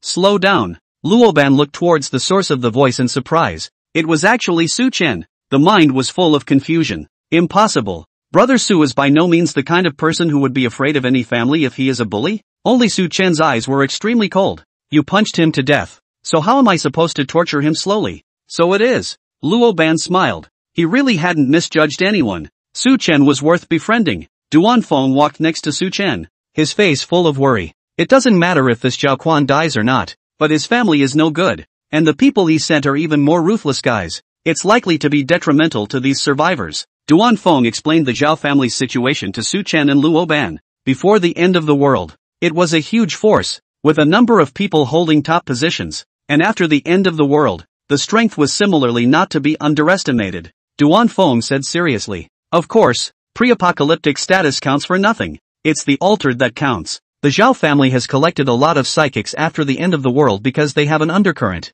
Zhao Tianxiong, who possesses SSS level psychic ability, specific name unknown, but the psychic ability is extremely strong. Even in the entire safe zone is among the top of the list of existences, listed as a key resource to take care of the object. SSSS level powers? Luo Ban frowned. He definitely couldn't fight himself. He only had S-ranked psychic abilities. However, Su Chen was interested, so wouldn't this give him another option for his Taodai magic marks? Is there such a thing as a good thing? Is this Zhao Tianxiong here this time? The two asked in unison. Didn't come. After all, it's a key target, developing in a safe zone, and it won't come out that easily. Luo Ban was relieved, but Su Chen was a bit lost. Buzz off. The helicopter was fast, and had reached the periphery of the mall, hovering in midair through the shattered glass facade. There were also several machine guns sticking out of it. Hold your fire. Duan Feng hurriedly took out his walkie-talkie and tried to contact the other party. There's a lot of survivors in here. Instead, he heard a cold voice over the intercom. It's none of my business if you all die out. I just need to pick up Zhao Quan. You'd better be sensible. But they're all just pariahs. Duan Feng was so angry that he smashed the walkie-talkie on the ground and crushed it with one foot. But there was nothing he could do. The people on these helicopters that came were not from the military region, but were sent by Zhao Quan's family. Luo Ban directly thought of a way out. He lifted Zhao Quan high in the air as a meat shield and walked to the edge of the outer wall. To those helicopters. Come on. I'd like to see who dares to shoot. The first one to die if you dare to shoot is your master. The helicopter hovered 10 meters away from the edge, and Luo Ban couldn't jump over it. It's just a stalemate. The man in the helicopter took out a loudspeaker and shouted, "Let me advise you. The Zhao family is not something you can mess with, even if you're a second-order alien. If you don't want the Zhao clan to send a multitude of exalts to surround you in the future, obediently put down Zhao Quan." Ha ha ha. Luo Ban laughed out loud. I'm going to believe your bullshit? You're not from the military district. You're just lackeys of the Zhao family. I'll put him down and you'll open fire and not give a damn about our lives. Luo Barbarian raised Zhao Quan high and laughed bashfully. I'm not a bully. I'm going to fight your Zhao family to the end. The man in the helicopter was yelled at and irritated. You. At this time, Su Chen walked over from the back. Good scolding. Behind him was a large pile of burning firewood. In order to prevent the fight from spreading to this place later and destroying Wu Gang's remains, the deceased could only be cremated first to let them rest in peace. Look at these helicopters. Su Chen sneered. Huge family? What the fuck is that? Since we've come to Tianhe City, let's leave as many as we come. and then Su-chan began to accelerate. Running to the edge of the outer wall, he stomped hard and took off straight into the air toward the nearest helicopter. Fire! The helicopters didn't dare to fire at the mall, but they dared to shoot at Su-chan in mid-air. Only several machine guns were seen turning their muzzles towards Su-chan. Da. The machine gun had an extremely high rate of fire and constantly spewed fire from its muzzle. The people in the helicopter thought Su-chan was dead, because they couldn't carry those machine guns themselves. However, he only saw Su-chan suddenly disappear from mid-air, and when he reappeared, he had already stepped into the cabin of the helicopter. What? The people in the helicopter were alarmed, but before they could react, screams rose up. The crowd inside the mall watched the scene. It always looked a little familiar. This isn't right. Why does it feel similar to the scene where the necromancer jumps on the helicopter? Snap. One by one, people with broken arms and legs were thrown from the helicopter to the mall by Su-chan. It also brought out a trail of blood as it fell to the ground. The people watching the mall were scared to death. Was this youth so ferocious? Luobandu watched and continuously smacked his lips. I'll go. Brother Su is really unforgiving towards his enemies. In the future, he will have to treat him with more respect. Get back. The men in several other helicopters instantly panicked, because the strongest person in the safe zone was now only of the second rank. The people sent out at this time, other than the mercenaries, were the first-rank Alterans. However, there was a first-order alien lying on the ground. They were actually defenseless in front of this youth. When did Tianhe City produce such a terrifying character? Why does it feel like it's even stronger than the second-order alien in the safe zone? The men rushed the helicopter back. Don't dare to stay near the mall anymore. It went straight back to about 200 meters. Phew. The man in the helicopter calmed down from his panic and wiped the sweat from his face. At this distance, it should be safe. The crowd inside the mall was in awe to see the helicopter being pushed back that far. With the strength of one person, he repelled so many people from the opposite side. Luoban looked at the helicopter 200 meters away, still holding Zhao Quan high. He didn't dare to relax his guard. Sure, it's also true that these helicopters can't be threatened in his eyes. 200 meters is too far. Su-chan stood on the rickety first helicopter, his eyes cold. Indeed, he couldn't do a 200-meter jump at once either. Moreover, having just used his absolute invincibility ability, he wasn't able to sprint through the air right now. But, like I said, now that you're here, you're not leaving, Su-chan muttered and whispered. And then, with a wave of his hand, a brand new and luxurious helicopter suddenly appeared in mid-air. Remember when Su-chan was at the space rift and went to the airfield first? These are private helicopters. The quality is absolutely great. He purposely picked the part with a clean shell that was still fast, and there were quite a few more helicopters like this one in his space. Seeing this scene, everyone's eyes widened. Wait, where did this helicopter appear from? Is it possible that this youth is a summoner? Then he can't summon machinery? Su-chan jumped onto the helicopter with a leap and began to maneuver. The mercenaries in those helicopters were scared. Instead of backing up, it changed to pulling up and trying to fly high enough to escape the area. Zhao Quan below panicked and shouted, "Hey, don't you guys leave, help me." Who cares? Most of them are mercenaries, in the category of people who keep their heads in their pants. Usually, lives can be spared for money, but Su-chan was too ferocious.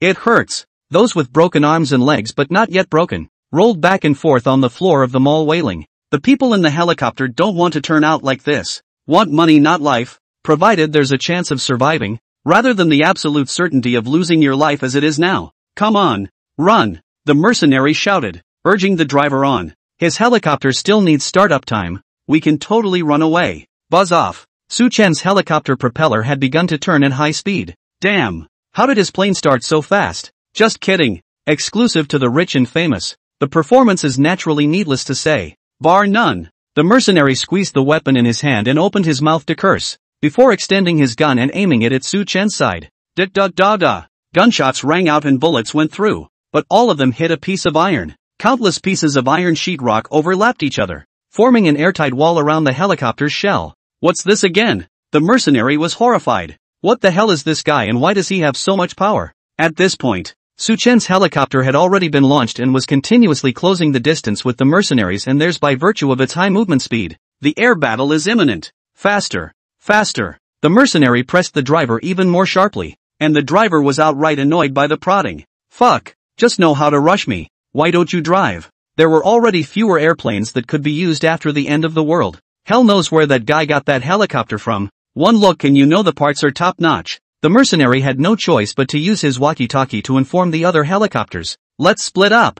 I don't believe what one of his helicopters can do to us. Things had come to a head. It was impossible to escape all of them. One could only pray that they wouldn't be the unlucky ones to be chased by Su Chen. But would Su Chen do what they wanted? The engine let out a burst of roaring sound, directly regardless of the loss of power toward the crowd. He has a lot of airplanes anyway. So the following scenario occurs. Su Chen's position was in a straight line towards those helicopters, while the other party was scattering and fleeing in a fan-shaped range. One is a fast straight line and the other side is sort of a slow straight line in a horizontal position. This directly exacerbates the shortening of the distance. It soon came within 100 meters. That's what Su Chen wanted. Whoosh! The enchantment ability was unleashed, and the many pieces of iron spun at a rapid speed towards those airplanes, directly piercing 1,000 holes. Landing gear, propellers, engines, like being shot into a hedgehog by a million arrows. These helicopters were shot down halfway through their escape. It crashed to the ground trailing a trail of exhaust smoke. Total extinction. Su Chen, however, hadn't stopped yet, and by the old rules, looked at the locations where the helicopters had crashed in turn. Let's see if there are any survivors. If there is one, address it directly. Brother Su. No shit, the helicopter couldn't even get away. But will our information be known by the Zhao family? Luoban looked at Su Chen worriedly but happily. The other party was really surprising him more and more, and felt even more that befriending Su Chen was the right choice. No. Duan Feng knew the situation in the safe zone and answered directly on his behalf. The safe zone had just been established, and there was no way for any individual or organization to transmit information over long distances, except for official broadcasts on radios. Even the Zhao family, not to mention these mercenaries, don't have that qualification yet. Su Chen nodded. This was the same as in his previous life. Looking at Duan Feng, he asked, "What are you going to do?" Duan Feng sighed as he looked at Zhao Quan, who was hanging his head like a dead dog and was still tightly gripped by Luoban. "It looks like I'm not going to be able to finish my mission. You'll definitely be held accountable by the Zhao family when you go back." "Too," Luoban said with a big grin. "Harm? Then why are you still going back? Just join us. Stay with us, you can still protect others and you don't have to suffer." "That's telling the truth. You can also collect survivors and build bases here with Luoban and the others." Su Chen could see Duan Feng's hesitation, knowing that he's still torn up inside about who he is, patting Duan Feng on the shoulder. "It's just that I won't let you go if you want to. After all, you've seen what we're capable of and know that we're going to take care of Zhao Quan. Imagine if you went back, wouldn't you be forced to tell all this?" Duan Feng came to a sudden realization. Yes, he was also responsible for picking up the people, and he would definitely be interrogated by the Zhao family when he went back. And if he confessed to Su Chen and the others, wouldn't he also lose his conscience? Then why go back? Duan Feng made up his mind and said to Su Chen, "You're right. It's a good thing I don't actually have anything to hold on to and the people close to me weren't the lucky ones when the end times broke out. But the Zhao family won't stop until they receive someone. They will definitely send someone to Tianhe City to find out what's going on." Su Chen sneered. "We'll be leaving Tianhe City soon, and won't we still be dead by then?" "So now." Su Chen walked up to Zhao Quan, the corner of his mouth hooked up in a devilish smile. "Mayday, why don't you call for help? Arrogant, why aren't you arrogant?" "Barely." Su Chen covered Zhao Quan's arm with a palm covered in magical energy, and screams rang out. Instantly the flesh and blood were corroded, deep to the bone. There was even a trail of blue smoke. Sheesh. The crowd shuddered as they heard the scene, coupled with the tooth-achingly corrosive sound. Hurrying, he turned his back and slipped out quietly. "Don't dare look at it! Don't dare look at it!" Ah! There was another scream. This time even Duan Feng and Luoban didn't dare to look at it. Their hearts were straight up in their mouths. Throwing Zhao Quan to Su Chen, he went out to gather the team. Twitching, struggling, fear, the sun shone into the mall, leaving two shadows on the walls. Zhao Quan prostrated himself on the ground and begged for forgiveness. Su Chen stood tall. The magic energy in his hands did not stop for a moment. Even the warm sunlight could not dispel the coldness of this area. After a while, "Brother Su, we're almost to the west of the city." Luoban listened to his men's report and said to Su Chen. Somehow, the way he looked at Su Chen brought a hint of awe. This brother had tortured Zhao Quan for hours that way up. Thinking back on it sent chills all over his big man body. Su Chen nodded. Hundreds of people behind them slowed down. Suddenly, a group of about 10 men emerged from the front, from behind one of the ruins. "Stop, we're from Tatsaway Base. Who are you people?" "Tatsaway Base?" Luoban thought for a moment and said to Su Chen. "Right, that's the name of the base on the west side of town, as I recall." When Su Chen heard this, he was happy in his heart. "Tatsui? I'm still mourning wrestling. I can tell from this that it's a random name from that Zhang Wei kid. Put two names together and it's a done deal. Su Chen belabored in his heart. Can't you come up with a more dominant name like Sky Dragon Base or Battle Tiger Base? Of course, Su Chen didn't think about the fact that he was also half a caddy in the naming piece. Those 10 or so people looked at Su Chen and the others warily. As soon as they discovered the team, they sent someone back to the main base to report the news at the first opportunity. After all, there were hundreds of people in front of them. If the opposite side was not good and really fought, this number of them would be nothing more than a small meal. Luoban said as he stepped forward. Relax, we mean no harm. We're all survivors of the city, and we're here mainly to get out of Trina through here. The 10 or so men held their weapons and looked suspiciously at Luoban. These hundreds of people are leaving Trina? It's not a small amount. If the other party was using the name of going out of the city to launch an attack halfway through the city, handling it badly would probably cause considerable damage to the base. The dozen men exchanged a few words, and then said to Luoban,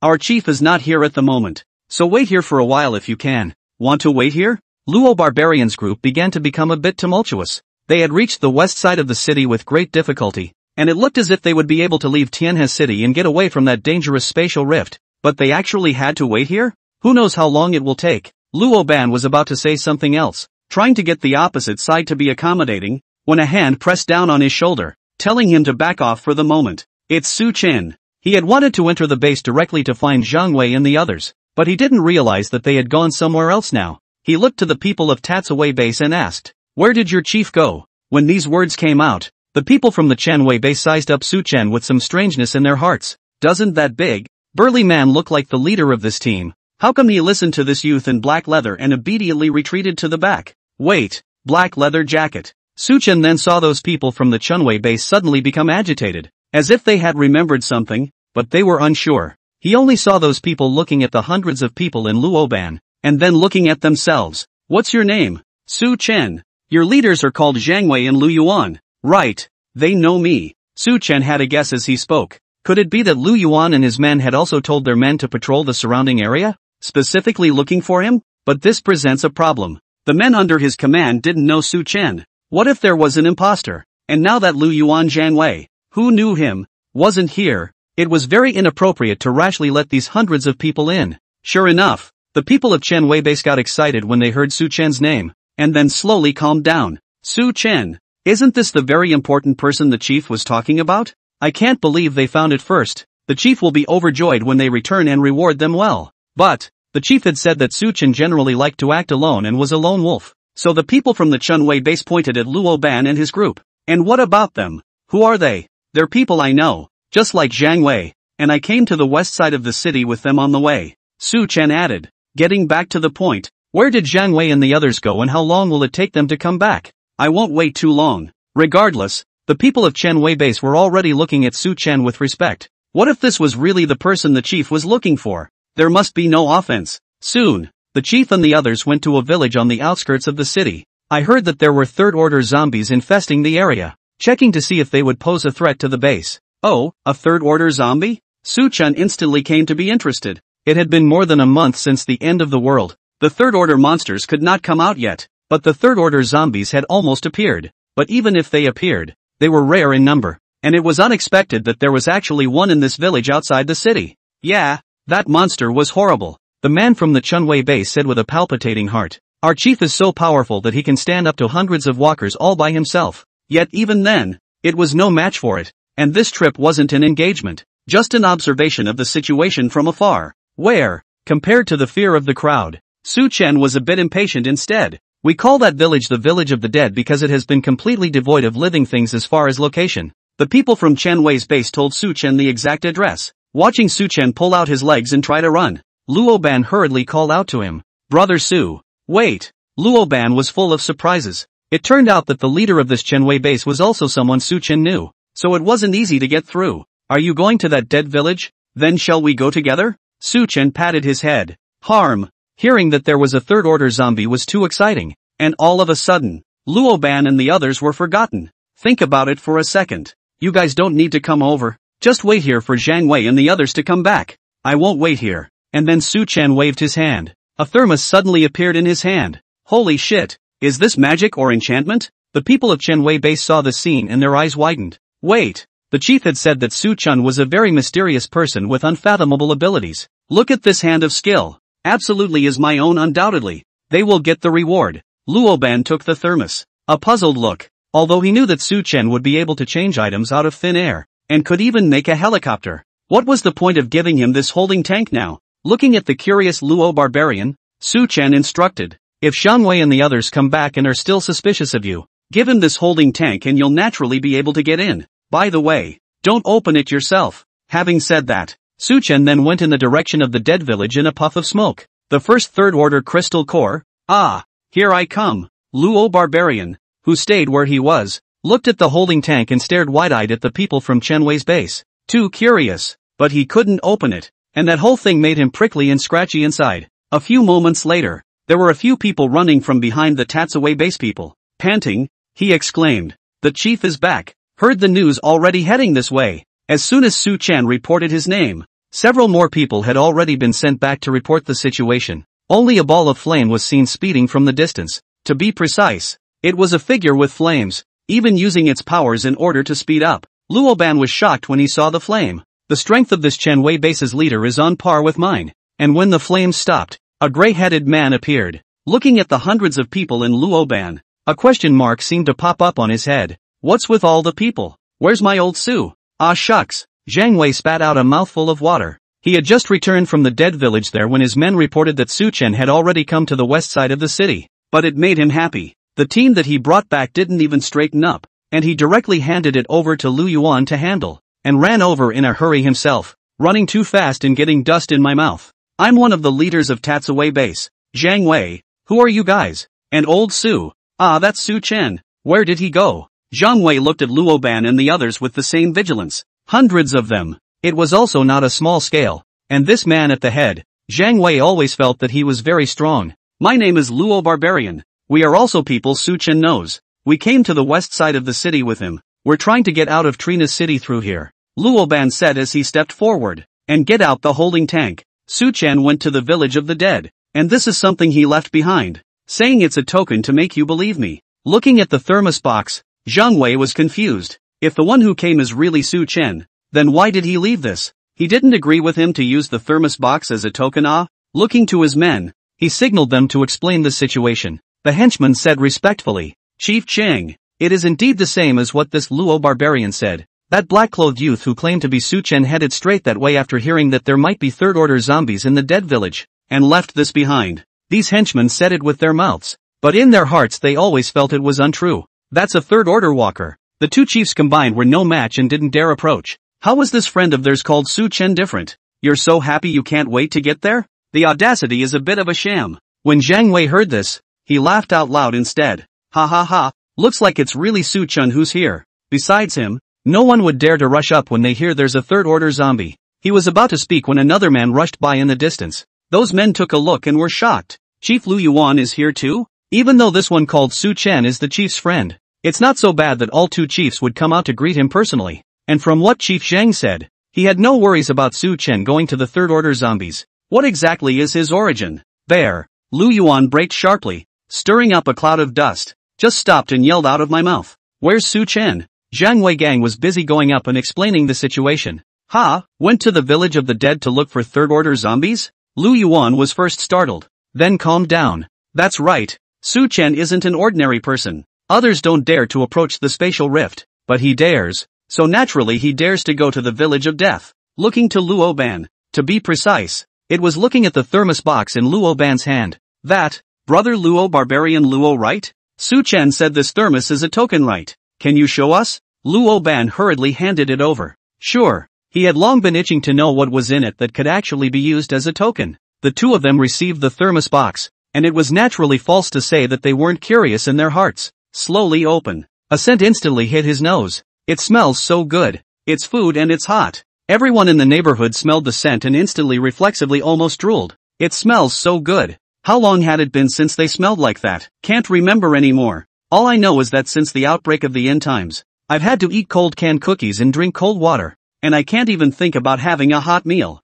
Zhang Wei Lu Yuan was also wide-eyed, already wiping the drool. Just see the top and bottom of the insulated box inside stuffed to the brim. Hot roast duck, beef stew with scallions, yangchun noodles, pine nut corn, bok choy and tofu, meat and vegetables. There were even 2 large milk teas. On top of that, a letter was left behind. It was labeled with both of their names on the side, indicating that it was reserved for them. I go to. The 2 couldn't help but speak in unison. Righteous Father. Then, without caring, he took out the dishes and ate them on the spot in front of the envious eyes of the crowd. The thermos was opened and it got cold if you didn't eat it in time. That's not good. Ow ow ow. The 2 shed tears of happiness as they ate. What's the point of being the leader of a base with thousands of people? What's the point of being able to give orders at will because of your strength? It was the best meal they'd had since the end times. Majesty. Status. That's a crock of shit. Which is not as important as eating. Gobble gobble gobble. Look at the 2 men feasting. A gagging sound instantly resounded in the room.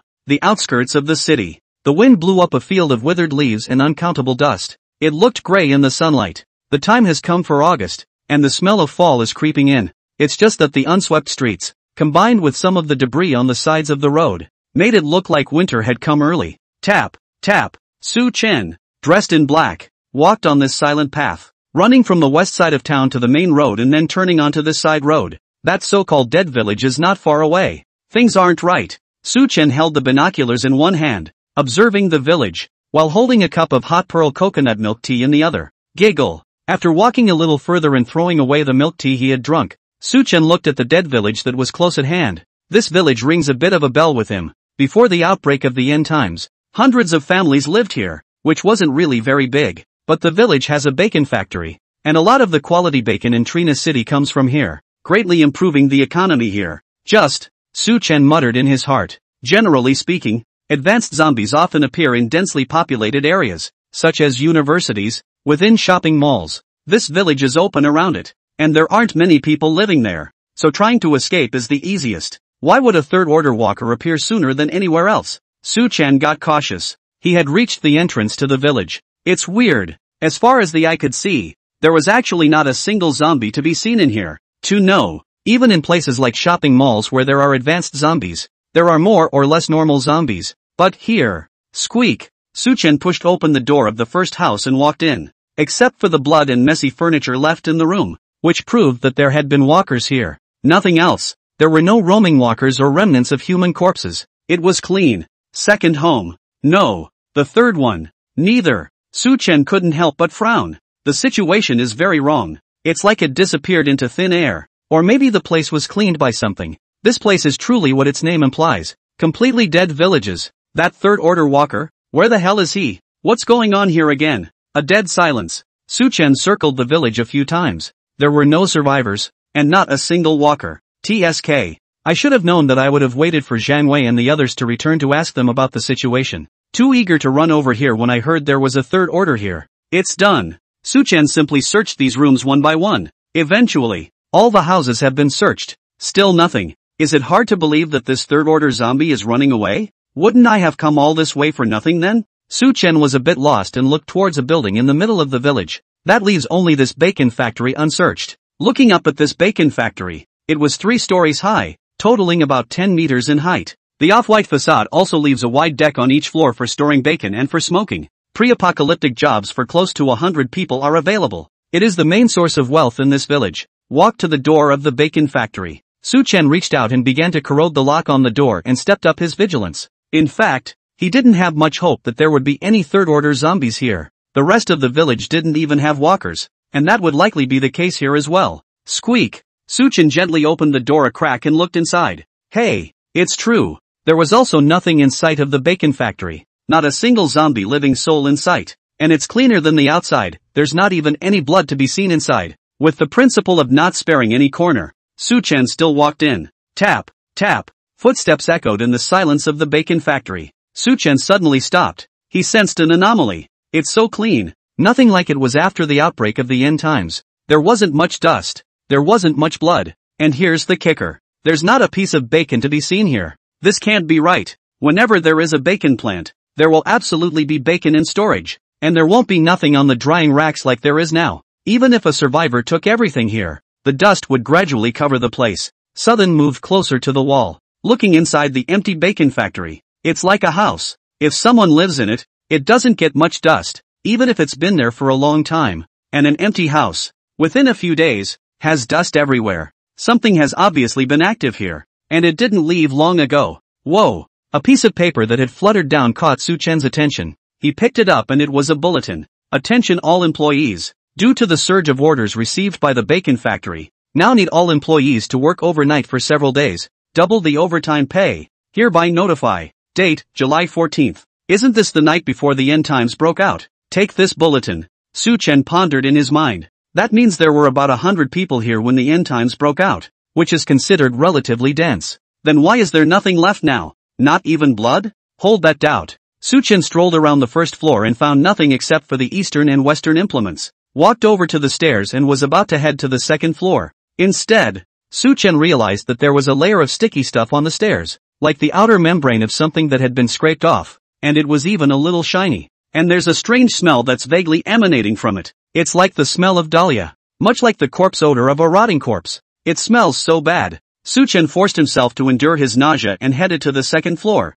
which also had nothing, except that the doors of every room had been forcefully slammed open. It was a mess inside, as if it had been crushed by something huge. This body type. Su-chen's eyes flickered. Could it be that third-order zombie? What exactly does it look like? The stairs to the third floor also had that weird smell. Su-chen followed that flood of light until he reached the balcony on the third floor. The traces were seen turning sharply down from the third floor balcony again, reaching the ground along the wall, and disappearing into a hole. That's right. There was a strange extra hole in the ground at this point, circular in shape and about 2 meters in diameter, which hadn't been noticed before because it was against the wall or behind the bacon factory. Right now, that hole was like a big, black mouth that was facing Su-chen, as if it was going to swallow him in. Interesting. A third-order walker that can make holes? Su-chen leaped, and in mid-air, with the help of the second-floor balcony buffer, he steadily landed next to the hole. Zombies like these that can make holes are also more common after the end times and are the biggest threat to those bases. Attacks from the ground and air are easily seen, and if it comes from underground, those bases are often just inadvertently attacked by walkers emerging from the ground. Turn on the flashlight. Su-chen opened his magic armor and walked in. Knock. He plummeted all the way straight down, constantly stepping on the dirt of the wall next to him to slow down on the way. It finally landed at the bottom of the cave. 10 meters? Looking skyward from the bottom, the distance was a good 10 meters in height. All the equivalent of that bacon factory. Is really good at making holes. Su-chen looked deeper into the cave. The passage turned a corner in the ghastly white light of the flashlight. 7 wraps around. Su-chen went up one moment, then down the slope, turning left and right. The whole thing was getting a little irritating inside him. Unable to help himself, he quickened his pace and sprinted straight down the passage. Along the way, not a single zombie was encountered either. Finally, he stopped in front of a wall. Dead end? No. Su-chen saw that this wall in front of him was actually slowly creeping and advancing. Moreover, his own Taotai magic pattern had also developed a strong sense of this wall. Could it be? Could this be the third-order zombie? Does this even look humanoid? Su-chen was a bit shocked. A zombie like this had never been seen in a previous life. It was clearly like a giant underground worm. Boom! Shocked as he was, Su-chen directly came in close and threw a punch. Knock! He felt as if his fist had struck an elastic piece of meat, and much of the force had been removed. It didn't cause the same kind of devastation at all that it did when fighting second-order zombies, but the good thing was, the magic energy had stained it and continued to corrode it. Hiss! Su-chen only heard a dull hissing sound from behind the wall, and then the wall's writhing accelerated steeply. It seems, it was the tail end of the third-stage walker, and since it was underground, the walker was completely unable to turn around. Kill it while it's immobile. Su-chen directly stepped forward and continuously blasted out several punches. Tear. Although this zombie's body was resilient and could dissipate some of the damage, it couldn't hold up to this barrage of blows.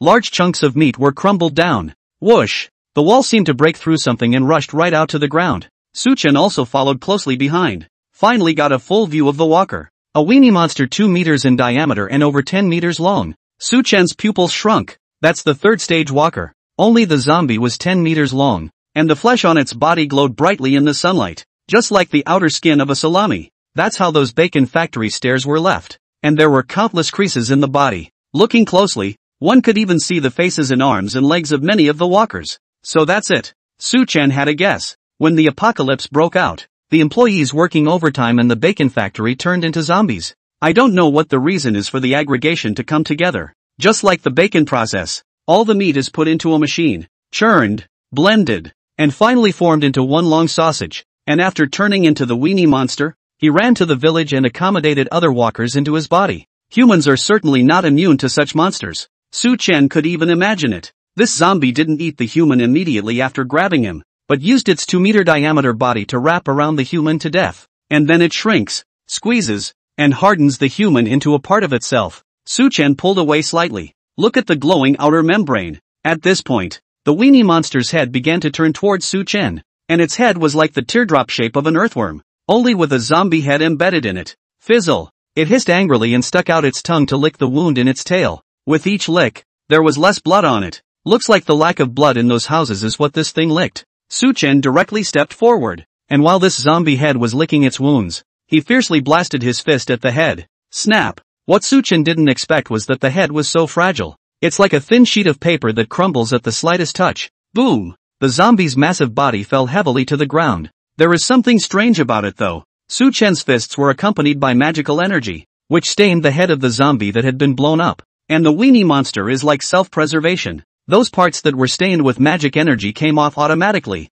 However, in general, the head is the zombie's weak point, and being blown up will finish the zombie off for good. That's dead? Su Chen was in a bit of disbelief. Although he was strong in melee combat, the opposite side was a third-order zombie after all. From his experience in his previous life, third-order zombies were different from second-order zombies, and more or less had some special abilities. Looking at this wall-like body stretched out in front of him, Su Chen didn't rush forward. Instead, he took a few steps back with wary eyes, and Insight Mirror was activated. Target information: third-order zombie. Status: surviving. Special ability: regeneration. Regeneration? Insight Mirror image was only a third-order ability and could not give more specific information. Su Chen was pondering what this meant. Suddenly, this lying body in front of him violently moved, and that thick tail was raised high and slammed into Su Chen. Su Chen kept his guard up and instantly moved out of the range of the attack. Boom! The tail that was more than a person's width whipped on the ground,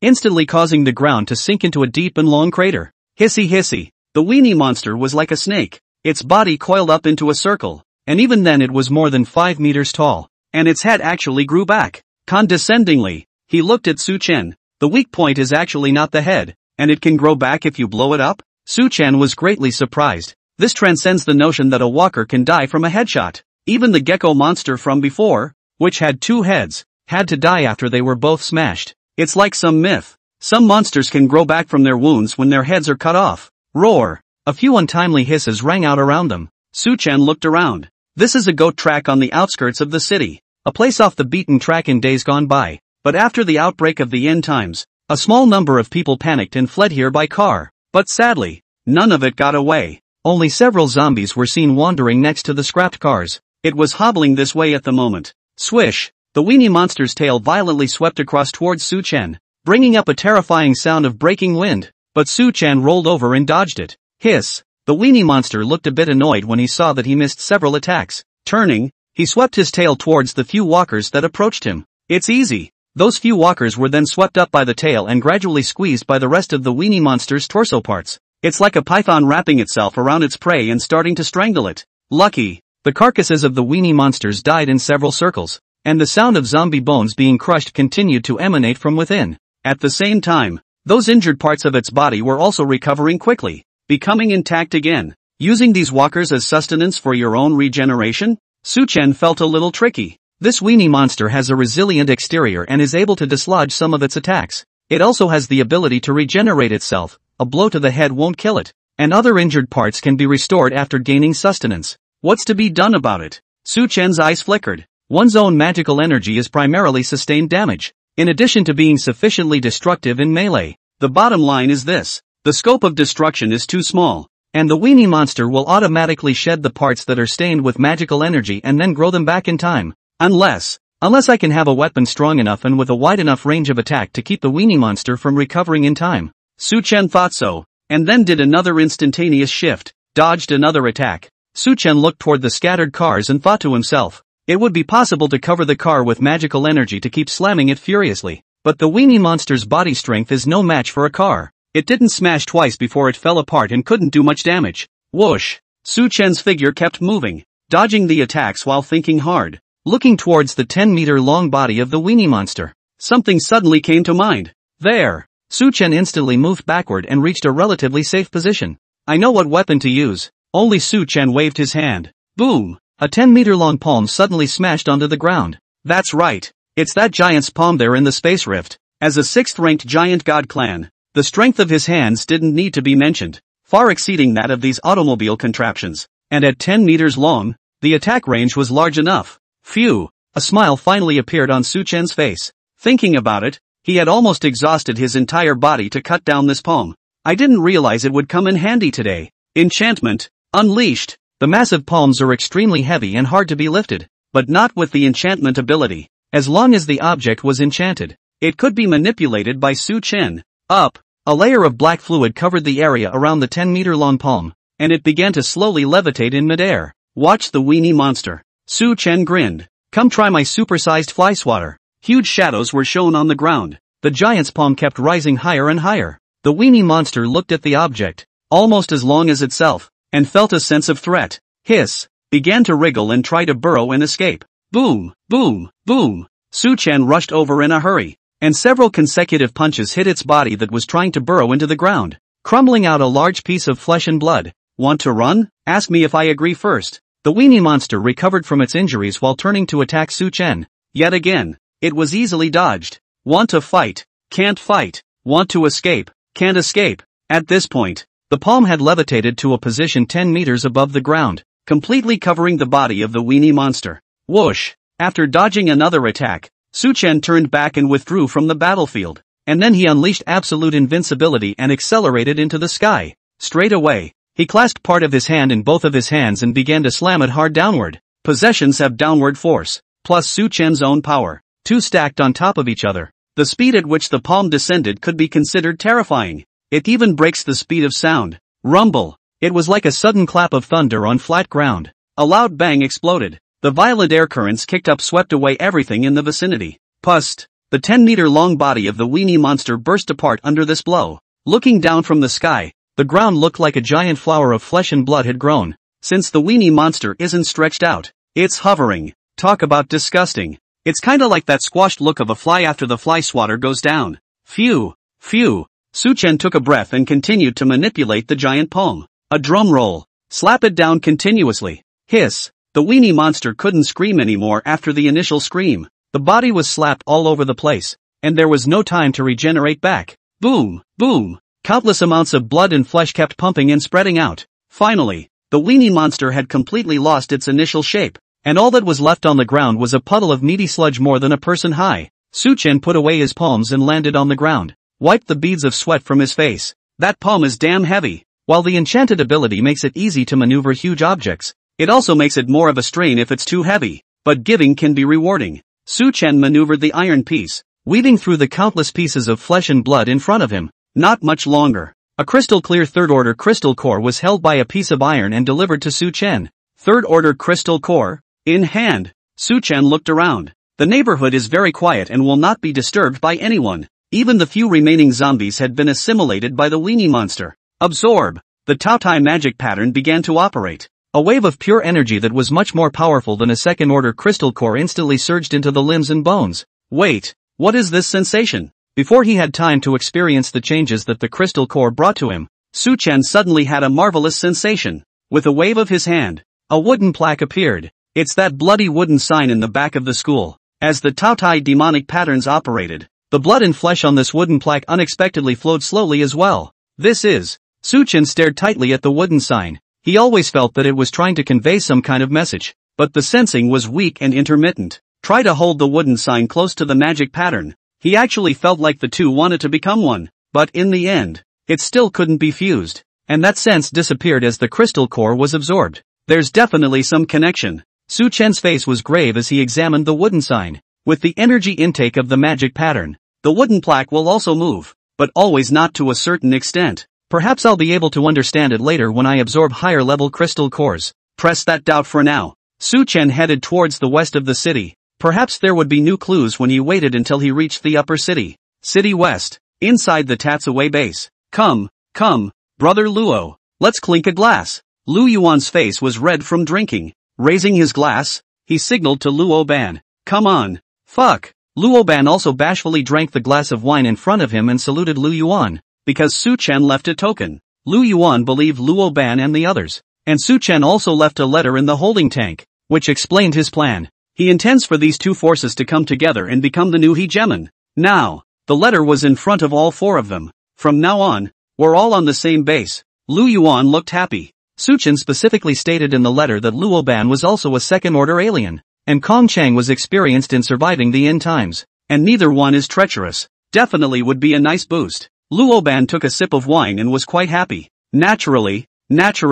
At the same time he saw Su Chen destroy the evil wolves group by himself. He made up his mind to listen to Su Chen's advice. This is the kind of strong man that can't be missed. And now it's letting those of you join the Tatsaway base. What a base for thousands of people. Normally, such bases would have a hard time accommodating themselves after seeing the hundreds of people they had. And with one letter, Su Chen solved the problem. For them, in the post-apocalyptic world, the bigger the base, the more sustainable it is to grow, strengthen and survive. What's more, these two chiefs were both second-ranked adepts, and their strength should not be underestimated. For the fusion of forces, Zhang Wei naturally didn't have a problem with it, and he coveted the fact that Su Chen could give him a small meal. Other than that, listen to Su Chen. Kong Chang raised his glasses. As a smart man, he naturally knew that the bigger the base, the more useful he could be. As long as you don't have a different mind, Su Chen would value himself just as much. Come on, have another drink. Lu Yuan picked up the bottle again and filled his glass. This was a good wine that they had managed to find at their base, and they usually didn't spare it, but now they were taking it out to celebrate. After all, except for survival supplies, cigarettes, alcohol, and coke are all things used for spiritual fulfillment in the last days. Ahem, better to drink less. Kong Chang looked at the other few people with a helpless face. Su Chen hasn't even returned yet. Is it appropriate for you guys to get drunk here? Zhang Wei took a sip of wine and waved his hand. Harm, what are you afraid of? It's not like shifters get drunk very easily. As for old Su, just relax. There's nothing he can't do. Robin poured another glass in agreement. That's it. And then he looked at Lu Yuan and said, then it's as we discussed. You are responsible for acting as the leader of the base, and the usual decisions are up to you. Kong Sung is responsible for the construction of structures such as defense facilities. Zhang Wei and I, on the other hand, are responsible for leading the manpower, training the survivors, and taking primary responsibility for combat. Lu Yuan raised his glass.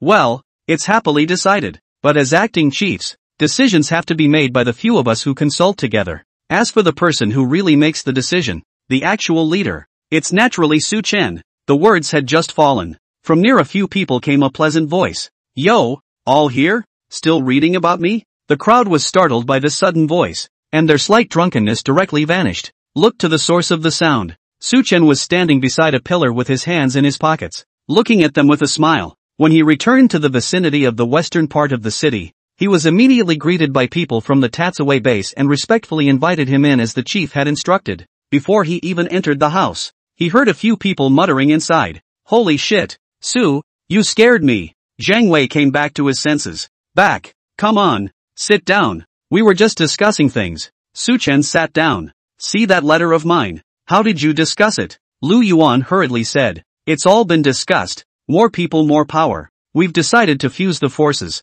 Lu Yuan introduced the results of the discussion to Su Chen, including the division of duties, allocation of goals, and other issues related to the formation of the base. Yes.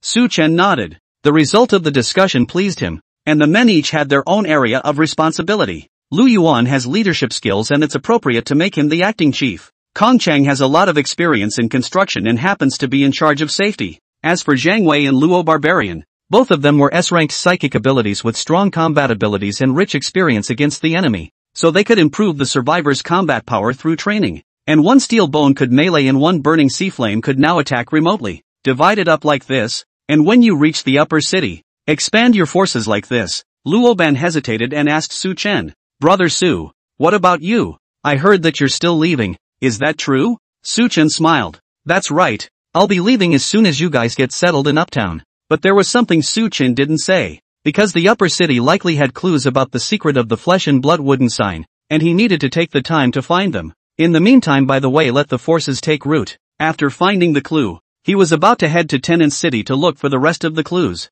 and clear all obstacles in Tenant City. Su Chen stood up. But don't worry, you guys, I'll be back for a visit anytime after I finish my business. That's natural. After all, This was considered his Su Chen's own power, individual strength and your own exclusive organization, none of which can be left behind. Day 2. Come on, all get ready. Get the supplies inventoried and loaded on the trucks. Some people yell. Pack the unloaded supplies and send them in order to the back of the truck. Su Chen took a leisurely stroll around the base. Look around at the busy crowd. Kong Chang, on the other hand, reported the situation next to him. After last night's deliberations, things have begun to get organized. Very good. Su Chen agreed and looked at the situation inside the base and began to talk to Kong Cheng question by question. Is the route to Upper Metropolis planned? It was planned, and a route from the side of the freeway was selected, taking into account safety and distance. How long will it take to get there? The upper city isn't very far, and it will take about half a month if all goes well.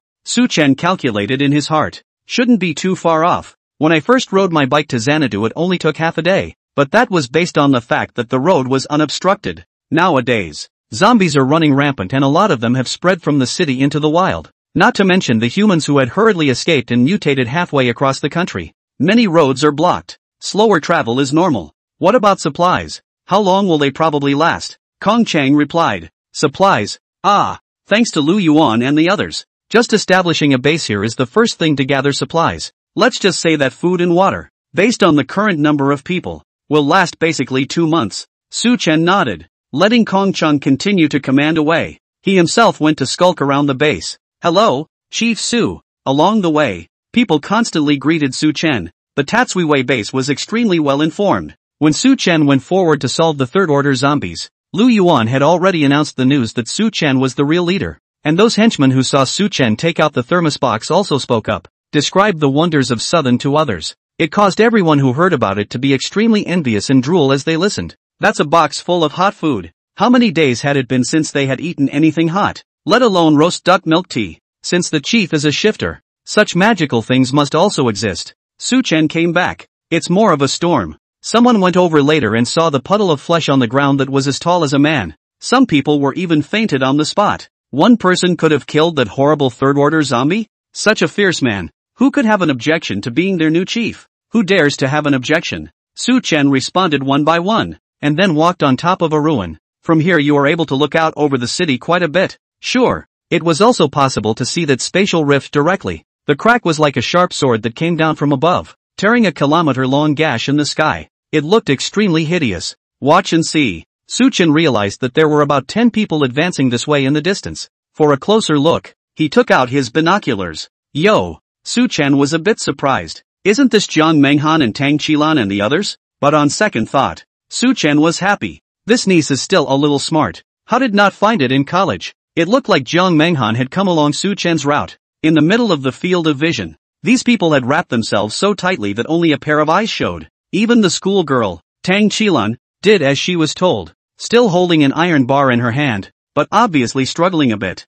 Ow! A zombie lunged at them, but Jiang Menghan took a fire axe and knocked it down. And in case the zombie wasn't completely dead, he even added a couple hits to the head. Su Chen looked at this scene. Jiang Menghan was not afraid of the zombie's splattered blood and horrible face as she slashed down one by one. Still a ladies' man, but in a post-apocalyptic world, it's kind of a basic survivor's quality, and vases don't survive. Su Chen put away the binoculars. There were a few people from Tatsuiwei's base patrolling nearby as well. Su Chen turned back to them. There'll be a dozen or so people coming in that direction later on. Kinda people I know and can admit straight in. After all, we are classmates. So if we can get here, we can help a little. With Su Chen's words, there wouldn't be any people who would dare to have crooked thoughts. Yes. Having said that, Su Chen wouldn't get any preferential treatment because of this. When you bring them in, get them on the team that counts the supplies too. They can't just sit around. The henchman answered instantly. Yes. After a while, panting, Jiang Menghan and the others saw the people from Chenwei's base. In order to prevent being scratched, they were all wearing thick clothes, plus killing zombies was even more physically demanding. Phew, exhausted. Tang Qilan gasped. She had killed zombies along the way as well, which was still specifically requested by Jiang Menghan. Menghan, what are those people in front of us? Is it a survivor from the west side of town? Ginger Monahan looked away. Ask Ran, do you remember the survivors we met earlier? They say there's a base west of the city with thousands of people, and they can send people out to patrol the area, so it's probably those people. Wow, thousands of people? Tang Wanlan's mouth opened wide. So can we join in too? Jiang Menghan replied. I'm not sure. A base like this is bound to go through multiple interrogations if you want to get in. It's not that easy. As she spoke, she also had some concerns. Besides, if there are any bad-minded people out on patrol, it would be a threat to us instead. Tap, tap. Seeing that they didn't go over, the people from Tatsaway base walked over instead. Just as Jiang Menghan and the girls were getting nervous, the man from the Tatsaway base pointed in the direction of the interior of the base, said politely, "You're finally here. Come in." Jiang Menghan was a bit puzzled and wary, squeezing the fire axe in his hand. "You were specifically waiting for us to come over?" The people from the Tatsaway base still patiently replied, "Yes, it's Chief Su's order, so you don't need to be checked and questioned. You can just join the base." Chief Su? While Tang Qilan was still confused about who it was, Jiang Menghan already had a guess. "The Chief Su you are talking about, is that Su Chen?" "Yes, please." Su Chen was actually the leader of a base of thousands of people? Wow! Thousands of heads, ugh, Tang Qilan said excitedly. "Awesome. So are we going to be given preferential treatment as classmates?" Jiang Menghan helplessly glanced at the naive child, mentally spat. "Do you think the straight guy would do that?" And then he looked at the people of Tatsaway base. "Then may I ask, can we go see Su Chen once we're inside?" And then there was an answer. "Chief Su is so godlike that no one knows where he'll go. We only had orders to take you into the base to check in and then go move supplies." Jiang Menghan and the others, huh? Moving supplies? Su Chen ignored Jiang Menghan who was rubbing her sore shoulders with a grumbling face. "Mindfulness. What are you looking at me for? I may be straight, but it's not like I'm easily offended." And then he looked to the side at Jiang Wei who was flaunting himself in front of Tang Qilan. "Almost got it. What's there to see in a schoolgirl? Report back to me." Hear this. Tang Qilan instantly pouted as well. Jiang Wei, however, hurriedly said, "Supplies are almost moved and personnel are all registered and ready to go." "Very good." Su Chen began to give orders. "Just follow the route and start moving in." Rumble. 10 or so large trucks began to move slowly forward. There was no need to worry about the gasoline issue. Su Chen had long pointed out several gas stations on the route, and it didn't even require him to use the reserves in his own space. These trucks are loaded with all kinds of important supplies. Naturally, there is no place for anyone to sit. With the exception of a few buses loaded with people who had places on the base, everyone else was naturally on foot. It can't be helped. Even in the post-apocalyptic world, inside the same base, there would be a difference in status. At this point, Lu Yuan and the others sat in the front seat position of a passenger car, sticking their heads out to greet Su Chen. "Su Chen, come get in the car. It's much more comfortable than walking. Look at the bus with the dusty shell, obviously weathered." Su Chen skimmed his lips. "Reach out." An SUV instantly appeared on the ground. This is a 5-passenger seating buggy that is top-notch in both off-road performance and seating comfort. Su Chen jumped into the car with a gentle leap. There was a slight rocking of the car.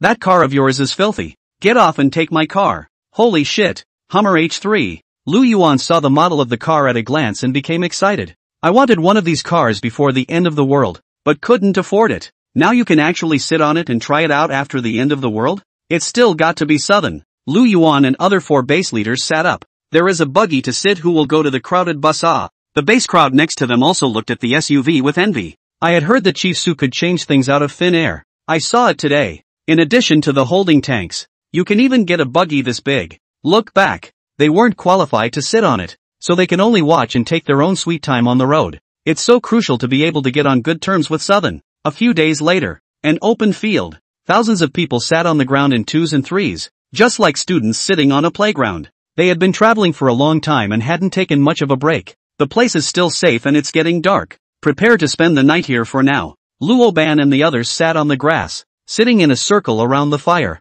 "Brother Su doesn't know where he's gone again. We'll have to keep a close eye on it. It's safe here, but we'll have to prevent any surprises." Several others agreed. Suddenly, there was a commotion from the crowd as another wave of people appeared from the distance. "Hey, talk about unforeseen circumstances, and here we are." Luo Ban and the others stood up, only to see another wave of about 700 to 800 people, who looked to be coming from other cities. It's not a small team, either. The men seemed to have taken a liking to the area as well, and wanted to spend the night here, but realized that it was already occupied, and there were many of them. There was a pause. The wave began to stir as well, as if discussing something, and a few people came out of it. "Looks like the leader of the gang," shouted from a distance. "May I ask who your leader is? Please come out and say something." Luo Ban and the others exchanged glances. In the end, Lu Yuan, the acting chief, negotiated with the other side. while several others began to organize their manpower to deal with the unexpected situation. Lu Yuan stopped when he walked a dozen paces away from his opponent.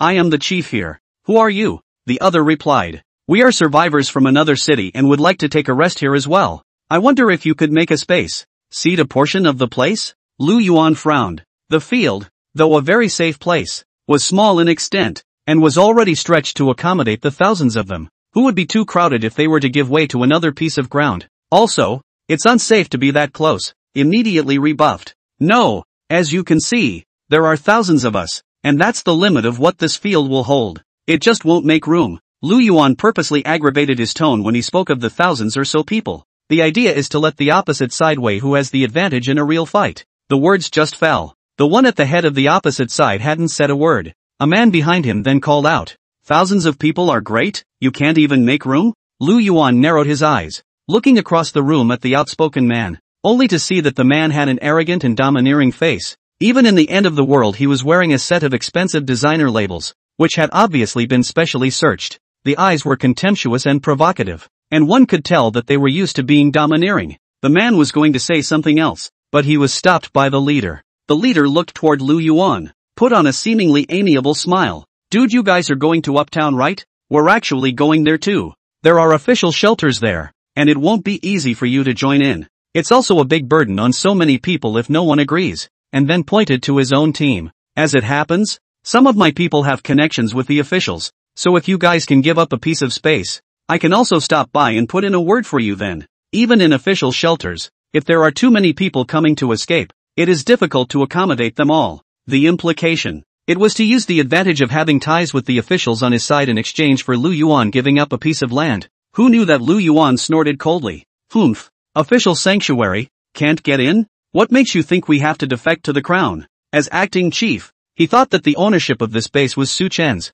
and he wouldn't take the liberty of making a decision to take these thousands of people to defect to another organization. It's just not official. Lu Yuan then said with a strong attitude. No deal. We're cramped enough as it is. We can't split it at all. These words directly froze the opposite side. So crazy? I can't believe you won't even ask for access to an official sanctuary? Those people had a hidden momentum of snapping, but he was stopped by the leader. In that case, we'll go back. On the way back, the man who was arrogant and domineering before asked the leader, why don't you let me do it? The leader replied faintly, the other side is outnumbered. Hundreds against thousands. We have no chance of winning. So what? A few of us are shifters. The leader glanced at him. Can't you see that the leader on the other side is also a shifter, and most likely of the second order? Behind him, there are also several other people organizing their manpower, and their strength should not be underestimated. The arrogant man was still a bit unconvinced. So are we just going to forget about it? Just sleep in an unsafe place? The leader was silent for a moment.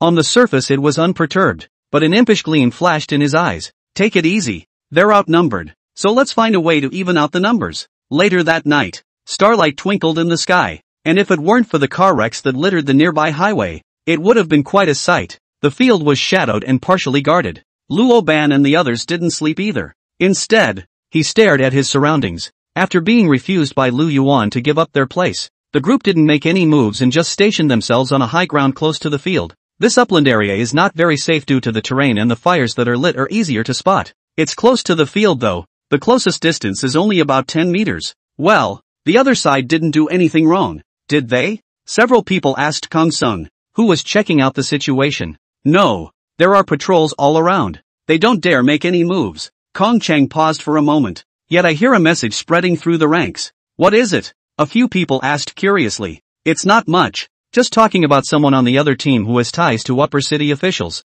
Hear that? Luo Barbarian's face was not good. This is definitely something that team spread on purpose, trying to disturb our hearts, but there's no way. Lu Yuan spread his hands, although his heart was also very unhappy. The other side is just passing on a message, not pulling people over directly and openly, so we can't do anything about it. As vile as this compulsion is, let's observe the situation first. Day 2. The procession began to depart. Coincidentally, it seems, another team also departed almost simultaneously, and it's still at a distance from the Tatsue base. Not too far, not too close. TSK. Luo Ban and the others naturally discovered this. After walking for a while like this, the other side definitely had something up their sleeve. Looks like we need to step up our guard. The remaining few nodded in agreement. but there are also 700 to 800 people on the other side, so the damage will be great if we do it directly. The other team followed the flanks of Tatsue's base like maggots attached to a bone. Half a day later, the two teams walked to a woodland, which did have a number of divided lawns in the middle of it, which could be used for resting. Everyone just rest here for a moment. We'll have to continue our journey later, since most people walk. After walking for hours, my legs were already sore. That's when they all sat on their asses when they heard the chief say they could rest. Gobble, gobble. Someone's lips were dry and they were pouring water into their mouth in large gulps. And some took out half a bag of crackers or bread, taking advantage of the break to replenish their energy. There's no such thing as 3 meals a day in the post-apocalyptic world, especially on the migration. No one knows if there will be accidents and none of them have a fixed meal point. Drink when you're thirsty, eat when you're hungry. Naturally, there are some people who get up and walk around, going to convenient places where not many people can see them. People have 3 urgencies. At this point, somewhere in the woodlands, 7 or 8 people in a group. They were from Tatsue's base, and now they were sneaking toward the other team. If it weren't for the fact that the supplies would be guarded, they'd all want to drop some food on them. Seeing that they were about to leave the range of Tatsue's base. Stop! A loud cry suddenly rang out from behind them. Looking back, Luoban was looking at them with a face full of anger. Where are you guys going? Obviously from my Chunwei base, but you want to defect to another team? After all this time of bringing you to safety, you're just going to eat your words? Resting in this woodland. Luoban and the others then suddenly realized. Some left and didn't return, apparently quietly turning their backs on the base. Then again, in light of the news that had been spread earlier, it was likely that these were the same people who had been compelled by the other team. Sure enough, these few people saw Luoban and hurriedly begged for mercy. After all, if Luo barbarians were to start fighting, a few of their ordinary people would definitely be no match. Chief Luo, please calm down. There's nothing we can do about it. They promised us on their side that if we joined, they could take us with them to the official sanctuary. They've got an insider on their side, and this condition is too advantageous. Luoban was so exasperated that he laughed. What a bullshit statement. Since joining the Tatsue base, he could always take what the base did in stride. For survivors that's pretty good, as long as you're willing to pay for it. Whether you're out killing walkers or gathering supplies, resources will be allocated wisely, and it's not a bad thing to give. In any other base, it would be nice to give a cookie that has expired after making you pay for it. Looking at the group of survivors in front of him who were well fed and well drunk, not even much different from before the end of the world, Luoban rolled up his sleeves and tried to make a move. Moreover, the real leader of the Chanwei base was Su Chen. Now that he went out for a while, the base was missing so many people. Wouldn't it be their problem? At this point, a faint voice rang out. Luoban, let them go. I've also greeted Lu Yuan and his side, so don't stop them. Just don't take our food away. Luoban looked back. Su Chen had returned at some point and looked like he already knew the cause and effect. The face now stood expressionless next to a tree, though the mouth says release the group. However, he always felt that Su Chen had a plan, as if he had something planned. Brother Su, no way. They enjoy such good treatment in the Chunwei base, and now they say they are leaving. Is this not considered? The words were not finished. Su Chen then raised his hand to stop him from continuing on, and signaled for those few people to hurry up and get out. Those few people saw Su Chen letting them go and busily headed in the direction of the other team. Look at the backs of these people. Luoban was still upset. And this lets them go? Su Chen had already walked to his side at this time, and the corner of his mouth didn't know when to hook up a smile, but the smile was not amiable, and even seemed a little cruel. Don't panic. I went out and scoped out some interesting situations. They'll be sorry. They'll regret it? Luoban wanted to question Su Chen, but Su Chen had already turned around and left a sentence. I know you have doubts, but don't ask yet or the fun will be over. A few moments later, Su Chen walked to the main resting place of the Tatsue base. He had just returned and learned the cause and effect from Kong Chang. The other group saw that their demands were not met, but they did not make an immediate move in the way of the large number of people in Chenwei's base. However, they secretly spread the information that they had official connections, trying to pull people over from the side of the Chunwei base to equalize or even surpass their numbers. The word official can have a powerful appeal. It was understandable that these people wanted to go over to Su Chen, but it's post-apocalyptic. Don't you just go wherever it's good for the survivors? The treatment of ordinary people at the Tatsui base could be considered very high class. Su Chen scanned the many survivors in front of him. Luoban and the others stood next to him. In Su Chen's impression, most of the bases in the previous life were just scraps of food for their men, not to mention the survivors, only to be bullied and even used as spare food, which is like these people in front of me. By now it wasn't even too yellow, and the men were even eating with some blush. Su Chen thought to himself. These people are still having too good a time. Tatsue base already counts as the best refuge in the end times. But instead of cherishing it, it's chasing after some official name. Pick up a horn. Su Chen cleared his throat. Ahem, I'm Su Chen. Everyone listen to me. As you all should know by now, there is another team not far from here that has official connections and has made some promises to you. Just want you to join each other. The people in front of them all stopped their hands and listened to Su Chen speak. Chief Su already knows? So is this trying to find a few people to make an example of? Some of the people who wanted to leave Tatsue's base became a bit cowering. I know that some of you have already crept over there, while others are still considering it. Su Chen continued. I'll say this, those who want to go over, I, Su Chen, will never stop them, for this is your own choice. This statement was made. The crowd was in an uproar. It was thought that Su Chen was upset about some people leaving and was going to punish certain people with a thunderbolt, and now they're left to decide whether to stay or go? Su Chen added one last sentence. I'll keep my word and never do anything to anyone, but there is one thing. Since you have made your choice, you will never be allowed to return to the Tatsue base after you pass. It can only be one or the other. The crowd began to stir and talk. This is going to make them choose sides. One time.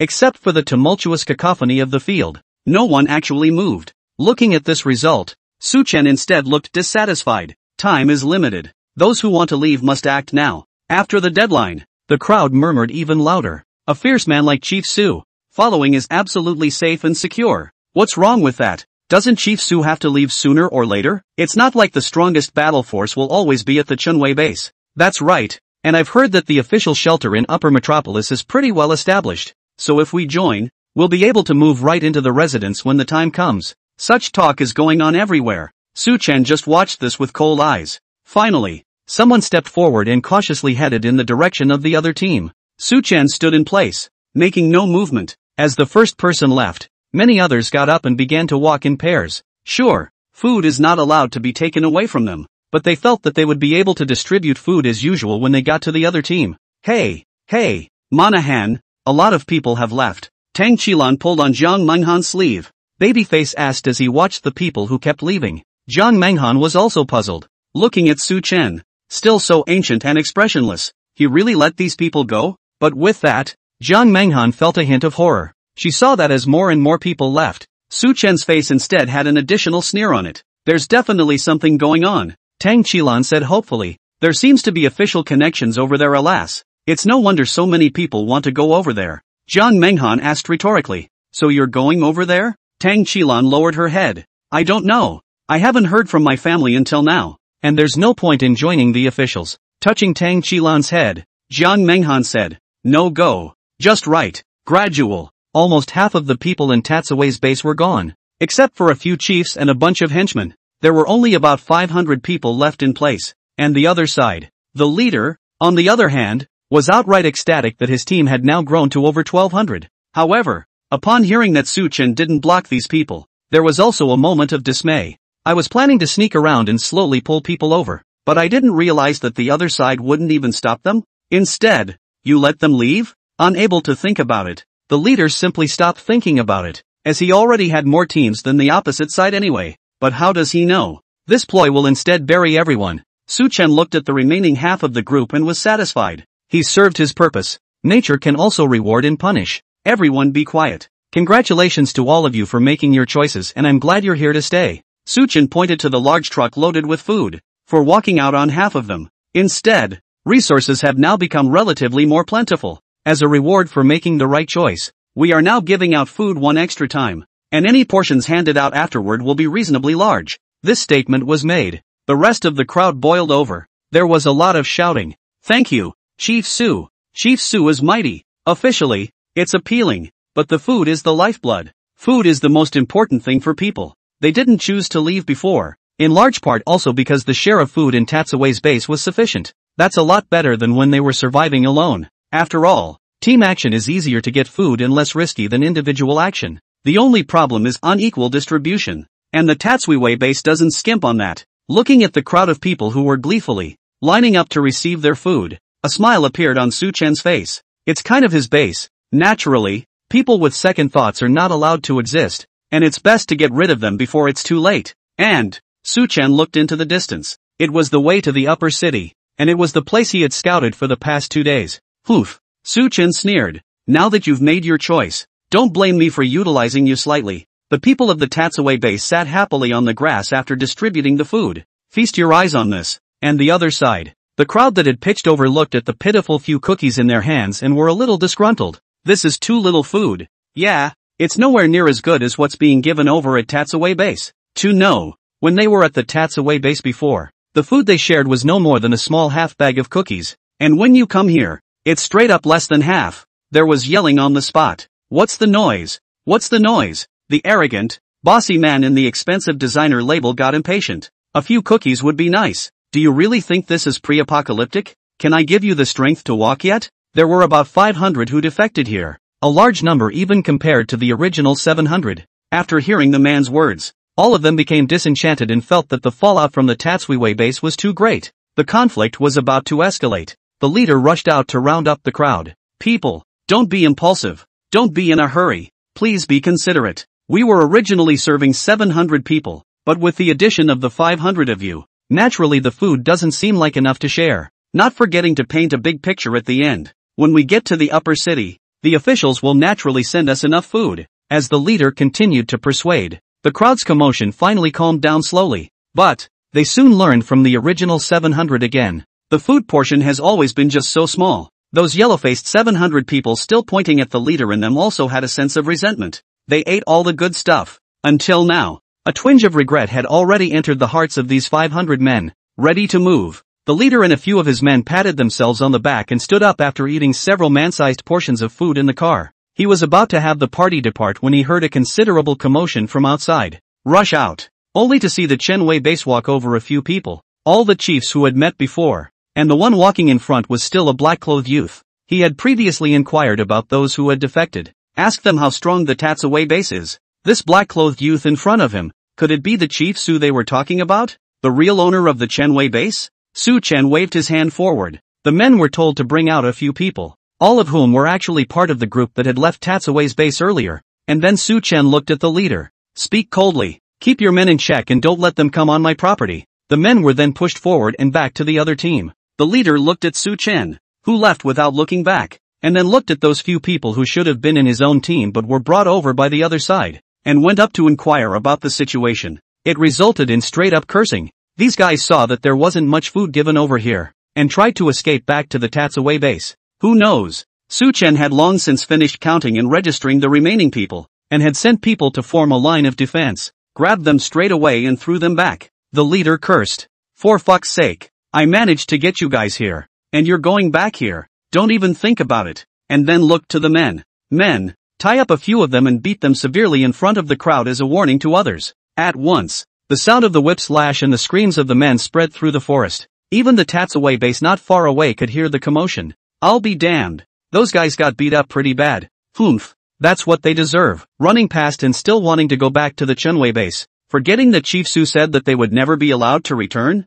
That's it. That's it. It's a good thing we didn't go over there. It's not as good as here. The crowd was talking, while listening to the screams on the other side. He settled down to eat his food. Su Chen, on the other hand, laid leisurely on a thick tree branch, eyes closed. Regret? They had it coming. And don't worry, there are more regrets to come. After a while, the other team finally calmed down and began to slowly depart. Su Chen saw this, said to Luo Ban and the others, before they were advancing close to us. Now it's our turn to follow them closely, and they're an important part of my plan. Although we still didn't understand Su Chen's intentions, but they are strictly enforced. At once the party was ordered to follow the other party as it had done, close on the flanks, side by side. This naturally caught the attention of the other team as well. How does that group learn from us? Shall we drive them away? Someone suggested to the leader. We outnumber them now anyway, and they're down to just over 500. The leader shook his head. No. Even though there are more of us than them, a fight would still damage us considerably,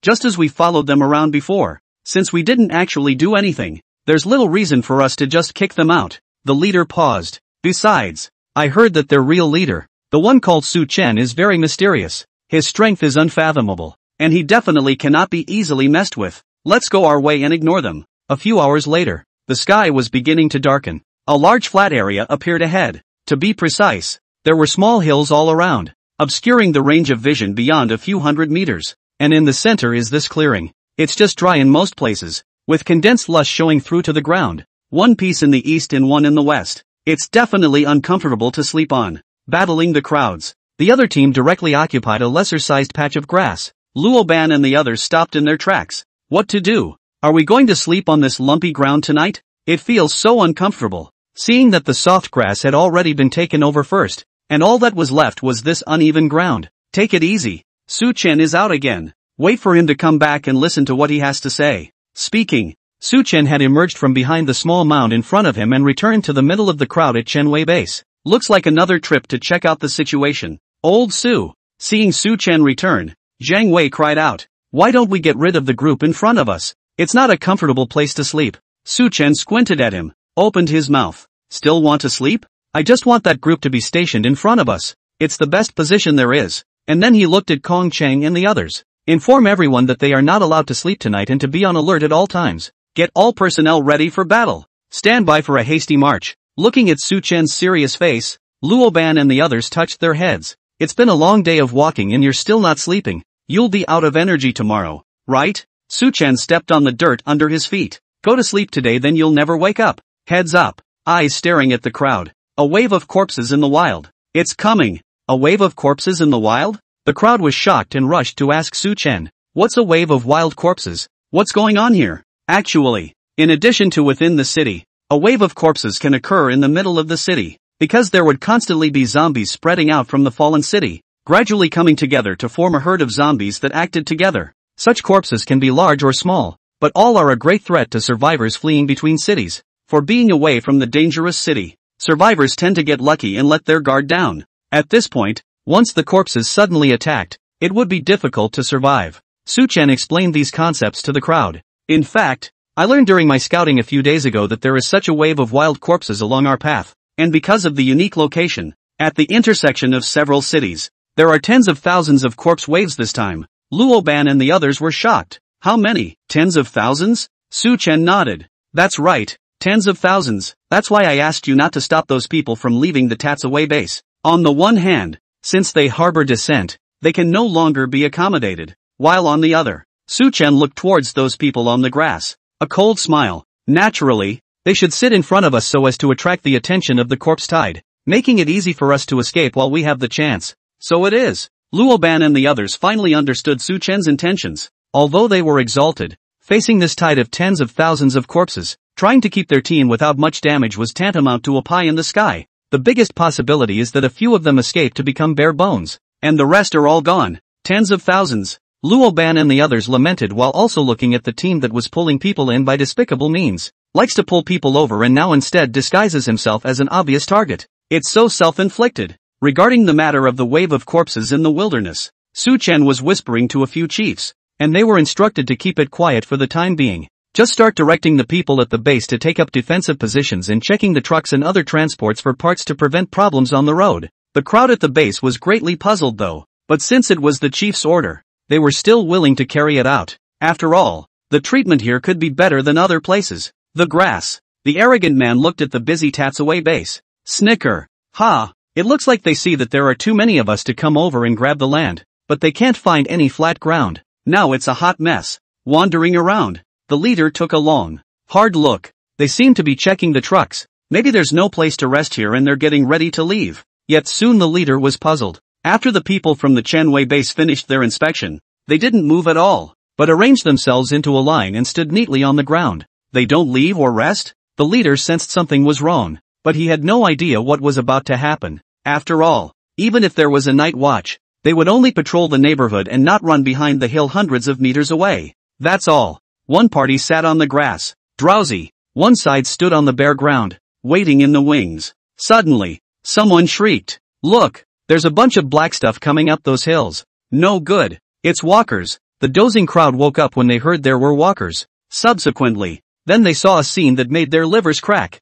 It was as if a black wave had risen from the small hill hundreds of meters away, coming at them quickly. Can't count at all. Run. These people woke up as if in a dream and wanted to get up and run away in a hurry, but the vast majority of them sat on the grass for so long that they couldn't stand up for a while. And just a few hundred meters away, the wave of corpses had arrived. Moment. The tide of tens of thousands of corpses ravaged the meadow. The scene was extremely chaotic. There were screams, cries for help, and every now and then there was an alien's ability unleashed, but the number of zombies was too great to make much of a difference in the slightest. Moreover, there were also first and second order mutated zombies present in the necrotic tide. These thousands of people were directly turned into a little snack for the tide of corpses. There were people who wanted to ask for help from Su Chen's side, and quite a few of them were people who had left from the Chunwei base, but all it got in return was indifference. You can't blame anyone else for what you've chosen. Regret. Chagrin. Those people suddenly remembered the goodness of Tatsuwei's base in their hearts. Even if one is an ordinary person,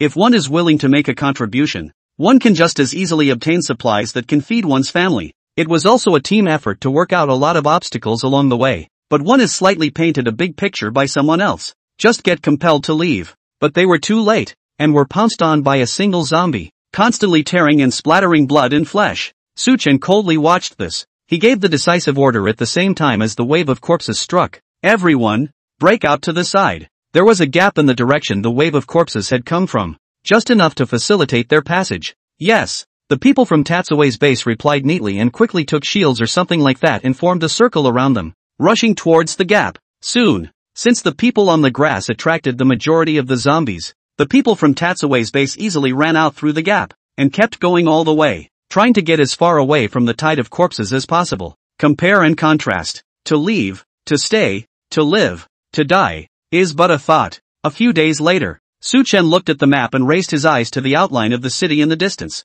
Uptown is just around the corner. Old Su, look! Jiang Wei couldn't help but shout in excitement when he saw the outline of the upper city. Reach out and point in the distance. Uptown is just around the corner. The rest of the Tatsuwei base saw the outline of the city as well, though it was overcast today, with heavy clouds covering the entire sky, making the upper city look a bit gray. It looks a little depressing, but it didn't dampen their excitement in the least. Holy shit, it's really not easy. After traveling for so many days, we're finally going to reach the upper city. Yeah, it's been close to half a month of walking, and I've been so scared along the way that I can't sleep well. Alas, before I didn't think it was that far between the two cities. Driving for a few hours would get me there. Now in the end times, you can only travel on foot, and that's when you realize it's really exhausting. Su Chen sat peacefully in the SUV. Taking out his binoculars, he looked out over the gloomy upper city. He had been here once before the end of the world and had settled Qinshou in a warehouse on the outskirts of the city not far from his current distance.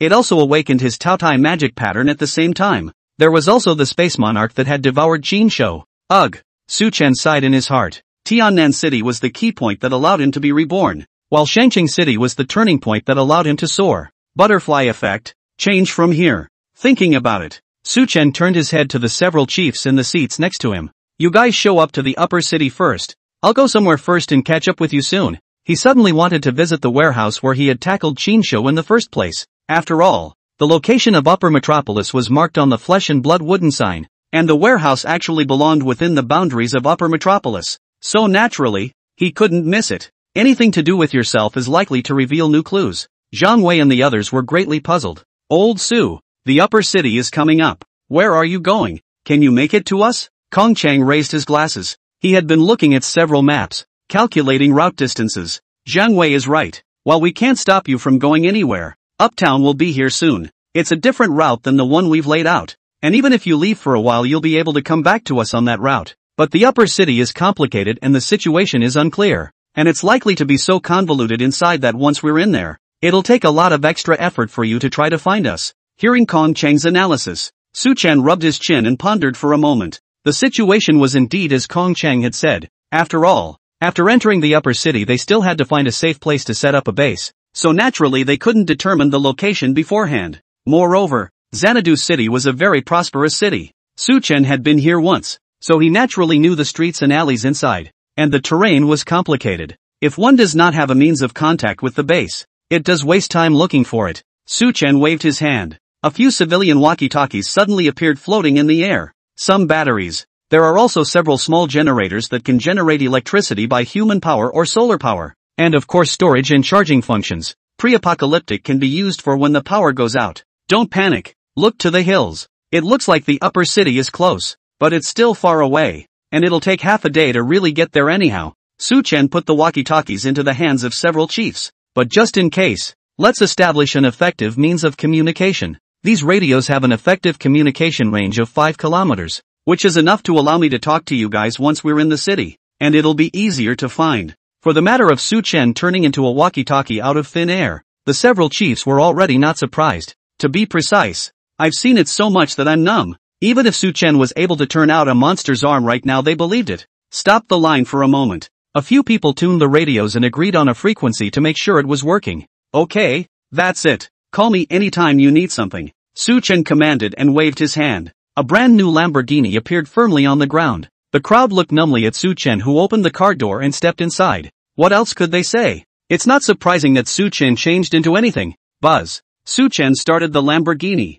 and the rear of the car began to spew out exhaust continuously as the wheels began to turn, going in the other direction. The outskirts of the city. The road here is extremely remote, surrounded by grass that reaches up to the waist, so no one would stop here except for a few with special needs. After the end of the world, the road was even already covered with a thick layer of fallen leaves. Buzz. A Lamborghini whizzed by, bringing up a strong wind that swept up a large number of fallen leaves, which then slowly drifted down. Chugging. The limousine stopped after traveling some distance. In front of the car was an abandoned warehouse, dilapidated. The abandoned warehouse had been left unattended for a long time, and in the days after the end of the world it had gradually turned rusty, emitting an unpleasant rusty odor. Crunch! Su Chen stopped the car and walked down. Standing in front of this abandoned warehouse, his heart was filled with emotion. He himself had driven Qin Shou's limousine and brought the unconscious Qin Shou here in the first place, and had awakened his psychic abilities, and now revisit the old haunts. Reach! The warehouse door had long since become difficult to open due to rust,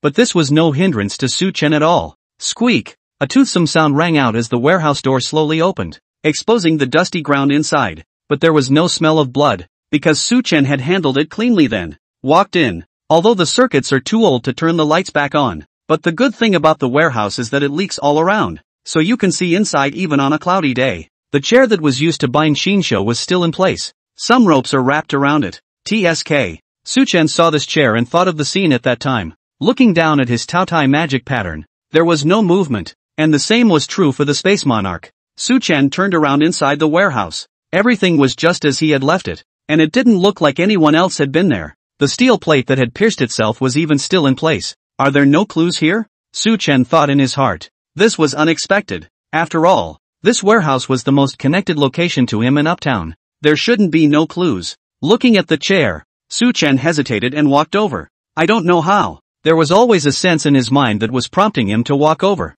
If nothing unexpected has happened yet, it's time to leave. Suddenly, Su Chen felt that the blood and flesh wooden sign was stirring. He hurriedly took out the wooden sign. Su Chen was standing in front of the chair at this moment, in the same position as when he had devoured Qin Shou's supernatural powers, and the wooden sign even bizarrely floated slowly from Su Chen's hand, stopping in mid-air. Su Chen didn't apply any enchantments or spatial abilities to the wooden sign now. With surprise on his face, Su Chen took a few steps back to the side. Puzzled, he looked at the wooden sign. Could it be that it's about to change in some way? Only the flesh and blood wooden sign floated in mid-air and remained in the position Su Chen had been in before. The dust on the ground was windless, and surprisingly, it was blown up and floated into the distance. Centered on a chair and wooden sign, a circle of several meters was drawn, and at this moment, Su Chen, who was a few steps away, could not feel any trace of wind at all. Buzz. At this point, the wooden sign actually seemed to have turned into something like a projector, projecting scenes within this dustless circle.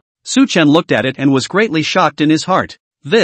Wasn't this the same scene that night when he killed Qin Shou? Why does this wooden sign recreate the scene exactly as it was? Su Chen stared deathly at the scene in front of him, only to see that there was also a Su Chen in front of him, as well as an unconscious Qin Shou who was tied to a chair. The Su Chen in the scene was scrutinizing the ropes used for binding before slowly placing his hand on the textured place on Qin Shou's body. Shasta. Scene reproduction. Within this circle, the space of the warehouse once again became distorted, and in the scene Su Chen's Taotai demonic patterns once again awakened and reached out from his back with black streamers. Boom! Suddenly there was another loud bang and the scene within that circle dimmed, but the Su Chen in the scene was still standing in place, feeling the changes in the Taotai magic marks. This was a subsequent development at the time. When Su Chen awakened the Taotai magic pattern, the warehouse's electric lights burst due to the effects of the two major supernormal abilities. But these are not the point. The pupils of Su Chen, who was a few steps away from the circle, suddenly narrowed, and his expression was horrified.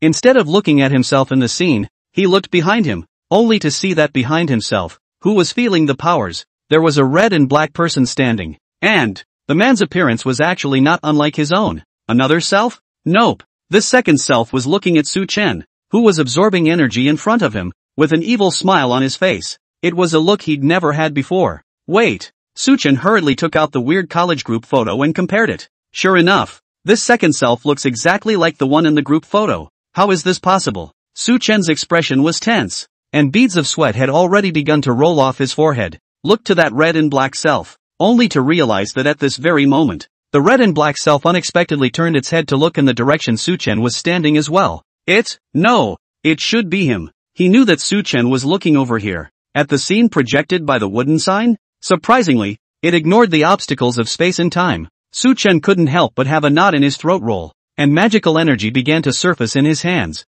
but they were still trembling slightly. Couldn't help but ask the question. Who the hell are you? This weird guy grew his own appearance and appeared in the group photo, taking Su Chen's place. Now it's back on the scene. As it turns out, this guy was behind him at the time of his awakening. Su Chen shuddered. However, his red and black self opened his mouth, but not a sound came out. And then it was like a realization of this. Surprisingly, he revealed a smile that held an apology and gestured with his hand to indicate that Su Chen should not be nervous. Su Chen looked at this red and black self, seemingly without malice, slightly relieved. Still, he watched the other man's gestures closely, lest he miss something. The gesture is simple. Only one sentence was uttered in sign language. Me, that's you. And then the figure completely dimmed, disappearing along with the scenery, and the wooden sign stopped projecting. However, the red and black figure turned into a stream of energy at the end and entered the wooden sign. Su Chen took a few steps forward, catch the falling wooden sign and look at it closely. The wooden sign seemed to become a little more real with the flesh and blood sculpture on it after receiving the energy from that red and black self.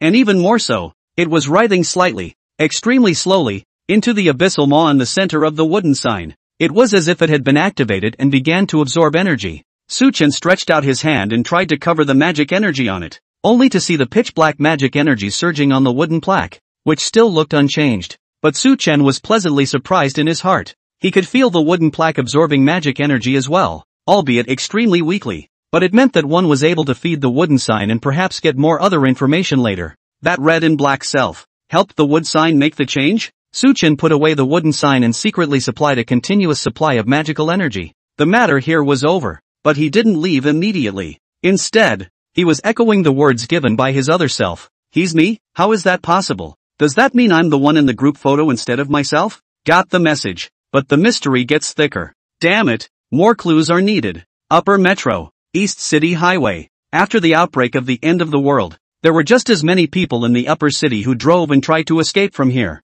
The instant surge of traffic completely blocked the highway. But, due to the presence of official shelters in the upper city, the highway has been cleared of obstacles in order to allow survivors to enter the eastern part of the city. Generally speaking, once it's cleaned up, officials will go all out to build shelters and create a survival environment. Cannot have extra manpower to stay on the east side of the city. And now, yet again, several large trucks blocked the highway, blocking the way to the east side of town. Large trucks were blocking the road horizontally, completely blocking the access road, while a dozen or so sets of tables and chairs were set up in front of the trucks, and about 50 or so people were sitting on the chairs. They all held various weapons in their hands, and sat dangling in their chairs, playing cards and occasionally bursting into a few foul language. Fuck. Lost again. A large man with a flower arm tattooed on his arm slammed the cards in his hand to the ground with a displeased look on his face. A few of the men playing cards at the table with him looked at the big man, grinning. Kai, your hand isn't very good today. You've lost several hands here.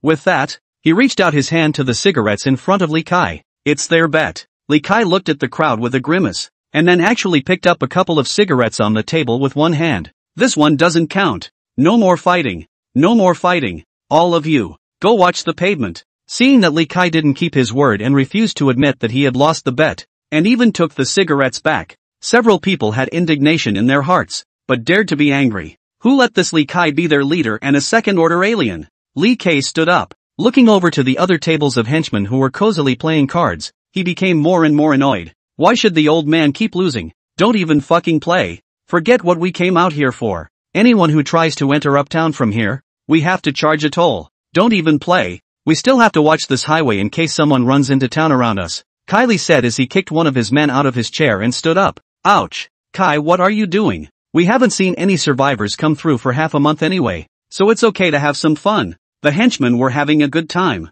Instead, Li Kai spoiled the fun and couldn't help but mumble a little. What's all the yelling about? Li Kai's eyes glazed over and his eyes looked at the crowd with displeasure. The head of our base sent me out here, and I'm the boss here. You will do whatever I say. Ugh. The men had no choice but to stand up with a sigh. There were some first-order alienists among them, but they were undoubtedly no match for Li Kai in terms of strength, so they could only obediently listen. I said, Kai, it's been half a month and not a single survivor has come over this highway, so what's the point of looking? Some of the men drooped their heads and said so. Li Kai, on the other hand, moved over a chair and put it at the very front, sitting himself cozily on it and crossing his legs. How do I know what's going on? No one has come to the east side of the city since half a month ago. It seems like I heard from the people sent out to scout from the base that a huge wave of corpses, as many as 10,000, appeared on one of the roads. With that said, Li Kai took a cigarette out of his jacket pocket and lit it up.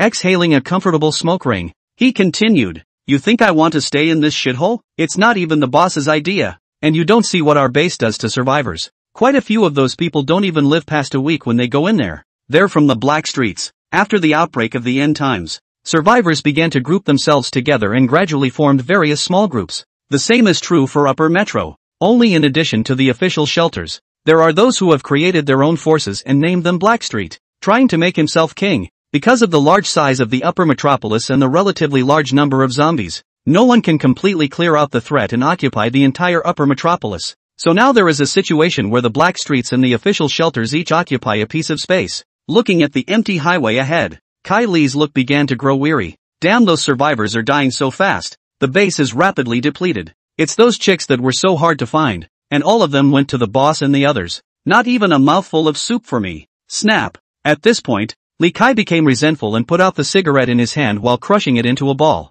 Throw it to the ground and viciously crush it back and forth with your foot, as if to vent his anger. Damn, those bosses are eating their hearts out at the base. And yet I'm sent to guard this shitty place. Official shelters have taken the time to tow away cars and other vehicles from the highway in order to give survivors better access to the Upper Metropolis. It was hard to get the roads to smooth out, but Blackstreet is sitting on its hands. As the name suggests, the heads of the black streets were no good before the end of the world, and some of them were even wanted criminals. The post-apocalyptic world is even more evil and unconscionable. No other survivors are treated as human beings at all. It goes on like this. The death rate of those ordinary survivors in the black streets has risen sharply. If we don't replenish our numbers, Blackstreet is going to be bare bones. Ha! Kylie looked at his listless men and spat on the ground. In his mind, he thought of what the boss had said to him at the time. We're running out of people. Didn't the officials send someone to clear the highway? So take some men there. Just stop on the road and give those survivors that come through a good scouring and then tie them up for hard labor in my black streets.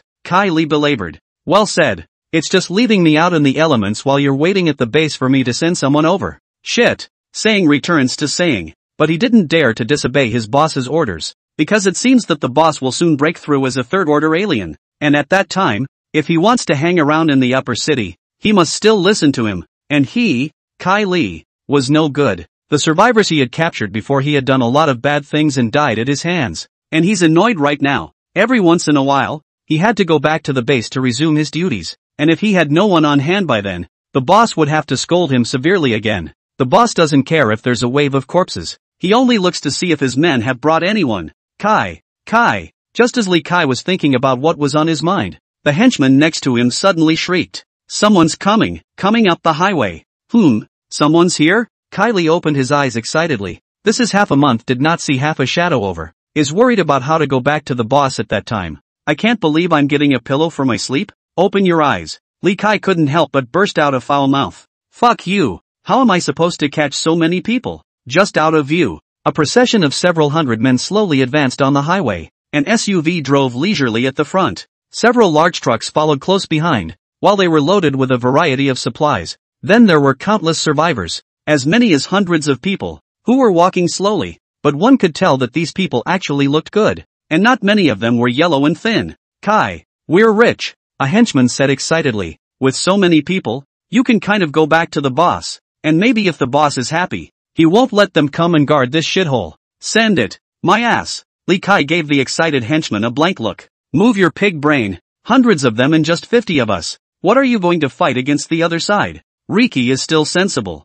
But although he cursed this henchman with his mouth, in his heart, he was secretly looking forward to it. If these hundreds of people on the other side didn't have an alien, wouldn't he be rich with his strength as a second-order alien? And then took a step straight forward, boldly bellowing, "Up! This highway has quite a bit of sandy soil on both sides." By Li Kai's move, it actually converged and piled up into a small sand dune more than one person high, stopping the highway. And those highways come up to the very base of Tatsue. Seeing several large trucks blocking the road in front of them, another man jumped out and used his powers to block the way. Slowing to a stop, Li Kai took a few steps onto the dune. "Stop!" Kai Li stood on the dune. The henchmen climbed up with their weapons as well. "Shout out! I opened this mountain. I occupy this road. If you want to cross this road, leave your money behind." Hear that? Zhang Wei in the SUV looked confused and pinched his cheeks. "I'm wearing into a martial arts novel. How come there's still a roadblock here?" A few others were quite serious. Kong Chang raised his glasses and looked at the group in front of him.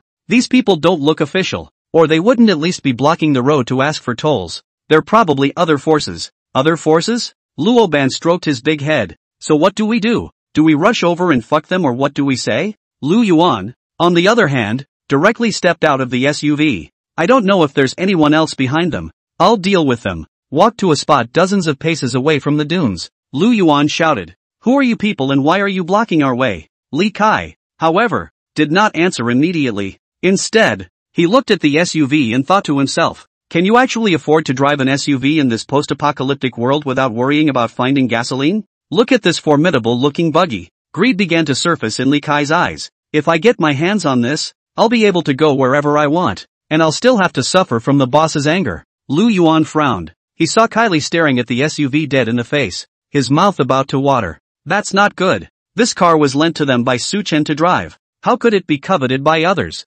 Immediately, his face fell and his tone became less kind. "Hey, that one. I'm asking you a question." Li Kai looked back, but the greed in his eyes was undisguised. "I'm from Blackstreet. Looks like you guys are trying to get into Uptown. I'm telling you, Blackstreet is the top power here. If you want to get a foothold in Upper City, you'll have to pay a toll from me." Lu Yuan's eyes narrowed. "Oh, so what do you want?" Kai Li hemmed and hawed, rubbing his hands together. "It stands to reason that any survivor who passes through has to make a trip to our Blackstreets. But well, I still fixed on the SUV." Kai Li's ambition was exposed. "I can't catch all of you. Let's just begrudgingly confiscate this buggy of yours." "No way." Lu Yuan immediately rebuffed, and waved a few other chiefs down. They had also heard what Kai Li had said in the car and were not happy about it. And Zhang Wei even started to have flames coming out of his hands as he got out of the car. "If you want to rob old Su, you're afraid you're looking for death? So what if we stop the barrier? Big deal. We'll rush through it." Looking at the flames in Zhang Wei's hands,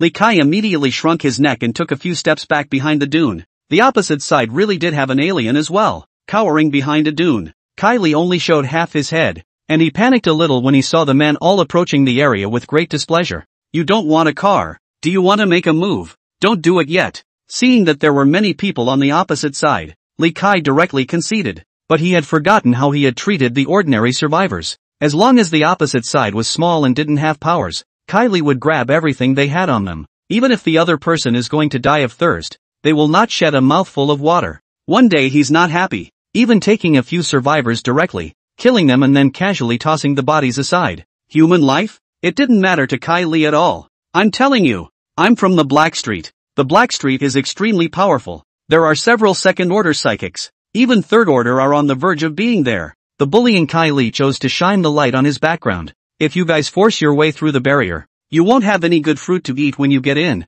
Even the third order is almost there?" Kong Chang called out to a few other chiefs and whispered, "Just a moment. It's better to believe it than not to believe it." He is not timid, mainly for the sake of the whole base. In case it's really as this person said, Blackstreet is very strong. If we really make a feud, a lot of our people will die. And it's hard to get a foothold on the roots when you're new to the area. Zhang Wei's face showed disdain. "What are you afraid of? Do you really want to give away old Su's car?" "Of course not," Kong Chang explained. "Aren't we still worried that the base will be attacked by Blackstreet before it gets a foothold? A strong dragon can't suppress a snake. And we're unfamiliar with the upper city, so we'll easily lose out." Lu Yuan nodded. They were outsiders, so naturally they were at a disadvantage in terms of terrain. "That's true. So what do we do?" Kong Chang smiled, his gaze sharpening under his glasses, and took out his walkie-talkie. "Have you forgotten that the real leader of the base is Su Chen? Whether it's war or peace, It's up to him. Buzz. The Lamborghini sped across the road,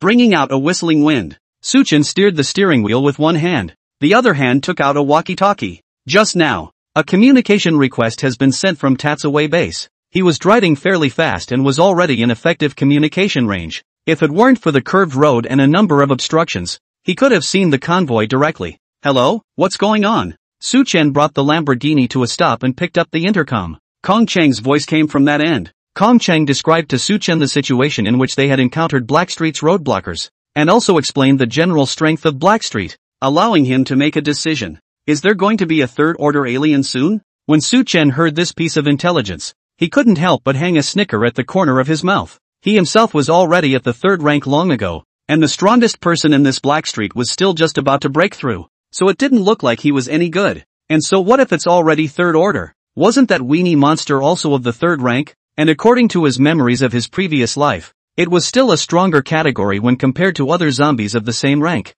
Still dead. Kong Chung continued to talk about the intelligence, and from what I've seen, those people have been blocking the road for quite a while, and even if there are survivors coming, they've been poisoned by them. Su Chen's heart was clear. Although he hadn't encountered roadblockers in his previous life, he had encountered similar guys. He's also been stopped before, even almost got caught and tied up. If he hadn't escaped in time by his wits, he would have been tortured to death just like the other survivors. Su Chen spoke softly. A strong dragon can't suppress a snake. Indeed. But what if this dragon is overly strong? Su Chen restarted the Lamborghini. He wouldn't be able to feel good about these guys. We want to enter the upper city peacefully and take root, so it's good to give certain guys some downtime. Kong Chang put down his walkie-talkie. Looking up at a few of the chiefs, their eyes were filled with delight. They were right next to each other and heard everything Su Chen said. Kong Chang spread his hands, smiling. You all heard it, including the last words Su Chen said. Those who block the way, kill without pardon. Don't come over here,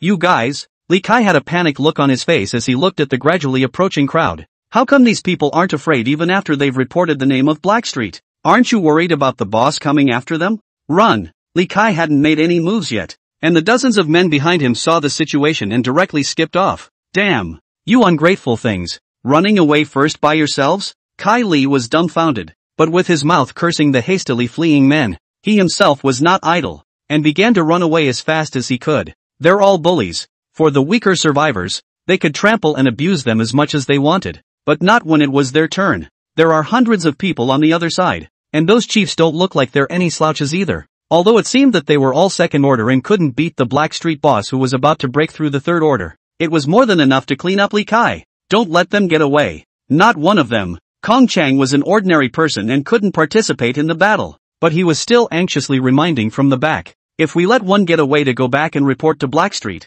then we'll definitely be attacked when we get into the city, and we won't even have time to find a safe place. Got it? Luo Barbarian's rough voice rang out, and then he used his supernatural ability, and his muscles instantly became like steel, glowing with a metallic luster. Straight towards Li Kai. Tackle the thief. Seeing this big man charging towards him, Li Kai was scared out of his wits and rushed back to use his powers. Class C ability, gathering sand into mountains. A multitude of sands began to swirl out of thin air, converging into small hills like the ones before, and it's not like ordinary sandy soil. With the added power of the supernatural ability, the sand also rolled up a small sandstorm more than 2 people high in its place. Li Kai's mind settled a little. This sandstorm is his best trick. The sand inside was unusual in both speed and strength, hitting people like knives, cutting through them and easily making them bloody. Just as Li Kai slowed down. Boom! How? Li Kai was shocked as he looked at Luo Barbarian, the back of which charged straight through the sandstorm like a brute and crashed through the dunes. Those sands made a tinkling striking sound as they hit Luoban, but not a single scar remains. Luoban couldn't help but grin as he charged forward while looking at the fact that he was unharmed. Harm. After spending a lot of time with Brother Su, I feel so weak. Now it seems I'm still pretty strong. Also at the second rank, it was naturally difficult for a B-ranked psychic ability to injure Luoban, who had S-ranked psychic abilities and favored defense. Li Kai is still trying to escape. Boo! A hard punch to the back from Robin. Ha! Li Kai's entire body directly flew out like a kite with broken strings. Zhang Wei and the others weren't idle either. The speed of an alien ultimately exceeded that of normal people, and those of Li Kai's men were taken down in droves. Mercy! Mercy! Those henchmen begged frantically for mercy, and they were powerless in front of Tatsaway base. It's like the survivors they caught earlier, for being weak, and to be bullied by them at will. But the difference is that the survivors didn't provoke them beforehand, yet they still flew into a rage. And now, these people have finally kicked the bucket. Xanadu City, Shingen District. It's nice here. Let's set up our base here. Su-chan stood on a high building. Shortly after Tatsui's base resolved the blockers on Black Street and entered the upper city, he followed them here and made contact with the crowd. And the zombies in this high-rise have already been cleared by the people from the base. Zhang Wei and the others were beside him, also looking downward at their surroundings. No problem. This is it. Kong Chung held a map of Upper City in his hand and scratched an area on it with a black marker. Su-chan stepped forward. Taking the marker, he dots a few more marks on the map. This tall building is the best lookout point. There's a steel mill around here with materials that could be used for construction. And there's a water plant here from which some water purification facilities could be moved. As Su-chan spoke, he pointed out several important resource points. After the accounting, as he looked down below, the people from Tatsue base had begun to form multiple teams to search over in every direction. They're following orders to take care of the walkers in this neighborhood, so as to clear a safe area for survival. Zhang Wei patted his chest and said, "Old Su, just order. We'll all do as you say." Nodding, Su-chan continued, "Good. Lu Yuan is responsible for sitting here and observing the surrounding situation at all times, and Kong Chang is responsible for deploying manpower. Wei, you and Luo Ban each take a team of people and go to the place I mentioned to gather supplies. There are more zombies there, so we need a shifter to step in." And then it points to a location on the map. "As for me, I have to go here and then we'll be back." The crowd looked to that location. Downtown, Longevity Enterprises? It was a comprehensive enterprise that the crowd didn't know about. But Su-chan was clear that the owner of this enterprise was none other than Qin Shou. Maybe there will be something there too. Su-chan thought to himself and walked down the stairs. With Lu Yuan and the others here, the construction of the base could basically go on as scheduled. And with the experience of Kong Chang and the others, it wouldn't take more than a few days for the Chenwei base to take shape and take root here. This time, just in time to check out the city center. Day 2. Upper City. Somewhere on a once busy street.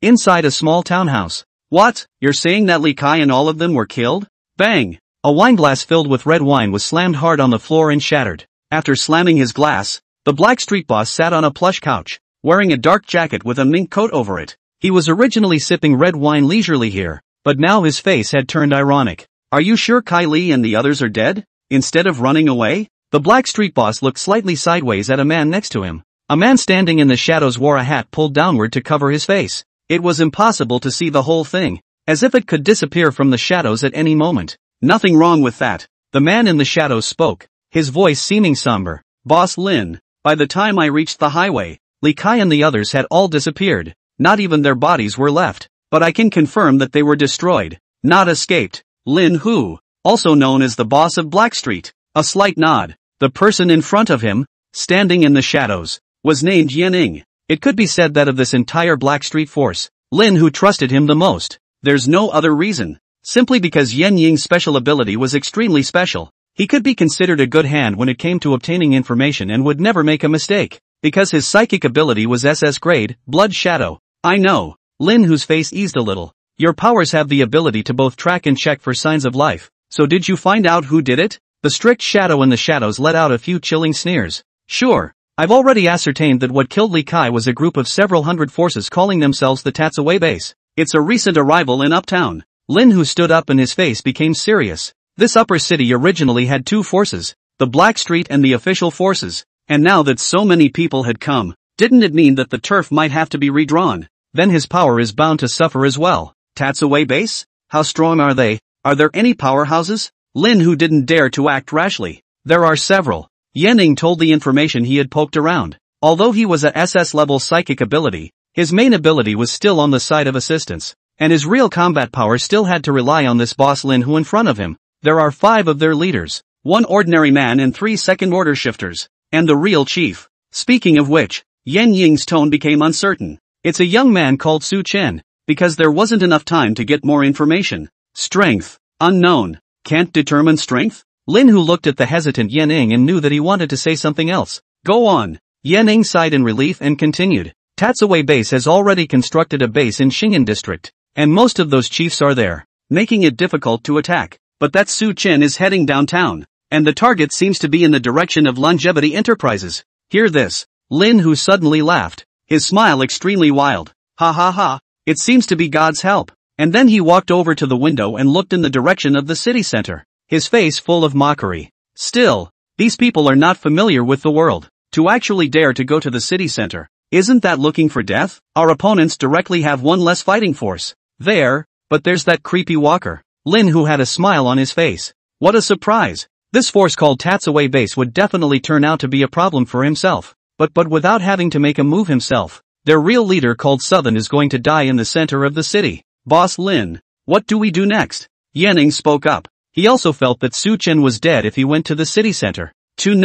The ability of that weird zombie was extremely terrifying. Even the boss, who was about to reach the third stage plus himself, almost died there. Is it directly organizing manpower to attack Tatsue's base to avenge Li Kai? What's the hurry? Lin, who turned back around. It's just as well that guy Li Kai is dead. It's not necessary to make me and so many people from Chanwei base fight in a firefight. Anyway, the news of Kai Li's death is only known to you and me now. Just suppress it. The anger on Lin, whose face was swept away, grabbed a wineglass and filled himself with red wine, sipping it beautifully. A henchman like Kai Li was nothing more than a dog to him, useless except to help stop the survivors themselves. Moreover, after stopping the survivors, Li Kai would search them first, which made him, the boss, already upset in his heart. And these survivors could only be expendable to him. It's good to be dead. Big deal. As for that Tatsue base, Lin, who took a sip of his wine and was overjoyed. After all, he had come to the upper city to fight for territory, and should have known about the existence of his Black Street. Had to be defended. That chief of theirs, Su Chen, is dead. And when I, Lin Hu, have risen to the third-ranked alien, who else can stop me within this Xanadu city? Yanning also said flatteringly. Exactly. By that time, the opposite side will just be a few second-order aberrations. Where will they be a match for you, Boss Lin? Ha ha ha ha ha ha. From the small townhouse came the sound of two men laughing in triumphant victory. It's as if the jig is up. Longevity Enterprises. This is it. In front of a large corporate building, Su Chen looked up at the signage at the entrance. It was a 20-story high-rise building, a place where countless hitmen and white-collar workers worked inside before the end of the world. Owned by Qin. Su Chen had also come here at that time to look for traces of Qin, so coming here could be considered a breeze, a return trip to the old haunts. Qin relied on this business building to become a very famous capitalist in Xanadu City, which can be said to be very rich. After being solved by Su Chen, the news of Qin's disappearance also caused a huge uproar in Xanadu City. A large amount of manpower was dispatched to search for Qin. However, Qin had long since been corrupted by the magic energy, and not even a hair could be found. Before I could find a few days, the end times broke out. Su Chen raised his leg and walked into this business, mindful of some information. It's also thanks to Qin running off into the wilderness to do his business at the time, or else I really wouldn't have been able to do it. I remember that Qin doesn't often live at home. All the assets and important documents are placed on the 20th floor of the building, his exclusive area, where no one but him can enter. Tap, tap, light footsteps sounded in this empty business. Su Chen walked on the floor made of PVC plastic with an imperceptible sound, and then walked up the stairs. The elevator is not working. There's something strange going on around the business, though. Su Chen went up the stairs while thinking about some out-of-the-ordinary situations. Downtown tends to have a lot of walkers. He did encounter a very large number of zombies on his way over, but after approaching one of the ranges of Longevity Enterprises, not a single zombie could be seen,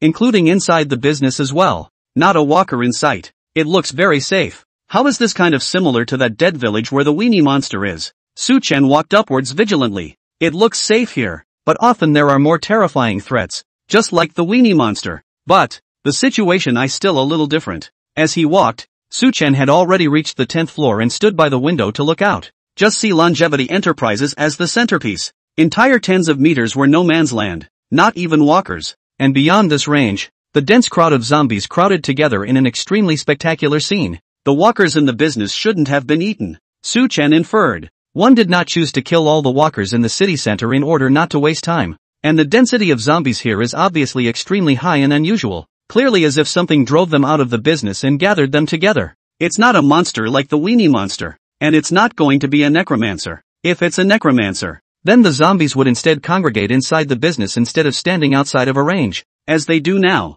It's as if there's something within the business that makes them fearful. No matter how, Su Chen wasn't going to stop because of any potential threats. And, as he walked to the 15th floor, Su Chen's face instead revealed a look of delight. It was because he felt a sensation begin to appear in that flesh and blood wooden sign. The target is above. That's weird. Su Chen's feet did not stop, and his heart was puzzled. You still have to get close to the chair to make the flesh and blood wooden sign move when you're at the warehouse outside the city. To this enterprise within instead on the 15th floor there is a sense. Could it be that there is something here? Until now, what that black and red self said was still floating in Su Chen's mind. He's me? There must be something behind this. Tread. 16th floor. 17th floor. Without realizing it, Su Chen had already arrived at the highest level of Longevity Enterprises. 20th floor now. Su Chen stopped in front of a stainless steel door that still had a fingerprint lock on it. Because the 20th floor was Qin Shou's exclusive area. Other than Qin Shou himself, no other employees in the enterprise could set foot here.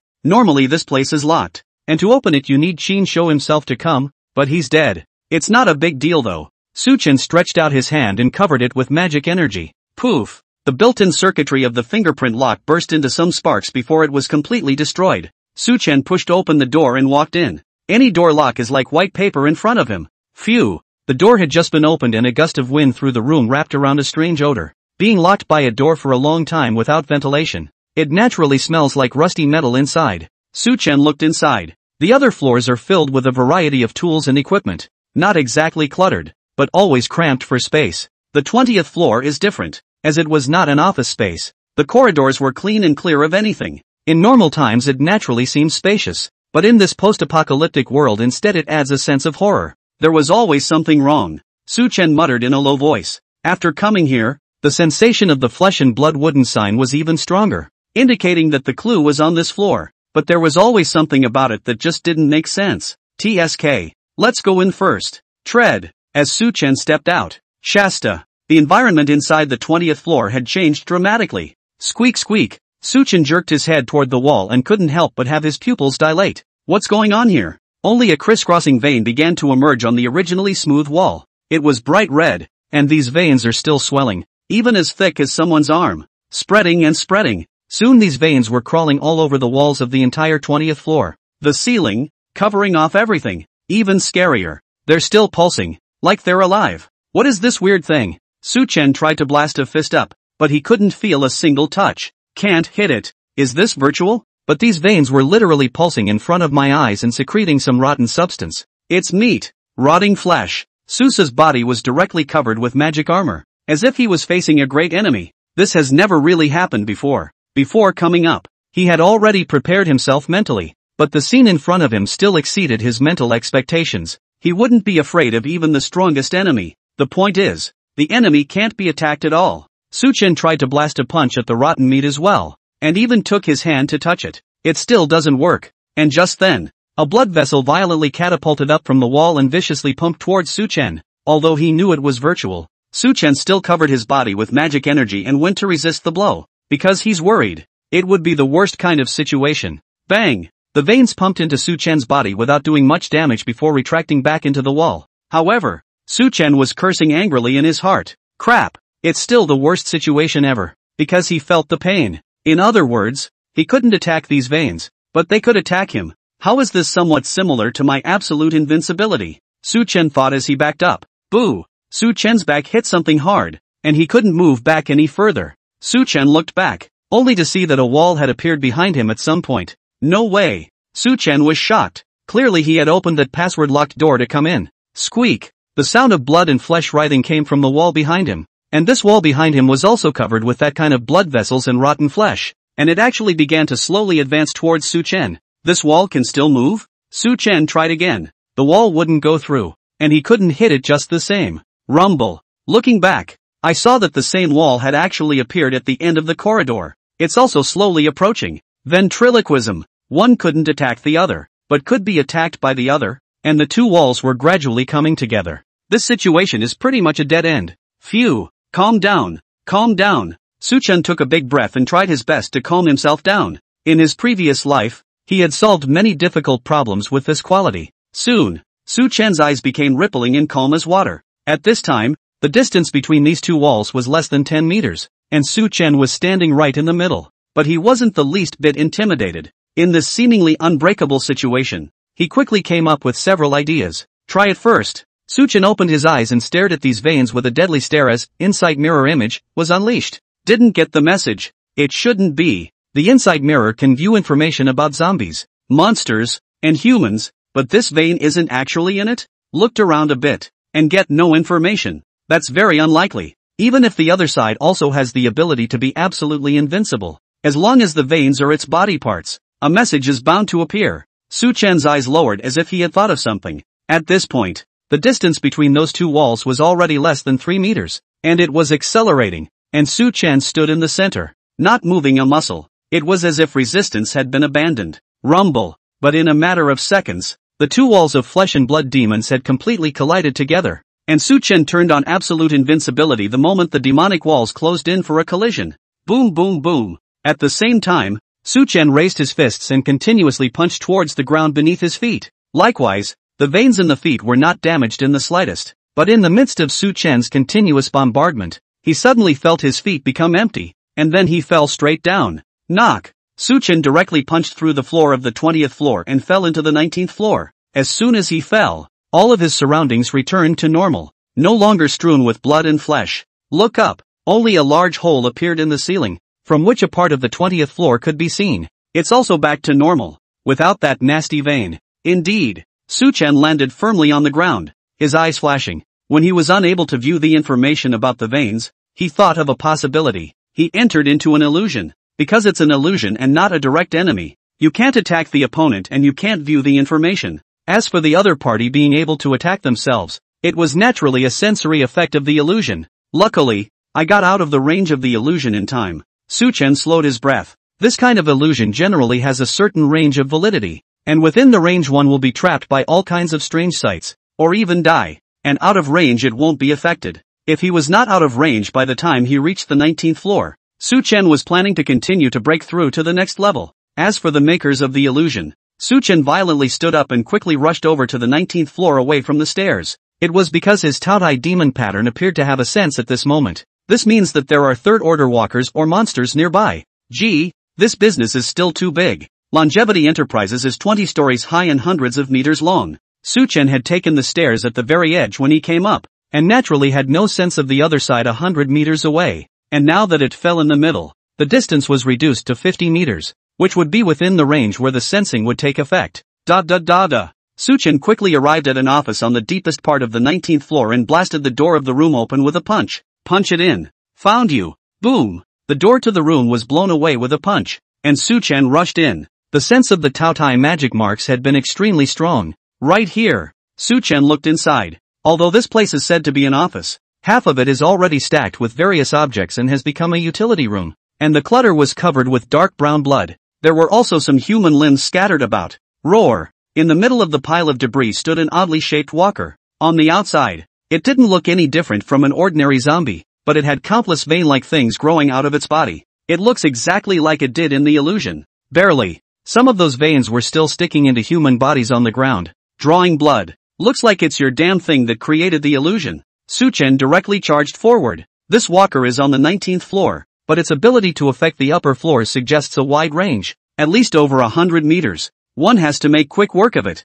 Phew! The moment Su Chen rushed over, the walker suddenly disappeared into thin air, and the fabric of the room began to shift, those disgusting twisting veins reappearing with all that rotting flesh. It's that illusion again. At this point, it was as if Su Chen was in a terrifying demonic cave. Countless veins were like tentacles frantically lashing at him, and the rotting flesh began to wriggle and spread to his feet. Blood kept spurting out of the walls like a fountain. Everywhere smells fishy and weird. Southern twisted around. The fact that he had just punched in the air meant that the zombie had reacted quickly as well, dodging away as he unleashed the illusion. One has lost sight of the target. If it were anyone else, that attack just now was a dead end without resolving the walkers. Being in an illusion, you can't see the real world. There's a zombie next to him, eyeing him, ready to attack, and he can't find where he is, so he's bound to die. But, Su Chen had considered this when he dropped down to the 19th floor. The moment the illusion appeared, he then quickly saw all directions around and up and down. Inside Mirror is activated.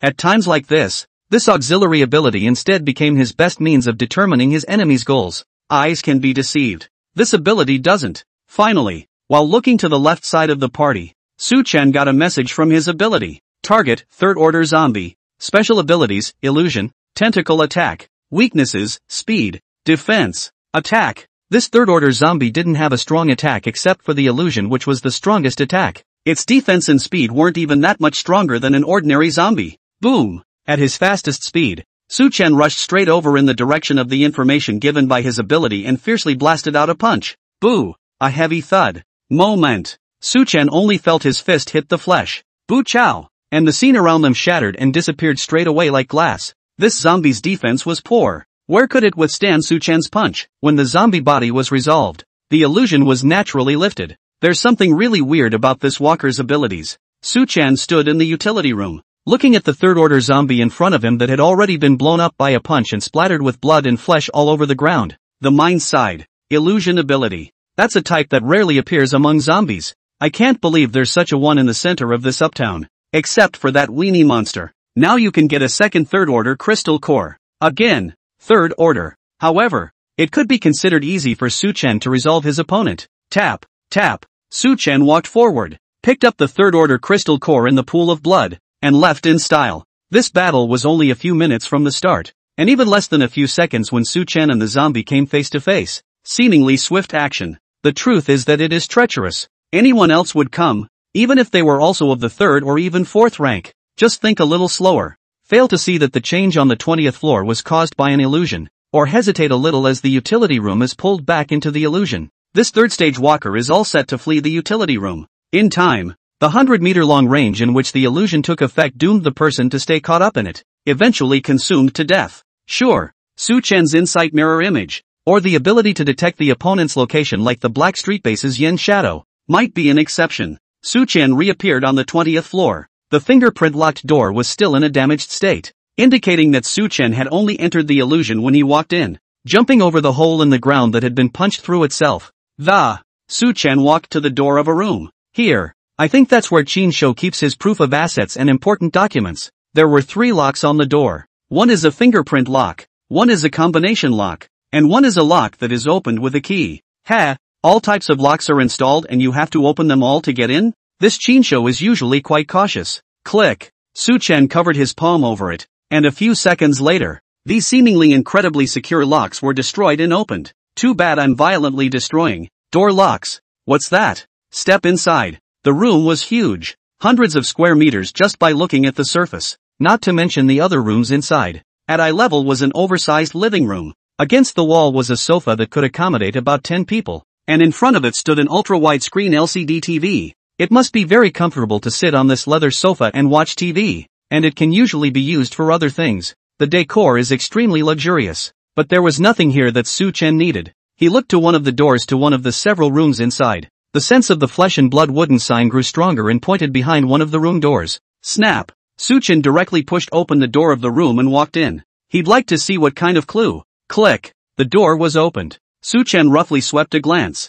This was probably a documentation room. There were a number of cameras installed both inside and outside the house, as well as some alarms that would have been triggered if anyone other than Qin had come in before the end of the world. It means it contains something important. But Su-Chen had already destroyed the alarm in passing before coming in. Here's the folder. Here's the desk and a safe. The defense layout is pretty neat. A couple of filing cabinets leaned against the wall with many papers on them. Other than that there was a desk and a safe underneath it. What I want is in there. Su-Chen became agitated and took out the safe from under the table, and took out the blood and flesh wooden tablet from the space. Buzz off. Miraculously, as soon as the wooden sign was taken out, it began to vibrate slightly on its own, emitting a beeping sound. It's like a cell phone that doesn't come in with a message but is on vibrate mode. Phew. Su-Chen exhaled and began to corrode away the lock hole of the safe. Kind of. He observed the safe as he corroded. Its material is made of microcarbon alloy, which is considered to be a very high-grade material, and the thickness of the safe is also thicker than normal according to the time of corrosion.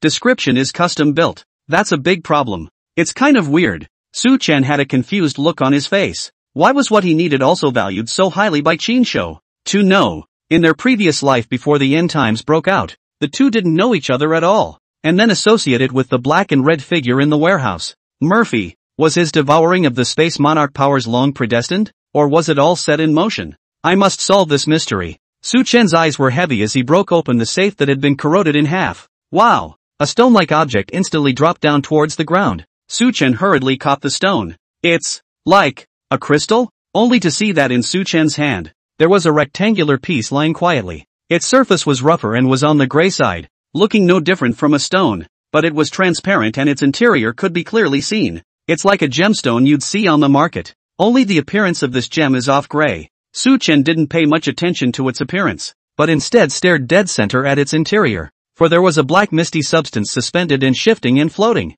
like black clouds that keep morphing on a cloudy day. This thing inside, is it alive? Su Chen narrowed his eyes. He hadn't seen any gemstone that could have such a thing inside it. And that's when the flesh and blood wooden sign vibrated faster. It actually conveyed a desire to Su Chen of its own accord. Just like the Taotai magic pattern when it met a 3's level ability. Want.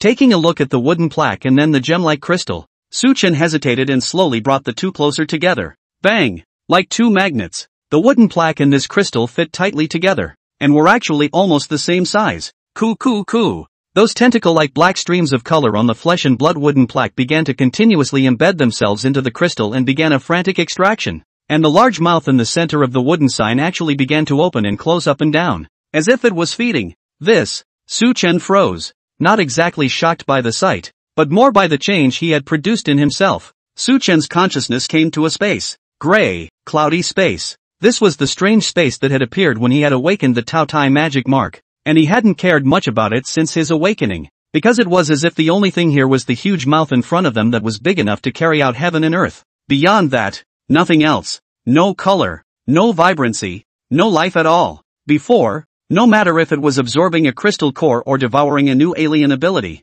there wouldn't be a single change here. And now, Su Chen stood in front of the giant mouth full of surprise and looked at the part of the sky. As the flesh and blood wooden sign devoured the crystal, this sky is actually starting to turn colorful. In the part of the sky above the giant mouth that had been gray and cloudy, white clouds began to appear and a blue sky dome. It's like someone is constantly painting on it. But unlike paintings, those clouds are active, constantly changing shape like that black mist in the crystal. Black fog to white clouds? Su Chen stood in place, even forgetting to walk, and fell into a deep shock. He eyed the clouds. A few moments later, the flesh and blood wooden plaque in the outside world had completely swallowed that crystal, while the space of the Taotai magic pattern had stopped changing. Su Chen surveyed the space. The sun did not appear in the sky above the giant mouth, but it brought its own sunlight to the clouds and an area. Outside of this area, it remains gray. Su Chen muttered. One crystal can change a portion of the area. Does this mean there are other similar crystals? His heart was full of surprises.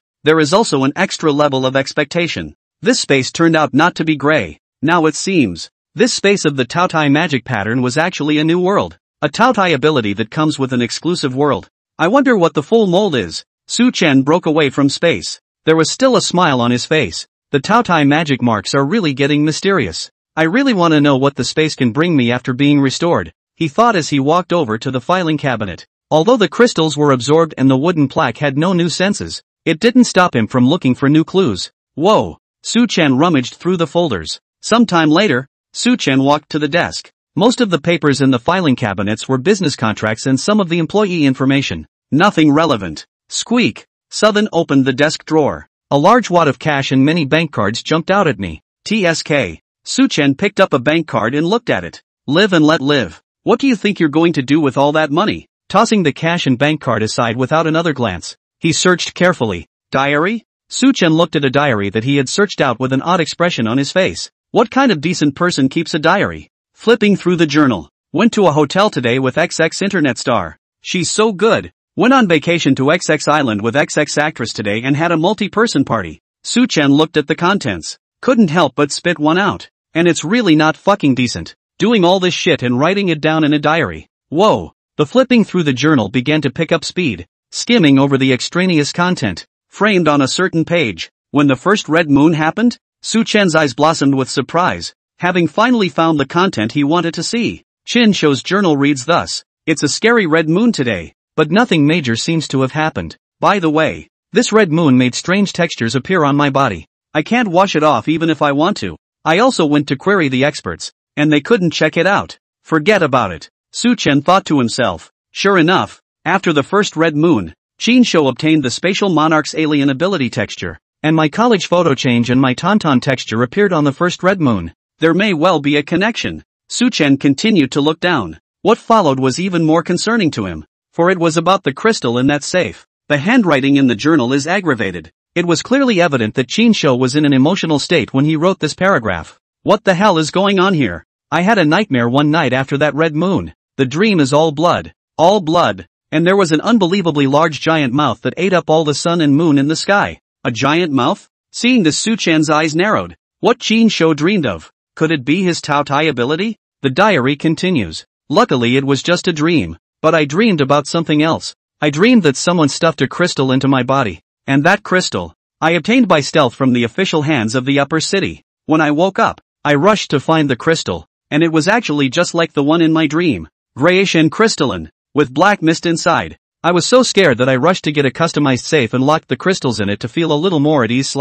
This is the end of the diary. Su Chen, on the other hand, had fallen into deep thought. Before the outbreak of the end times, Qin Shou had once dreamed of his Tao Tai ability and also dreamed of this crystal? Su Chen's brows almost twisted into a line. Qin Shou is dead. It was no longer possible to cross-examine them. But, Su Chen looked to the last few paragraphs of the diary. Very little information is given about where the crystals came from, but there is a reference to upper city officials. This crystal was obtained by Qin Shou from the official hands. This might mean that there will be more detailed information on the official side. Or maybe even that the crystals have been studied. Upper Metro officials. Southern recalled the shelter news given on the radio. The upper city is now divided into several forces. His own Tatsue base was in Xing'an district, where the Blackstreet forces were not yet clear. But the official shelter was established precisely over at the administrative center. The administrative center, where the files should be kept. Su Chen took out the map of upper city, searching for routes. On the map, the administrative center isn't very far from Xing'an district. It's in the Ding'an district of the upper metropolis. And there actually happens to be an institute right next to it. Looks like there's going to have to be a way to get in. Jing'an district. Compared to the broken walls in other areas, there are few signs of vandalism here. There were actually teams of soldiers patrolling around the outermost perimeter, and guard posts had been established at intervals. There were even a couple of machine guns on it. Inside, there are a number of homes with a number of survivors walking around inside, some with vegetables growing on their roofs. And at this point, inside the administration building in the very center, Li Jun, what did you say? A middle-aged man in a proper suit and tie clapped his hands and said in a tone full of surprise, "You mean those Blackstreet blockers on the highway were taken care of?" "Yes, Chief." A man in uniform in front of him, also known as Li Jun, stood straight and answered in a loud voice. "The patrol we sent out there said he saw a group of hundreds of survivors drive into Upper City. Li Kai and those other roadblockers were taken care of by them." "Great." Gao Zhang, the current head of the official shelter of Upper Metropolis,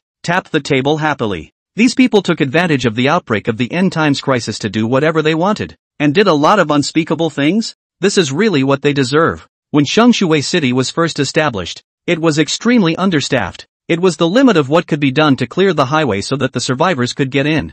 Building a base, cleaning up the surrounding zombies, and building defenses, not to mention the need to guard against anything out of the ordinary on the Black Street side, all of which require adequate personnel. They really could not spare any manpower and could only watch Li Kai and the others act recklessly. Gao Zhang calmed down a little and said, "Li Jun, what are those survivor teams like? They shouldn't be the same as Blackstreet." Say this. Gao Zhang's mind was also looking forward to it. It can't be the same as Blackstreet. Not letting it go up to the city can be a snowball's chance in hell. Hearing the chief ask about this, Li Jun's steely face smiled in a rare manner. "Not at all. I've made it a point to observe with people who call themselves Tatsue base and hold the survivors in the most basic respect. Distribute food according to the contribution made by the survivors, and get by alright. Hear this." Gao Zhang rubbed his hands together excitedly. "Good. That's good. Hundreds of people. It would be nice to join the shelter. Have you asked them, Li Jun? If Tatsue base could join the official sanctuary, this would undoubtedly be a great boost." Li Jun froze, and then sighed. Asked. "They don't want to." And then a puzzled look appeared on Li Jun's face. "I made a point of stating that it was an official shelter, but strangely enough, none of the survivors showed any interest. It's like going through something." Of course Li Jun didn't know. After that one time of the corpse wave in the field, the survivors in Tatsue's base were extremely sticky. What about the official? The other team had official connections, and it was still a total loss? And Shenwei base treatment can be considered very humane in other bases, which is not as good as here. This, Gao Zhang was also incredulous. In any case, just by mentioning the official, even if the opposite side doesn't join, there won't be no expectations at all, right? This Tatsui base's means of gathering people is so strong? Pacing back and forth. Hey, forget it. Gao Zhang could do nothing about it and shook his head. As long as this base isn't like Blackstreet, and in a sense, a holdover from Blackstreet, The official sanctuary was now stretched to the limit, and in any case, the arrival of Tatsue's base could be considered a relief. We'll have to play nice with the Tatsue base. Though, in this case, Li Jun, find a chance to communicate with the Chenwei base. I want to meet with their chief and exchange relevant matters. Relationships are a must, and a base with such a favorable attitude towards survivors is not often seen in the post-apocalyptic world. Oh, right. Takamasa thought of something. A file was removed from the drawer. Regarding the Blackstreet issue that we previously brought to the attention of the higher-ups. Someone has already been sent to solve it. It says they'll send someone from the Zhao family over. And in the meantime, they're looking for their heir in Tianhe City. Zhao Quan, the Zhou family? Li Jun frowned slightly when he heard Gao Zhang's news. As Blackstreet is just excessive. I can't believe they took advantage of the lack of official manpower and ran out onto the cleared highway to stop the survivors. Moreover, there were quite a few second-order aberrations there in the Blackstreet that were so powerful that it could be extremely difficult to eliminate them. The upper metropolis shelter could only ask for help from the higher-ups, requesting that someone be sent over to assist with the Blackstreets. Humph. A hint of disdain appeared on Li Jun's face. He had also heard what kind of virtues the Zhao family had. Before the end of the world, they wanted to have a hand in all walks of life and held a lot of power. After the end of the world is even with the family in the SSS-class alien smooth sailing, in the high level have quite a lot of power of speech. Send them to fix Blackstreet? I'm afraid it's just an excuse to get their dude Zhaoquan. Are they that kind? Shoo, Gao Zhang looked around and hurriedly signaled. The two had known each other before the end of the world and had worked together for quite a long time, and now that the end of the world had come, information was not exchanged well, and it was normal for Li Jun to be straight talking. I know that you and quite a few others are dissatisfied with the Zhao family members. In fact, I can't stand it either. But what can we do when others are strong and have status? Ugh, Takamasa sighed. The look of despondency. One can only hope that the Zhao family will be able to suppress Blackstreet in the meantime while looking for Zhao Quan. Fine, Li Jun said helplessly. Then I'll go over to Tatsue's base and try to communicate as I said before. Ask their chief if he has time. Hingham District. Inside the Tatsue base, Lu Yuan and the others were sitting around a table. That said, we declined the official invitation before. Will there be any problems? Li Jun has already been here once, and on behalf of the officials, he proposed to invite Tatsue base to join the Upper Metropolis Sanctuary. Rebuffed. A few people from Tatsue's base are here right now to confer. Worried about the official reaction. Hard to say. Kong Chun crossed his fingers and looked a little sadly at the map of Upper City that was laid out in front of him. The official shelter is in the administrative center of Dingen District, which is considered close to us. If the opposite side wants to make a move, such a short distance is not a hindrance at all. We have to be careful. And after, Luo Ban turned his head to look at someone. Duan Feng. This was because Duan Feng had spent time in Xanadu City as a staging area when he was ordered to go rescue Zhao Quan. People in this area are more familiar with it. Old Duan, what do you think? Duan Feng froze for a moment. Ah, what? It just slowed down. He said how a couple of chiefs had called him over specifically today, originally for this very thing. I don't think, Will, Duan Feng hadn't stayed in Xanadu City for very long, so he actually wasn't too sure. The head of this place, Gao Zhang, doesn't seem so too mean to me. At this point, there was a knock on the door from outside. Chiefs, there's a Li Jun outside, the one from the official shelter in Upper Metropolis, and he's here again. Again? Lu Yuan and the others looked at me and I looked at you. What do you say to picking it up in here? Take it in. After all, it's on behalf of the crown. You have to give some face. After a while. Ha ha ha. The sound of Luo Barbarian's loud and refreshing laughter came from the house. Just now, Li Jun had already conveyed Gao Zhang's meaning to Chenwei base. As long as it's not a Blackstreet kind of team, official shelters will not interfere much. Hey, that's a relief for us. Luo Ban laughed out loud with bravado, pouring a glass of wine for himself and Li Jun in the process. It was only a verbal message, but it was better than nothing. Of course, defense is natural. Li Jun laughed dryly and didn't pick up his glass. Alcohol is not allowed in discipline.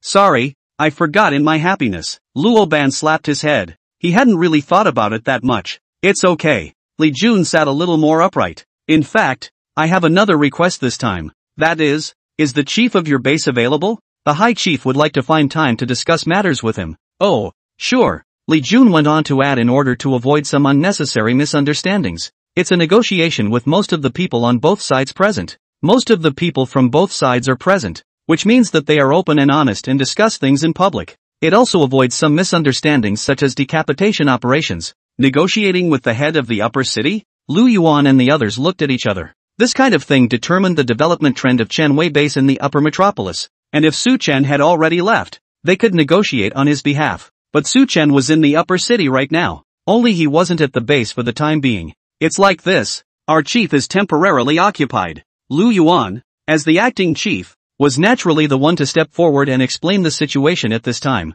It may have to take a while. As for where Su Chen was going and what he was doing, he naturally wouldn't say. And since the city center is still quite far from the Hingon area, it would take at least several days to go back and forth. In order to prevent some information from leaking out, Lu Yuan had long ago informed everyone at Chanwei Base when Su Chen left, forbidding the disclosure of Su Chen's strength and whereabouts in words and deeds. Prevent anyone with an agenda from hearing it in the neighborhood. Li Jun waved his hand. There's no rush. Anyway, there's been a lot going on at the shelter lately, so we'll just wait. It's okay. And so, the conversation ended rather pleasantly. It looks like the Tatsaway Base and the official sanctuary have reached an understanding that they can coexist and thrive. A look of togetherness. But somewhere, there's always someone watching. Black Street. As the name suggests, Black Street's home base is on a long street. It was originally a very posh shopping street. On both sides of the street, upscale hotels, gourmet snacks, and costume jewelry line the streets. However, compared to the gates before the end of the world, it had now become deserted, with only a few people stationed on both sides of the street. Compared to the neatness and orderliness of the official shelter side, these people stationed here are much lazier. But even though they were lazy, they couldn't hide the fierceness on their faces, and it was clear at a glance that they were ruthless characters who licked blood from the tip of a knife. In the past, they were all patrolling the perimeter at a certain distance, but today, as if they had been given some kind of order, they had stayed away from an upscale hotel on this street. The orders have been passed on, I believe. Black Street boss Lin, who stood by the window of a high-rise upscale hotel, smoking a cigar and looking down at his men who were far away from the place. Next to him, Yen's shadow still stood in the shadows. It's as if you can't see the light. They have been instructed to all stay away from here so that no one can disturb you. Lin, who threw the nearly finished cigar in his mouth downward. Very good. Almost enough time had passed since the last time he had absorbed a crystal core to do so again, and within just a day or two, he would break through to become a powerful third-order alien.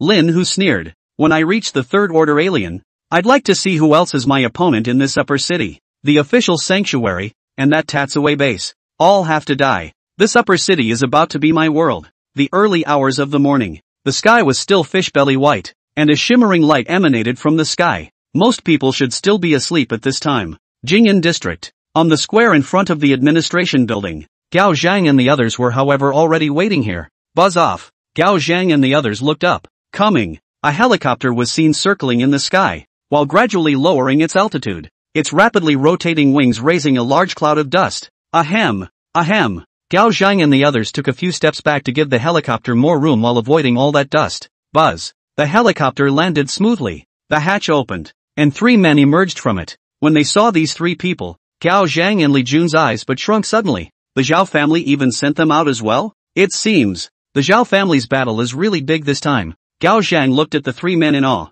Before that, the team sent by the Zhao family to search for Zhao Quan in Tianhe City had also stopped here. Several helicopters came in that time, but because it was the early stage of the end times, so although there were many people, the strongest ones were only first-order psychics. And now, more than a month had passed since the end of the world, and many of the exalted had risen to the second stage. Not to mention the fact that the entire Zhao family occupied a portion of the safe zone. And even more so, they spared no effort in pooling their resources to develop their own forces. With a number of ascendants under their command, Takamasa greeted them. Is it Chen Fei, Hua Yu, and Lin Hao as stated in the document? With its abundant resources and the influence of that SSS-class alien Zhao Tianxiong, the Zhao family had collected many alienists from outside the family in addition to the alienists of the Zhao family's own clan. For these people, the Zhao family also gave them training. Among them, there are these 3 who are famous and ranked at the top of the list in terms of strength. Chen Fei, who was in the lead, saw Gao Zhang greeting him but showed little respect.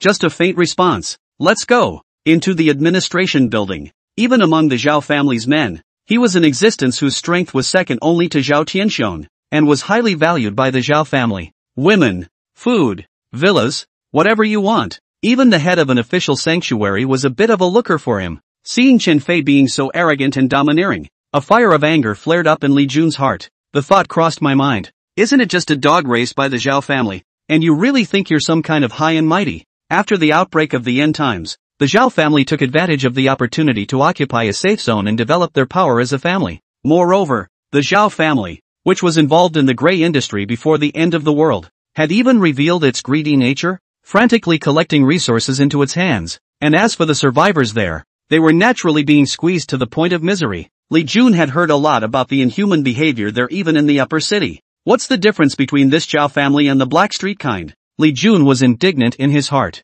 but he suddenly saw Gao Zheng giving himself a wink, telling him not to act rashly. Gao Zheng was also helpless. He wouldn't have been so humble if he hadn't asked for it. After all, he was personally chosen by the top brass to be the leader of the upper metropolis. One could only hope that these few people sent by the Zhao family would take care of Blackstreet. Inside the administration building. What did you say? Gao Zheng fiercely clapped his hands. His face was full of disbelief and shock. Didn't you guys get a mission to solve Blackstreet? Why go back on your word? Due to excessive anger, Takamasa's fists were clenched, veins showing, and constantly trembling. Just now, Chen Fei and his party actually told themselves they're not going to step in and fix Blackstreet. Instead, they also asked for their own team to be split up and follow them to Tianhe City to look for news of Zhao Quan. You.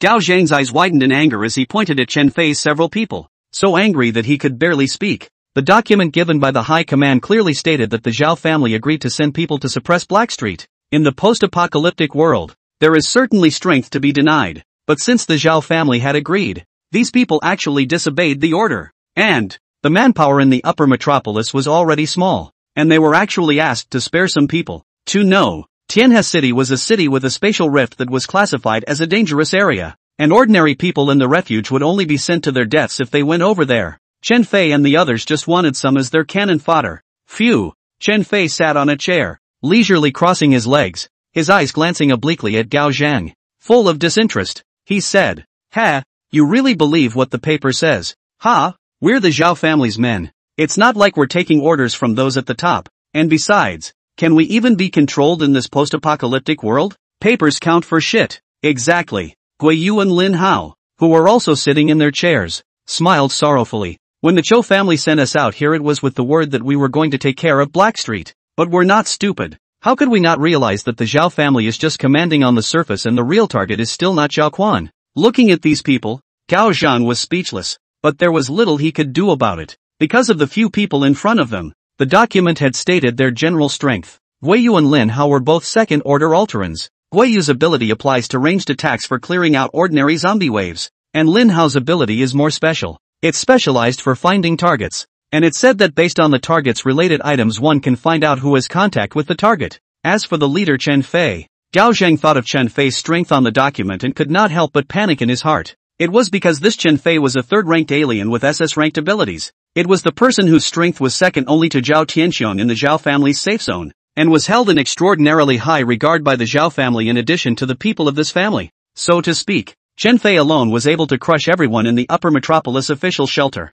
Even with a machine gun it was no good, Takamasa thought to himself. Cold sweat broke out on his face. He was also aware of what the Zhao family and its men had done. Get it wrong. This Chen Fei would really go crazy and kill everyone in the shelter. Ha. Chen Fei stood up and sneered a few times, his face still so arrogant and cocky. Then that's it. Better not upset me, or you know the consequences. I have the Zhao family as a shelter. They can just make up a reason if they want to bail me out. Takamasa is trying to make a last-ditch effort. What about Blackstreet? Will you guys tackle Blackstreet when you find Zhou Quan? Although these people were doing nothing wrong, they would eventually have to return to the Zhao family's safe zone to resume their duties. And Blackstreet was a real threat here. If Blackstreet is not eliminated, all the survivors who come to join them will be brutalized. Alright, if I find Zhao Quan, I'll make a trip to the Blackstreet one, or I'll go back and deliver. Chen Fei yawned. Then suddenly turning his head to see Gao Zheng, he quickly changed his face. The originally unconcerned look became icy cold. I've heard that a new survivor force has recently arrived in Upper City. Something called Tatsaway Base. And they're from Trina. Right. Temperamental. The Zhou family is like that. And so are their men. Temperamental. Just now it was a careless look. Now it turned into a chillingly grim look. I had heard that they were running amok in that safe zone, even killing random survivors to vent their emotions because they were in a bad mood. Gao Zheng was startled by these words from Chen Fei. What do you want? Tatsui Wei Base came to Xanadu City in recent days. As the head of this place, naturally need to report this situation to the superiors. And it was a direct report bypassing the Zhao family. but the Zhao family has actually been watching this place. I don't know what connections were utilized to learn of this news, and told Chen Fei and the others. What do we want? Chen Fei snorted coldly, his gaze sharp and cold. Those people are from Tianhe City, and Zhao Quan is also in Tianhe City. So what do you think we want to do? You can't do this. Gao Zhan looked flustered. He knew what this meant. Since Chen Fei and the others knew that the Chenwei base was also coming from Tianhe City,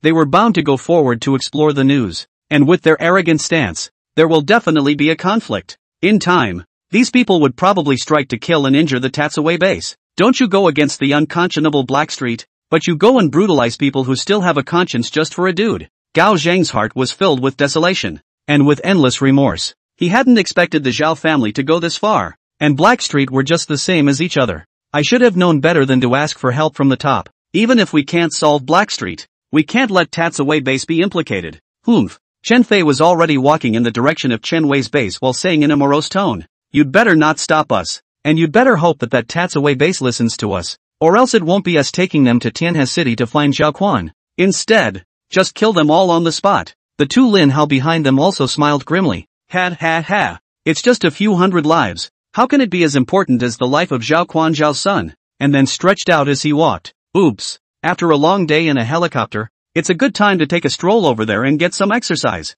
In their opinion, dealing with the Chenwei base was nothing more than catching a turtle in a jar, and with their strength they could casually take care of it. Gao Zhan looked at the few people who were gradually leaving, fists clenched, full of anger. These Zhao family members are too much. If only someone would treat them. These people are a bunch of cold-blooded animals. And then hurriedly turned around. Li Jun was quickly contacted. Yeah, it's me, Takamasa. They look like they're going over like they're taking a stroll. It'll take a bit more time. Li Jun, you hurry up and take a shortcut and notify Tatsui base. And after, Gao Zhang hurriedly called on the only few alien powers in the shelter and also went forward to rush to the Tatsui base. Hingham District. What? Are you saying that the Zhao family has sent someone and is still looking for Zhao Quan? And it's coming at the Tatsui base? Luoban and the others stood straight up from their chairs in shock. Li Jun rushed to the Chenwei base in a hurry and told the news. By now he was tired, sweaty, and panting. Exactly. Those people basically do no good and no evil at all.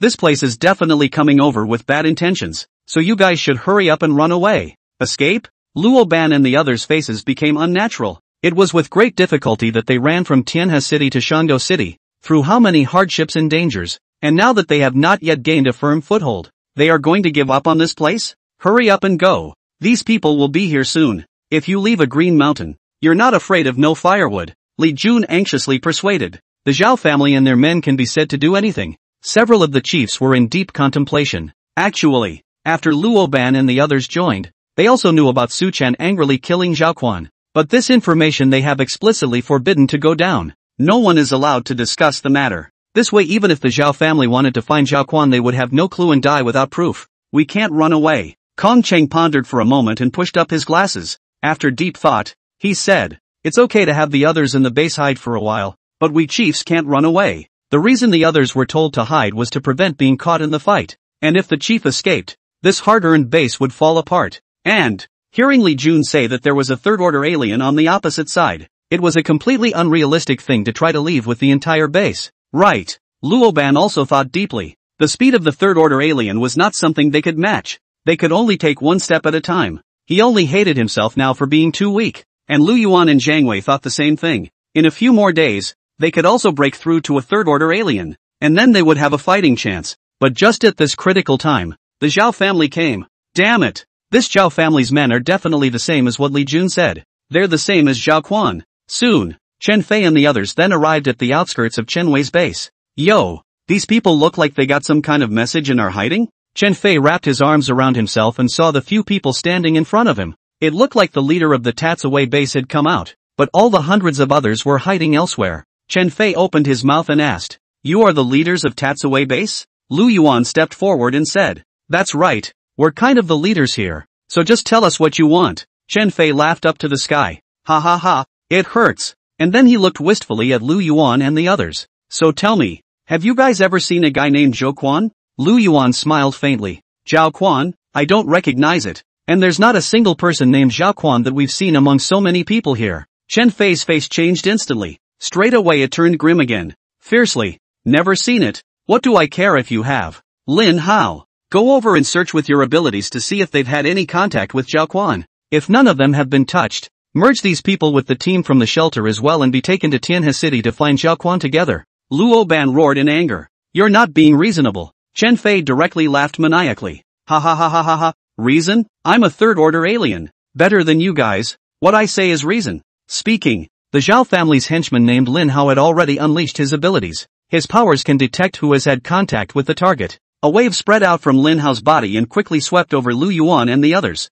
Moment. Different colors appeared on several of the leaders of the Tatsui base. Lu Yuan and Zhang Wei appeared green after being swept by the fluctuations, which meant that there was no contact with Zhao Quan. On the other hand, the red color appeared on Luo Ban and Kong Cheng's body, which meant that there had been contact with Zhao Quan. See this light? Chen Fei's face was fierce and his tone was aggressive. And you guys say you haven't been exposed? I think you guys are looking for death. Chen Fei said while immediately about to unleash his supernatural abilities. He would capture these leaders of the Chenwei base and slowly torture them to force Zhao Quan's whereabouts. Lin Hao Guiyu was also ready to get started. And now, would Luo Ban and the others be his opponents? Humph. Lu Yuan and the others snorted coldly. Even if they couldn't beat them, they wouldn't be slaughtered. The big deal was that they would die. Suddenly, someone inside the base rushed out. I know where Zhao Quan is. Don't you do it. It's all my problem. You people sent by the Zhao family don't make a move. It's not the fault of Tatsui base. Chen Fei and the others were about to make a move on Lu Yuan and the others when suddenly, someone from within the Chenwei base rushed out, interrupting the strife that was about to erupt. It's Duan Feng, the one who had also been ordered to find Zhao Quan. Duan Feng? Chen Fei and the others temporarily stopped their attacks and looked towards the person who had rushed out. Before they set off, the Zhao family had also talked about the first team that was sent out to rescue them, and had also given pictures of those people so that they could follow the trail to find Zhao Quan. But these people went out and were never heard from again. And why did this Duan Feng appear at the Chenwei base now? Didn't you go on a quest to find Zhao Quan? Why is it here? Where are the other rescuers? And where is Zhao Quan? Though the same is true for taking orders from the Zhao family. However, Chen Fei was affiliated with the Zhao family, while Duan Feng was affiliated with the officials, and Chen Fei's words were contemptuous, asking nonchalantly. At the same time Chen Fei inquired. Lin Hao had already unleashed his ability on Duan Feng as well, and red color appeared on Duan Feng, which meant that he had received Zhao Quan. Duan Feng bowed his head, looking at the red color of his body. He knew he wouldn't get away with it today. However, in order to prevent the Chenwei base from being massacred by the Zhao family's men in a fit of rage, he still stood up without any hesitation. I did receive Zhao Quan. Duan Feng let out a bitter smile, and then he clenched his fists and made some sort of decision in his mind. But I was incompetent, and was attacked by a wave of corpses on the way, and got separated from Zhao Quan, and then I came here. He didn't dare to say that Zhao Quan was killed by Su Chen, otherwise these Zhao family members would definitely bloodbath this place. And then the gaze was firm, looking straight at Chen Fei and the others. It has nothing to do with the Tatsui base. Blame me. Do as you wish. Lu Yuan and the others looked at Duan Feng who was looking at death. Lao Duan. You. None of them had expected that at this critical moment, Duan Feng would actually stand up and take all the blame on himself. Oh, at our disposal? Can you afford to pay for Mr. Zhao even with this cheap life of yours? Chen Fei spoke extremely meanly. They also came out this time to present themselves in front of the Zhao family. It shows that when everyone else's rescue didn't work, they stepped in and it did. It's a credit to them. And now, this Duan Feng actually said he lost Zhao Quan? If they couldn't find Zhao Quan, how could they go back to resume their orders? How could they be honored by the Zhao family? And how could they continue to enjoy the life of a human being? Duan Feng didn't reply. He just stood still and closed his eyes. He only hoped that these men of the Zhao family would relent and spare the Chenwei base. But he clearly underestimated how deranged these people were. Good. Chen Fei only had his own interests in his eyes. And at this point, his face was already distorted, as if he was a stern ghost. Since you lost Zhao Quan, this Chenwei base is guilty by association. Kill you and these leaders, and we'll drag the rest of them to Tianhe City as cannon fodder. Then kill them all and feed them to the zombies when we find Zhao Quan. Duan Feng's eyes snapped open, filled with disbelief. You're crazy. This has nothing to do with Tatsui base. Just come at me. He growled angrily, but Chen Fei and the others didn't care about that. They had always done whatever they wanted. If I say you're guilty, you're guilty. Here, I'm in charge. And Gao Zhang and the others who arrived behind were as helpless as ants on a hot pan. They couldn't stop Chen Fei either. Just then, from the outlying bases, a sudden bellow came out. Killed my man Kai Li. Chen Wei base. I've come to settle the score with you today. Everyone looked toward the source of the sound. only to see a group of people gradually appear there, most of them with various tattoos and bare arms holding various weapons. At the head of it stood a flaunting, mink-coated fellow. It's Lin Hu. These are the Black Streeters. Immediately after Lin Hu had risen to a third-order alien, he brought Yanning and Blackstreet's men to settle the score with Chenwei Base. He wasn't going to let Tatsaway Base steal territory from himself. And Lin Hu was seeing these people before him who had taken up a fighting stance. It also froze on the spot. Originally, he wanted to make a dominant debut, and then crush the Chenwei Base and seize the right to speak in the upper city. But how come there seems to be several forces here? Chen Fei turned his head to look at these people who had suddenly appeared.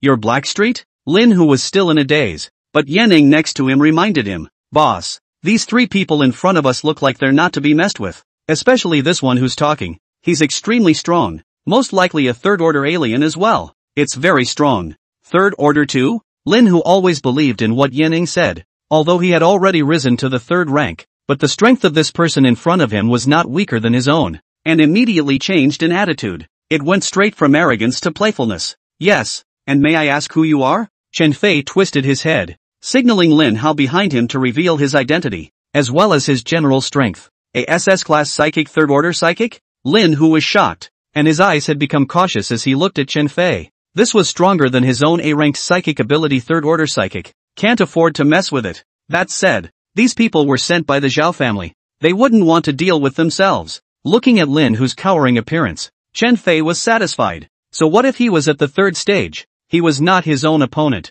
and he still had to treat himself with respect. But well, Chen Fei sneered. It looks like you guys are going to deal with Tatsaway Base as well, right? Very well, then let you go first. It just so happened that Blackstreet was going to make a move on Tatsaway Base as well, so he would just stand by and watch the two sides fight to the death, and not have to do it himself. And when Lin Hu heard Chen Fei's words, his heart was delighted. Although the opposite side was sent by those higher-ups, they didn't make a move against themselves and allowed themselves to take revenge. Gao Zhang, on the other hand, was extremely anxious. This Blackstreet's people were here, and instead of Chen Fei and the others going along to get rid of Lin Hu, they were helping the tiger. Isn't this helping the evil to bully the good? Lu Yuan and the others, on the other hand, felt tremendous pressure. One thing leads to another. Both forces were eyeing the Chenwei Base at the same time, and each side had a third-order alien. I'm afraid I'm going to have to account for all of it today. However, Lu Yuan and the others remained silent and didn't utter any words to beg for mercy. They just silently began to activate their supernatural abilities and prepared to fight to the death.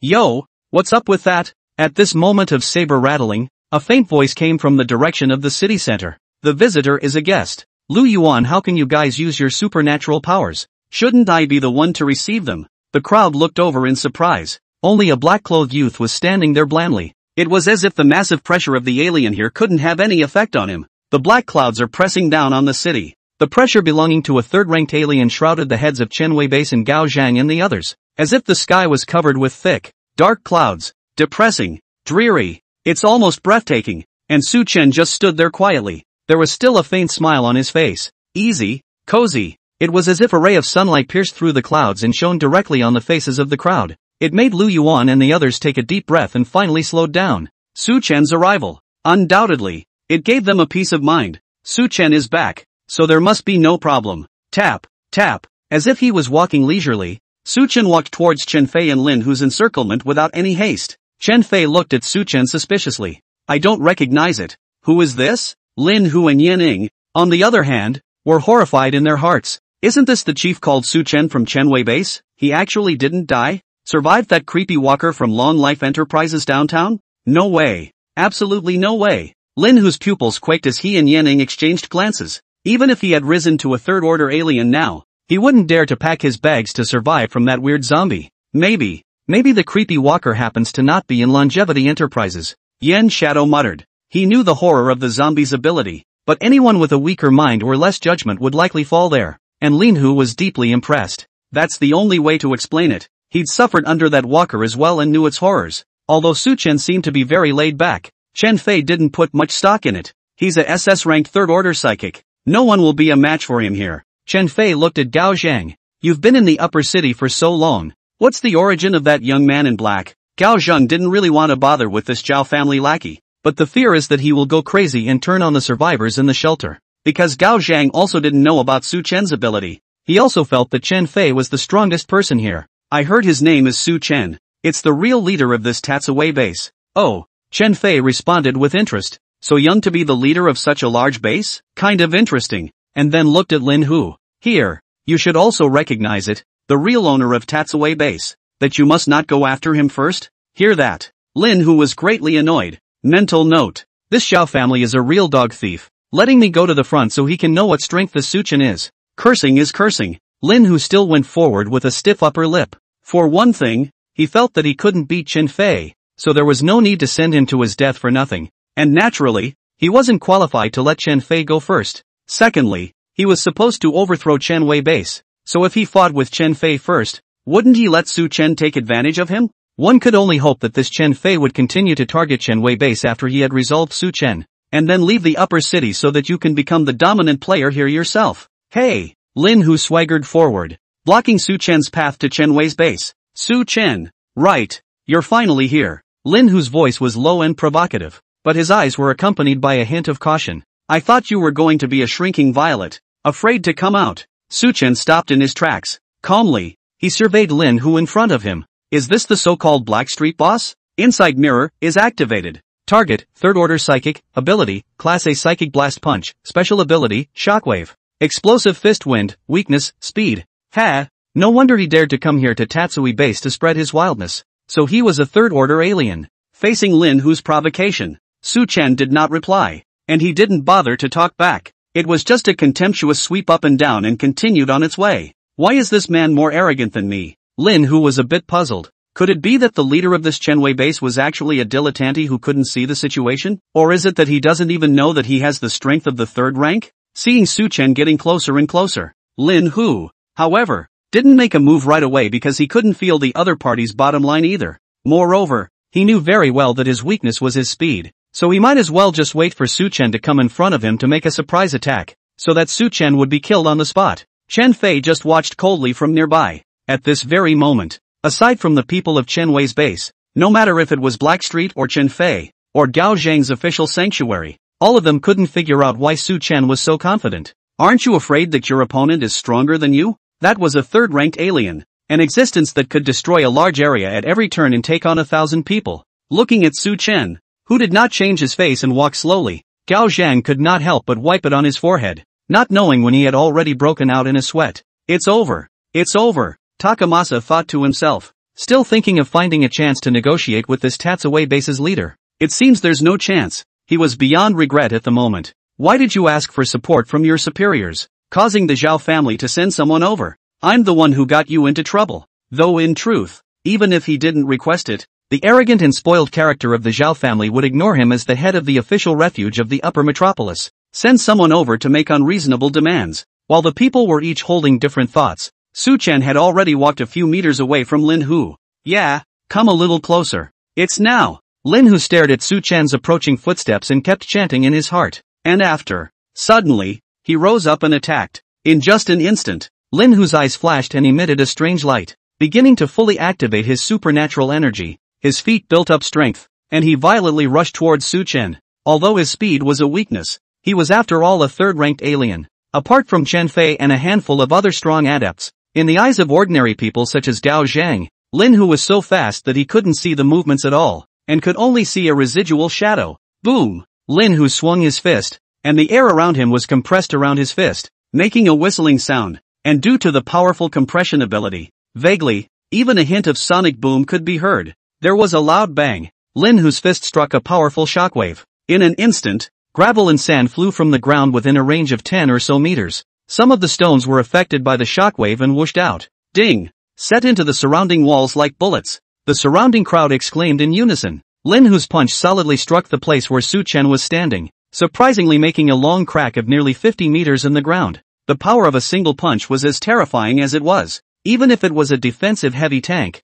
it would have to be scrapped directly into scrap metal after taking this punch. The crowd was gasping. However, Chen Fei, who was watching from the sidelines, sucked in a mouthful of cold air, his eyes suddenly shrinking. Lin Hu's explosive power and attack could be considered extremely powerful, and the power was even more powerful when the power was concentrated in a single point on his fist. But this extreme outburst had an Achilles heel. That's a very short burst. While other people's damage had to be dealt in a second, Lin Hu only needed 0.1 second to fully deal damage. and Su Chen, but dodged the fatal 0 second. After Lin Hu threw this punch, there was a brief backswinging motion that temporarily stalled for that bit of time. He also heard the cheers of others, but he was not elated. Because of this punch, any third-order alien could tell that it didn't hit. If Chen Fei sucked in a breath of cold air, then Lin Hu, who was the one involved, was already sweating and in a cold sweat. Tick-tock. Beads of sweat slid down his cheeks and were about to fall to the ground. Lin Hu, however, was on his way to retrieve his fist when he heard an indifferent voice from the front. Calm yet mocking. That's it? This Su Chen. How on earth did he dodge this punch? Tick. The beads of sweat finally fell to the ground with a soft thud. Lin Hu couldn't believe his eyes at all. Just as he exploded his extreme output, Su Chen suddenly disappeared into thin air, as if he had evaporated from this world out of thin air. That punch went straight to nothing. What the hell kind of weird ability is this? Lin Hu's eyes glazed over. Faces also began to change from calm to horror. Even faces twisted. Suddenly, one possibility occurred to him. Could it be that the leader of this Tatsue base is actually very strong? Which means that the creepy walker from Longevity Enterprises may not have left, or even been taken care of by him? How? Lin Hu breathed heavily and retreated sharply and violently, knowing the hard way. If he can't beat them, he runs. The crowd of onlookers beside them didn't know what to make of it, and only saw that after Lin Hu had thrown that terrifying punch, Su Chen was actually standing here unharmed. Moreover, Lin Hu no longer launched an attack, but directly retreated a dozen meters back. This Su Chen is actually this strong. Gao Zhan was shocked. He wasn't clear about Su Chen's strength, and had always thought that at most he was a second-order alien. Didn't realize, in his perspective, it was equivalent to Su Chen carrying a punch from Lin Hu hard, yet he was unharmed. What? Didn't eat? Is that all the strength you have? The corner of Su Chen's mouth hooked up into a smile with mockery. Where's that strength you usually have for abusing survivors? Lin Hu's heart was that bitter, being told off but not being able to say anything back, and that Su Chen's ability was too outrageous if he fought. One time, Lin Hu stood there, neither walking nor fighting. With great difficulty, he had just risen to a third-order alien, thinking that he could have the upper city in his pocket, but he didn't expect to meet a Chen Fei right after he came out. And now that he wanted to seek revenge on Chen Wei's base, he encountered an even more terrifying Su Chen. Seeing that Lin Hu did not move a muscle, even if the few leaders of Chen Wei base knew that Su Chen was very strong, they were still very surprised at this moment. Old Su is just fierce. Zhang Wei's face was red with excitement and said excitedly, I just know that Old Su is probably a third-order alien, and it's easy to kill up those second-order, first-order ones, directly crushing them, but the same level of sparring is so unhurried. Luoban looked at the battlefield with unblinking eyes. It has been completely captivating. Yeah, in the past, I've only seen Brother Su strongly crushing those of the second rank. I didn't expect it to be the same third order. The other party didn't take advantage of anything, while Brother Su is still so cloudy. There's a gap between the three orders. 2. There's nothing to crushing the lower levels, but a crush of the same equal order. That's pretty golden. Lin Hu looked around. No one dared to come to his aid, and his own men were all huddled together in one piece leaning back, afraid to approach the area. Damn! A bunch of goons. Lin Hu cursed in his heart, and then suddenly let out a furious cry. Su Chen! Then try this punch of mine again. Boom! A shockwave even more powerful than before struck toward Su Chen. The wind was blowing and the sand was flying. The compressed air blasted toward Su Chen like a cannonball. However, Lin Hu did not step forward, but instead turned around after throwing this punch and ran in Chen Fei's direction. Now here, only this person sent by the Zhao family was a match for Su Chen. Lin Hu was playing a little game in his mind. I'll definitely die here if we keep fighting. I can't be foolishly utilized by this Chen Fei as a pathfinder. We must pull him down and deal with Su Chen together. Only when they are both defeated will I have a chance to live. Or even flip the script. It's nice to imagine, but the reality is harsh. Lin Hu had just turned around and started to prepare for his escape. A black figure suddenly appeared in front of him. What? Lin Hu was horrified in his heart. Wasn't I a dozen meters away from him? It takes time even if it's fast. Can it be that this Su Chen has some kind of instantaneous transfer function? This time, he really did guess right. When Su Chen saw the direction, he turned his head to run away. He guessed that Lin Hu wanted to draw trouble to the east, dragging Chen Fei down to strike himself, though he wasn't afraid of two together. But the cautious man wouldn't just stand by and give Lin Hu this chance. Teleportation unleashed, and Lin Hu could no longer collect his feet. It had been running away with all its might, but now it simply couldn't break, couldn't turn anymore, and slammed directly into Su Chen's body. Crap! Lin Hu watched as he pounced on Su Chen like a moth to a flame. The heart was beyond remorseful. I'm so fed up. It's just a few dead henchmen. Why did you have to run over and mess with such a difficult character? Why on earth is he so strong? In his haste, Lin Hu only had time to cross his arms in front of him and protect his head, and Su Chen had already covered the magic armor. Raising his palm covered in magical energy, he turned it into a sword and slashed down hard. Click! Lin Hu's defense could only be moderate, not his strong point, and at that moment, both his arms were chopped off in unison. Shoo! The blood soared wildly. Instead, Su Chen had sidestepped and gently extended a foot. Bang! Lin Hu was immediately tripped and his center of gravity was unsteady, and his entire body flew out and fell heavily on the ground. Dusty! Ah! My hand! My hand! As soon as he landed on the ground, the gray-headed Lin Hu couldn't even stand up before the intense pain carried through to his heart, because at the break of the arm, there was still a layer of black substance that was continuously corroding. Barely. It's like a roast. Lin Hu tried to make an effort to stand up, but his legs fell back down again from the pain. Trying to hold his injured part, he had not a single hand left. Just have to live with the excruciating pain. Good. So strong. Everyone's jaws dropped in shock, whether it was Gao Zhang or Chen Fei, or the leader of the Chen Wei base. They all looked at this scene in surprise. Again, a third-order psychic. In a matter of minutes, Lin Hu's arms were broken while Su Chen's clothes weren't even dirty.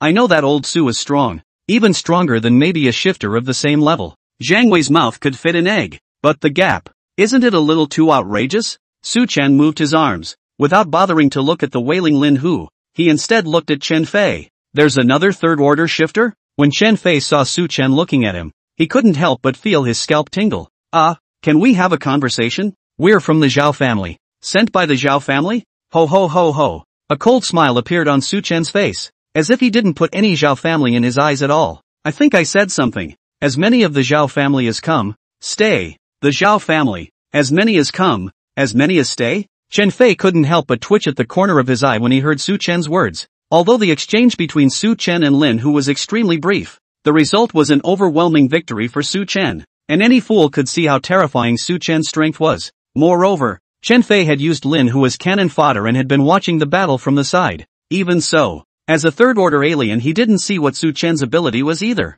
Hardly. Chen Fei's forehead had already begun to drip with cold sweat. Am I, Chen Fei, going to fall here today? No, absolutely not. I still have to enjoy the honor, wealth and extremely high status that the Zhao family promised me. Immediately, he looked at Su Chen with a compensatory smile. There might be some misunderstanding here. Look, this is my first time in the upper city, so please bear with me if I have offended you. Gao Zhang and the others looked at Chen Fei's mouth. It was more of a secret sigh. This Chen Fei has been acting like an egotist ever since he got off the helicopter, and even when he came to the Chen Wei base he was still so untouchable. Now as soon as Su Chen showed up and took care of Lin Hu, he immediately changed his face. It seems that in addition to being temperamental, you have to add being a bully. Gao Zhang and the others looked at Su Chen again. The heart was full of admiration. This Su Chen really isn't simple nah. Strongly suppressing these two third-ranked aberrants right out of the gate. Unfathomable. Su Chen walked forward slowly. The bland footsteps were nevertheless like a sledgehammer,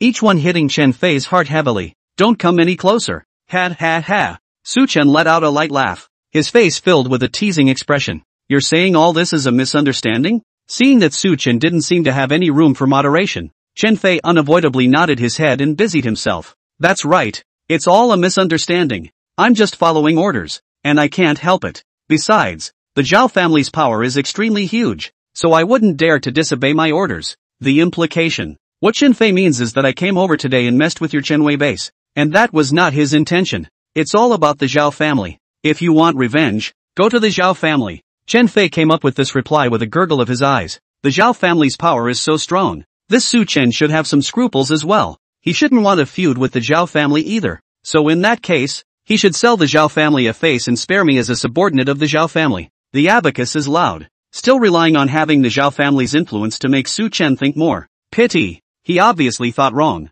Oh, it's all about the Zhou family and nothing to do with you? Su Chen smiled skinlessly, and seeing Chen Fei who nodded his head repeatedly in affirmation, he continued. That said, you're here to see Zhou Quan, aren't you? Do you want to know how he's doing? Looking for Zhou Quan? Chen Fei froze. Wasn't Zhao Quan lost by Duan Feng? Why did this Su Chen bring up this matter? Could it be that he knew Zhao Quan's whereabouts? This instant, Chen Fei thought of many possibilities. Could it be that this Su Chen wanted to reveal Zhao Quan's whereabouts as a gesture of goodwill to the Zhao family? Then wouldn't that get you out of here and done with the mission again? What a nice thing to do. Just as Chen Fei fantasized and even began to gloat. Su Chen's next sentence was like a pot of cold water that poured violently on his neck and doused him. That Zhou Quan. Dead. What? Dead? Chen Fei looked up at Su Chen with disbelief. Dead? So what's the point of saying this? How am I supposed to deliver then? That's not all. Only to see that Su Chen was still wearing a smile on his face as he opened his mouth in a cloudy manner. I killed it.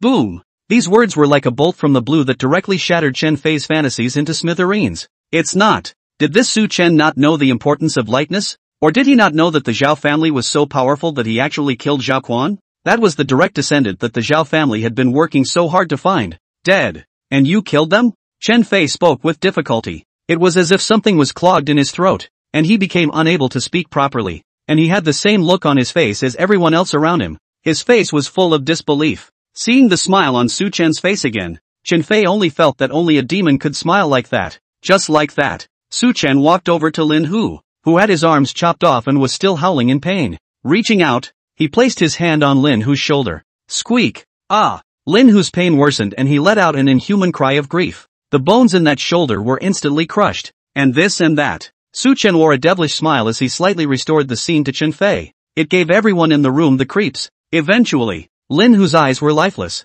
and he had completely broken down mentally. Su Chen waved his palm into a sword. Ka Chao. Ending Lin Hu's suffering. A black street boss who brutalized countless survivors died. That Zhao Quan. Almost as bad as this Lin Hu isn't a good thing. So I'll just settle it by the way. Su Chen smiled and spread his hands. It was as if this was nothing more than stepping on an ant. Against these unscrupulous villains, Su Chen didn't mind doing it even more ruthlessly than them. Gulp. The scene was silent. The only sound was the constant swallowing of saliva. Hey, can we reconcile? Chen Fei had actually lost all hope. This maniac, Chen Fei thought with gritted teeth in his heart, truly not afraid of anything, not even the behemoth that is the Zhao family. Where on earth did you get the confidence? And then his face suddenly changed. It's starting to go from humble to fierce again. Since this Su Chen dared to mess with the Zhao family, naturally he wouldn't let them go, so he could only fight to the death. Guo Yu, Lin Hao, let's go together. Chen Fei began to go crazy. No matter how strong he is, he's only a third-ranked alien. If the three of us go together, I don't believe that he can block it. What's more, I'm also third-ranked and still SS-ranked. Although the two people next to him were scared, they knew that there was no better choice than to put up a fight. And there were still people from Tatsuiwei base staring around them, so their little second order was even more unable to escape. Spell it out. The two men clenched their fists, but were always upset. How about being a second-order alien yourself? Or the more powerful other category? Even in a safe zone as large as the Zhao families, he could call the shots. So why was he being so oppressed when he arrived in this small uptown area? Seeing that the three were going to deal with Su Chen together, how could the several leaders of the Chen Wei base sit back and watch? They immediately activated their supernatural abilities and prepared to support Su Chen. No need. Su Chen, however, gently waved his hand. Just go and take care of the Black Street guys. And remember, don't spare a single one. And after, Su Chen looked indifferently at the three people rushing over. The corners of his mouth curled into a smile. Lightning, poisonous mist, stagnation, a bit of fun. Unfortunately, sometimes victory or defeat is not determined by numbers. Outside the Tatsuiwei base, with the help of the forest of buildings, it is divided into three areas. The area of Su Chen and Chen Fei and the others was naturally the main battlefield, and everyone had moved hundreds of meters away from it for fear of being affected by the aftershocks of the battle. Watching Su Chen face three Zhao clan henchmen by himself, Gao Zhang stood in another area worried. Ouch! This Chen Fei is extremely strong. He's also the second most powerful existence over at the Zhao family. That Lin Hu can't be compared to him at all. Kong Chang was an ordinary person who couldn't participate in the battle group. At this moment, he arrived at the area where Gao Zhang was. Comforting. Don't worry, our leader Su Chen isn't simple either. Even we don't know what his true strength is. Gao Zhang's heart settled down a bit when he saw how sure Kong Chang was. Even though Chen Fei was sent by the Zhao family, if he died here, he himself would have to take the blame. But as the head of the sanctuary, he preferred not to see the Tatsuiwei base, which had trekked here with great difficulty, being killed in pieces. That's hundreds of lives. And the third area, the secondary battlefield. Lu Yuan, Luoban and Zhang Wei blocked the retreat of the remaining people in Black Street. Seeing the few people who turned their offense and cupped their fists with both hands, Yanning was filled with bitterness. Come over here in high spirits, thinking that Lin Hu could directly overthrow the Chun Wei base and become the strongest person in the upper metropolis. You can also eat and drink well yourself. How did it become this situation now? Are you guys any good? Yanning stalked his neck as if questioning angrily. 3 against 1. Aren't you guys bullying honest people? There are actually other second-order psychics on Black Street, but none of it was brought here this time, because they all thought that with Lin Hu alone, it would be enough to deal with all situations. Oh, honest man, you deserve it? Luoban mocked a sentence. I shucks, clashing his fists together. The muscles on his body bulged and he looked to have explosive power. You can't kill as many as you can with that Black Street shit. That's it. Lu Yuan twisted his neck, making clicking sounds and moving his muscles. Don't say we're fighting 3-1. Didn't you see over there? Didn't Su Chen also fight 3-1? And you've got quite a few people from Black Street with you, which can be far more than 3. So what kind of bully is that? Hear that? Yanning wanted to curse directly in his heart. Nima, can I be compared to that Su Chen? As people of Tatsue Base? Can't you all see that your leader is a monster? Ridiculously strong. I'm a fucking second-order alien. Or an auxiliary intelligence class. The ones that were brought in, which looked like a lot of people, were all trash, with zero fighting ability. Seeing the approaching, grinning trio, Yanning wanted to cry. After doing so many bad things, this time retribution came, and he now felt a big psychological shadow. In the main battlefield, Su Chen stood quietly in place, his hands naturally hanging down as he blandly looked at these 3 Zhao family henchmen. Insight mirroring really works, Su Chen muttered in his heart. He already knew his opponent's approximate abilities before the fight even started so that he could quickly make a strategy to deal with it,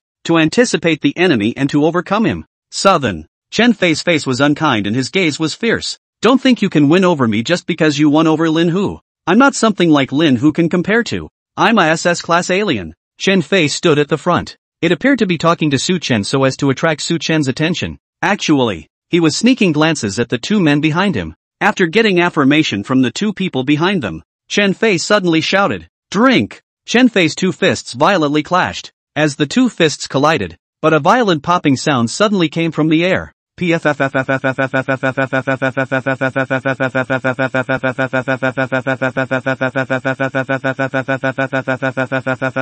Countless tiny lightning bolts appeared out of nowhere in midair and traced a dazzling trail. Chen Fei's face was livid. Come and taste the most powerful and extreme attack power in this world. The supernatural power, power of thunder. Immediately after, Chen Fei clenched his fists. A crackling sound was surprisingly emitted in it, and countless thunderbolts swam in it, like millions of small snakes rubbing out sparks. It was supposed to be a cloudy day with a dreary atmosphere. As Chen Fei used his lightning ability, the air seemed to be scorched by lightning, a scorching aura. Suddenly, there was a loud bang. Click. Chen Fei's hair flew wildly in the air because of the static electricity as well, and his hands were raised above his head as he activated his supernatural powers. A thunderbolt as thick as a bucket and tens of meters long instantly took shape in the air, lighting up with a blinding light that made it impossible to look directly at it. This sky is all lit up. What a terrifying ability. The people fighting in the other areas surprisingly all temporarily stopped their movements and stared blankly at the thunderbolt. Lightning was originally the most domineering power.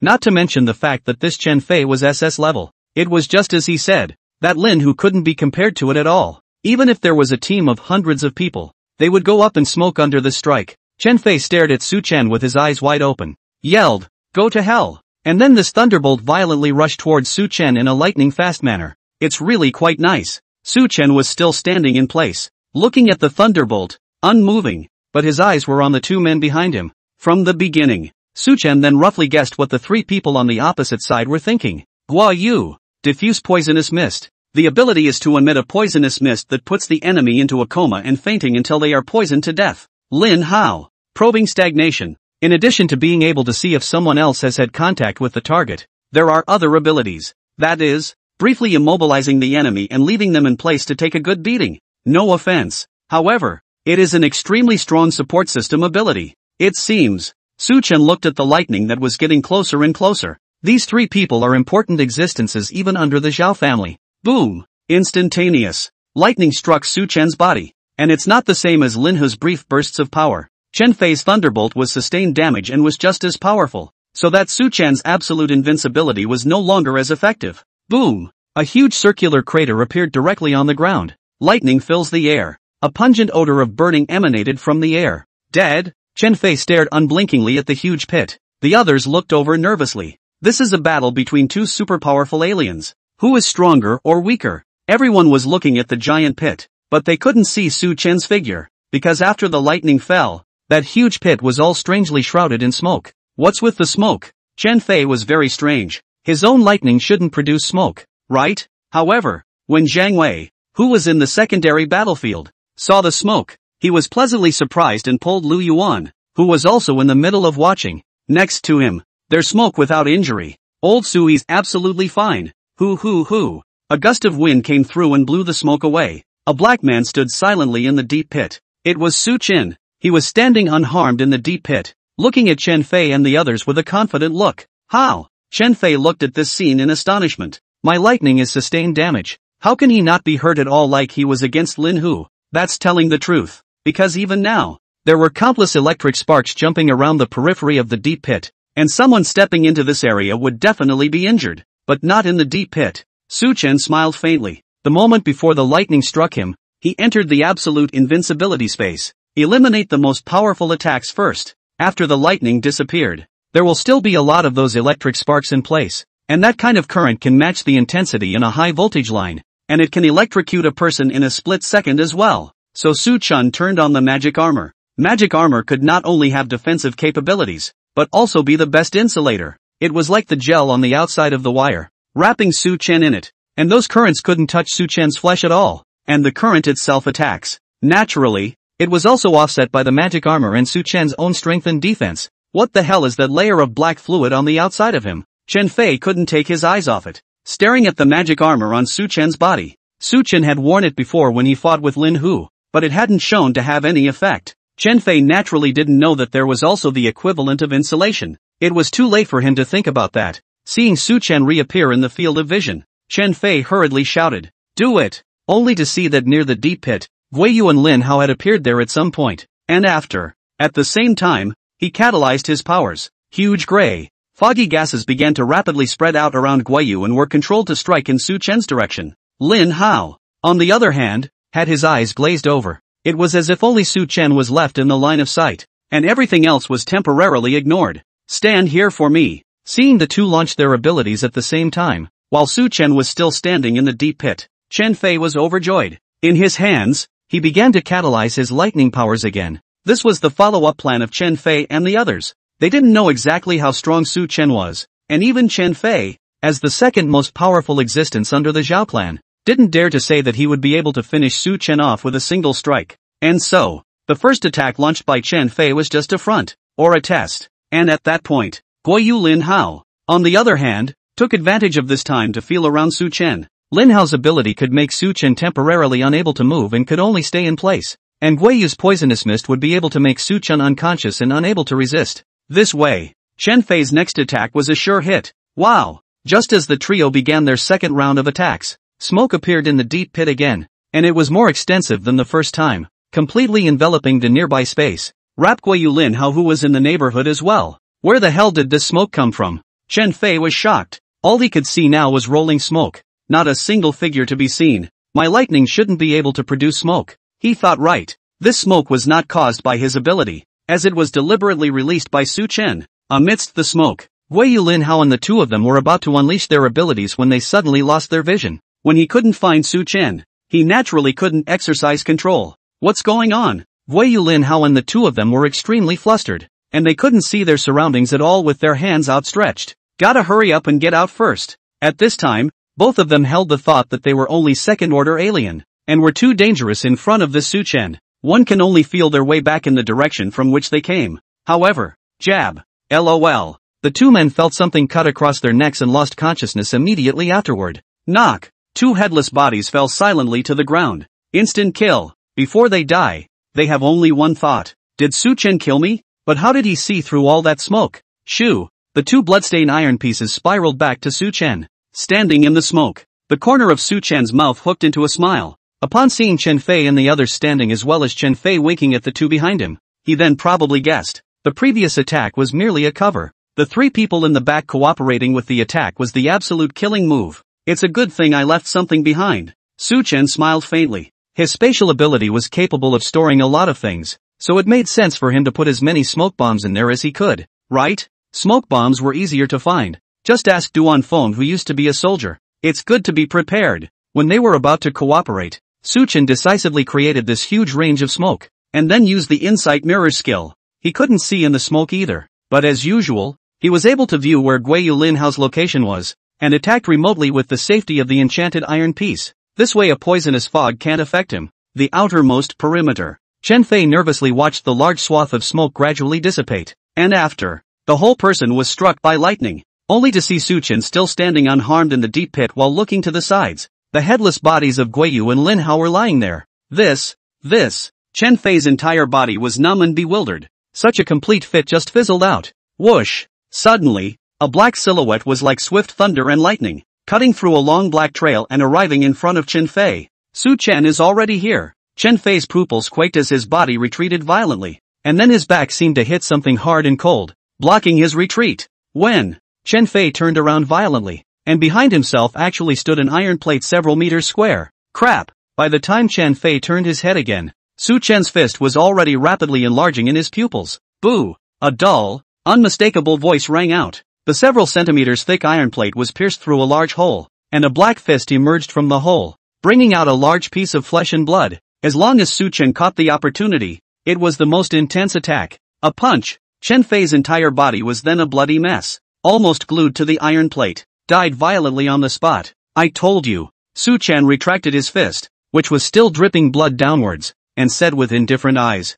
as many as the Zhao family comes, stay. After a while, the fighting died down completely, and all the people from Blackstreet were taken care of and left for good. Poor Yanning was violently beaten by Lu Yuan and the others. It's a hell of a way to die. The dust has settled. The crowd took in a deep breath of cold air and looked at Su Chen with wide eyes. Harmless, actually harmless. The opponent was a SS-class third-order alien, and that terrifying thunderbolt left a deep shock in the hearts of the crowd. That kind of destruction has never been seen before. Sure, the crowd didn't think that Su Chen would lose, because the cloudiness with which he dealt with Lin Hu could be seen by everyone. Wouldn't be stupid to think Su Chen couldn't. But Gao Zhang looked at Su Chen, who slowly walked over without any wounds on his body. Sigh. Outrageous. Outrageous. They couldn't be sure of the outcome of the battle, but Chen Fei still had 2 second-ranked exalts on his side to help. Regardless of who wins, it's definitely a tough win. Both lose. However, Su Chen was a 1-on-3 and resolved it without injury. It was the same third rank. The gap could be there, but the gap between others and Su Chen was a little too big. Su Chen. Hello, I'm Gao Zhang. Takamasa snorted. The words were getting a little stuttered because of the excitement. I am the leader of the official shelter in Upper Metropolis, and it's a pleasure to meet you today. Su Chen had a relaxed and cozy face. Faint smile. Hello. When dealing with Chen Fei and the others, Su Chen had matched all of his various abilities seamlessly. Taotai magic energy is responsible for defense and attack. The insight mirror is responsible for scoping out intelligence, getting a head start and searching for enemy locations. The Space Monarch, on the other hand, has more options and more possibilities in battle by virtue of being able to store all sorts of objects. Ultimately, no injuries. That's the benefit of having more capacity. Su Chen looked at Gao Zhang, who was still excited, and revealed a kind smile. And now, it's time to think about the future layout of Uptown. And the information about that crystal was also of interest to him. People from the Tatsuiwei base came out in droves and took charge of cleaning up the mess, and the clean base was set up with tables and chairs. Gao Zhan was full of emotion. Hey, when I saw Chen Fei and the others come to Chenwei base, I was in a panic. Luckily there's you, or else I won't be able to sleep when I think of Tatsuiwei base in the future, and I'll have to slap myself in the middle of the night when I think about it. He was very thankful in his heart. If Su Chen wasn't a match for Chen Fei, then Chenwei base would inevitably suffer heavy deaths and injuries. In a sense, it's also partly due to him. Since we're all here, let's talk openly and honestly. Originally, Gao Zhang wanted to negotiate with Su Chen, but the people sent by the Zhao family disrupted that plan. And now, it just so happens that both sides are here. The information is transparent and there is nothing to hide. Tightened his tie. Takamasa inquired carefully. Su Chen, I don't think you're going to join the official sanctuary. After seeing Su Chen's strength, Gao Zhang is already completely without the idea of pulling together. This kind of fierce people is impossible to join other organizations. Will only act alone or have their own territory. It's a blessing that it doesn't look like Blackstreet.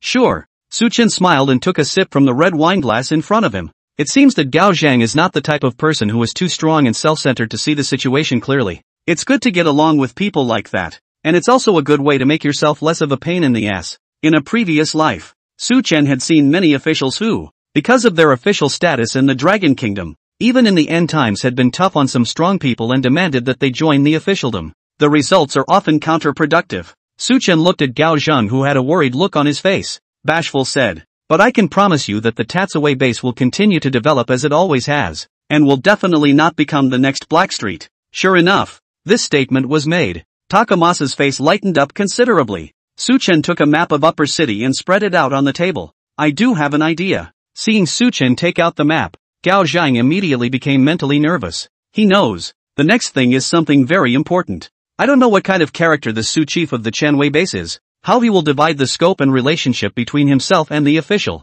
This represents the future of Uptown. Suchen pointed to the middle of Gingan District and Shingen District on the map. "Draw a line. We'll use this line as a dividing line and leave each other alone." And then Suchen pondered for a while. He would not become a vassal of others, so naturally he would not join the crown. And he doesn't even really want to work with the crown. But your own base can. It's just that right now, the Tatsue base is still in the developmental stage, and it needs official experience in certain aspects. That way it can grow up faster and become a logistical base that you don't need to worry about. So be it. After Suchen thought deeply, he looked at Gao Zhang and spoke his thoughts. "We are free from each other in the vast majority of cases, but in some ways it can be cooperative." Suchen had long since given it some thought. In terms of exalts, with the guidance he had given Lu Yuan and the others, there would definitely be no shortage of high-level combatants. But ordinary people are the most important part of a base. Tall buildings also need good foundations. He needed official organizational experience to instruct those survivors in building, planting, medicine, education, and all the techniques that would allow humanity to survive. Born and bred, the Chenwei base is also something that belongs to you, and the better it develops, the better it is for you as well. Conducting technical instruction? Gao Zhang listened to the advice given by Suchen. Simply put, it means that the officials provide the technology and experience, while the Tatsue base can assist the sanctuary in defense and solving the high-level zombies. Mutual benefits. Sure, Takamasa smiled for the first time in a long time. There were quite a few talents in various fields there at the refuge, and they had been concentrated there just after the end times broke out, but suffering from the lack of strength of the alien. In this post-apocalyptic world where survival is the first goal becomes a struggle, he could so use the advice. Yes, then it's settled. I'll notify the shelter side later. Suchen slightly closed his eyes. The big picture for the upper metro is set. Actually, in his previous life, Suchen knew that in some cities without spatial rifts, shelters would prioritize the protection of talented experts in various industries. And there are also benefits to having the Tatsue base work with the crown, because at a later stage when the situation was more stable, the higher-ups of the Dragon Kingdom would send powerful aliens to those wild bases. Use all means to harmonize your power to deal with the foreign gods that appeared in the rift. With a reputation for cooperation, the Tatsue base would have been spared some of this trouble. Ah, there's more. Suchen opened his eyes and looked towards Gao Zhang, who was ordering the notification of the shelter. "I'd like to go over to your place to look for some papers. I wonder if that's okay?" The situation is settled. He'd have to go over to the official side to find information about the research on that peculiar crystal. Looking for some papers? Gao Zhang was puzzled as to why someone of such extreme strength as Suchen would be interested in the document, but since the other guy brought it up, you can't help yourself. Sure, the documents are basically centralized in two places. One there in the administration building and one right next to the institute. The administration building holds personnel information or instruction type documents, and the institute naturally holds those research reports. Which category are you looking at? Segregated documents. The institute should have done research on crystals, so go there first. Suchen stood up. Lu Yuan, you guys take the people to get rid of the remnants of Blackstreet and expand the territory. Gao Zhang and I will go to the institute first. Lu Yuan and the others received orders. Yes, started going to organize the staff right away. Suchen said to Gao Zhang, "Come on, let's go to the institute." Gao Zhang also got up and greeted the people he brought here to leave with him. "Yes, please follow me." Looking at the blandly self-contained Suchen, Gao Zhang couldn't help but laugh at himself in his heart. Thanks to myself for worrying before. If the leader of the Chenwei base was allowed to go to his place alone, it would cause the other party to panic and even cause unnecessary misunderstandings. But look at Suchen's ability. If this were really the case, it would only be inverting the Big Dipper. It had to be the people in the shelter who were terrified, fearing that Suchen would make any unfavorable moves. Jingyan District, near the administration building, the institute. The exterior of the institute appeared solemn and dignified, with little rubble or blood around it, and it appeared to have been deliberately cleaned by those in the refuge. Suchen walked in and stepped on the clean white marble floor. "It's clean in here." He looked around the place. It was no different than it was before the outbreak of the end times. The walls had even been repainted. That's right, Takamasa replied. When the shelter was first established, we did two main things. One thing is to clear the highway of obstacles, and one thing is to create such a tidy environment. Passing by a research room, through the transparent glass, you can see a wide range of equipment and devices, and the researchers who are busy in them. Only, there are a lot fewer researchers compared to before the end times broke out. And it's not like there's any disciplinary aspect to the study right now. Those test tubes were filled with all kinds of liquids, and dark black blood. Gao Zhang pointed to the blood and explained to Su Chen. The vast majority of research was halted after the outbreak of the end times, and there was a severe shortage of manpower. So right now there's only one direction of research in this institute. That's trying to make anti-infection serums through the blood of zombies and mutated monsters. The idea is good. Unfortunately, at least within 5 years of Su Chen's previous life, the so-called anti-infection serum still hadn't been made. Except for the aliens, ordinary people should still be infected. Since the zombies were basically caused by the second red moon, it wasn't some viral infection and there was no vaccine. It was supernatural. High Chief, Su Chen still decided to use this title for Gao Zhang. My suggestion is that these can be dropped as well. You might as well have them work on something more useful. Letting go of that? When Gao Zhang heard Su Chen's words, he even suspected that he had heard them wrong. Did you know? If these researchers hear that, they become very excited? This is the hope for the future survival of mankind. Su Chen shook his head. Hope for the future? That would be a big mistake. While most of the commoners are fundamental to the survival of humanity, only the aliens can be the hope. No, the zombies were nothing more than the least scary thing in this post-apocalyptic world, and the alien gods that came out of those spatial cracks were the real threat. Su Chen still remembered clearly. After that three-headed dragon with golden wings came out of the crack, a mouthful of flame was enough to incinerate the entire city. That firelight through the sky was clearly visible even to him from an extreme distance. No, Su Chen said decisively. Instead of putting your energy into preventing infections, you should be thinking about how to give the shifters more power, or make even normal people into aliens. He turned his head to Gao Zhang. You should have heard of the monsters that appear in the space rift as well. Consider this. I can tell you that as time goes on, those monsters will get stronger and stronger. And any more ordinary people won't count for much. What? Those monsters are getting stronger? Gao Zhang looked in astonishment at Su Chen, who was starting to walk away. How did he know? Yeah, wasn't the Tatsue base from Tianhe City, where there was a spatial rift? And someone this strong has no need to lie to himself. It's highly credible. Takamasa gave chase. Alright, then I'll inform them to change the direction of their research when the time comes, preferably regarding spatial cracks, pointing in one direction. The man we're looking for is in that research lab up ahead. I heard he was in charge of the research on the crystals you were talking about before the end times. On the way over, Su Chen had already described the general appearance of the crystals to him and made a good deal not to divulge them to anyone. Gao Zhang, who had asked for Tatsue's base, naturally agreed. Crunch! The door was pushed open. I only saw bottles and jars all over the place, and a man in a white coat was busy inside, probably in his 50s. Because of the night and day research, there were a lot of bloodshot eyes from exhaustion and gray hairs everywhere on his head. Dr. Lu, hello, I'm Gao Zhang. Upon seeing that person, Takamasa immediately went up to greet him, and then pointed at Su Chen. I've brought someone here today. He's the leader who recently came to the Chunwei base. Su Chen came by to find out the results of your research on crystals. Looking at Dr.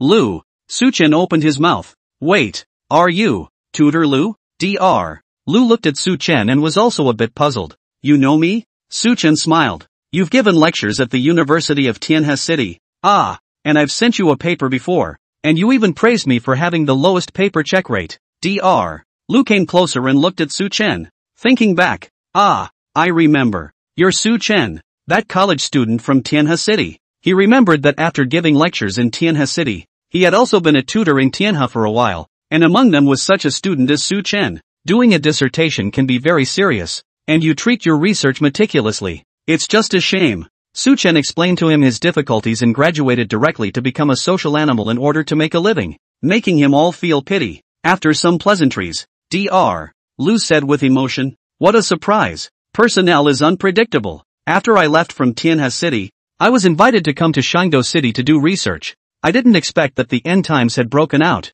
and even more so, I didn't expect that I would actually run into you. Su Chen, it's even more unexpected that you've actually become a shifter and taken care of a threat like Blackstreet. Dr. Lu was happy to see that his students had become leaders even after the end of the world, even though they were forced by life not to continue their education. Su-chan also sighed. It's amazing that one's mentor in college can be met in another city a few years after graduation. Mentor. Su-chan remembered his purpose for being here. Have you ever studied a strange crystal? Like this one. Su-chan verbally described what the crystal looked like. Dr. Lu slapped his thigh directly after hearing the description. Ouch. I was invited to Uptown to participate in researching this crystal. You are to learn about the results of the study? Come. Follow me. Su-chen and Gao Zhen came to the research institute, wanting to learn about the research results on crystals. Dr. Lu turned around. The two were led out and to the door of a room. This is the classified file room. Dr. Lu pointed to the sign hanging next to the door. No one else can get in except the chief and special professionals. Sure, with Su-chen's current status, it was natural to be able to enter. Dr. Lu took out the key, unlocked the normal lock on the door and entered his fingerprints again. After walking into the house, what came into view was a dense mass of folders and file folders. Dr. Lu opened a file cabinet and took out a document from it and handed it to Su-chen. The research process and results about that crystal are in here. With excitement, Su-chen opened the document. All information at a glance. Object of study, strange crystals, appearance, grayish but crystal clear, with dark foggy objects inside, and movable. This is what that crystal looks like. Nothing wrong with that. Su-chen continued to read on. The top paragraph is an introduction to where crystals come from. At about the time after the first red moon, mirages of the same scene appeared separately in some places where crystals subsequently appeared. A crystal was also found in Kamiho City and was studied on site. A mirage? Su-chen thought back. There does seem to be such a thing. After the first red moon, information appeared on the internet about mirages everywhere.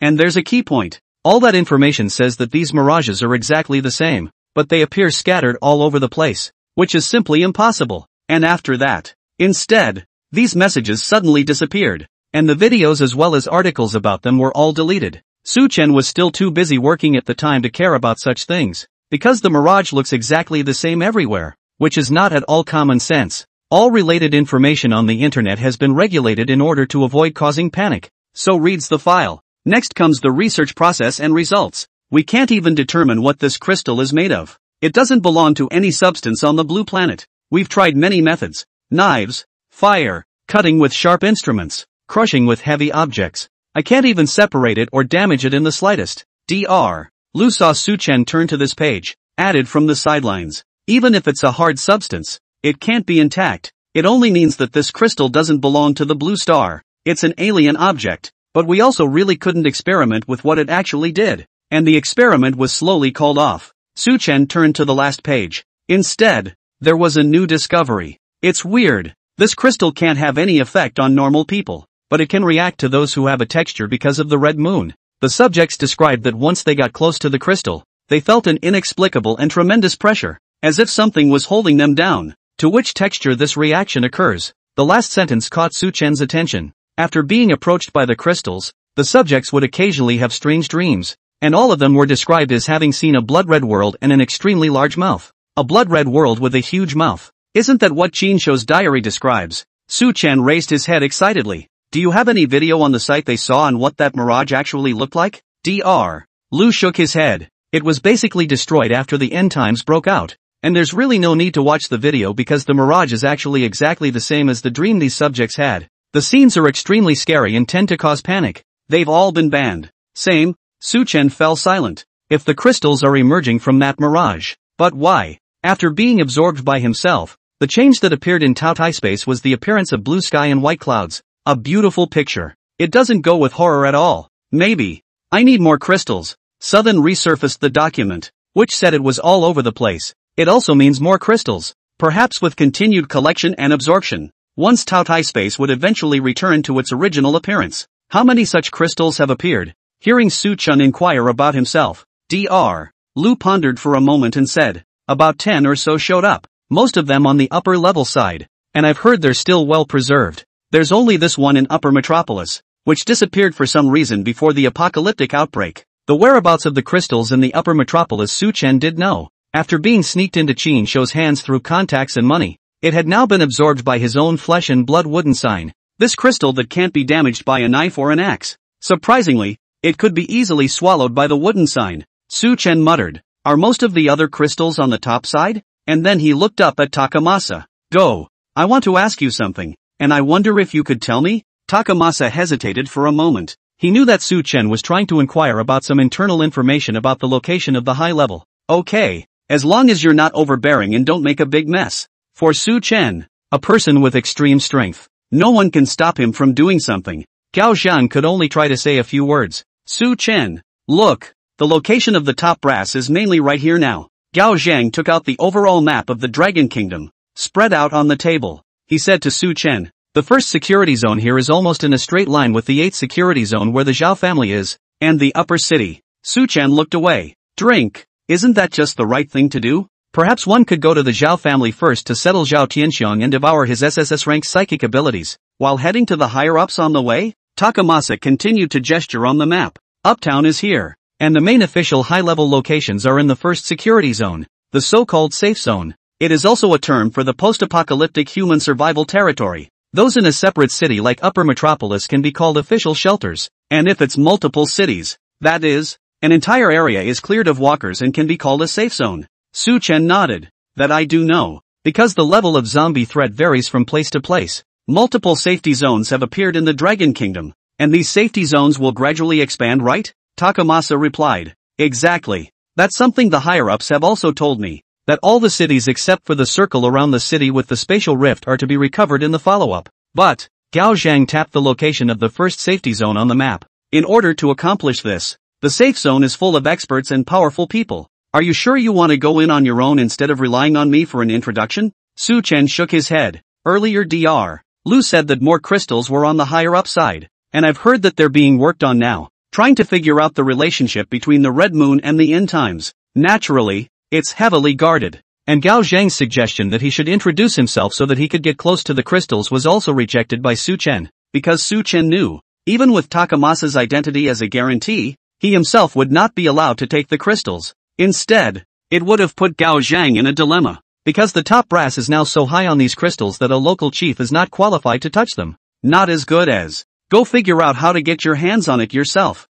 He gazed at the map and took out a marker to trace a route on it. The mind is made up, muttered under his breath. Uptown departs for Changhua City, and after passing through the 8th safety zone dominated by the Zhao family, the next step is to enter the first safety zone where the top brass are located. Changhua is in the middle of the road from Xanadu City to Zhao's house. There's no space rift there, but there are no official shelters either. It's a zone of unregulated territory, with human survivors, evolved zombies, and a mishmash of forces. Gaojing pointed to the city of Changhua, said with a serious expression, I do know some information about Changhua City, because there are no shelters. Naturally there is no manpower to clean up the zombies. The zombies are evolving quite fast. There are quite a few of the third stage. It's doom and gloom for ordinary people. Gao Zhang looked at Su Chen, with a smile of admiration. But it shouldn't be a problem for you at all. Su Chen also smiled faintly. There's a lot of third-order walkers there? Wouldn't that be just the right time for him to raise his Taodai magic marks to the 4th rank, and then forcefully suppress the Zhao family's 8th safety zone?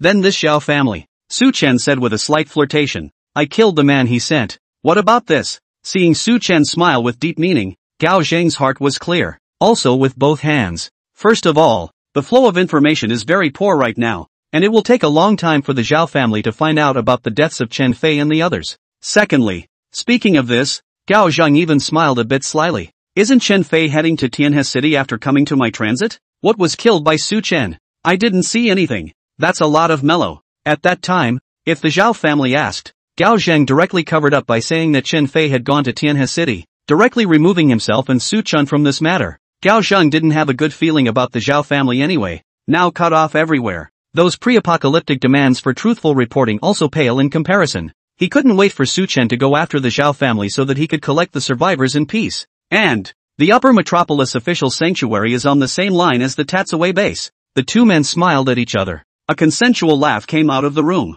Ha ha ha ha ha ha. What? Old Su, you're leaving now? Zhang Wei violently stood up from his chair, filled with disbelief. This base is still just being built, so you're leaving before the chair is even warm? Su Chen shrugged. No way. I have a long way to go, and now that this matter is settled, I will naturally have to part ways with you. Lu Yuan, you come here. Hearing Su Chen greet himself, Lu Yuan, who was still sighing in his chair and filled with helplessness, walked over. He knew that Su Chen was going to leave again. but he didn't expect it to be so soon. It's hard to get a foothold. The chief, however, is going elsewhere. As a friend, he felt sorry for him, and as an acting chief, he felt tremendous pressure. Su-chen was the strongest person here, only to see Su-chen take out a piece of paper from his arms and hand it over to Lu Yuan. There are a lot of caveats written on it. Part resource point, part list of people. Su-chen said, "See, these resource points are very useful for the development of Tatsue base. And the personnel list, you can try to send people to look for them outside.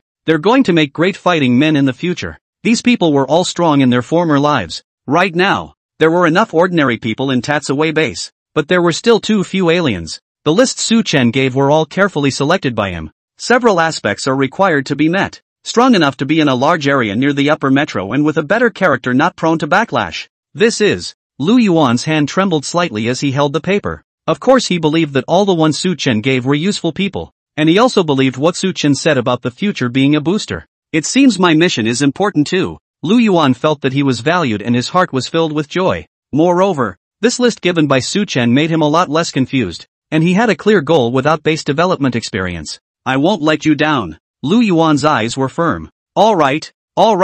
Su-chen smiled and patted his shoulder. "Relax. It's not too hard." And then looked to a few other drooping chiefs. "Don't even get frustrated. I've said all that needs to be said, so you'll cooperate as I say. Come on, eat." Su-chen was about to leave, and these few chiefs were all in a low mood. In order to appease them a bit, Su-chen decided to take out a full meal from his space. Seeing bubbling food, a few people's eyes immediately lit up. "Well, that's it for here." Su-chen looked towards the crowd at the Chenwei base. "And you Zhang Wei, it's not like I'm never coming back." Crying like a pussy. The crowd. Zhang Wei was in tears. "Old Sua, you this out. I won't be able to get a good meal." "Fuck you." Su-chen laughed and cursed. "This glutton." And misses the fact that he's giving him a little kick in the pants. "Alright, that's it. During the time I'm away, you guys have to develop the Chenwei base properly according to my requirements. If you don't do a good job, I'll have to punish you then." Luo Ban and the others were also very upset. "Don't worry brother Su. We'll all stick to the plan." And they also had ambitions in their hearts, because Su-chen had said something to them before he left. "I hope to see you build the Chenwei base into the most powerful base in the Dragon Kingdom. Even the official safe zone is no match for us. Be the strongest." Su-chen waved his hand to the crowd, saying goodbye. One is about to head to the next stop, Changhua City. After ascending to the 4th rank, head to the Zhao family's 8th safe zone and devour Zhao Tianxiong's SSSS rank psychic ability. Buzz. Su-chen sat in the Lamborghini and drove along in the wind. State Route 105. It's September and truly fall at this point. The sluggish autumn wind blew across the state highway, raising countless sand and dust. Ugh. Su-chen walked on the national highway and looked around. Both sides of this national highway were cultivated land. Only now it was barren, and the wheat that had been planted had long since rotted in the earth. There would have been no one here at the end of the world. It looks even more desolate now. And ahead of the state highway, a jumble of vehicles were piled up. The only way to get through the cars is on foot. Is this where the blocking starts? Su-chen was somewhat helpless. After coming out of the upper city in the Lamborghini, the walk was unobstructed. By the time we got to the midway point between the two cities, it started to get jammed up. Those unlucky bastards. The post-apocalyptic escape is all blocked halfway. Not forward, not backward. Stuck here for nothing. Su-chen sighed, because he's also seen people starve to death alive inside their cars on this road. As for why you're afraid to come out, naturally, there are walkers roaming around. Roar! A zombie with a much rotted carapace and dangling rotting flesh came staggering in on its feet. The teeth in his mouth had become dirty with black blood residue. Jab! A piece of iron suddenly whizzed by. Knock! The zombie's head fell to the ground, while it was then cut by several pieces of iron, digging out the crystal core inside. Boring, really weak. After Su-chen retrieved the crystal cores, he put his hands in his pockets and swaggered past those who were starved to death. I crave strong opponents. After a little more walking, looking at the scene in front of him, Su-chen's eyes lit up. That's kinda funny, only to see the national highway in front of them, full of zombies. A single glance could directly make the average survivor tremble with fear and trembling. Roar! There were roars and yells. There were still quite a few first-order zombies inside, with a handful of second-order zombies mixed in, because the vehicles are basically congested around. These zombies are also all wandering in the gaps of the vehicles. Plus there's not a living soul to be seen here. These walkers have no target and not much mobility. But there are too many. Even in such a narrow range, there were thousands of them if the distance was sufficient. The zombies are swarming and the living are forbidden. And now, Su Chen stood. When these zombies saw Su Chen, they instantly had a target. Roar! A terrifying roar rang out. Moment! The originally deadly national highway became bustling with countless hideous faces twisting and turning as they lunged at Su Chen. Looking at the overwhelming mass of corpses, Su Chen did not have the slightest fear. Ha ha, ha ha ha ha ha ha. The quality of these corpses was quite high, and even an army of hundreds of people armed with conventional weapons was no match for them. But instead, Su Chen laughed openly. It stung over the hissing of the corpses. It's been a while since I've been active, so I hope you guys can stretch me. So, countless sharp pieces of iron flew, interspersed with a black fist shadow. A cold light flashed in Su Chen's eyes as he kept cutting the zombie's head. Boom boom boom. The iron pieces harvested the ordinary zombies while Su Chen's fists knuckled down on those first and second rank zombies. Every time a fist landed, it was a full body explosion of a mutated zombie. Punches were thrown and blood splattered. Nothing can stop him. The corpses of the zombies gradually piled up, making the already spacious national highway seem even more crowded, while Su Chen's footsteps did not stop, while collecting the crystal cores. On one side, as if no one was there, he just killed it. Only an open-hearted laugh still echoed down the state highway. Geez, relief. Su Chen lay down on the sofa with a thud and looked at the dots of starlight in the field. During the day, he seemed like a killing machine, killed straight through a long stretch of state highway. The huge wave of zombies was nothing more than a good, refreshing workout for him. Su Chen picked up a glass of Ramani Conti brand wine in front of him and savored it. Eyes narrowed slightly. That's quite a view outside the city. It was getting dark after a long kill on the state highway. Su Chen temporarily got off the national highway and entered the field, ready to find a flat place to rest. Take out a couch from space. There was also a table and a bottle of fine wine. Su Chen leisurely lay on the sofa and looked around. The cool wind brushed past his face, and away from the national highway there was no smell of blood and the air was fresh. If you ignore the post-apocalyptic setting and this desolate atmosphere in the fields, the countryside is still very nice. If the end times hadn't broken out, Su Chen originally intended to earn enough money, away from the city of this steel forest, go to the countryside someplace to plant a variety of land. Comfortable life. Ugh, don't think about it so much. Go to sleep. Su Chen put away the sofa and so on and waved his hand. An oversized luxury RV appeared instantly. It is 3 meters high and up to 10 meters long. This type of RV also comes with a little bit of extensibility and is exactly the size of a house. It has all the appliances inside. Because Su Chen's space still had things like generators, even in this post-apocalyptic world, he didn't have to worry about not being able to use them. In the wilderness, a large RV just stays put. In the midst of the end times, there are also a number of survivors who have survived in the wild. The vast majority could not find a house to live in, and had to wrap their clothes around them and sleep directly on the ground, which was uncomfortable to think about. Such an RV is undoubtedly their dream. After doing some early warning facilities, Su Chen laid down on the soft bed and entered dreamland. Hoo-hoo. The wind was still clamoring outside, but inside the RV it was serene. Suddenly, Su Chen woke up. Even after becoming a shifter, he hadn't lowered his sense of vigilance. And now, he sensed that someone was actually approaching, near the RV. Who is it? In the darkness, Su Chen's eyes were grave. To get away from the bloody environment on the national highway, he had run himself to this deserted field to rest. I haven't seen anyone all the way here, have I? Roll over and get up. Look to the time. It's 3:30 a.m.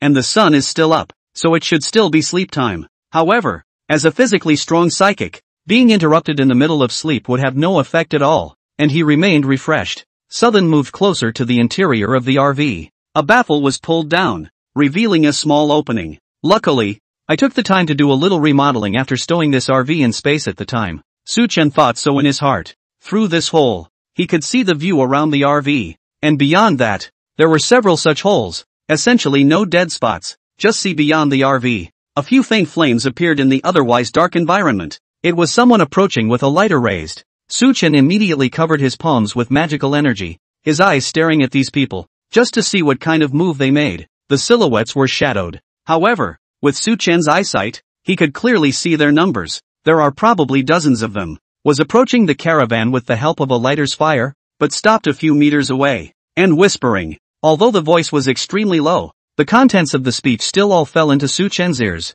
Didn't you say you were going to ask for directions? Why did you stop here? It's only 3:30. Someone else must be sleeping. If we disturb his rest he'll be mad at us. So we wait around until dawn? The point is that if the people in the RV wake up and see us, will they think we're hostile? Or should we stay away? Blah, blah, blah. They wanted to ask for directions. No offense? Southern looked around his RV. The caravan is the largest model and is fully equipped and spacious with a luxurious interior. There's no reason for whatever survivor to be unmoved. Su-chan looked at the survivors again. They were seen to have gotten a little farther away and hugged a fire for warmth, while some of them seemed to be very sleepy and lay down on the ground and fell asleep. The eyes of those awake looking at the caravan naturally carried envy. And yet there was not much greed, but vigilance, even. And with a little trepidation, Su-chan's eyes became somewhat playful. I don't think I know these people or have ever dealt with them. And they're actually looking at them with awe? Think about it for a second. Never mind. It's 3:30 anyway, so I won't be able to sleep much longer.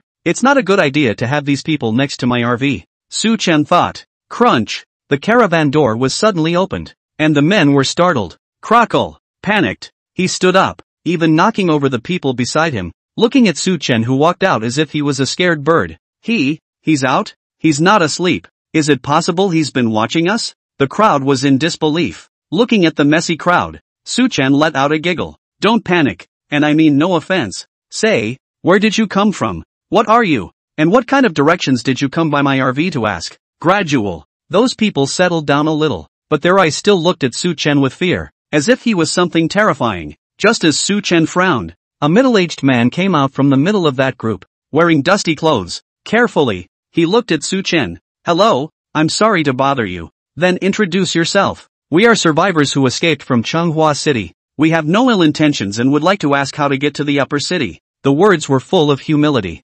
TSK. Seeing someone so humble, Su-chan always felt a little twisted in his heart. Never knew each other in the first place. And this whole thing makes it sound like he's done something bad to these people. Just relax. I always look at people. You have no malicious intent, then I won't kill innocents. It just so happens that I'm the one who came out of the upper city. Let's have a chat. After a short conversation, those people were also finally relieved. Su-chan didn't seem like an unreasonable person. And Su-chan finally knew the ins and outs. These people originally hugged and survived in Manhwa City, but the number of third-order zombies there was increasing, and the space for survival was getting smaller and smaller, with people dying every day. The only way to escape from there was under duress. I wanted to move to Uptown because I heard on the radio that there was an official shelter in Uptown. Unfortunately, they didn't find a map. It could only proceed along the national highway, and as a result, it saw those waves of corpses halfway down the road from afar, and didn't dare to proceed at all. The only way to go is through the wilderness where walkers are sparse. So they got lost. As a result, I saw Su-chan's RV today and thought to come over and ask for directions. Su-chan looked at the middle-aged man in front of him and said, I remember that you should have survivor teams in Manhwa City as well. Don't you guys consider joining those forces? Generally speaking, survivors wanting to move to other cities are a long and difficult journey. Far better to join the local forces. And by asking this, Su-chan was also probing into the division of power in Manhwa City. The middle-aged man sighed and replied, there are those forces, but right now, they're basically under the control of the Zhao family to help them find something. Speaking of this, the middle-aged man looked at Su-chan with a look of celebration. Those Chos are capable of anything after they've reclaimed their power. Taking it out on the survivors and being bait for the walkers is a common occurrence. We didn't want to end up like that, so we had to venture out. Ordinary people who could live here would naturally have the eyesight to know that some people were not to be messed with. It's definitely not the average person who dares to survive alone outside of a field with such a luxurious RV. On the other hand, over in Manhwa City, people with this kind of ability have defected to the Zhao family, are heartless, and sometimes abuse ordinary survivors for fun if they are a little less than desirable. They've seen a lot of them, and they've been tortured and scared, so when they come over, there is no greed, only fear. It was the first time they had seen one with a conscience like Su-chan, who was still kind. Sure, if they knew how Su-chan treated his enemies, they wouldn't think so. We don't want to go to the safe zone of defecting to the Zhao family. The middle-aged man continued. But we're also hesitant because we heard that there are also evil forces entrenched in the upper city, and even the officials can't do anything about them. Evil forces? Talking about the Black Street that has been overrun by itself? Su-chan smiled. Don't worry. The upper city is now settled and there will be no more threats. And then digressing, he asked what he wanted to know. You know, what are the divisions of power in Manhwa City? Also, where is the location of the third-order zombies' existence? That's what he wanted to know. He doesn't know much about Narwhal, and these people have been surviving there for a long time, so naturally they know quite a bit of information. In time, once he entered Manhwa City, he wouldn't have to look around and waste extra time. Instead, they directly obtained third-order crystal cores to allow themselves to ascend. Su Chen's eyes were on fire as he listened to the opposite side speak out the relevant news about Changhua City. It's a little embarrassing to look across the room. Ahem. The middle-aged man cleared his throat. We're just ordinary people, and we're not very clear about the information of Changhua City, so we can only tell you the part we know. Third-stage walkers are located at Narwhal University. Narwhal Zoo. There are only a handful of locations. Moreover, they had only heard about it from hearsay and had no way of knowing the exact location of the third-order zombies.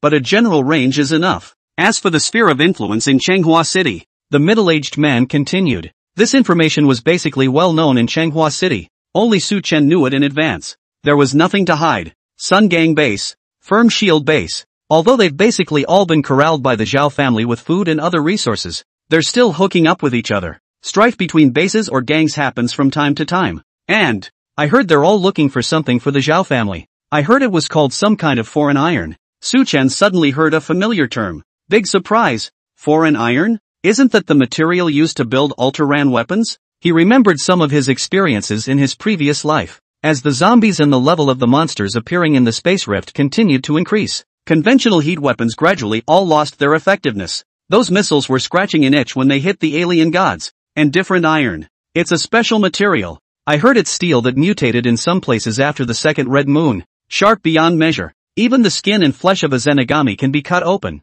making it a truly divine weapon, especially a favorite of melee Zenigamers. And what's more peculiar is that it has a very high destructive power, but its plasticity is extremely strong. After special processing can be turned into a variety of handy cold weapons. Su Chen's eyes flickered. You should be able to count yourself as a melee alien as well. If I could get my hands on an exotic iron like this, even a handful of chiefs for their own Tatsaway base, wouldn't that combat power be even more elevated? I just don't know how to process it. Su Chen pondered. It was not mortal iron, and its processing method was naturally a top secret at the top level, which his previous life self was completely unable to know. But for now, maybe we can get some secrets out of the Zhao family. Okay, thanks a lot. These are ordinary people, and there's only so much they can know. But it was enough to make Su Chen less of a double take. To get to Uptown you can take this route. Su Chen took out a road map from his arms and handed it to the middle-aged man. He had brought quite a few such maps with him. A route was traced on it with a marker. It's where Su Chen passed through.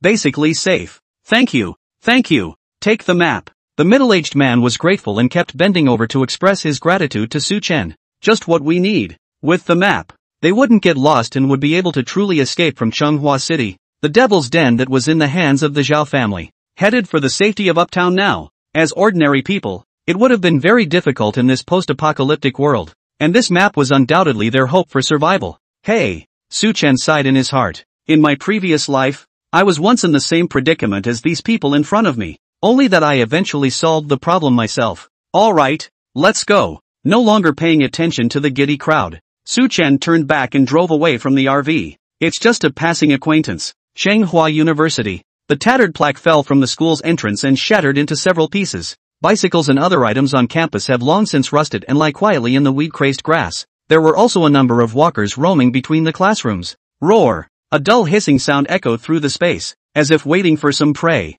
Barely. After a soft thud, a black trail of blood splattered across the glass of the classroom. A headless corpse slowly collapsed. There really isn't a living soul. Receiving the crystal core presented by the iron piece, Su Chen looked around expressionlessly. Except zombies are still zombies. It seems to be just as the survivors said. The people of Changhua City either joined those forces or died, either eaten by walkers or abused and killed by those forces. There are very few scattered survivors. He felt a little bored inside. The dirty environment, the blood-soaked ground. Whoever comes to the heart is not comfortable. This is his first stop, because he had heard that there was a third-order zombie presence here, and it was the closest to him. But by now, neither of them felt any sensation from the Taotai magic marks either. Those people haven't had to lie to me. Su Chen looked at the map of Changhua University. It was reasonable to say that the possibility of a place like a university to produce evolved zombies after the end of the world was still quite high. Walking, he suddenly realized something was wrong. So much blood, only to see that the campus road in front of them was actually filled with blood.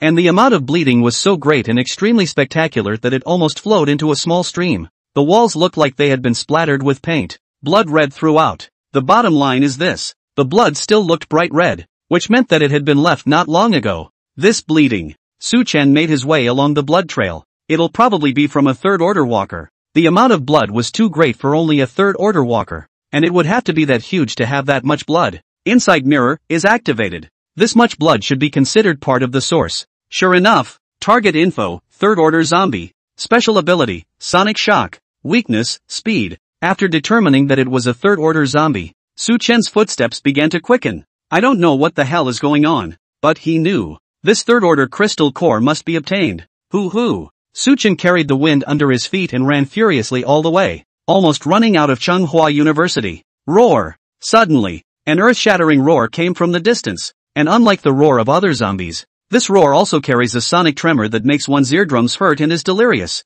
Su Chen's footsteps all stopped for a moment, and at this point, the Taotai magic pattern on his chest began to sense it. Looks like it's right up ahead, but that's when several more special sights appeared ahead. It's someone unleashing psychic powers. There were actually several exalts that were surrounding this third order zombie. No good. We can't let anyone else get ahead of us. Su Chen's speed accelerated once again. Quick, don't let this third order zombie get away. Someone was yelling on a street near Tsinghua University. This is a shopping street. The streets are basically small, low-rise, 2- or 3-story buildings, all of which have restaurants at the bottom. Before the end times, it is often patronized by students from the city of Narita. And now, several men were standing on the roofs of the buildings on Commercial Street, looking down indifferently at the behemoths below. Got it. One of the men on the roof of the building replied absently to someone's yelling earlier, and then raised his hand. The air instantly filled with some ice, brilliant in the light. Then it condensed together and formed a blue-colored ice blade that was about 2 meters long and taller than a man. Phew! The man's arm slashed downward hard. The ice blade then pierced into the target's body with a cracking sound. Roar! There was another startling roar, but it was more agonizing than before. The crowd was seen standing in all directions on the roofs of low buildings, surrounding a clearing in the center. In the empty space, there was a huge third-order zombie that was hissing in pain in its place. This zombie had a strange look to it. It was about 5 meters long, but almost 5 meters wide, and walked at a slow pace, like a giant meatball, and the pale faces of some of the zombies could still be faintly seen around the meatball. It looks extremely creepy. That's the roar that came out of it. TSK, it's really not easy to kill with such a big size. It's bleeding all the way and still hasn't died. The man on the roof of the building stumbled over his feet at the roar, hurriedly covered his ears, and quickly backed away. He waited until the sound waves disappeared before returning, impatiently. This was the source of the third-order zombies that Su Chen had seen in Tsinghua University that had almost converged into a small stream and had blood staining all over the walls. Now, the zombie's body was already covered in wounds and was still gurgling blood, and the blood that flowed all the way behind them came together to form a small pool of blood. Phew! Another blue-colored blade of ice stabbed down, and accurately into the already injured part of the walker. Wow! There's more blood flowing. The meatball zombie was in excruciating pain, dragging its massive body, almost rolling as it moved towards the crowd on the roof, but not before the walkers destroy the building. The group then used their speed advantage to run to the roof of another building, leaving the walkers to pounce. Che, that's all. The man who had sent out the ice blades couldn't help but snicker at how clumsy the zombie was. It's still a third-stage walker. So what? Still not being skated around by a second rank of mine. The rest of the group couldn't help but be a little disdainful when they heard the man's big words. Someone spoke up. Ha, you really think you're something, and we didn't lure this walker all the way out of the university and then engineer it to bleed from its injuries? Why don't you go alone and try to fight this third-order zombie one-on-one? Words, and with some sarcasm. The man using the ice blade immediately stared at the one who had spoken. Furious, what did you say? If I can't beat this zombie, I can't beat you? Dare to fight me one-on-one? Come and fight me. The one who spoke also refused to give in, and immediately said with a strained neck, come on, who's afraid? Just as the two men were sword fighting. Enough, said a man who had been silent beside him. He hadn't even paid attention to the two men's bickering before, but had been assessing the remaining combat power of the third-order zombies. We're both second-ranked. No one else would be able to tackle this walker alone. The only way to slowly wear it down is to work together like this. The man seemed to have a lot of authority among these people, and after a few words, the two arguing men didn't dare to start another fight. All be cautious. The third rank isn't that easy to kill. The man continued. Don't forget, we showed up this time because we took orders from the boss to round up this third-order zombie that's the easiest to deal with. And if you guys make a scene like this and something goes wrong, you'll be the only ones the boss will blame when the time comes.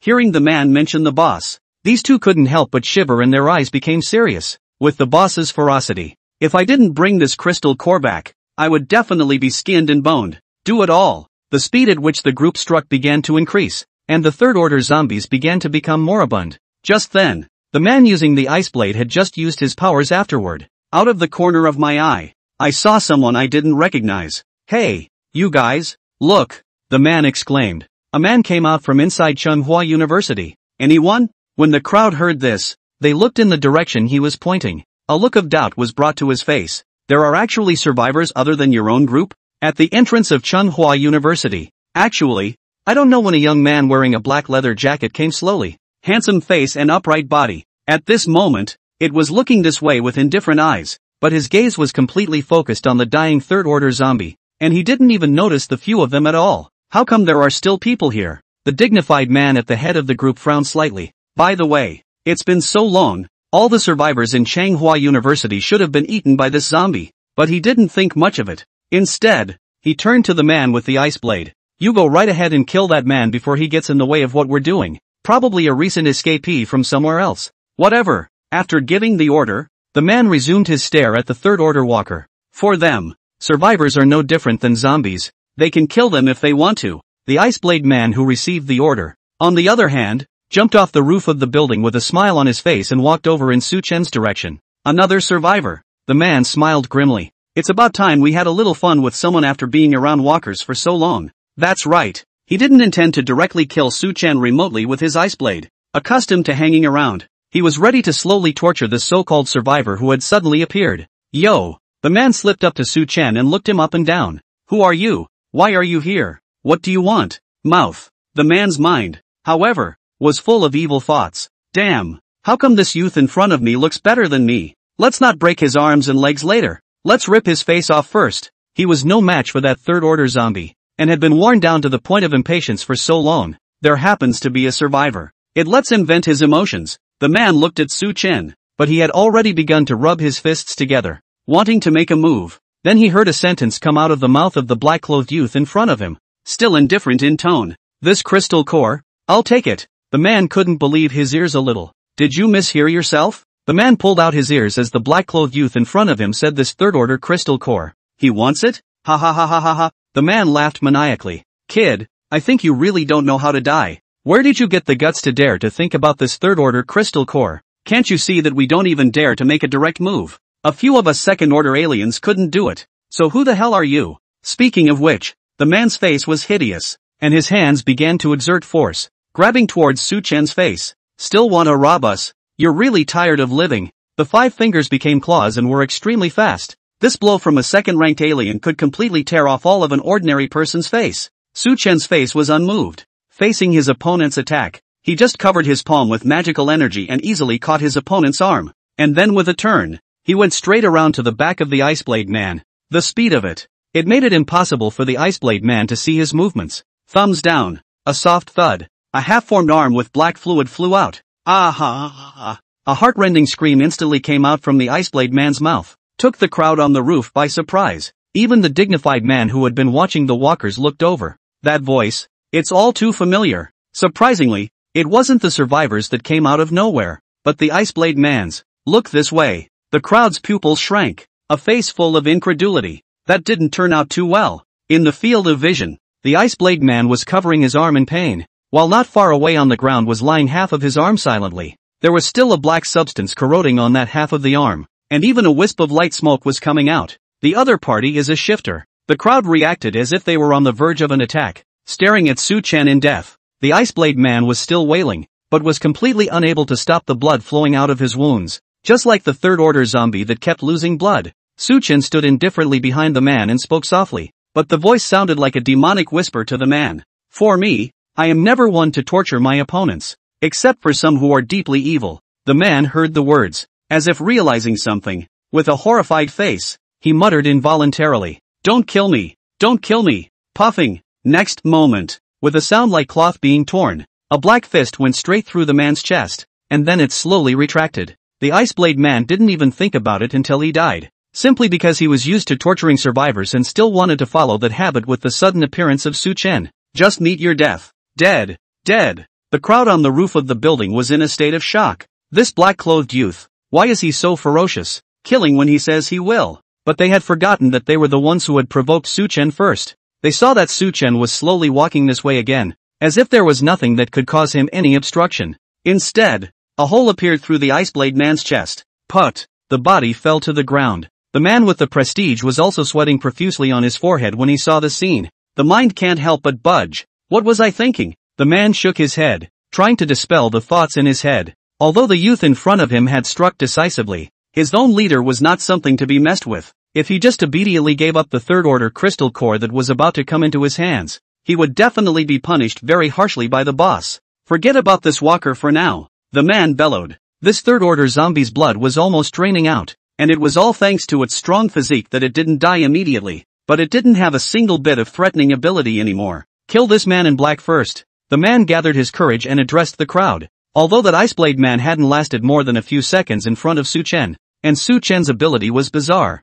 However, they felt that Su Chen had merely taken them by surprise, and there were indeed a few third-order psychics in Changhua City, but basically, they were all the heads of the various bases, and each time they traveled they would definitely bring a large group of people with them. How could they act alone like this? In their subconscious mind, Su Chen was but at best a second-order alien, taking advantage of the sneak attack. I don't believe it. The man took up a stance, his gaze ferocious as he looked in Su Chen's direction. There are so many of us, and we still can't deal with one outsider. Do it! At once, all sorts of alien abilities began to be unleashed and flew towards Su Chen. Extremely high-temperature flames, vines with poisonous thorns, and ice prawns that were cold to the extreme. The strength of the air that covered the sky was even greater than when they dealt with the third-order zombies. Su Chen finally raised his head. His eyes originally only had that third-order zombie in them, and he was prepared to dig out the crystal cores before making his move. But it's a shame. Su Chen yawned. It's fall and yet there are always flies buzzing in our ears too.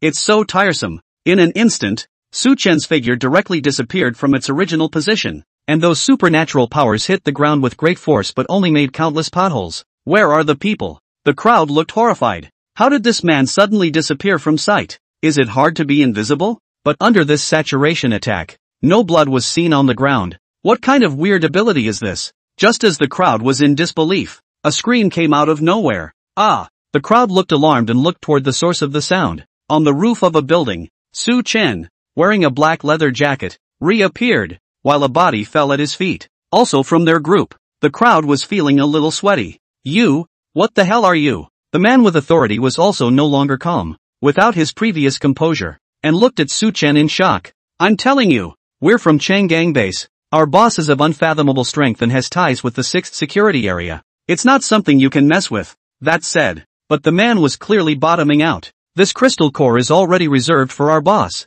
If you still want to hang around in Changhua City, stop being obsessive. Our boss is not someone you can mess with. The man could only move his boss out of the way. He could already tell from Su Chen's performance that they were absolutely no match. He hoped that Su Chen would have some scruples. If, and I mean if, you can leave it at that. Even if today's incident never happened, these two people are dead. Our base will not target you. A few words can be a soft touch, but the man had just finished. Eyes just glazed over. He saw that Su Chen had actually stood next to the third-order zombie that had just died and took out the crystal-clear third-order crystal core. Su Chen said indifferently, "Mine is mine. Yours and mine. You." When the man saw that Su Chen was not moved, he was a little surprised. Is this man really not afraid? Or is this just a rash? His own boss. That was a real alien, with incomparable destructive power. Not to mention that Changgang Base was backed up by the behemoth that was the Zhao family, and the Zhao family's 6th safe zone was filled with even more powerful people. The resources were abundant, and third-order psychics,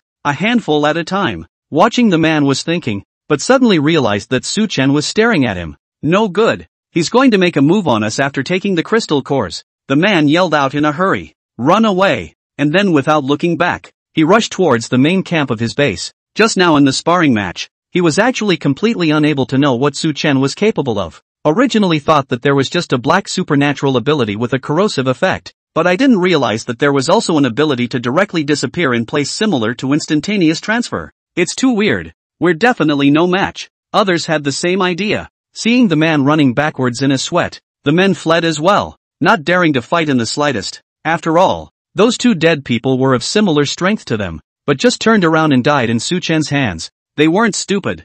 Humph, trying to escape? Su Chen's gaze was icy cold as he looked at these guys who were desperately trying to escape, and with the wind under his feet, he pursued and attacked like a shadow. And so, ahead were several men frantically running away, hating their hands and feet. And in the back, a black figure. It was as if a god of death was coming to reap their lives. Puffing, puffing, one by one. Those who ran to the end of the line fell. Some tried to make a dying struggle, but it was of no use at all. And all they got in return was their bodies being directly blown up. In the midst of the end times, whoever is strong will be able to control everything, including the life and death of others. These people usually rely on their strength and trample on others at will, doing whatever they want. But now, the hunter was Su Chen himself. Soon, these people would be pretty much all dead. Only the man who had started the escape, the one who seemed to have authority, was left. Su Chen was still catching up, but instead of doing so immediately, his eyes flickered as he considered something. These people say they're from the Sun Gang base,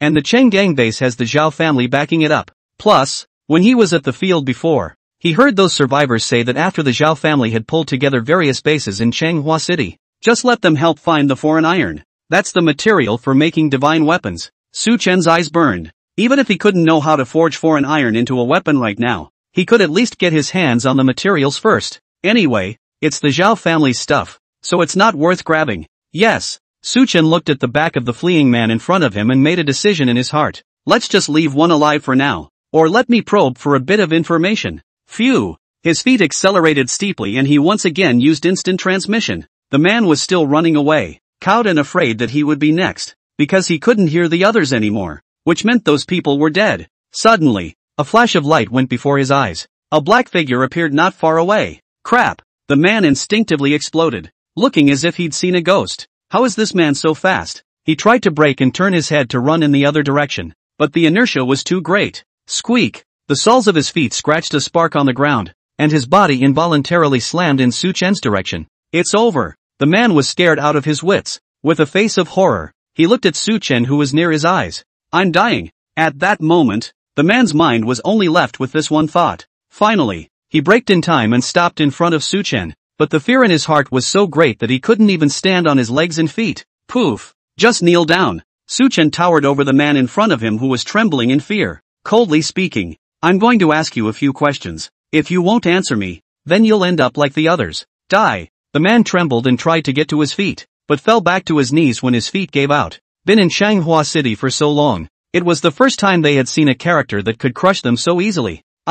I'll say. The man swallowed hard and spat out a sentence. Although Su Chen was just standing quietly in front of him, not even showing any killing intent. However, that figure gave him a great oppressive force. Do you know about the foreign iron? Su Chen was too lazy to bend the rules and asked directly to the point. Foreign iron? Upon hearing that word, the man kneeling before him was visibly physically stunned. Su Chen's eyes also narrowed when he saw this. It seemed that the fellow in front of him did know some information. Say, Su Chen's tone was icy cold. My patience is limited. Don't waste my time or I'll put a hole in your chest too.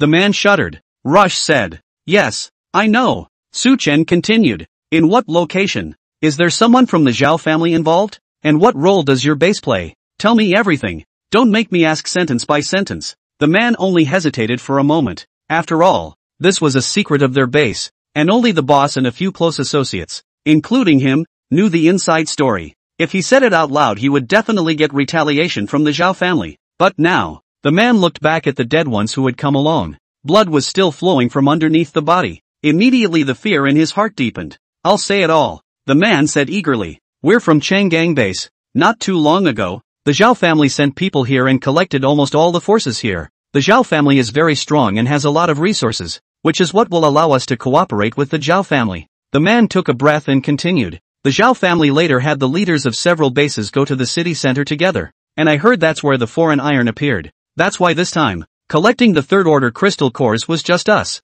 the few second order aberrants, and the boss didn't personally come out. So it is. The doubts in Su Chen's heart were solved. No wonder when he came over and used insight scenery to observe these people. They were all of the second rank. It actually dared to form a group to deal with the third order zombies. It turns out that their boss went with the Zhao family to look for foreign iron. Downtown, Su Chen pondered. Although he had a map in his hand, the city center of Changhua City was quite large in scope, and he didn't know exactly in which area. And here's the kicker. The appearance of exotic iron is completely random, and doesn't necessarily mean it's going to show up in some steel mill or something like that. Although that kind of place has a higher probability. Do you know the exact location? With cold eyes, Su Chen looked towards the man still kneeling and said without a trace of emotion. I know.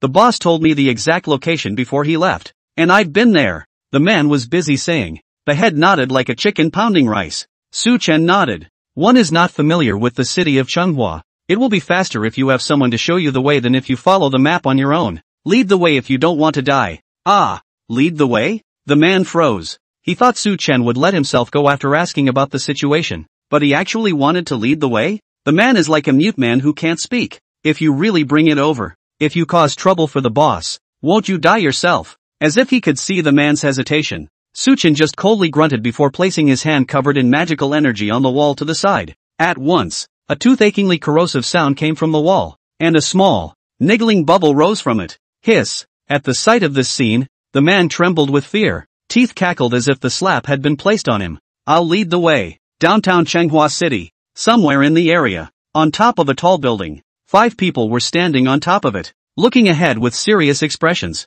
2 men stood in front, with his hands behind his back. His gaze was cold. Although they were only wearing civilian clothes, they invariably gave the others great pressure. The 3 remaining men stood in the rear position. The expression was serious. He didn't dare to slack off a bit, and the expressions on his face as he regarded the 2 people in front of him were also respectful. Are you guys sure that soccer field up ahead is where the foreign iron is? One of the 2 men in front of him spoke up. In front of them. It's a huge soccer field. It was large enough to hold as many as tens of thousands of people before the end of the world. But now, due to the lack of care, the surrounding area was desolate and dead. And there weren't even a few zombies. Yes, someone from the back 3 responded. We can be sure that even though it's just a soccer field there, basically all of the foreign iron in Changhua City is in there. We've been sending people to guard the neighborhood to observe these days, and all of those foreign irons have been gotten in by third-order zombies. Hear this. The 2 men in charge frowned. They were all direct relatives of the Zhao family, and were dispatched here because the higher-up said that there was a foreign iron on this side.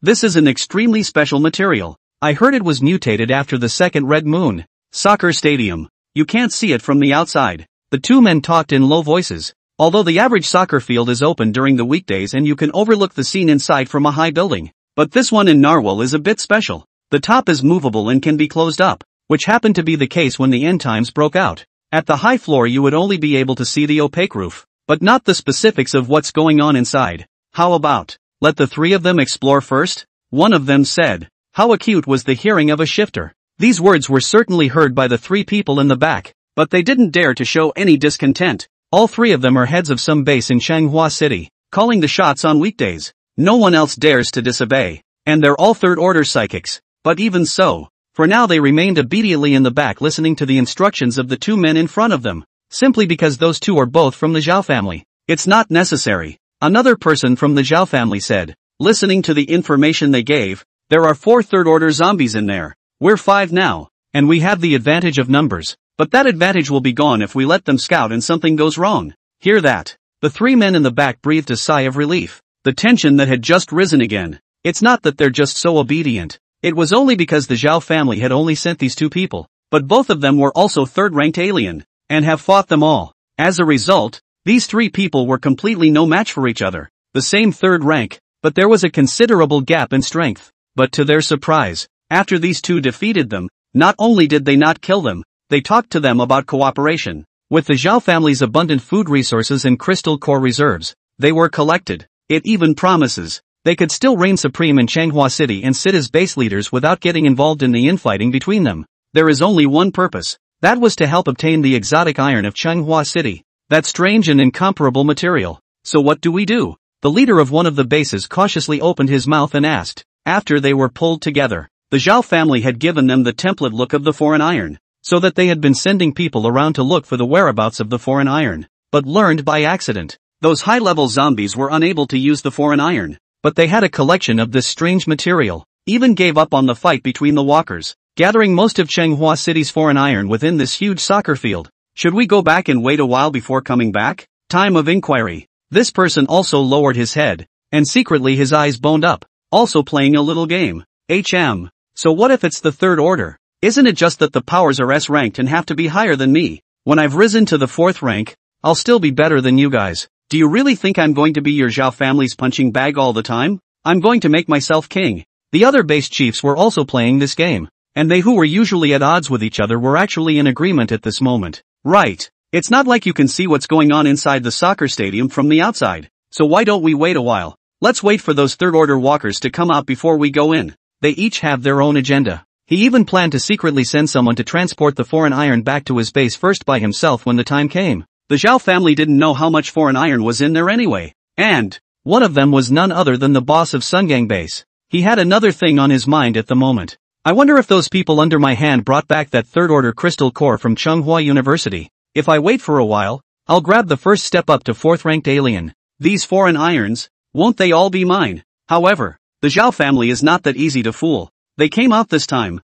and the orders they received were to get the foreign iron as early as possible and transport it back to the 6th safe zone. No, the two men in front of them said in a decisive voice. Since we've come all the way here, there's no reason to wait any longer. Anyway, with 5 of us, we have the advantage of numbers, and with the abilities of the 2 of us, this battle won't be too tough. And then turned his head, eyes unkindly looking at the leaders of these 3 bases. You shouldn't have forgotten what our Zhao family promised. You'll only benefit from cooperating with us. I hope you're not insensitive. And now, it's time for you to perform. And whoever performs well will be treated more generously in the future. The leaders of those 3 bases hesitated. Although it was said that they often did those unconscionable things on a regular basis, this point was a bit of a stinker with the Zhao family. But they all have ambitions too. However, the gazes of the 2 people in front of them had gone from unkind to gradually icy. The 3 men had to respond stiffly. Okay, then we'll go in together. For the sake of cooperation, we are willing to go through fire and water for the Zhao family.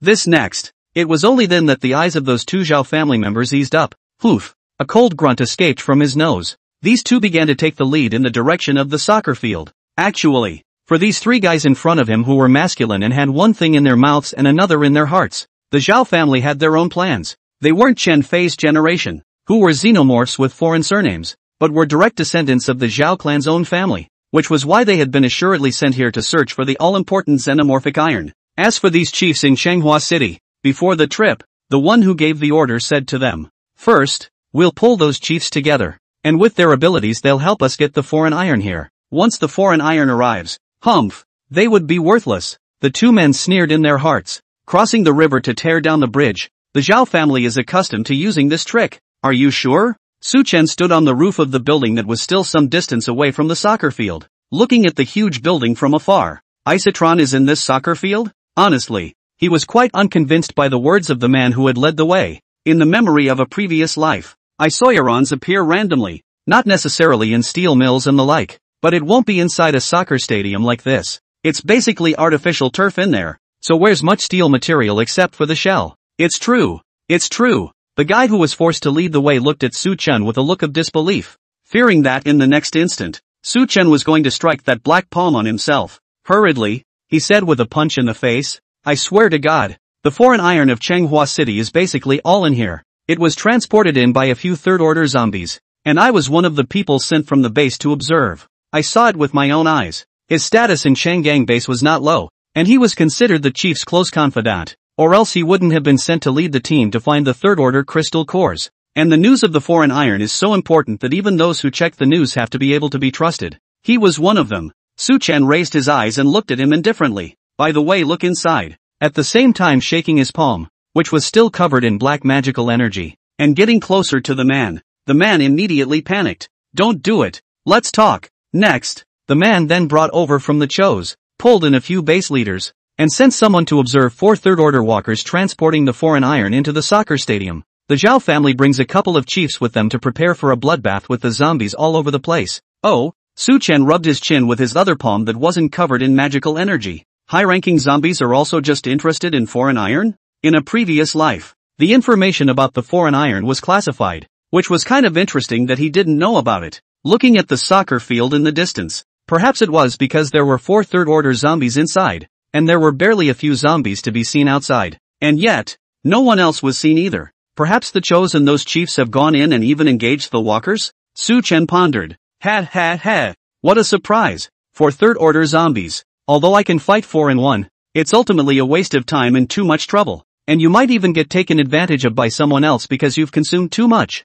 The corner of Su Chen's mouth grinned. Why don't we just sit back and watch the tigers fight? Wait for them to fight and then I'll show up, so that we can have a snipe and a muscle, and then reap the benefits? Both were able to chop off the wings of the Zhao family here. You can also take all the exotic iron without any trouble and have a great harvest. Is this a sitting duck? This feeling seems pretty good too. Inside the soccer stadium, the seats around it had long since become worn and rusted, and the main part of the center used as a soccer field. Its original green artificial turf has long become pitted, full of sludge and dirty water. Roar! The surrounding part of the soccer field actually had 4 third-order walkers at this time. They come in all shapes and sizes, all wandering aimlessly. It's very counterintuitive. Generally speaking, when a zombie reaches the 3rd stage, it will basically have its own something like territorial consciousness, and if there are other 3rd stage zombies around, the probability is that they will fight to the death. However, these 4 zombies were clearly closer, but they did not create any friction between each other. Instead,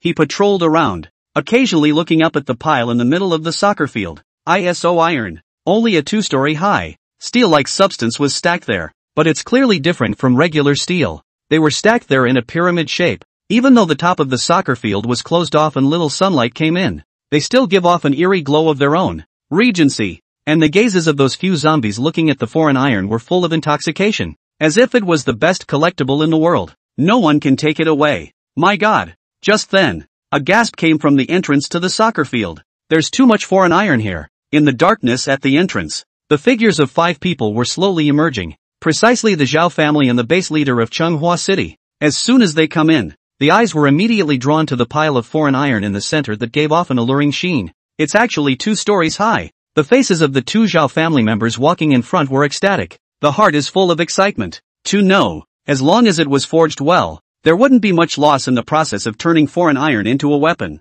It also means, the 2-story tall exotic iron in front of him could almost create thousands of weapons of different shapes. Yet just one weapon was enough to make all the exalts swoon and be willing to give everything. That's too much. These 5 people were all trembling with excitement and breathing faster at the moment. The Zhao family's people were naturally there because of the family's orders. Even the 6th safety zone where the Zhao family was located didn't have a lot of reserves of foreign iron obtained while looking around. If only they'd shipped the exotic iron back, one's family status would definitely be elevated to 1 person. 10,000 people. The 2 men looked at each other. Both saw what the other was thinking. After all, the family still has that SSS-ranked Zhao Tianxiong, who is the most powerful combatant with an unshakable position. And there's no point in keeping these foreign irons completely to ourselves. They'll definitely be prioritized for us to build after they're shipped back. But status, that's real resources, food, women and power. The 2 men hemmed and hawed. If the foreign iron is in a state of being scattered everywhere, sending someone to go through the trouble of finding it is still likely to be lynched.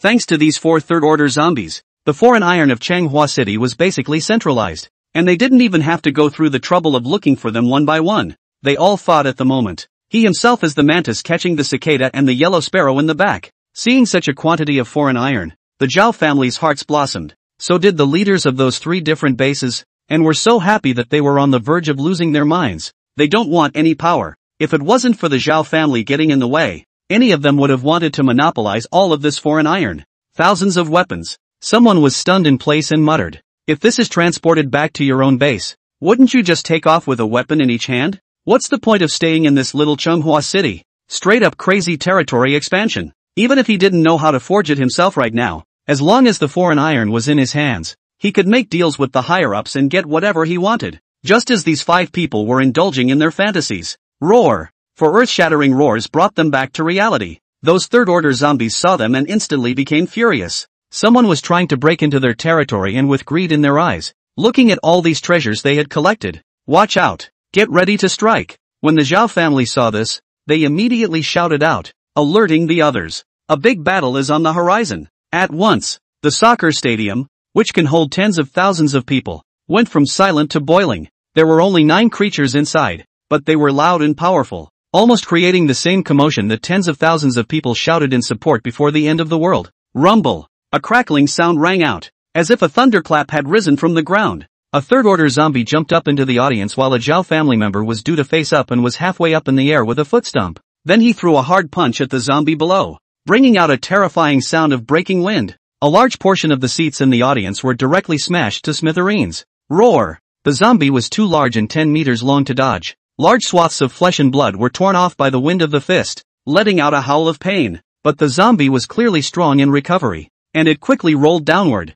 crushing rows of seats while the wounds on its body healed up as far as the eye could see. It's so hard to kill. The Zhao family member who landed back on the ground looked unhappy, spat to the side and said indignantly, and then the chase continued. Help me! Help me! On the other battlefield, there was a base leader who had his hands full and panicked for help. The third-order zombie he was fighting against was small in size, only about 2 meters. However, the smaller size possessed great speed, and a slight movement left only a stump, and then it was claws with a fishy odor that clawed at this alpha. Shoo! This chief hastily ducked to the side. However, his speed was still slightly inferior and he was no match for the zombie. A large chunk of clothing had to be ripped off, but luckily it didn't hurt the flesh enough to cut down on fighting ability, and the walker gave chase again. Boom! At that moment, a huge rock flew over from the side, knocking the third-order zombie out with one hand. Only another Zhao family member was seen deadpan staring at the walker he was up against, only slightly sideways inclining his head this way. He was the one who just took the shot.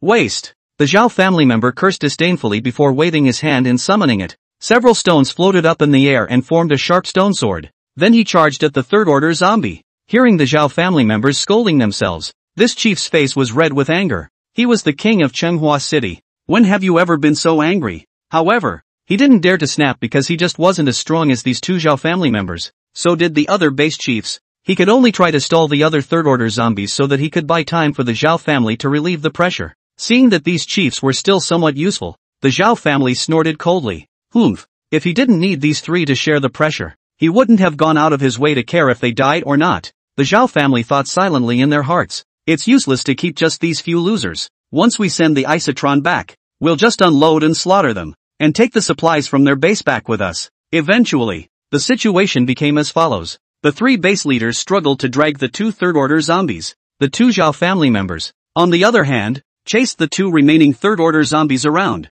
But these two Zhao family members obviously did not have the same strength as Su Chen. They were stronger than a third-stage zombie, but only by that much. One time, the battlefield was in a scorched state. Click! Su Chen picked up a tomato-flavored chip and dropped it into his mouth. Chewing, he was now in a position not far from the entrance to the soccer field. Sitting on the couch he had taken out of space, he was leisurely crossing his legs with a snack in his mouth. It's here. Can see the battle inside the soccer stadium? But inside the soccer stadium it's hard to notice the place. Oops. Su Chen narrowed his eyes slightly, his expression leisurely. What a great fight. Great show. Great show. And next to it, and there stood a man. It's that guy from Sunkong base, the guy who leads the way. Su Chen didn't issue a word, and he didn't dare to escape for fear of receiving a slap, so he could only stand dumbly by the side. At this moment, he was dumbstruck, looking at Su Chen who was sitting on the sofa. How much power does this man have? He's stupid. When they first met, they knew that Su Chen had the black corrosive fluid ability, and then an additional ability to disappear in place. Now, he can even conjure objects out of thin air? Is this a human being? The man was full of doubts. It's God, right? While he was puzzled, Su Chen, who was sitting on the sofa, suddenly opened his mouth. Here, see, is there any of your Chang'an base chiefs in there? By the way, you know what they're capable of. Su Chen was sitting on the mountain watching the tigers fight, but he wasn't idle. Instead, he's watching the manifestation of the abilities of all the people and walkers inside. It's always good to have more information. Despite the inside mirroring, hearing Su Chen ask himself, the man looked back inside and couldn't help but feel a little groundless. He was seeing his boss, but his own boss was now being pressed by a third-order zombie and had his hands full, which was not as cloudy as this black-clothed youth. See, for the sake of his own little life, the man could only reply, and pointing to the fighting crowd inside, he carefully stated what information he knew. Su Chen nodded as he listened. Another bag of chorizo was pulled out. Watching this intense fight and eating spicy food is most enjoyable. Su Chen hooked up the corner of his mouth. The mantis catches the cicada and the yellow bird is at the back. The Zhao family thought they were the yellow bird, but in reality they were just the praying mantis. Boom, boom, boom. The battle inside the soccer stadium intensified. When the Zhao family saw that they couldn't solve the third-order zombies for a long time, they couldn't help but feel anxious in their hearts. Start attacking with all your might. Drag it out further. Maybe those three base leaders are about to hold out. What a waste. Wow. Several loud bangs were heard, and several more large craters appeared on the soccer field. With all this commotion, there's also the possibility of luring other people over and creating a problem. It has to be done quickly. The Zhao family didn't know that Su Chen was watching this from a short distance away, and these two looked at each other. Yell. Hey, this is no way to go on. Looking at the three base leaders who were still struggling to hold on, these two Zhao family members were furious. Somewhat useful, but not much. They both shouted. You guys try to hold off the 3 third-order zombies as long as you can, and we'll team up to finish off the remaining one before we come back to help you. This statement was made. The 3 base leaders were astonished. What? It's hard enough for the 3 of us to deal with 2 third-order zombies, and you want one of us to deal with one? But it's not up to them. They only saw the Zhao family's people bombarding their fists frequently at a third-order zombie, forcing it back near the base leader. And then he drew back sharply and went to help another Zhao family member. That third-order zombie was knocked out. Coming to his senses, he saw the base leader and hissed and lunged. Hang in there. Those 3 chiefs cursed the Zhao family in their hearts. Damn. It's a real birth. Isn't it obvious that he doesn't care if we live or die? Cursing is cursing. Instead, they had been entangled by the third-order zombies and were unable to pull out at all. And even if they wanted to trouble the Zhao family, they were no match. After defecting to the Zhao family, they thought they would be able to clothe themselves and live comfortably, but now it's a complete cannon fodder type of role. RIP. The 3 chiefs who were already underpowered were even worse off at the moment. The pressure is steep. In just a few moments, a person was directly torn off a piece of flesh and blood by a third-order zombie. Ah! The screams instantly rang out across the soccer field. The 2 remaining intact chiefs saw the other one, who was covering his wounds and wailing in pain, and all of them retreated. But the rest of the third-order zombies had wrapped around. You can't escape even if you want to. Help me! That wounded leader shouted as he covered his wounds while trying his best to avoid the zombies. In return, however, there were only cold stares from the other 2. Save him? What a joke! Originally, they were the chiefs of different bases, and they were fighting each other on a regular basis. Even if they all defected to the Zhao family, they were all playing their own game. What's more, he still had to deal with a third-order zombie on his side. Wouldn't he be asking for trouble by going to save him? The moment the coolness of human nature is exposed. Bang! There was a loud bang and blood splattered. In another area, those 2 Zhao family members finally killed the third-order zombie and took out the crystal core. However, this side, click,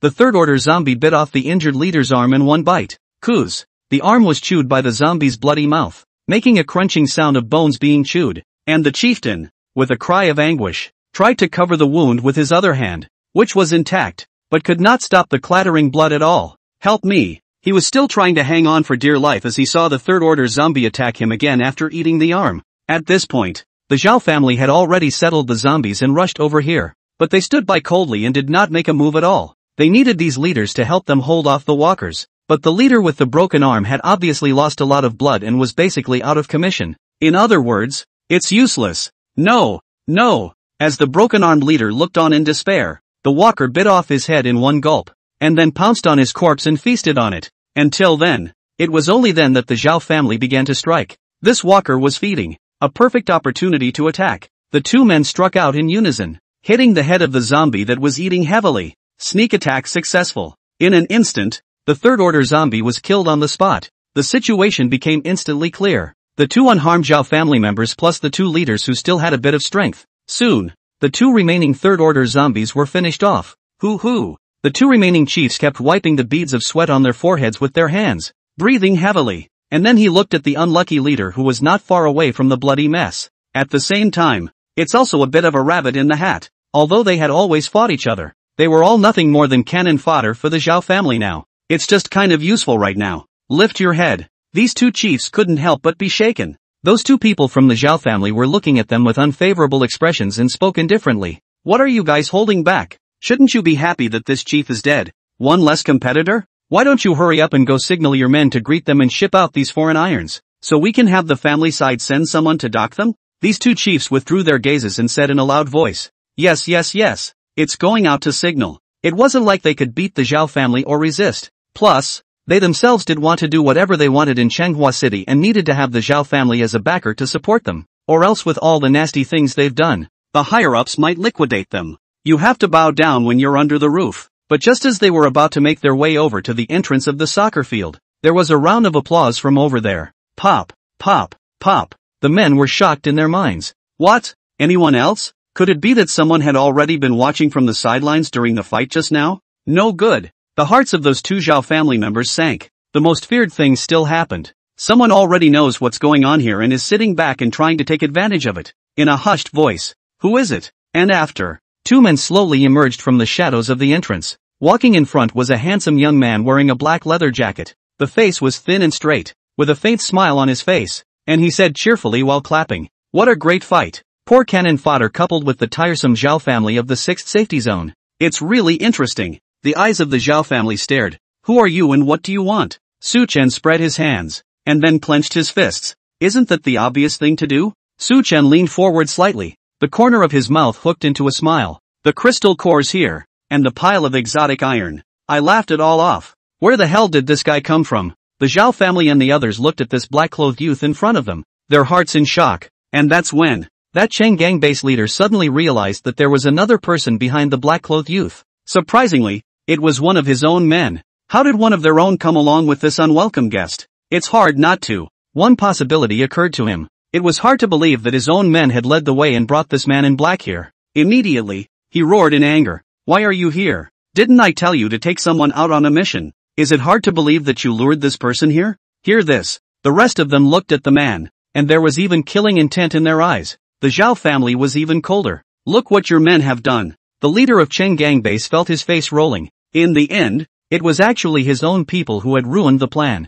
And by the looks of it, that third-order crystal core was most likely not obtained as well, but was taken by this black-robed man. There was anger in his eyes, deadly staring at the man. If he wasn't afraid of what strength Su Chen had, he would want to clean up the door right now. Facing the eyes of the crowd that wanted to kill, the man's body shrank, his eyes not even daring to raise to look directly at the others, and he kept ducking back. The Zhao family wanted to say something else. However, Su Chen had already moved his body, leaving a residual shadow in place, and directly began to make his move. This time, both the Zhao family and the base leader of Changhua City were exhausted, and they were still in shock that someone else had broken in. Just the right time to get down and dirty. When the Zhao family members saw Su Chen's speed, their hearts were greatly shocked. So fast. This was faster than the third-order zombies they had dealt with. What kind of person was it that actually had this kind of strength? They hadn't heard of this character since they came to Changhua City. Slow down. The Zhao family wanted to say something, but Su Chen wouldn't reply to any of their words.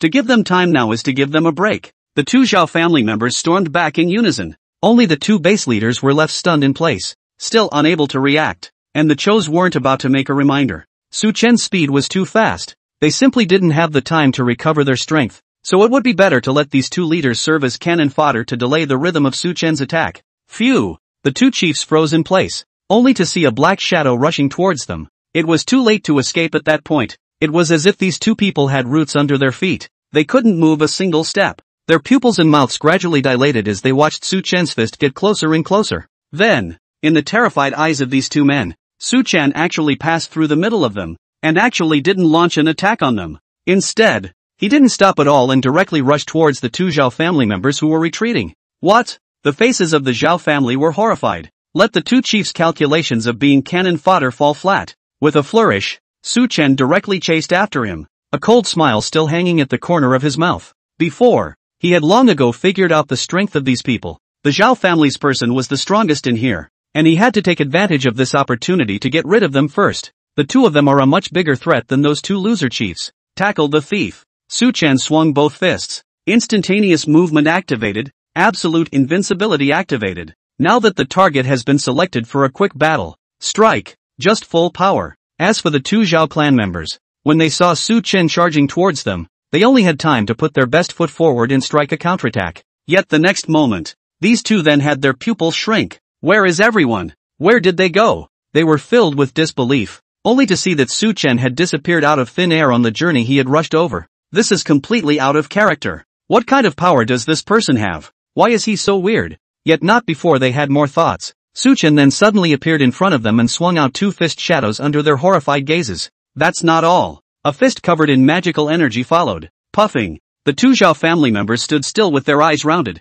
and then looking down incredulously. Their chests had each been penetrated by one of Su Chen's fists, but seconds to speed kill. The two Zhao family members had not yet gulped their breath, blood dripping from the corners of their mouths and chests as they spoke with difficulty. Who the hell are you? Su Chen's face didn't bear a single expression, and he still didn't want to reveal his true identity in regards to these two people's deathbed inquiries. Why bother? This might be more trouble than it's worth. And he didn't bother to answer. It was just a cold response. Kill your people. And then he drew his fist out. And instantly blood spurted. Knock knock. The bodies of the two Zhao family members fell to the ground. Dead. To their deaths. They didn't know who Su Chen really was and how he got here. But they were members of the Zhao family. And sooner or later, Su Chen would have to go to the 6th safe zone where the Zhao family was located, and would likely be an obstacle at that time, so they had to die. And Su Chen glanced at the foreign iron that emitted a ghostly light, and his heart was also filled with shock. There's actually so many of them. How many Alterans can this arm? Such a marvelous material was destined to be a life and death struggle, and now there was just one last thing left to take care of. He jerked his head back, looking to the 2 remaining base leaders. However, they unexpectedly found that these 2 actually took advantage of their attack on the Zhao family members, and together they killed the man leading the way and fled towards the entrance. Su Chen wouldn't let them off the hook. A few moments later, the dust has settled and all the trouble has been cleared away. Su Chen stood in front of the 2-story tall pile of foreign iron. TSK. Su Chen sighed and picked up a prismatic piece of foreign iron. Only an eerie cold shimmering light was glowing on the foreign iron. But other than that, it seemed to be no different from ordinary steel. Even though it's a material that's been mutated by the red moon, you can't tell much of a difference just by looking at it. Foreign iron, sharp as a tack. It was rumored that after forging, it could even injure the flesh and blood of a foreign god. Su Chen turned his head to look at the corpse of the 3rd order zombie. Taking up this prismatic alien iron, and taking up ordinary steel of the same shape, he would make a comparative experiment.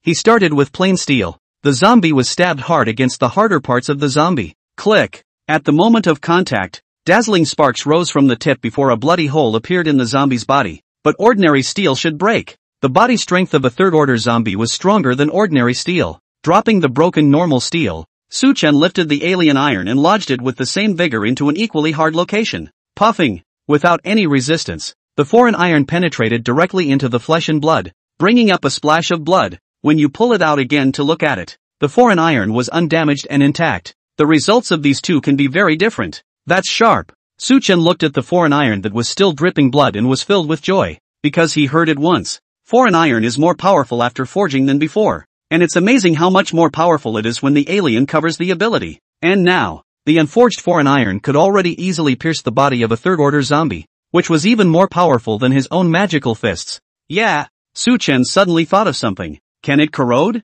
Su Chen tried to put magic energy on it. Giggle. It was like throwing water on top of glass. The magic energy slipped right off. I can't believe it can't corrode. Su Chen surveyed the piece of foreign iron. If it was ordinary steel, it would have been bared by magic energy corrosion by now. And then Su Chen tried to see if it could be enchanted. It's a shame. It's strange that magic can cover it up. Though, unable to use it as freely as he manipulated mortal objects, Su Chen always felt a great resistance when moving his mind. It seems, Su Chen muttered, this has gone through a mutation that is beyond the realm of mortal materials. But Su Chen still smiled. It's been a very productive day. Su Chen smiled as he looked at the 4 3rd order crystal cores in his hand, which he had seized from the Zhao family, and then a wave of the hand. It's a good thing that xenomorphic iron can't be manipulated, but it can be stowed away. The 2-story tall pile of foreign iron was instantly loaded all by Su Chen into his space. Ha ha ha. Crystal cores, foreign iron. I got them all. Take the easy way out.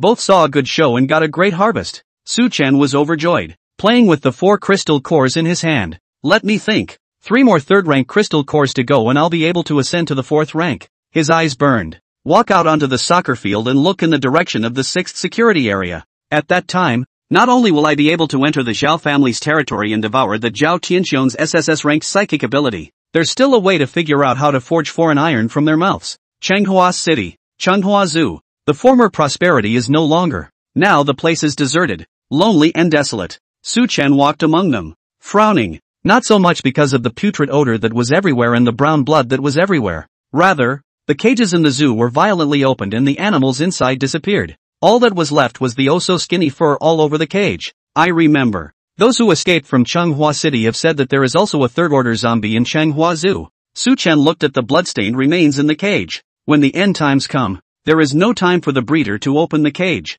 Which means, all the animals here were eaten by that 3rd order walker. Su Chen raised his guard. While moving forward, he felt if there was any movement in the Taotai magic pattern. Suddenly, a strong throbbing came from the Taotai magic pattern on his chest. That 3rd stage walker was nearby. Su Chen raised his head in surprise and quickly looked around. Subsequently, all of his faces became somber, because of the Taotai magic pattern gave induction. But in his vision, he didn't see the shadow of any of the zombies. What's going on here? Su Chen was guilty of muttering. The prismatic alien iron was still carried in his hand. He had come over this time, and apart from taking 3rd order crystal cores for use in leveling up, He also wanted to test the real-world effects of the foreign iron. But now, I can't believe I can't find the target at all. Is it possible that this zombie has some stealth-like ability? Thinking about it, Suchin hurriedly used insight scenery to look around. As long as walkers exist, even if the other party was stealthy, he could still get the information. However, Suchen's heart sank as well.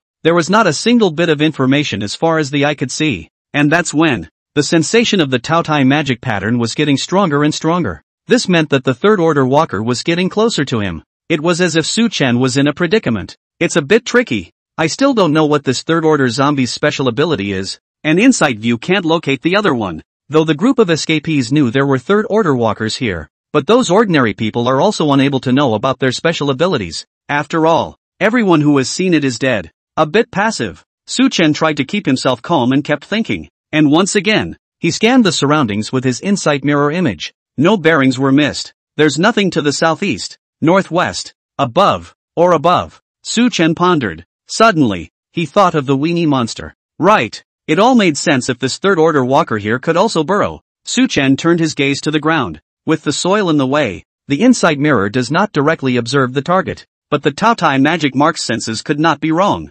Hoo-hoo. A cold breeze blew through, removing some of the dust from the zoo. There was silence all around. It was as if there was nothing else here but Suchen. There didn't seem to be any threat, but Suchen stood still and didn't move a step. And bend down slightly and put your palms on the ground. Feel the imperceptible vibrations. Coming. Suchen's gaze suddenly exploded as he straightened his body and dodged violently to the side. Rumble. The ground beneath his feet began to shake violently, as if a small regional earthquake had occurred. Just a moment before Suchen dodged, the French fry's thick, 3-meter-long tentacles reached out of the ground, bringing up a patch of dirt. A third-order zombie with the special ability to drill? The third-order zombie had only revealed part of its body, and Suchen took the opportunity to check its information. This special ability is exactly like that weenie monster. A side thought. Suchen's hands were not idle. However, instead of using his magical energy, he raised the piece of foreign iron in his hand and slashed it towards the zombie's tentacles. Tear. The incredibly sharp foreign iron was like cutting through the water with a piece of iron.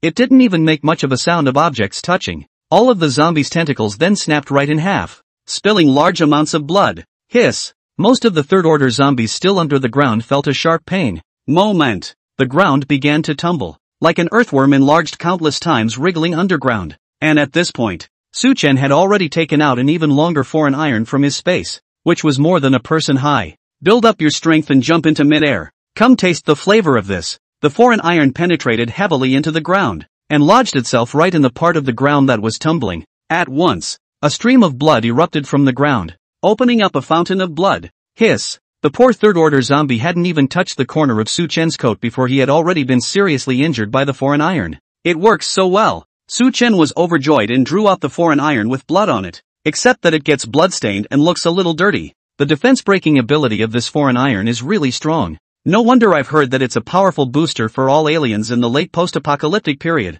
Put away the foreign iron. Suchen directly blasted away the ground, and the entirety of the third-order zombie appeared before his eyes. The main body is like a giant chrysalis. Only the chrysalis retains some of its human form, while several fleshy tentacles grew where the chrysalis head was. Even if it's broken in half, it's still there waving around wildly. The third-order zombie that had already lost its ability to move could only be beaten in place, and had its crystal core removed by Suchen.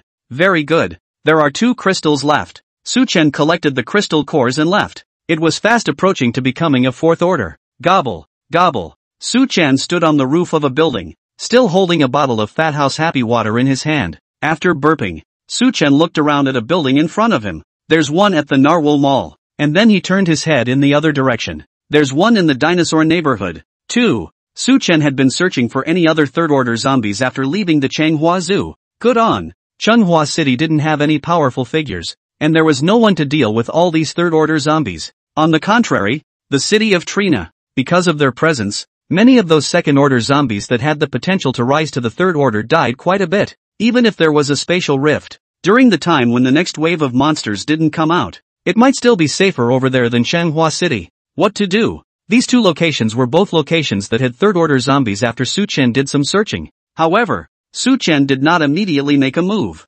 because he thought of a scene. An interesting one. It was at the soccer field. Suchen clearly saw that those 4 third-order zombies had collected the foreign iron together, and were not fighting with each other at all, even willing to stay in a tight spot on the ground. That probably says two things. These high-ranking zombies are also attracted to the foreign iron, and the instinct to fight is also suppressed when they are gathered in one place. Su Chen pondered. So if you gather the zombies together and then the isotron suddenly disappears, will it cause them to just implode? It's not a boring idea. If this possibility were to hold true, it would also mean that exotic iron could be used for more than one purpose. The perfect walker trap. To a certain extent, it could be said that Su Chen could control the actions of high-ranking zombies in disguise as long as he wanted to. Decided. Let's experiment with this. Holding this thought, Su Chen arrived at the Dingshang neighborhood and walked in, looking for traces of that third-order zombie. This neighborhood has a narrow topography. That mall, on the other hand, has open terrain and is a great place to watch the battle.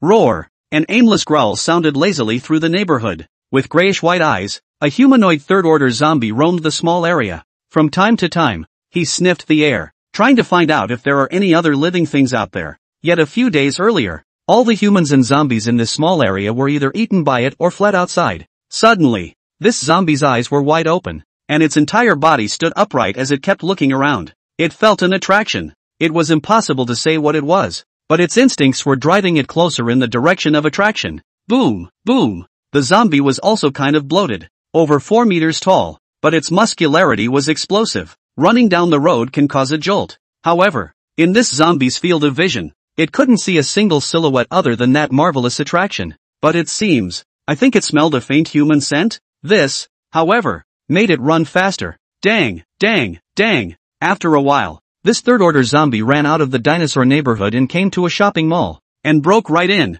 In an open area, the attraction suddenly disappeared. The zombie shook its head in confusion, struggling to feel it, and then immediately looked up as it saw another third-order zombie. Inside the mall, in a dark corner, Su Chen leaned against the wall, listening to the sounds of intense hissing and fighting coming from his position against the inside. He put away the large chunk of foreign iron he had been holding in his hand. There was a smile on his face. It's done. When he arrived at the Dingsheng neighborhood, he took out the foreign iron from his space. Sure enough, it drew that third-order walker over. Moreover, he found that the larger the size of the foreign iron, the more attractive it was to high-level zombies. Ha ha! I have 2 floors of exotic iron, more than enough for this purpose in addition to forging weapons. Su Chen was delighted. Originally, he came to Changhua City just to ascend to the 4th rank. I didn't expect to meet the people from Changgang Base just after arriving and get so much foreign iron without any effort. He quietly looked again at the open area within the mall. There, the 2 third-order zombies were tearing each other to death. Blood and flesh splattered, and the commotion was so loud that even the floor of the mall shook slightly. Roar! The roar was so loud that it shook the glass of the mall. After the zombie in the small area was attracted here by the foreign iron, it met up with this third-order zombie in the mall, and after Su Chen took the foreign iron back into space, that strange binding force disappears, and the zombie's instinct to fight for territory leads the 2 directly into a life-and-death struggle. Another good show. Su Chen quietly looked at the scene of blood and flesh flying in front of him with an indifferent expression. Why take things personally when you can do them without the effort? Gradual. The 1 third-order walker inside the mall had the upper hand. Tear it up. In one fell swoop, he ripped off another walker's arm, while later squeezing its head. A hard pinch. Red blood mixed with white brain matter splattered all over the place. The winner is already decided. This walker pounced on the corpse, enjoying his prey, but it was already bruised and exhausted itself, with blood still flowing from multiple wounds on its body. It wanted to use the bodies of its own kind to get its strength back.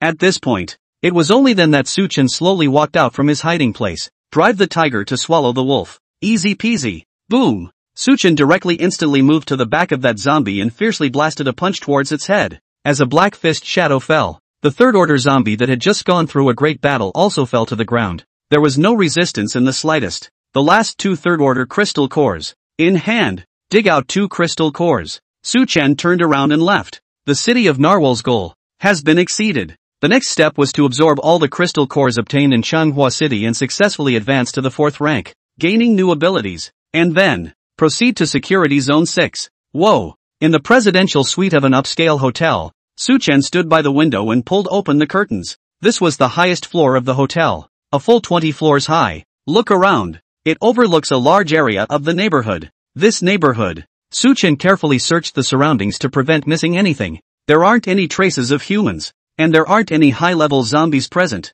It's a good place to advance to the 4th level. Retract your gaze. Su Chen sat down on top of the comfortable and soft sofa. Whoa! Several third-order crystal cores suddenly appeared on the table in front of him. It fell to the tabletop with a crisp crash. 7. Just enough. Su Chen had already absorbed 3 third-order crystal cores before. Still need exactly 7 more. The crystals in front of them were crystal clear, though there were only about 7 of them, just stacked up in a small pile. However, the energy contained within was greater than the hundreds of ordinary crystal cores that could fill the entire table. Su Chen rested his chin on his hands, propping his arm on the tabletop. He squinted at the crystal cores and felt a sense of emotion in his heart. Former self should still be staying in Trina at this point, and still trying to find a way out of the city. Even if there were only second-order space rift monsters still ravaging Tianhe City, one could only try to avoid them. You have to be careful even to watch from afar. And now, I actually managed to easily solve even a third-rank enemy, and it's still only a few months after the end times began.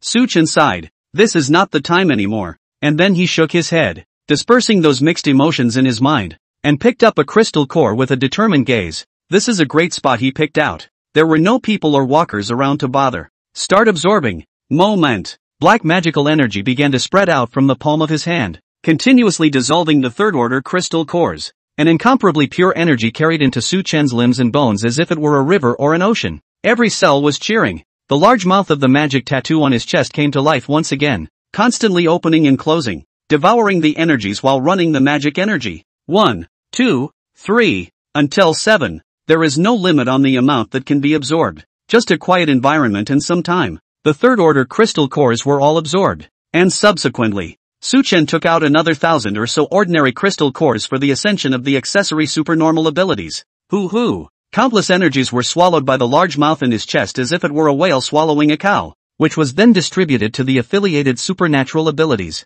But that's when the most important Tao Tai ability had successfully advanced. The magic pattern. Once again, mutated. Shoo shoo shoo. Magic armor attachment. And it has become deeper than before. It seems to be something that just looking at it can make other people's eyes go deeper and deeper than they should. Countless strips of black fluid stretched out from the magic armor like tentacles. This time, the tentacles are longer. Jabla. Like a wild devil dancing about. The tentacles flailed wildly in mid-air, constantly dancing. It easily pierced through the walls of the hotel's house. And the walls made of concrete were pierced like tofu. At this point, if you look up from the ground outside the hotel, one would see the top floor of the hotel as if it had been painted with a thick layer of black paint. It is completely impossible to see its original appearance. So close. Those thousands of crystal cores were also gradually devoured, with only dozens left, and those accessory powers were about to finish ascending. Within the hotel, Su Chen felt that he was only one step away from a full 4th stage. Clenched fists, bite the bullet, started to push the magic energy with all his might. Boom! A loud bang suddenly came out from the top floor, and a powerful sound wave spread out with a bursting sound, and the countless black tentacles swelled extremely, and climbed downwards. It soon spread from the top floor to the floors below. It was as if countless thick black and luridly shaped vines were hanging down from the outer walls of the hotel. Barely, since Su Chen was advancing to the 4th rank at full strength, he had also almost completely loosened his grip on his magical energy. The magic energy began to corrode up the hotel walls on its own. Countless amounts of thick smoke came up. Soon, the upper floors of the hotel were corrupted with magical energy right in the middle, and because of the angle of inclination, the upper floors were cut diagonally as if by an incomparably huge blade, and began to slide downwards from a height of nearly 100 meters. Shit! Su Chen, who was also falling down together at the highest level of the hotel, spat out. He forgot that he didn't have enough control over his magical energy when he ascended, and that there could be surprises. One should go for the flat ground oneself. Picked a high level this time. Careless. As Su Chen cried and laughed, several floors fell heavily to the ground. Rumble. The loud noise almost spread throughout Changhua City. Even some of the survivors at a great distance heard the commotion and jumped straight up in shock, and then looked in the direction of the hotel in shock. What's going on? Is this an earthquake or a big bang? The side of an upscale hotel. There were originally a few short single-family houses, which had been completely collapsed by now. Countless bricks and rubble are piled up here. A huge ruin that had just formed. Suddenly, the very top of the ruins began to shake slightly, and then with a bang, several huge tentacles broke through the obstruction from under the ruins and burrowed out. Cough cough. As the tentacles burrowed out, large swathes of stone splashed around, raising countless amounts of dust and smoke. Amidst the smoke, a few coughs came out. A figure slowly emerged from the smoke. Su Chen, who was wearing magic armor, black in color, with countless tentacles extending out from his back,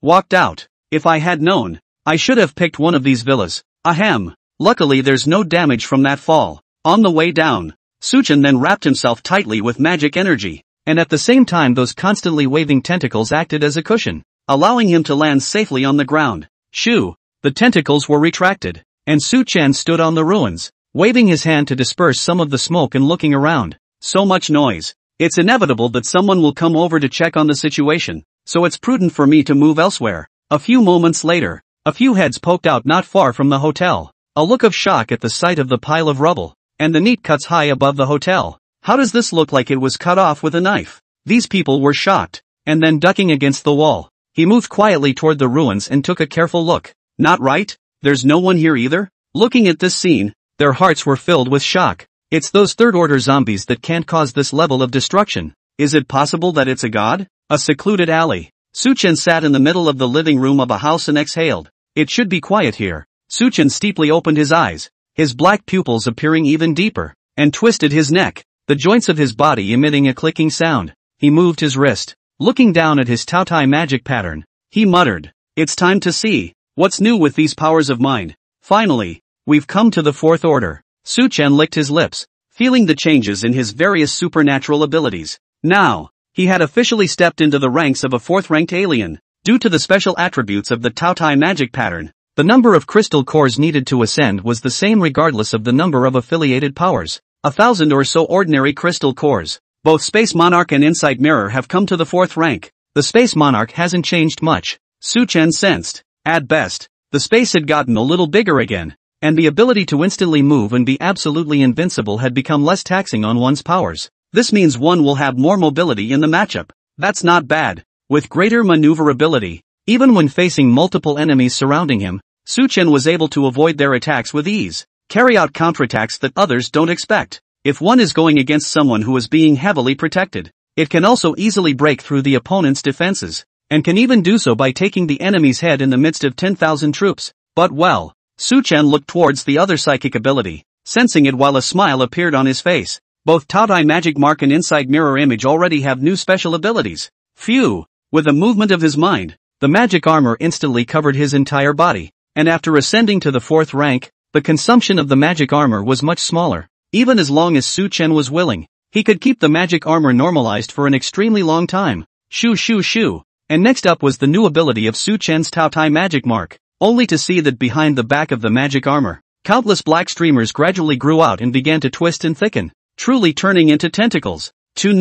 Before, these black streams of color had appeared before, but they didn't last long and were basically virtual forms, and cannot be an entity. But now, it's okay. Countless tentacles waved in the air, but they would all be controlled by Suchin's intention, and then slowly stretched to the ground and began to touch the floor. These tentacles would not automatically corrode other objects without Suchin's permission. Suchin stood still and didn't move. However, his body gradually levitated into midair and then just panned out of the room. It kinda works. Suchin lowered his head slightly and looked at a tentacle that reached out in front of him. The pitch-black face already covered in black magic armor looked to the side, and there happened to be a building nearby. Tap, tap. Suchin walked to the wall on the side of the building and began to move his tentacles while familiarizing himself with the ability to control these tentacles. Chirp! A tentacle hitched itself to the wall of the building. Immediately after that, the other tentacles hitched themselves to the wall one by one and began to slowly power up. Suchin's entire body also began to rise higher, increasing in height as the tentacles continued to climb upwards.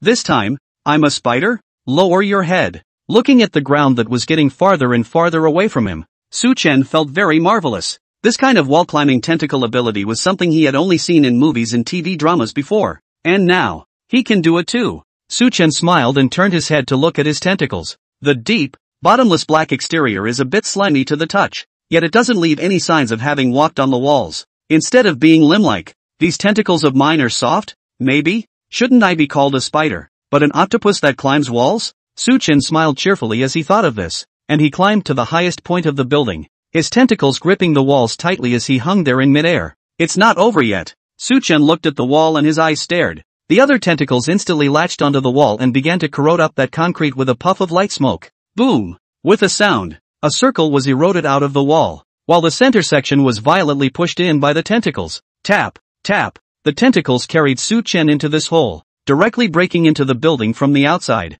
He landed slowly, getting his feet back on the ground, walking over to the window and overlooking the surrounding area. The tentacles behind Su Chen's back swayed slightly in the wind. Next, it's to find a few unlucky people to experiment with the real-world capabilities of these tentacles. The street was mossy, and the blood had long since dried on the walls on both sides, leaving only a faint trace. Aside from the fishy stench from the zombies, you can't smell a bit of life here. Roar! A third-order zombie let out a hiss. Its size was several times enlarged compared to an ordinary zombie, standing up to be as tall as a two-story building, and it also had sharp claws on its hands. In the old days, it is the king of this place. Neither humans nor zombies dare to step into its territory, and now, it unexpectedly stood upright with its entire body, staring dead ahead as if it were an enemy. In front of it, there was standing a person with a black body, and strangely enough, the black color on that person's body seemed to have a life force, and was even slowly flowing. That person's back was even sprouting countless tentacles that were several meters long.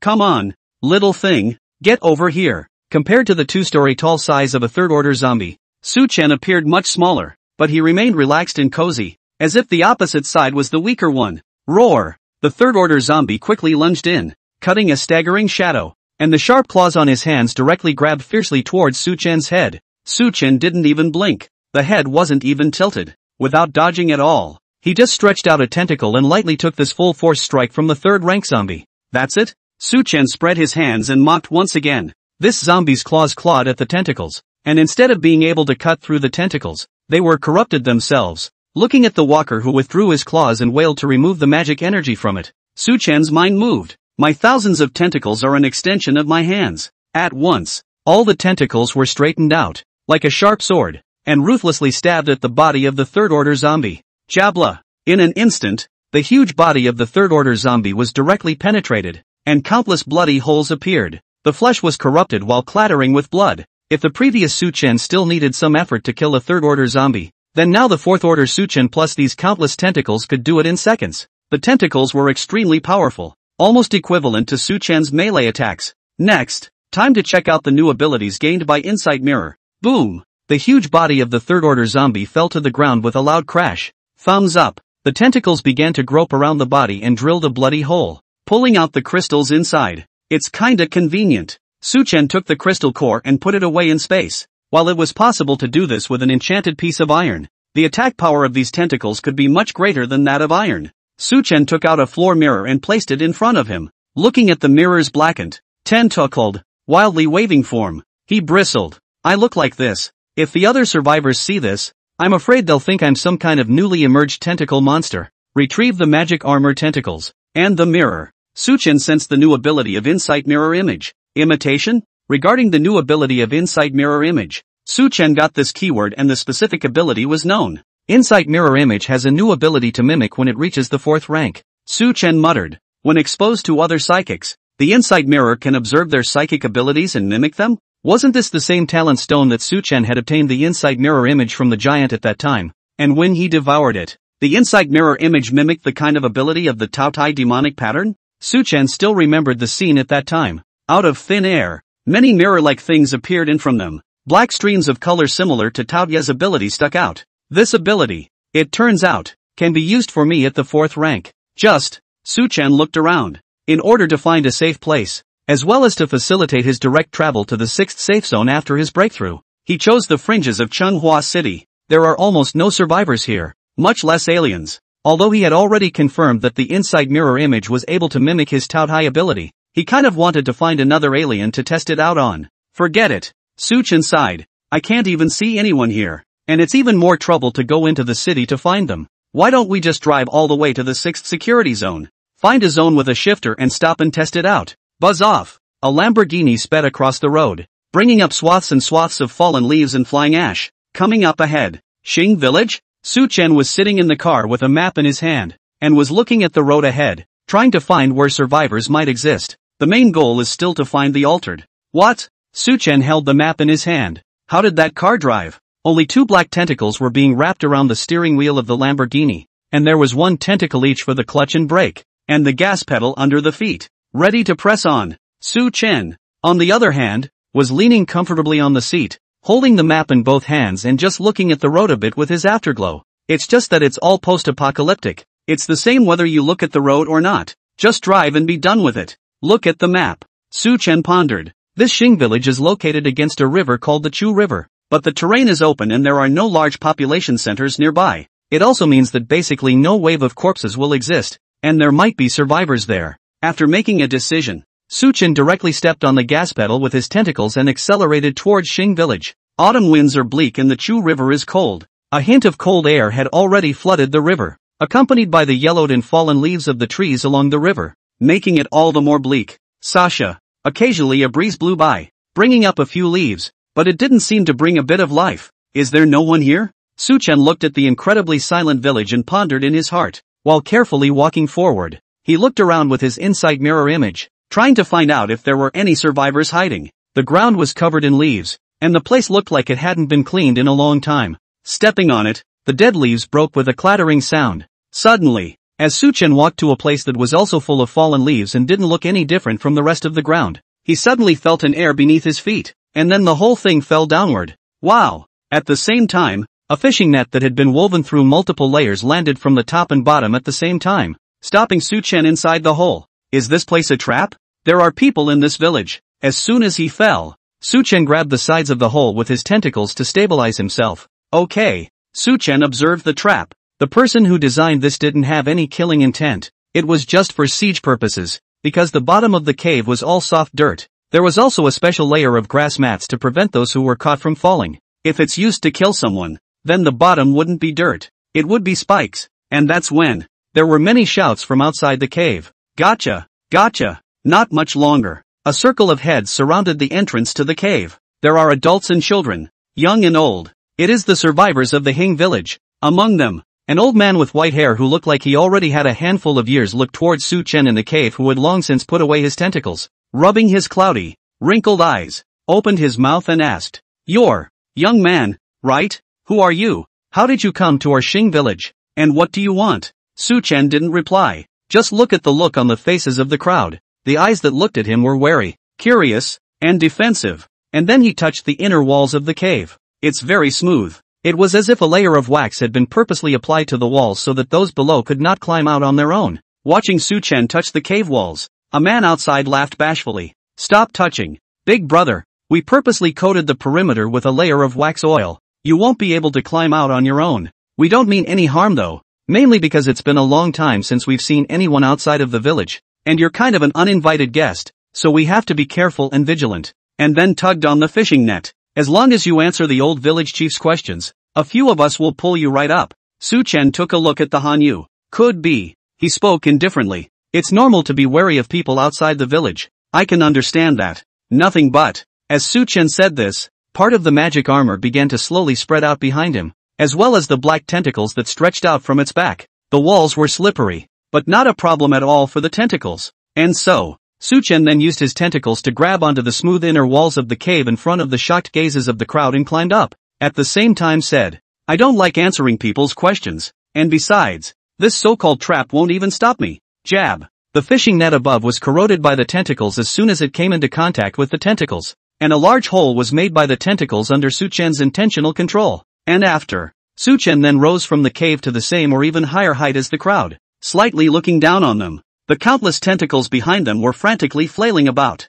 You. Everyone in Xing village was stunned. From the moment Su Chen stretched out his tentacles behind him and began to climb up, their mouths fell open. Is this a man or a monster? What's with all the weird stuff growing out of his back and being able to climb out of such a slippery cave so easily? You know, the inside of the cave is coated with wax. Even the most athletic lads in their village couldn't grip the wall at all. Ah! Seeing that Su Chen had already climbed up and was supporting the ground around the cave with his tentacles, he hung in midair and looked at himself indifferently. The little children of the village were immediately frightened and ran away. "Mommy, there's a monster." And when the remaining adults saw this scene, they also stepped back, their faces filled with incredulity and awe. They had never seen this ability before. You, are you a human or a monster? It's hard not to be a high-level zombie. The old village chief at the head opened his cloudy eyes and managed to see Su Chen's face with great difficulty. The awe was in direct shock. The legs went limp. His entire old bones almost fell apart, and he instantly collapsed to the ground.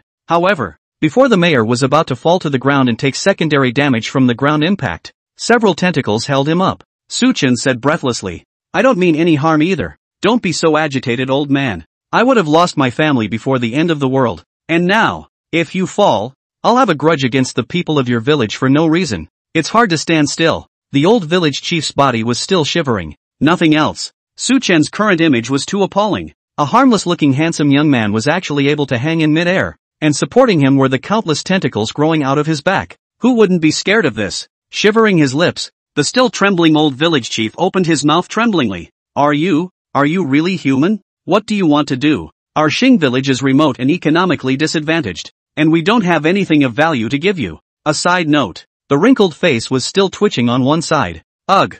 Suchen covered his forehead. This is a dare to treat him like a robber. Old man, how long have you stayed in this Xing village, and have you seen any survivors from other places? Suchen didn't answer the question, but asked in return. At the same time, the old village chief was slowly pushed towards the adults in the Xing village. Ouch! The old village chief was caught by a few strong men and said with a slow breath, "We haven't had any contact with the outside world since that second red moon, and we were afraid to go out after tackling those walkers that showed up in the village. And again, we haven't seen any survivors from anywhere else. You're still the first." So it is. Suchen looked at these people, and his face had a different look on it, but it always gave him the feeling that he had never seen the world, as if he was isolated from the world in this village. But also because of this, humanity has not been completely annihilated here, and the basic order of life is still preserved here. All right. Suchen clapped his hands. I didn't come here to ask for your money either. I'm not interested in that. I want to know if there has ever been a shifter in your village? That was Suchen's main purpose. Shifter? Hear this. Those who came from the village looked at each other and shook their heads at each other. Never heard of it. Ha? Suchen furrowed his eyebrows. No, but he quickly thought. These people had basically stayed in Xing village since the end of the world, hadn't gone out, and didn't seem to know how to communicate with the outside world. Quite possibly, they didn't even know what the concept of an alien was. And so, Suchen said simply, the so-called supernaturals are people with special abilities after the end of the world. Their abilities will vary, but they all have physical qualities that exceed those of normal people. It's a very powerful being. After listening to Suchen's explanation, the man in the crowd who had laughed boldly before seemed to remember something. Oh, are you talking about the miracle workers? We do have a few in our village. A miracle worker? Seeing that Suchen was a bit puzzled, the man explained. It's like this. Someone in our village road had strange textures appear on their body after the first red moon. After the end of the world, there were also people who gained the special abilities you mentioned because of iZombie's crystal cores. Because this phenomenon is too amazing to be explained by common sense. That's why we call these people miracle workers. Sure enough, the people of this village called the shifters something else. So where are they now? Suchen eagerly opened his mouth and asked. It was because he had already observed these people with his insight mirror image after he climbed up with his tentacles. All of them are ordinary people. None of them are psychics. The Hanyu was a bit hesitant. He didn't know if he should tell Suchen or not, so he looked at the old village chief. It's still mostly up to the village chief to decide what happens here. Say it, the old-eyed village chief said. Although he was old, his ability to read people wasn't bad, or he wouldn't have been able to take the position of village chief. If the tentacled young man in front of them had malicious intentions towards them, just those tentacles would not be something they could resist. The old village chief looked towards the fishing net that had been corroded with a large hole. Whispered, tell the lad. I'm sure he means no harm. After getting permission from the village chief, the Hanyu pointed in a direction. The village has not been peaceful lately. I heard that a very scary monster appeared in the Chu River and ate quite a few of the people we went to the river to fish. Speaking of which, the Hanyu stole a glance at the tentacles on Suchen's body. Mentally, he spat. You look scary even for a youngster. You really look like a tentacle monster now. And then continued. All the miracle workers in our village have traveled to the Chu River, trying to find a way to remove that monster. So all present here are ordinary people. Suchen narrowed his eyes. Shifter ran to the river? And there's a horrible monster in Shuhe? Thinking about the route on top of the map, this Chu River was on its own path. Perhaps, you can also take care of the trouble yourself, so you don't have to take a detour to go over the far side of the bridge. Take me. The old village chief had difficulty with his legs, so he sent several adults from Xing village to accompany Suchen to the river. By the Chu River, Suchen looked at the scenery in front of him and couldn't help but say an ancient saying in his heart. Rip. Even in this desolate and cruel post-apocalyptic world, the ground had long been strewn with corpses and blood. This monstrous river was still flowing on and on without any repercussions. At this point, the Hanyu at his side pointed forward. There goes our village miracle worker. Ugh. What to do? The Chu River. A young man sits on a huge cobblestone. stomps the mud under his feet, and laments. We've been out here for so long, and not only have we not killed that weird fish, instead we have people getting hurt. Next to the young man, there were several people who were holding bandages and other sterilized items, bandaging the wounds on their arms. Blood was still slowly trickling from the wound, but luckily it wasn't too big. Okay, someone spoke out in reassurance. That monster is too strong. None of us here are its match. Injured is injured. At least no one died. The young man on the cobblestone still looked sad. Then what am I going to tell the village chief when I get back? Is it hard to believe that we can't go near the river from now on just because of this strange fish? The young man looked up to the sky and sighed. I still want to eat fish. Just as the young man was struggling, the man who was bandaging his wounds next to him looked in one direction and yelled, "We have people coming from our village." Suchin scanned the few people who were gathered next to the cobblestones in front of him and secretly nodded his head. That's right. This so-called miracle worker was the alien he was looking for. Only, the strength is a bit weak. The highest is only second order. But this village is so isolated from the outside world. It's pretty good to have second order aliens, probably groping for their own advancement with crystal cores. And that's when the few Hanyu who accompanied Su Chen over had also exchanged words with the few aberrants, explained a bit about Su Chen's performance and his purpose. After hearing the Hanyu say that countless tentacles had grown out of Su Chen's back, climbed straight out of the trap, and corroded away the special fishing net, the eyes of these few people became grave. The young man sitting on the cobblestones looked vigilant as he looked towards Su Chen, who now looked no different from an ordinary person. Asked, "You're a miracle worker too?" Su Chen also looked at him. This young man didn't look out of place, but he was the strongest person here. A second-order flame attributes psychic ability. That's true, but not as true as the fact that Miracle Man is the name you guys came up with. The real name is Shifter. The young man asked again. Harm. It doesn't matter what that designation is. Just what is it you wanted to see us about? Su Chen smiled. Nothing, just wanted to tap you on the shoulder. Ha! The young man froze. The others froze, and so did the few men who had accompanied them. You're also a shifter, and you said you were looking for our shifter from Xing village. All thought you were going to have something important to say. Came here to pat other people on the back? The young man asked suspiciously. Are you sure? However, when he asked, Su Chen had already walked up and gave him a light tap on the shoulder before returning to his original position. It seemed like a normal action, but the crowd's eyes narrowed. What speed? Because when the young man said you're sure, he was still talking fast, less than a second, and Su Chen had already lightly passed through a distance of a few meters in this short period of time and had returned to his original position. Everyone just felt a flash before their eyes. The Hanyo's mouths were wide open. They couldn't even see Su Chen's residual shadow. I'm blind? And the young man suddenly had a few drops of cold sweat on his forehead. As the most powerful person in the village, his strength beyond the norm gave him a bit of pride as well. Even though he had never been exposed to the outside world, there was no one who could move him yet, except for the fact that he couldn't fix that monstrous fish. Even though he had heard that Su Chen was also an alien, he wasn't too intimidated. A newborn calf was not afraid of tigers. Even if Su Chen's ability was weird, he didn't think Su Chen was stronger than himself. And yet just now, he only felt a light tap on his shoulder, and he only saw the residual shadow left behind by Su Chen. Unable to capture the traces at all, lips began to quiver.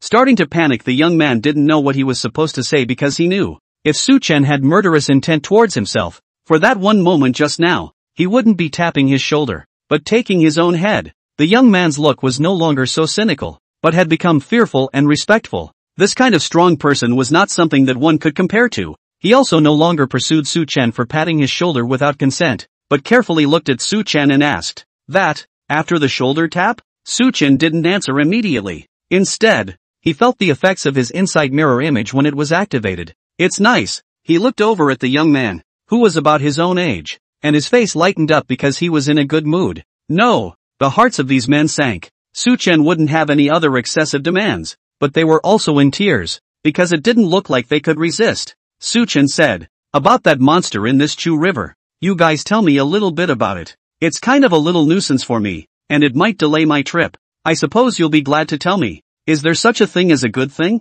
These people looked at Su Chen with a look of gratitude. They know, this was also considered Su Chen's way of helping them out after he had achieved his goal. Immediately, he kept nodding his head and said, "Gladly, that would be a pleasure." Su Chen stood alone at the edge of the Chu River, looking at the continuously flowing river. He'd already heard from the shifter in Xing village. The monster in this river looked like an immense and unbelievable monster fish, as if it had come from upstream. And after eating a few people from Xing village here, it stayed nearby. Based on their descriptions, Su-chen could also guess a thing or two. That strange fish isn't very strong. It should only be of the second order. But the strongest second order alien here is of the fire attribute, and it can't exert too much power by the river. It's not an opponent. As for the source, Su-chen looked towards the upstream of the Chu River. There was a city on the route that this river passed through that had a spatial rift. This strange fish didn't look like a zombie based on the description of its appearance, and it should have come out of a space rift. After listening to the description, Su-chen let these people go back first. He wanted to stay here alone for a while, because he was going to see the effects of the ability to mimic the mirror image of insight after the 4th rank here. Come on, let me see. Only the sky was darkening and shadows were beginning to cast over the land, and Su-chen at the river stretched out a hand. With a thought, boom! On his palms, wobbling flames actually appeared. It seemed to shine in this dimly lit moment. Although that young man didn't use his powers, as long as Su-chen touched his shoulder, it was enough to activate the ability. Mimicking someone else's psychic abilities. But imitation is imitation. Su-chen looked at the flame on his hand and felt the temperature and heat wave coming from the flame. I still want to see it. How many % of the original ability does the imitated ability actually have? And does it have enough power? Su-chen looked at the flames on his hand, and his insight mirror image ability was activated. Soon, and he got some information. Class B ability. High temperature flame. Level, 2nd order. Just as the scouting ability of the insight mirror. When the other party was stronger than Su-chen, he could only get part of the other party's information, while when the other party was considerably weaker than Su-chen, he was able to access all of the other party's information, including weaknesses. This ability to mimic is now the same. The strongest of that Hashimura's psychics was 2nd order, so its psychic abilities looked like they could be replicated exactly as they were. Sure, there are limits to this as well. Su-chen sensed. The face was grave. Currently insight mirror image reaches the 4th rank and has just gained this mimicry ability. Right now it can only replicate one ability. If you want to mimic the others you'll have to be replaced. And 2 advanced abilities like SSS level can't be mimicked. But well, Su-chen's mind sank into space and looked at the remaining crystal cores. By the time the insight mirror image reaches a higher level, none of this will be a problem. Being able to mimic a large number of supernatural abilities in one breath, even if the opponent is SSS ranked, can be completely replicated. At that time it will be a divine skill that can defeat many with one. Phew! Su-chen threw out a ball of flame and smashed it directly onto the river in front of him. It exploded into a large splash. There were also several fish that had been blown over on their sides. This power looks like it can only fry fish. Ha! Su-chen shook his head. Previously, after he had revealed his speed, those few Xing village exalts had treated themselves respectfully. He himself asked them in passing about the process of dealing with the strange fish. The results are obvious. The others are all 1st order. Not a match for the monster at all. And the strongest one, the 2nd order, is still a flame ability, and is even more incapable of dealing with the monster inside the water. It's a disadvantage in terms of terrain. TSK. Su-chen began to think about it. He still wanted to use this copied ability to deal with that monster, just so he could familiarize himself with how to use this flame ability. If only there was a way to lure that strange fish to shore, as a monster that came out of a space rift, even a fish that stayed inside the water, there was a high probability that it could walk on the ground at the same time. Su-chen thought as he did so. While walking along the river, he turned on the inside mirror image and tried to find out where the strange fish was now. The river is more muddy. The river water mixed with mud kept churning, occasionally splashing some yellow mud towards the river. It was extremely difficult to see what was going on under the surface of the water with the naked eye alone. And even Su-chen's field of vision as a 4th order alien's eyes was greatly hindered. One can only see the condition of the underwater portion through the very small gap in the sediment. It's no wonder that the people of Xing village can't do anything with this strange fish. Tread. As he walked, Su-chen suddenly stopped and his eyes stared. The strange fish is right in front of us. Although he still couldn't see the exact situation, the ability to see into the mirror image was oblivious to smoke, illusions, and other hindrances. As soon as Su-chen caught a glimpse, even if the next moment it was blocked by the yellow river, specific information about the strange fish was sent back. Target, 2nd order monster fish. Crack monster, special ability, none, weakness, no major weakness. But its speed is greatly reduced if it walks on the ground. The strange fish was right in front of us, but how to draw it up? As Su-chen pondered, he unconsciously kicked the small stone by his feet. Knock! The rock fell into the river and also caught the attention of the strange fish. Moment! Ripples began to form on the surface of the water, spreading out in both directions from the location of the strange fish. Its prey. The strange fish saw a human dressed in black standing at the edge of the river and looking lost in thought. It's a great opportunity for a sneak attack. Soon, the strange fish came very close to Su-chen, a pair of fish eyes hidden under the murky water staring at the people on the shore. Su-chen didn't move, because he's waiting too. He just pretended that he didn't notice the strange fish approaching him, and as soon as it launched an attack, he would strike like thunder, closer and closer. Su-chen pretended to be careless, but he was always paying attention to the water with his afterglow, and his hand hidden behind his back was ready to unleash his flame ability at any time.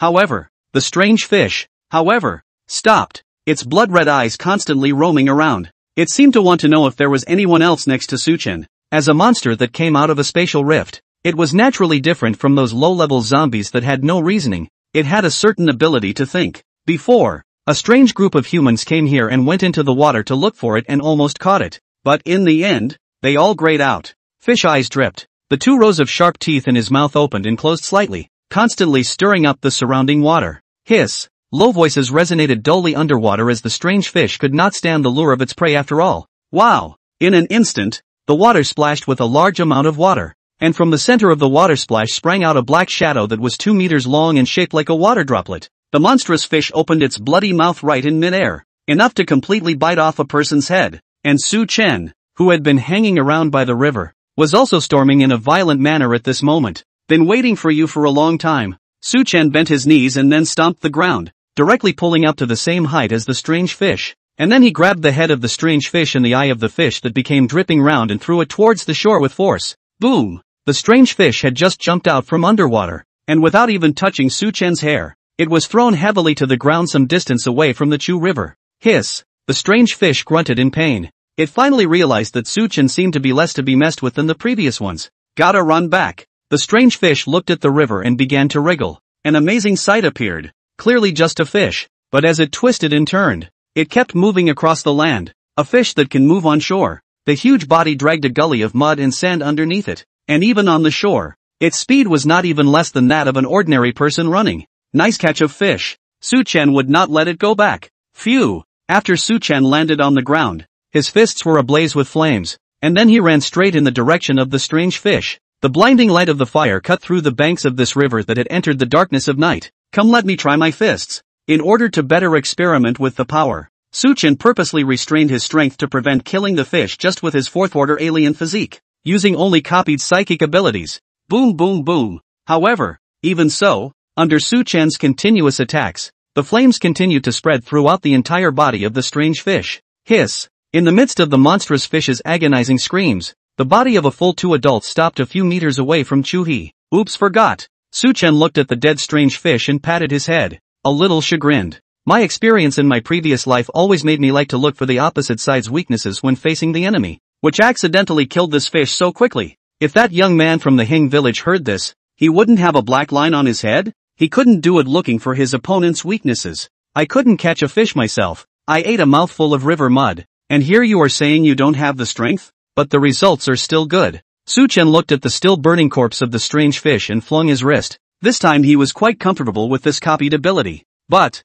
Su-chen, with an odd expression on his face, looked at the strange fish that was crackling with flames and sniffed his nose. How it feels. Kind of smells good? Am I hungry? Su-chen sniffed his nose, suspecting that there was something wrong with his sense of smell, but the air at the moment was perfumed with a strange scent. And the source? It's that weird fish that's burning. That's not right. Thinking about it, he really felt his stomach growl a bit. Su-chen walked in front of the strange fish, stretched out his palm covered in magical energy, and inserted it into the strange fish's head with a poof. Then took out a 2nd-order crystal core. Surveying the 2nd-order crystal core, he looked at the strange fish again. That's right. This has a crystal core. It is indeed a monster that appeared in the spatial rift, and it's different from ordinary fish, so how can it have a scent? Su-chen's face became unnatural. It's hard not to. Although the monsters that appear in this spatial rift also have crystal cores, unlike those zombies, some of them can be eaten. In retrospect, it does seem to make a little bit of sense. Any zombie that mutated into one, even if it turned into a variety of forms, would basically have a zombie as its main body. And the monsters of the space rift are different. There are human forms, but they won't be zombies, and most of them are animal types, except for a few mutant monsters like skeleton monsters. For example, the Bihu monster, the saber-toothed tiger monster, and this strange fish in front of us. Jab. Su-chen tried to dig out 2 large pieces of fish meat from the body of the strange fish. Why haven't I smelled this scent before? Is it because of the powers? With this doubt, Su Chen's left hand huffed and ignited a flame, while his right hand spread black magic energy and covered the two snow-white pieces of fish.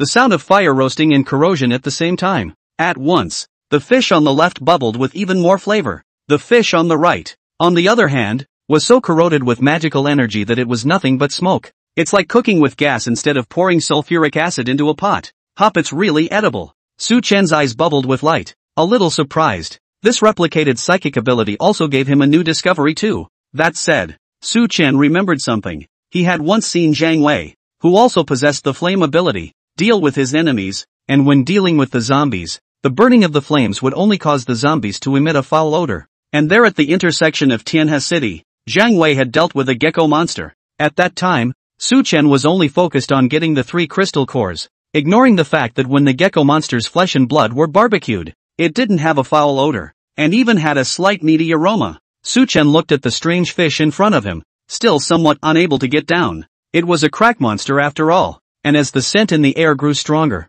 Su Chen suddenly felt some reaction from his Tao Tai magic energy. Want some? Su Chen raised his eyebrows and carefully sensed the thirst for magical energy, and after, several tentacles reached out from his back and began to wrap around the strange fish, embedding themselves into its already roasted and flaccid flesh. After ascending to the 4th order, the tentacles derived from the Tao Tai magic pattern actually wanted to eat the flesh and blood of the crack monster, not just the crystal cores anymore. In the meantime, Su Chen also felt a strand of energy being extracted from the fish by the tentacles and transmitted into his body. This was a completely different experience than when absorbing a crystal core. It also makes you stronger. As the tentacles continued to extract, the body of the strange fish began to gradually shrink and wither. Seeing the situation, Su Chen hurriedly sliced off a piece of fish meat that hadn't yet had its energy drawn from it, tried to pass it to his mouth, and took a bite. Aha! It tastes pretty good. Su Chen's eyes widened, a bit incredulous. The flavor of this fish is even better than the taste of some chef's fish soup broth. The bottom line is this. Su Chen took this piece of fish that had been roasted golden brown and took another bite. There's nothing fishy about this weird fish. Don't worry about getting it stuck in your throat. The same. Eating it straight up gives it an extra delicious taste, in addition to the same energy being imparted into the body. If it wasn't for the fact that this strange fish was too big, Su Chen would even want to split it into multiple meals. Oops. Su Chen tapped his head, looking at the remains of the monstrous fish in front of him, which had been completely devoured by the tentacles, was a bit chagrined. That said, even if this strange fish dies, it can be put into my space. I was so busy eating, I forgot about this one, but it doesn't matter. Su Chen clapped his hands, took out another paper towel from space to wipe the oil and water on his hands, and looked into the distance. Between the 6th safety zone and the 1st safety zone, there is also a city with a spatial rift. Counting the time, the next wave of monsters will soon appear. When the time comes, catch a few more monsters to taste. Speaking of which, those foreign gods aren't edible as well? And now, it's heading to the 6th safe zone to settle the score with the Zhao family first. 6th security zone. A luxurious building stands here. It was clearly the end times, but there was not a speck of blood or dirt to be seen in this building. There were many other people heavily armed and patrolling around the area. The building itself, which was so luxurious that to say it was a villa was to diminish its status, looked like a palace. It's obviously been rebuilt. There were 4 or 5 whole floors, each covering thousands of square meters, with carved beams and painted buildings, and glazed tiles on the roof. In this post-apocalyptic world where everyone is trying to survive and get food by any means possible, it's unbelievable that you can actually build a building like this. And in the middle of the palace, in a room decorated with various beautiful sculptures and antique items, there were 2 people sitting opposite each other. One of the younger middle-aged men said, "Old master, our base is now very strong. Look, there's no rush." Sitting across from the middle-aged man was an older man with gray hair. But here's the strange thing. This old man could not see a bit of lateness in his body. Instead, he appeared to have a glowing gaze and even some sharpness. He was the one who was now at the helm of the Zhao family's 6th security zone. Zhao family patriarch, Zhao Rui. "We haven't prepared everything." Zhao Rui lifted his face with many wrinkles and looked at the middle-aged man in front of him. "There's only one thing that matters right now. Our family's SSSS class alien Zhao Tianxiong. He's going to become a 4th order alien soon. During this time, no one is allowed to interrupt." What? Hearing this news, that middle-aged man was shocked. His name is Zhao Neng, also a member of the Zhao family, as well as the ostensible head of the 6th security zone, and it has a voice among the top brass. "Tianxiong is going to break through to become a 4th order alien? Zhao Nang asked with a surprised look on his face. Although in the eyes of the higher-ups, he was the head of the 6th security zone, he himself knew that there were some real secrets that even he did not know, because the ownership of the Zhao family was all in this old patriarch in front of him. Just like the matter of Zhao Tianxiong about to become a 4th-order alien. Only the patriarch Zhao Rui could decide who to let know. Exactly. Zhao Rui nodded slightly, his expression grave. You should know what that means. Of course Zhao Nang knew that. His fists were clenched now, and he couldn't suppress his joy in the slightest, and the ambition in his eyes. A 4th-order psychic, still SSSS level. Looking at all the safe zones, even with great resource tilting and crystal core enhancement, such a strong person was just a phoenix in the sky, so to speak. As long as Zhao Tianxiong became a 4th-order alien, their Zhao family's strength would skyrocket, and they could also use it as a signboard to take in more aliens. And the 6th security zone. Zhao Nang's eyes were filled with ambition. Maybe it should be a couple spots further up, preferably second safety. Even hearing this, Zhao Rui hurriedly waved his hand, signaling Zhao Nang not to get too carried away. Tianxiong hasn't succeeded yet, so the preparations aren't quite complete, so don't show your face yet. That said, Zhao Rui, however, had the same mindset as Zhao Nang and couldn't help but reveal a cold smile. Those people still think that our Zhao family has done a lot of evil things. So what? It will soon be time for a showdown. Oh right, is there any news on those two things? You said earlier that you sent people to Changhua City to look for foreign iron, and also sent Chen Fei and the others to Tianhe City to pick up Zhao Quan. How is it going? Zhao Nang hesitated for a moment and opened his mouth. There's no news yet. It's a long way to travel and information isn't flowing. Nothing has come back yet. After a few moments of contemplation, that's it. Zhao Rui waved his hand for Zhao Nang to go and strengthen his defense. Protect Tianxiong well. Everything else can be put down first. When the time comes, we'll go over there personally to check out the situation, and ask the people in Upper City what's going on. By the way, after Zhao Nang left, only Zhao Rui was left in this palace-like luxurious building. The elderly, gray-haired looking man looked at the pile of papers in front of him before gently placing his hand on the corner of the wooden table and wrenching it hard. Click! The corner of the table was wrenched off by the old man, who seemed to have no hands and was already on his last legs. Tianxiong's powers can be really useful. Zhao Rui looked at the broken pieces on his palm and nodded with satisfaction. He was actually just an ordinary person. Even after the end of the world, he had not awakened any supernormal abilities, and was supposed to be a late bloomer, already about to step into the Yellow Springs. But I didn't realize that my own clan grandson Zhao Tianxiong had awakened SSS level psychic abilities, and its ability is very special. While making himself stronger, Zhao Tianxiong also utilized his ability to bring the dying Zhao Rui back to life. Even bodily functions are far greater than normal, as they are now. Being able to wrench down the corner of a table with his bare hands. In the middle of the room, Zhao Rui muttered, as long as Tianxiong reaches the 4th-ranked alien, our Zhao family will be able to flourish and do whatever we want. And in this post-apocalyptic world, we'll be the overlords. Is this the 6th security zone? A spacious state highway. The Lamborghini was parked on the side of the road, and Su Chen was sitting in it, holding a Coke in one hand and constantly sucking happy water through the straw while checking the map. The scope is quite large, and actually includes several cities. This was within Su Chen's expectations. This was the case in my previous life, and there are basically two kinds of gathering places for people in the post-apocalyptic world. One is like Upper Metropolis with official shelters, but that's just one city, not a big one. There's another one. It's this kind of safe zone prefixed with a number. This kind of safe zone can be big, at least several cities merged together. The biggest even half a province. And this ranking of safe zones is also referred to as ranges. Just like the 6th security zone controlled by the Zhao family, which ranked 6th in scope among all the security zones. Let's see. Where is the main body of the Zhou family? Su Chen recalled what Gao Zhang from Upper City had said to him before he set off. There were several cities in the 6th security zone, and the Zhao family wouldn't be able to spread their power all over the place. Instead they would choose one city as the center to develop their power. The Zhao family clan was the strongest here. But all the important things were also here. Tianhua City. This is the right place. On top of the map that Su Chen was holding,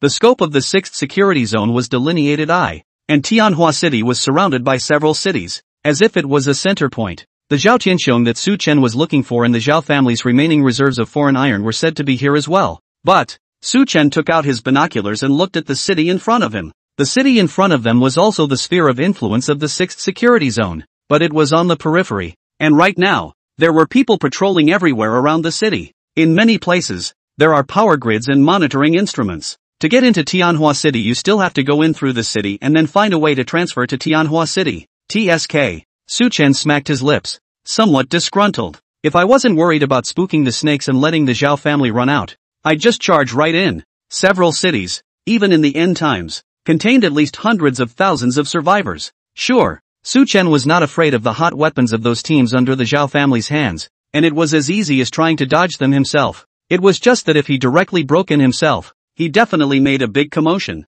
and these cities were relatively close, so the news would quickly reach the Zhao family headquarters. When the time comes, it won't be good for the Zhao family to mix in with the survivors and run away. Hundreds of thousands of people. You can't capture them all yourself. It's too late to kill them. We'll just have to figure out a way to blend in first. Think about it. Su Chen began to drive closer to the city before him. Blend in first, feel out Zhao Tianxiong and Isotera's location, and then make your move. Something has to be done. Look to the hills to run away. Although Su Chen had been able to see the city of the 6th safety zone with his binoculars, the actual distance was still quite far, as there were also people looking around high up on the city side. In order to prevent being discovered, Su Chen stowed his Lamborghini at the back of a covered building after driving another distance, and then he changed out of the black leather jacket he was wearing and put on a more tattered set of clothes. Then he disguised himself as a dusty man so that he would look less conspicuous, but really like a survivor who had fled and come. Should be about right. Su Chen took out a mirror and nodded as he surveyed his appearance.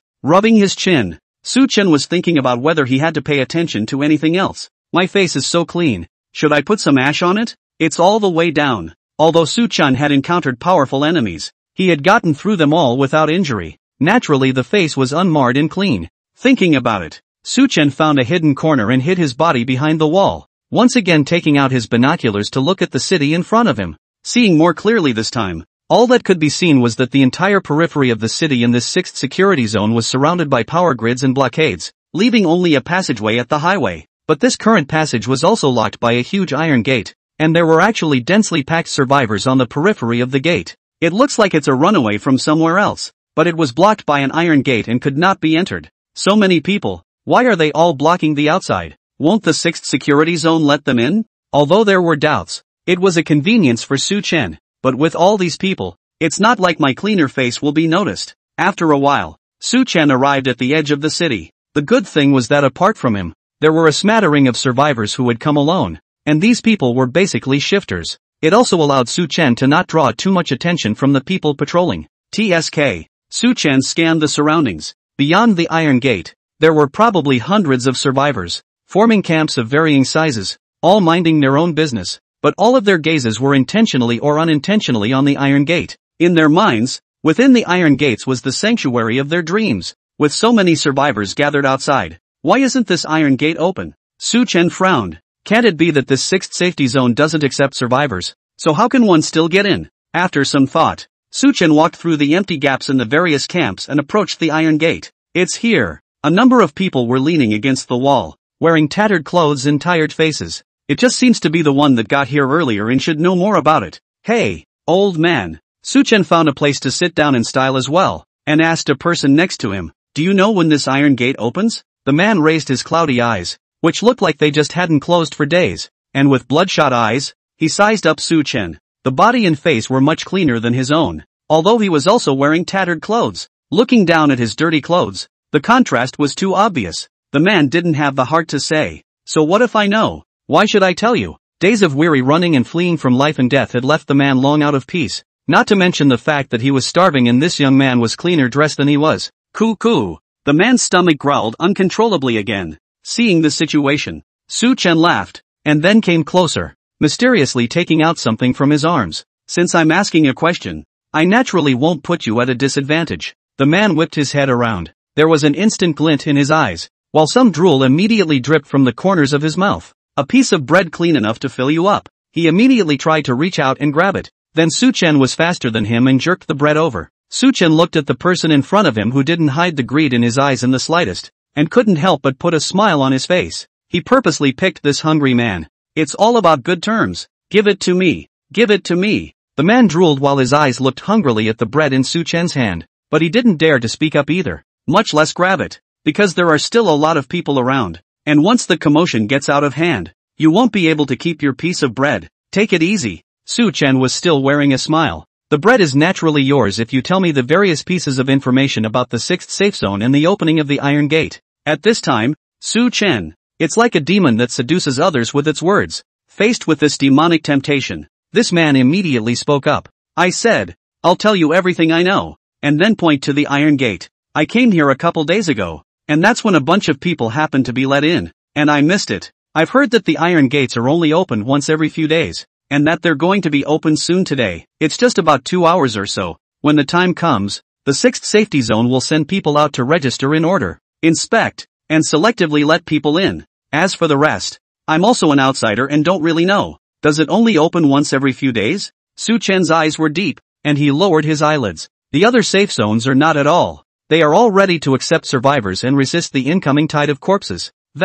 What will happen to these people out there if there is a wave of corpses within the next few days? Su Chen raised his question. Hearing these words, the man's face suddenly panicked and he hurriedly looked into the distance like a scared bird, relieved to see that there was no wave of corpses. He said with some fear, I'm not really sure, but I've heard it from people who have been here before. They saw the wave of corpses coming toward the 6th safe zone in the distance, but the safe zone didn't move at all. Those survivors who were out there all died, and then the safe zone cleaned up the wreckage outside like nobody's business after the wave of corpses dispersed and continued to accept survivors. No wonder. Su Chen narrowed his eyes. He felt uncomfortable on his way here. The air had the smell of blood if anything. It seems that the 6th security area really doesn't treat people like human beings. Tossing the bread to the man took it and immediately tore open the package, even without water, and gobbled it up, fearful that the next moment someone will snatch the food away. Su Chen looked at the iron door, as if he could still hear the desperate cries of those survivors, and his fists tightened slightly. In that case,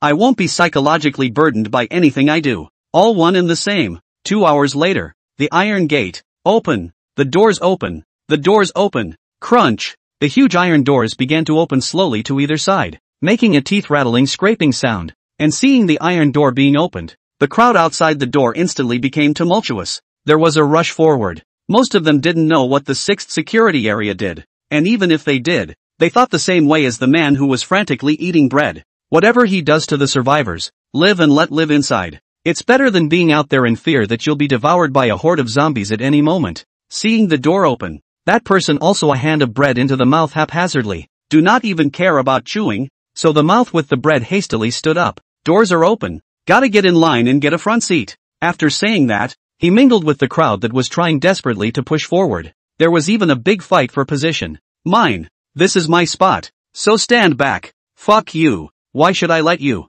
This seat is mine. Su Chen just leaned against the wall and coldly watched all of this, then cast his eyes towards the iron door, where a dozen or so people were coming out. I hope these people will have enough power to take me to the center of the 6th security zone, Tianhua City. Seeing this chaotic situation outside, the dozen or so people who came out of the iron gate were expressionless and instead looked a little impatient. Really? It's going to be our turn to screen survivors again today. What a pain in the ass. One of them whispered. We're on duty when it's our turn. If we didn't need more cannon fodder inside the safe zone, these guys would be like those in the last wave. Just leave them out there to fend for themselves and give the tide of corpses something to eat. The crowd was still pushing and shoving and crowding, shouting and cursing. Cries and cries rang out, and some people were even trampled underfoot, not knowing whether they were alive or dead. Stop it all and get in line. One of the people who came out from within the iron gate bellowed, and then directly waved his hand, and countless small hailstones appeared in midair, splatting into the crowded masses. Ouch! That hurts!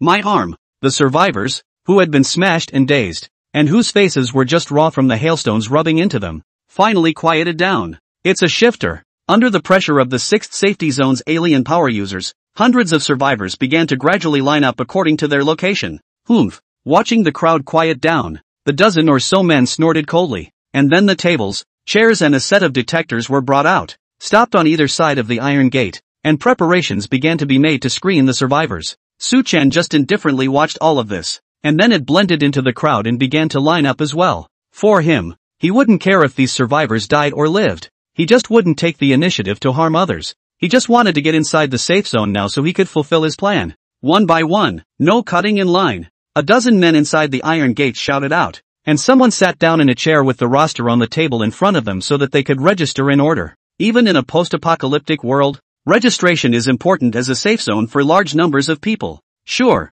whether or not it has any real effect is a moot point. Maybe it's just going through the motions. What's your name? Any powers? The person at the registry began to question the first person. The first person, who had no powers, began to walk to the detector after giving his name, and was tested. Su-chen watched this scene from the back. Detector? Su-chen pondered for a moment. He hadn't entered the safe zone much in his previous life, but he had heard of this detector thing. A few months after the outbreak of the apocalypse, researchers developed this detector, which can be used to detect whether there are any wounds on the survivors scratched by the zombies, and prevent the infected from mixing with the crowd, causing internal disorganization and losses. However, the detectors are limited in number and are only issued to the major safe zones for use, and official shelters like the upper metropolis can't even get them. Okay, no problem. Just stand to the side and go in with the guys in the back later. After a scan, the detector showed no problems, and the 6th security zone men told the man to step aside, remain in their field of vision,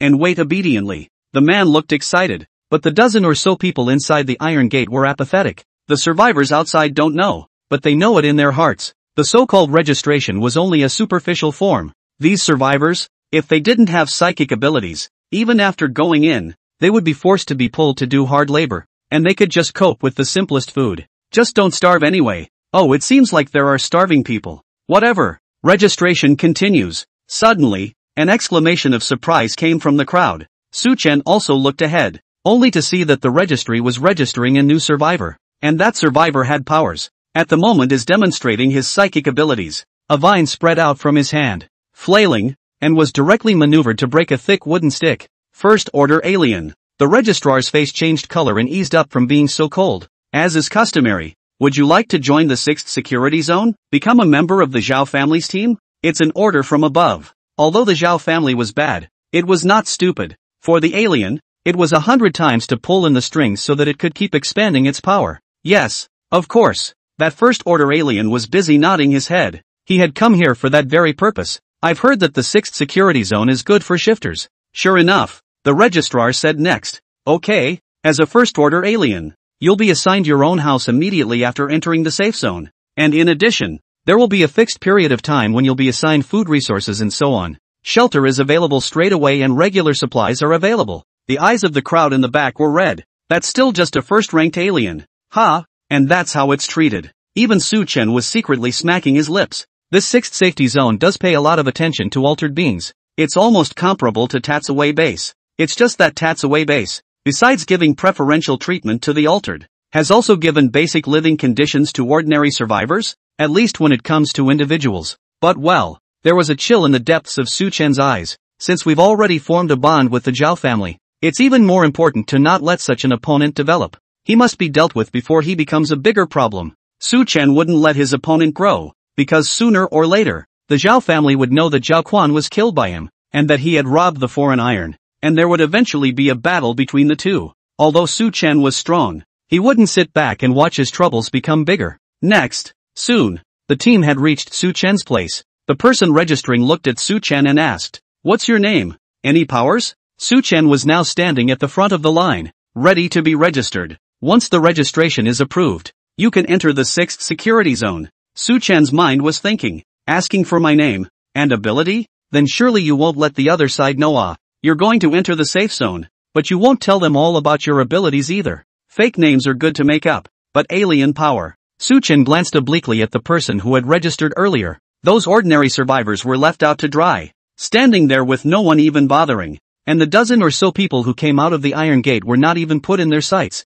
The few first-order aliens registered during this time were all seated in the chairs, obviously treated differently, and even climbed into conversation with the people from the 6th security zone. Look at the situation. If I said I didn't have powers, I would definitely be extremely limited when I went in and would need to expose my abilities eventually. And if you say you have powers, it's much easier to do everything. And you can also spy with people in the safe zone, which is also helpful in finding targets for yourself. Su-chen looked at the people at the registry and coughed lightly. Ahem. My name is Su-chen. The thing about names is that there are a lot of people with the same name. And in a post-apocalyptic world where you can't exactly verify your identity, there's nothing wrong with a real name. I have powers. Second-order flame-based powers. Although he was going to show that he had supernatural abilities, Su-chen wouldn't display his fourth-order Taotai magic energy. That would be too appalling. In the eyes of these people, the strongest alien was only of the 3rd rank. One doesn't want to draw too much attention to oneself. Just right. That flame ability of the inside mirror image replica came in handy at the moment,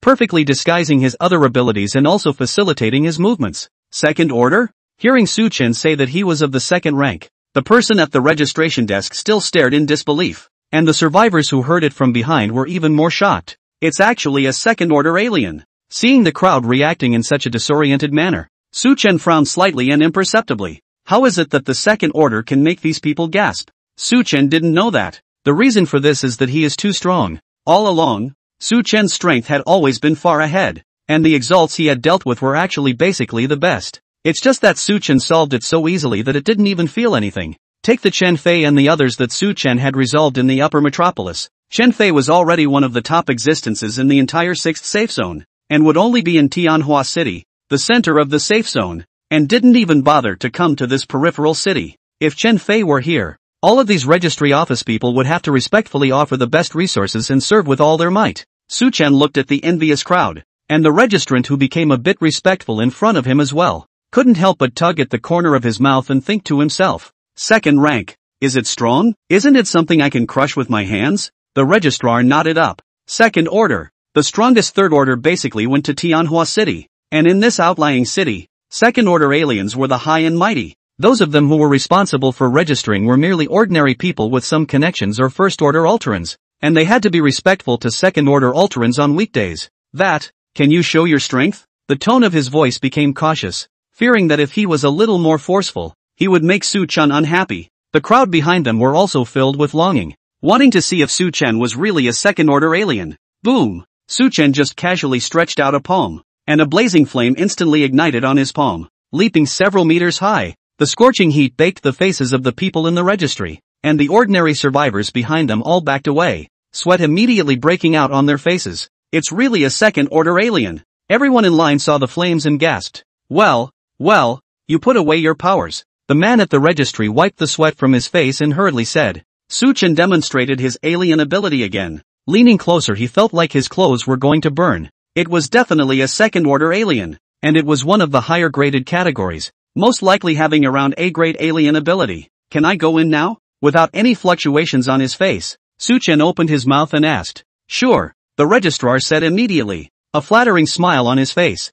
When you go in, you'll be able to live in a luxurious residence directly, with full water and electricity, and the cleanest food and water sources will be allocated. In addition, crystal cores and the like will be rationed to you. What a way to live in a mansion in these post-apocalyptic times. Those survivors looked down at their soiled clothing with envy. How long has it been since they took a shower? Would you like to join the 6th security zone? Of course, as a second-order alien, you have more options. As long as you work for the Zhao family, there will be more payoff rewards. Su Chen nodded slightly and walked straight to the detector. And after detecting that there was no problem, he directly found a chair to sit on. Payoff incentives? Meh, could it compare to the sea of supplies in his space? Enough to last many people a lifetime? And mansions and stuff. Didn't he himself live in a mansion at the Tatsuiwei base? And it was better. Regarding Su Chen's somewhat unseemly behavior, the people at the registration desk didn't dare to have any complaints. And among those dozen or so people in the 6th security zone there were also psychics. Originally, he was a bit skeptical of Su Chen. It's the end of the world, and even though the clothes on your body are a bit worn out, why are they so clean? After looking at Su Chen as a second-order alien, there was no problem at all. Strength is here. Doubt my ass. Come on, have a seat. Some of them even sent people to bring good tea and set it in front of Su Chen, wanting to please him. A second-order shifter. If he made a good relationship now, he would be able to make a good living and have a better time in this outlying city. Su Chen unhurriedly picked up the teacup and just leisurely, slowly drank it in front of the crowd that was still lining up with eyes full of envy. The heart is still in the right place. This tea, it's not good. Not as good as the Longjing and Maofeng in my space. Soon, hundreds of people then registered. Inside, there was only Su Chen, a second-order alien, and a few first-order aliens, most of whom were survivors who had fled from the neighborhood. It was close. It wasn't too difficult to come here, and naturally there wouldn't be many strong people. Seeing this, Su Chen was still a little less than happy. I thought that there could be a third order here, so that my own second order instead still looked a bit conspicuous. This heart must not say a word if it is heard by others. You think the third rank is a cabbage? It's everywhere. The registrar leads the way. The ordinary survivors were herded to the other side, while Su Chen and the other exalts headed towards a few vehicles, all of which had mobility tools for entering the city. Finally, Can get into the 6th security zone now. A couple of minivans were driving down the road. The driver drove carefully and smoothly. After all, the one sitting in the car could be basically all psychics. Su Chen, as a second-order alien, didn't even sit with those first-order alien, but was accompanied by someone from the 6th security zone alone, sitting on the vehicle at the head. Ah yes, I'm new to the area and unfamiliar with the 6th security zone. Can I ask you guys a few questions? Su Chen opened his mouth. Since he was already in, he could use his status as a second-order alien to probe for information. Sure. The people from the registry accompanied on both sides, smilingly. Ask us anything. We know everything. Thus, Su Chen first started by asking about the division of strength in the safe zone. This kind of information was important and related to the strength of the enemies he would face. Soon, Su Chen was relieved. No wonder these people were respectful. Combined with the third-order alien in the center, the second order of this outlying city was already very strong. It seemed that the Chun Fei he had killed earlier had quite a status. Next, Su Chen asked a few other questions. There is a certain amount of understanding of what is going on in the safe zone. Area divisions, which are living areas, which are equipment areas, and which are used for defense measures. As for the news about the foreign iron and Zhao Tianxiong, Su Chen didn't ask. These two didn't need to think about it to know that they were secrets of the Zhao family, and these people weren't qualified to know about them, and asking would instead cause suspicion. Then you need to go to Tianhua City yourself. Then do you guys know how to get to Tianhua City? I've heard you guys say that the third rank is basically all there,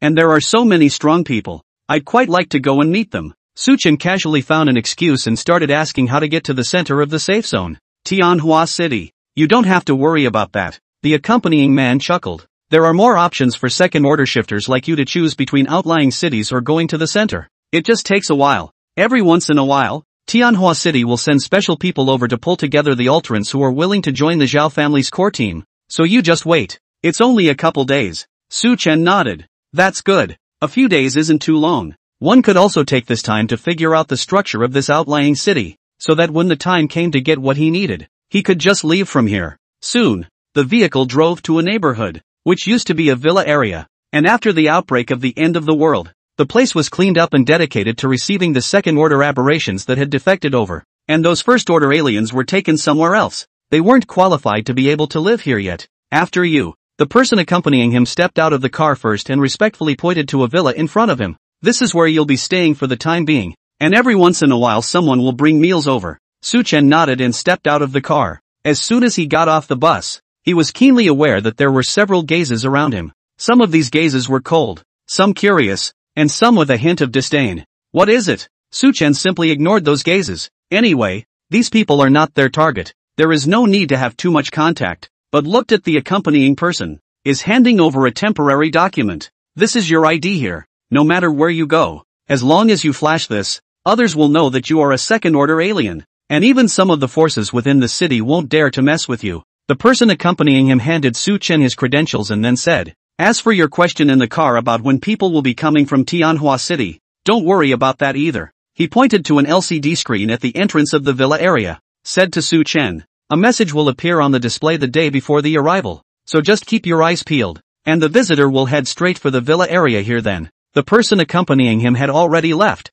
and Su Chen exhaled and scanned his surroundings. He wasn't going to actually live here. Anyway, with a map of that city in hand, it's a good idea to get out more and see what's going on here. And the big thing is just to come here every day to see if there's any news on the display. That's about 3 days from now. Su Chen pondered. In the car he made a point of asking about the frequency of people coming from Tianhua City. About once every half a month. 12 days had passed since the last time. Su Chen was a bit helpless. Through his inquiries, he also learned that Tianhua City, as the center of the 6th security zone, was very strict in trying to get in. It would only ask for people from the affiliated cities every once in a while, but would never accept survivors on their own, meaning that trying to bypass the outlying cities and go straight in would be impossible. Su Chen was pondering his question when a slightly contemptuous voice came to his ears. New? Su Chen looked over, only to see a young man of about the same age as himself, with a cigarette in his mouth, lazily leaning against a tree, surveying himself. A slight glance with the insight mirror image showed that this was also a second-order alien, also living in this villa area. Su Chen ignored it. He just wanted to wait to head to Tianhua City. Characters like these nobodies weren't worth hitting on yet, lest there be any conflict to disrupt his plans. With just an expressionless glance at the young man, Su Chen directly lifted his leg and walked outside. Hey, Asking you. Seeing Su Chen ignoring himself, that young man's face collapsed and became gloomy, shouting in a very unpleasant manner. Su Chen stopped and then narrowed his eyes. He hadn't wanted to provoke anyone, and even if these were all the exalts working for the Zhao family, he wouldn't have forced himself to go to the end of the world. But if it's aggressive, that's a different story. However, before Su Chen could turn his head back, a person came running out of the villa next to him and hurriedly rounded up the crowd. Okay, stop yelling. The villa area doesn't allow aliens to fight with each other, or else Tianhua City's side will be blamed. Oh, this place doesn't allow psychics to kill each other? Su Chen temporarily stopped his poised palm. If he directly struck here, he might draw attention to himself and cause more trouble out of nowhere. And that somewhat arrogant young man also slightly tempered his anger after hearing those words, but his eyes were still very unhappy. It was as if Su Chen's failure to pay attention to him had caused him to lose a great deal of face. Taking a hard look at Su Chen, that young man snorted coldly and walked back to his villa. Su Chen also secretly sneered. I can't move here, but that doesn't mean I can't move anywhere else. I'm here to settle the Zhao family, but this kind of thing can be done in passing. The mind is thinking. The man who had rounded up had run over and said in a fairly benign manner, Newbie? I'm so sorry to see this happen as soon as you arrive. Su Chen looked at the person in front of him who was rounding up the crowd for a few moments. A casual outfit. He also looked like a relatively casual person, but compared to the young man before, he appeared to be a lot more calm and collected, with a rare lack of the arrogant and domineering character of an alien. But well, whether there's a city or not, that's hard to say. With this in mind, Su Chen was also on guard, but still waved his hand and said, no harm done. It's just that this guy jumped out of nowhere and said something very condescending that really pissed me off.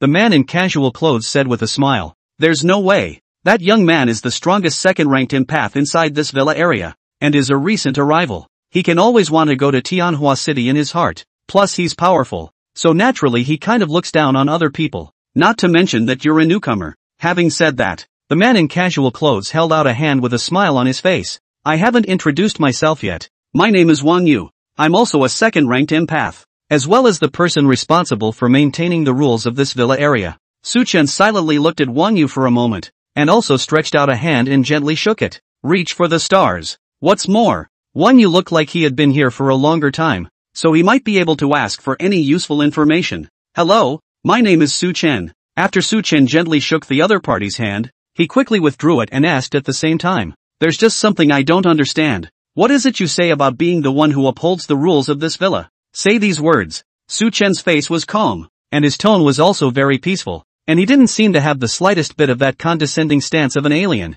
It makes the other person feel respected as an equal. Wang Yu looked at Su Chen with a bit of surprise. As an alien, he naturally knew what the character of such people was like. Even if he himself had been appointed as the manager of the villa area, most of his conversations with each other were in a cold tone. The young man in front of him called Su Chen, however, clearly had a human touch, and even gave him an illusion. Even if Su Chen was facing an ordinary person, he was still so kind. Ahem. Returning to his senses, Wang Yu pointed to the surrounding villas and began to explain. As you can see, this villa is specifically used for second-order psychics to live in, but as psychics, there will inevitably be conflicts between them. In the event of a clash, it will most likely be the deaths and injuries of Xenos, and this area will most likely be destroyed, which is something the 6th security area doesn't want, and they'll still need to draw Xenos from here to get there. Wang Yu crossed his arms in front of his chest and made a gesture that implied prohibition. Therefore, fighting is strictly forbidden here. Anyone who picks a fight here will wait for Tianhua City to send someone over to severely punish them,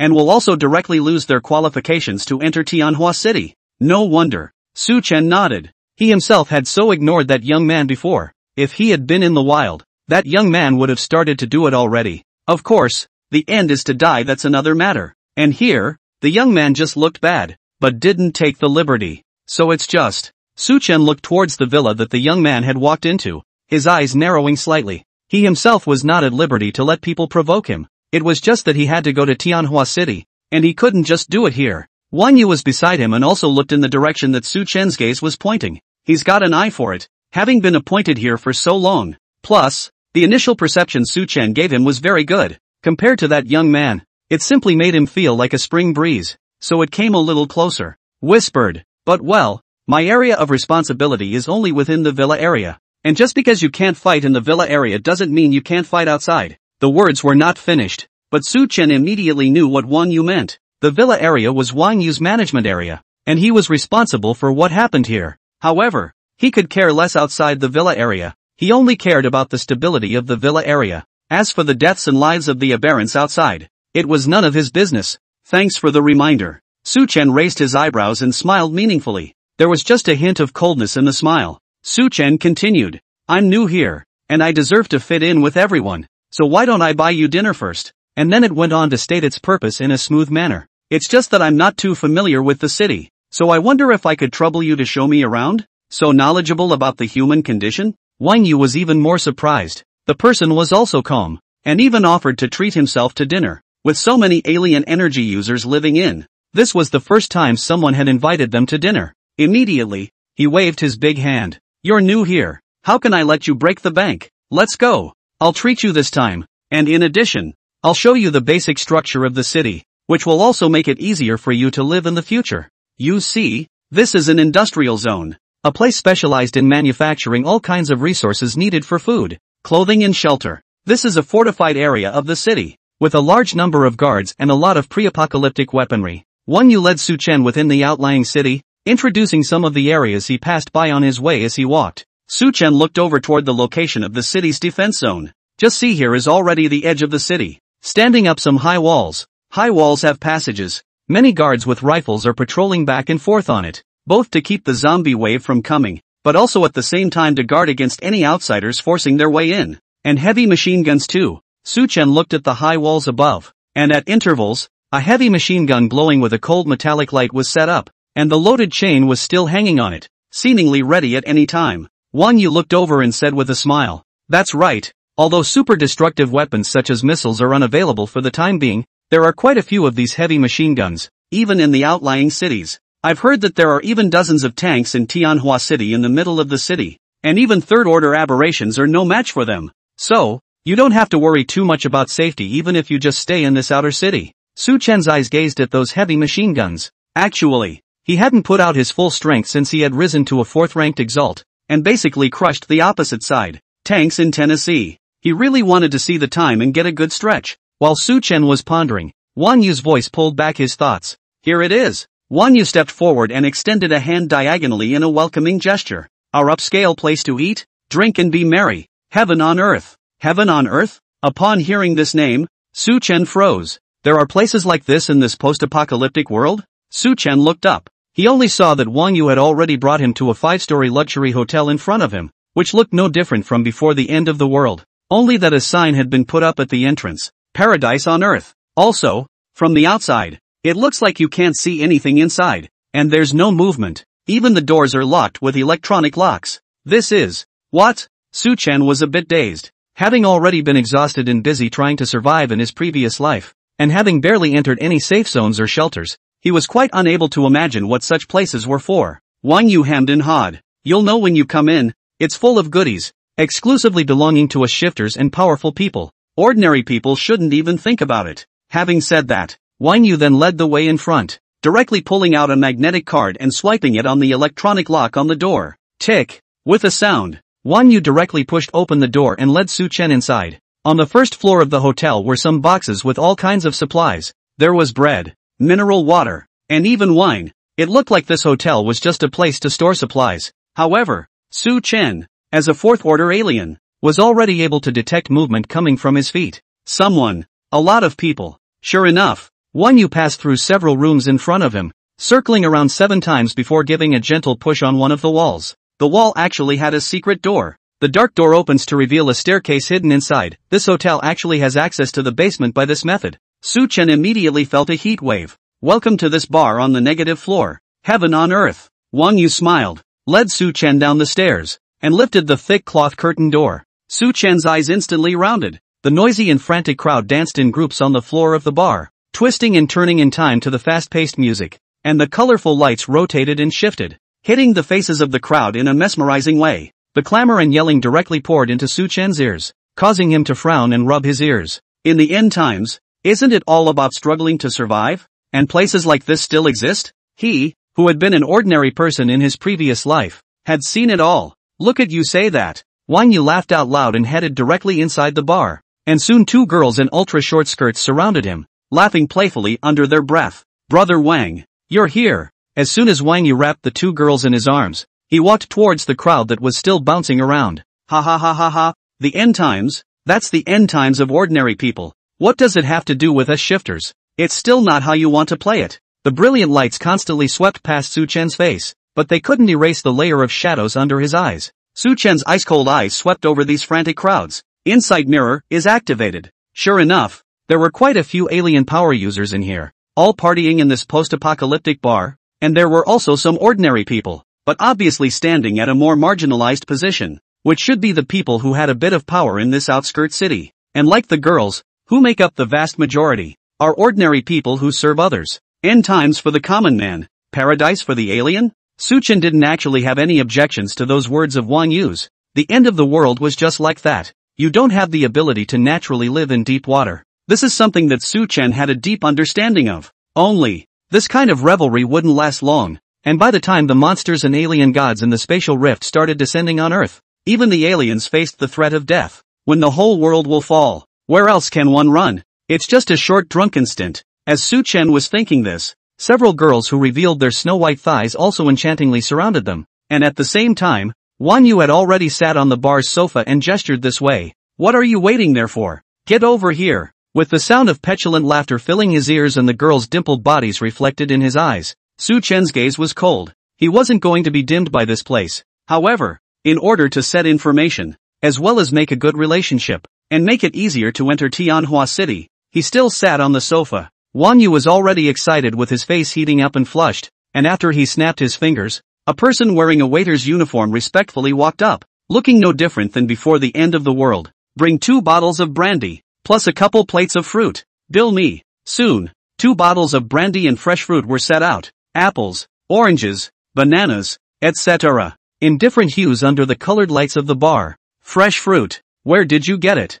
Su Chen was a bit surprised that other than his own space, he could actually see these things elsewhere in the post-apocalyptic world. Boo! Wang Yu opened a bottle of brandy and began to pour the wine into the glass as he said, the outlying cities have places dedicated to growing these fruits. But of course, these can be luxuries, exclusively for us shifters or powerful people. At those words, Su Chen looked around. The surrounding tables in front of several couches also had fruits on them, but no one dared to move them, unless they were the ones with the powers to pick them up and savor them. You grow fruit here. What about food? For a complete base, especially a large-scale safe zone, it was always impossible to scavenge supplies from the outside all the time, and it was also necessary to take advantage of the stability internally to grow food for self-sufficiency. Like the Tatsuiwei base, immediately after landing in Xanadu City, the area was divided for the cultivation of grains and cereals. Fruits are the sort of thing where, at best, you store the seeds, and there's simply no other place to grow these, and it's too wasteful to grow fruits when survival is the #1 priority.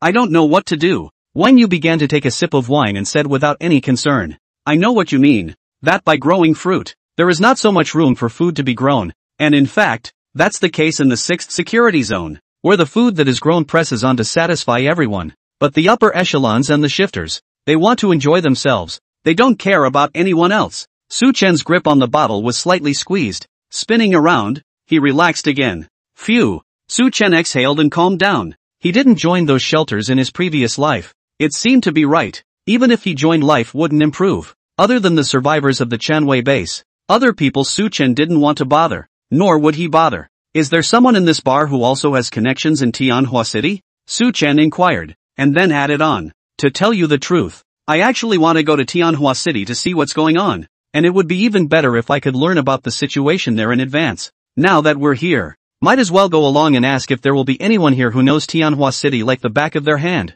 Wang Yu clicked his tongue and took a bite of the apple. Oh, you want to go to Tianhua City as well? That's quite normal. Speak up. This bar does have an intelligence trader who is very familiar with Tianhua City. Oh, intelligence traders? It was the first time Su Chen had ever heard of this word, and he couldn't help but be a little curious as to what this kind of person did. Speaking, the side girl's delicate arm climbed onto Su Chen's shoulder, and her mouth cried out daintily, Brother Su, can you give me a taste of the fruit? As ordinary people who specialized in serving others in this bar, they were not qualified to go and eat these fruits directly. In the midst of the end times, who doesn't crave these fruits? I don't know how many people would snatch them up if we took them outside the safe zone. They couldn't just take it. They just pouted and tried to get the shifters to be able to share a bite of it with them. Su Chen frowned. He didn't like it when unfamiliar others got too close to him, even if they were pretty girls. Instantly, he casually took a couple of whole apples and stuffed them into a couple of the girls next to him, and quietly took the other's arm off his shoulder. Coldly,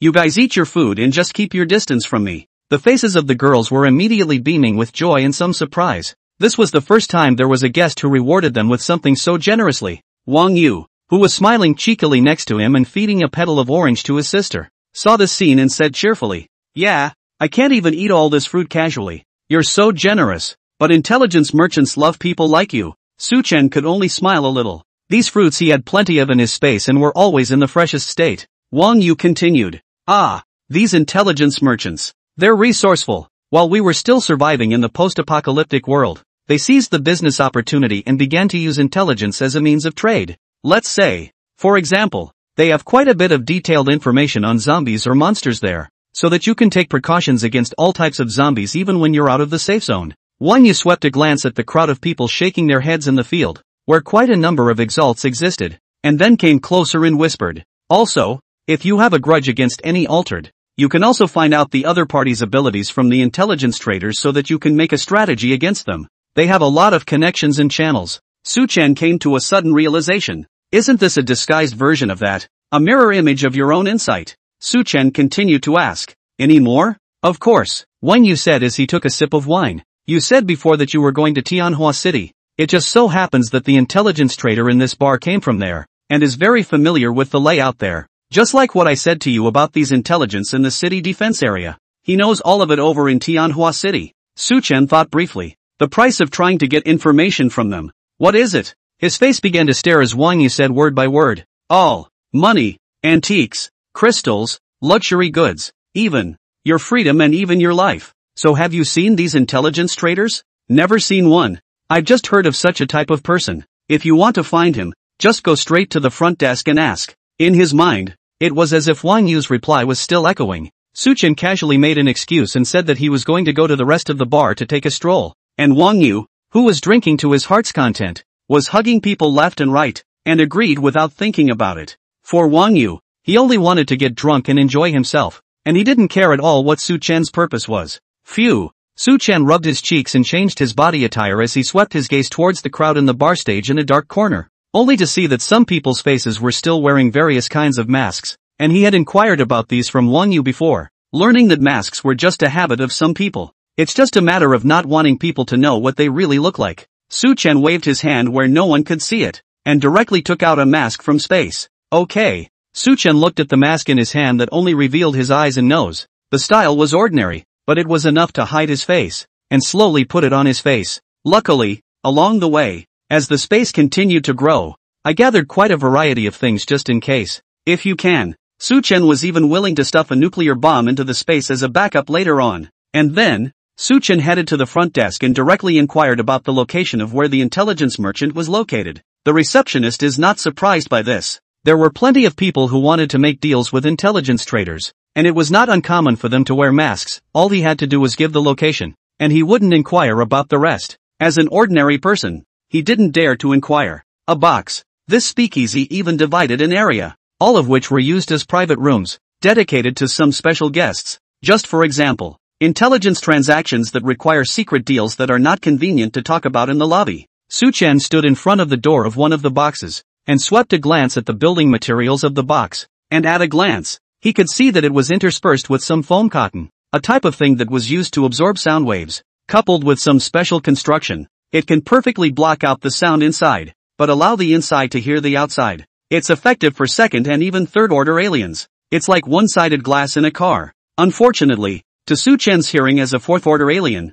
all of this was just for show, and he could clearly hear the woozy sounds coming from inside, and even the sound of panting. He knocked on the door. The room was instantly quiet. Su Chen sank his voice and slightly changed his vocal line. "A sale comes to your door. Why? Is there any reason not to do it?" Hear that? The door to the room was only gently pulled open a crack, but it didn't reveal the person inside. Only a voice full of caution rang out from behind the door. "Small or big deal? You're a bit picky?" A cold smile appeared at the corner of Su Chen's mouth. "A great deal in heaven. Will you take it or not?" The person behind the door of the room hesitated for a moment before finally opening it. Su Chen looked inside. Only a large-bellied man was sitting directly across from him, his hands braced on the table, looking serious. Maybe it would have been more presentable if it wasn't so poorly clothed. Next to him, several girls from the bar were giving him special services. Several other people, taller or shorter, were sitting on either side of the table. Seeing the masked Su-chen walk in, that fat man directly across from him scanned Su-chen's hands and looked a bit more settled as he didn't have any weapons with him.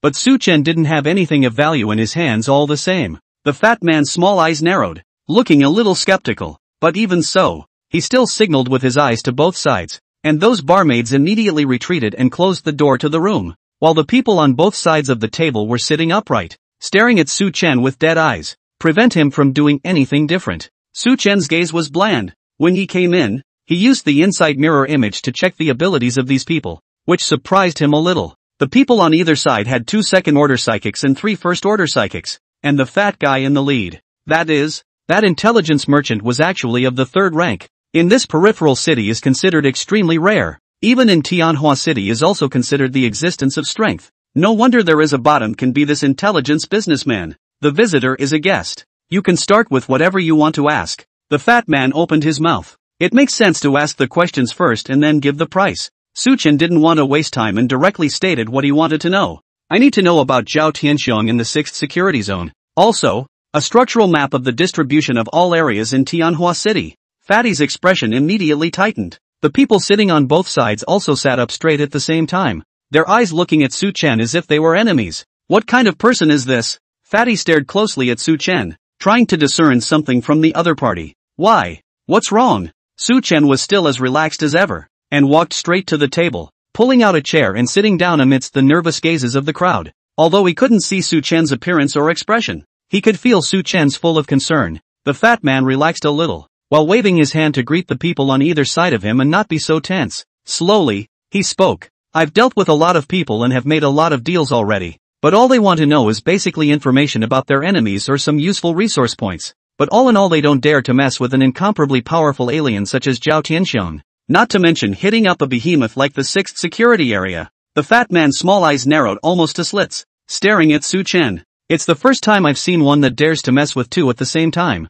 Not to mention, it's still on the territory of the 6th security zone. Are you not aware of what both represent? Of course Su-chen knew that. In the short time since he had come in, he had managed to talk to Wang Yu about quite a few things. Only then did he realize that those people he had killed earlier were basically strong in the eyes of Wang Yu and the others. Zhao Tianxiong was even the strongest in the 6th safety zone. It makes people too scared to mess with it. Su-chen leaned back slightly, his tone calm. Of course I know, but so what? For Su-chen, it was nothing more than that. Mortals and even other adepts didn't dare to mess with Zhao Tianxiong, who was at the pinnacle of the 3rd order and had SSS level adepts. He, Su-chen, dared to do so. He wouldn't dare to hit the 6th safety zone, which had countless machine guns and even tanks, an army of almost 10,000 people, and countless psychics, but he, Su-chen, still dared to do so. Greeting the shocked gazes of the intelligence merchant and the others, Su-chen slowly opened his mouth. Are you a provider of information? Or are you checking on your guests for information? This business, are you still in it? He had to remind the other side that you were in the business of trading intelligence. Not for you to be here to doubt the identity and purpose of your guests. The fat man slowed down. I have both kinds of information you're talking about. Oh, Su-chen came to be interested. This intelligence merchant really had an extremely wide range of connections, and his hands were all over the world. Originally, he hadn't been too hopeful. After all, these 2 types of information were definitely secrets of the 6th security area. I can't imagine that this intelligence trader is quite capable. But, the fat man's words turned, his eyes rolling in their sockets. I need to see your sincerity before I give out information, and as you know, people like me need to see payment. Su-chen nodded. So, what do you want as payment? Gold, or luxury jewelry? He snorted and continued. But well, I'm not asking you to deal with Zhao Tianxiong. I'm just looking for a little bit of information from you, so the reward shouldn't be too outrageous. Fatty stared at Su-chen's empty hands, turned around and searched for a while from several large backpacks placed in the corner, and took out a roll of maps. It was placed on the table. This is a map of Tianhua City as it is now, including the city's defense area, storage area, secret base, and the Zhao family's residential area, among others. These things aren't so bad that they'll cost you your freedom or even your life, but they're not something that can be dispensed with by something like gold. Something else tangible is needed. For example, a 3rd order crystal core. Su-chen's heart was also clear. This map was not easy to get hold of. Gold and other decorations were definitely not tradable. It was reasonable that this fat man was a third-order alien, so he naturally needed a third-order crystal core. It was just that he had consumed all the third-order crystal cores in order to break through to become a fourth-order psychic, and now he didn't have the time to obtain new ones. A little thought. Suchen said, I don't have a crystal core for the time being, but I do have this. We'll have to see if you know what you're doing. As Suchen placed his hand into his arms, the group instantly became alert. But then Suchen took out an iron-like substance from his arms and laid it on the table to push it toward Fatty. Fatty exclaimed as soon as he saw the palm-sized piece of iron. Foreign iron? And then realizing that he had lost his temper, he hurriedly collected his expression again, carefully holding up the foreign iron, and then observed it. Sure enough, it's foreign iron. Where did you come from? The excited Fatty instantly wanted to ask Suchen where he got it, but quickly stopped his mouth. Although he was a third-order alien, he knew about foreign iron. He also longed to have his own, a weapon made of foreign iron. How? Suchen said. Is this, as payment, sufficient? There was a whole lot more exotic iron like this in his space. The fat man blushed. This foreign iron is also a bit too small. It might not be enough. There are a few more pieces to be added.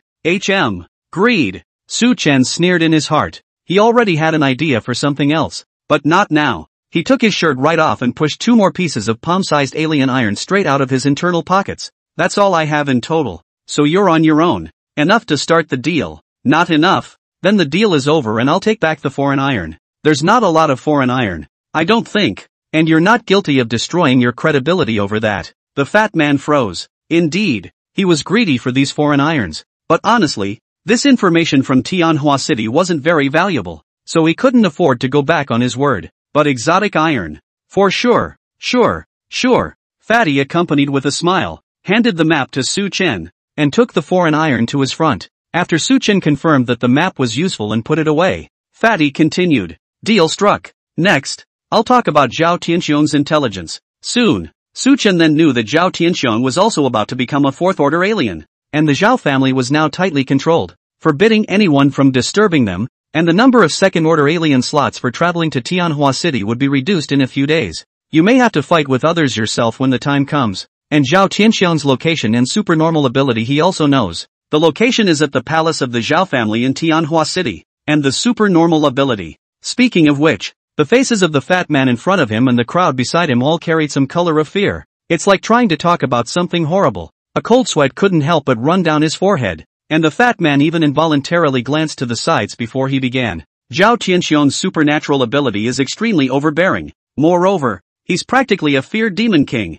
His psychic ability, it's at SSS ranked, Solemn Soul Spirit. Spirit of the dead? Suchen looked at the somewhat fearful Fatty in front of him and signaled the other party to continue. Fatty gulped. Continued. Yes, Zhao Tianxiong's supernatural ability is the SSS ranked, Solemn Soul Spirit. It is said that his ability is to release a black mist, and anyone who is touched by the black mist, or by Zhao Tianxiong himself, will have chaotic sounds like evil spirits claiming their lives next to their ears. This seems to be a kind of spiritual attack. It can directly destroy the attacked person's will to resist, and it's even effective against unconscious things like monsters and zombies, directly able to make the other person stay where they are, not moving at all, and letting the attack take place. And then, Fatty seemed to recall something, as if he had once seen the scene when Zhao Tianxiong used his supernatural powers. It's even scarier. In addition to spiritual attacks, Zhao Tianxiong's supernatural ability can also carry out direct attacks. And those who were attacked all died too tragically. It was as if they were being torn from their bodies by countless large hands in the black mist,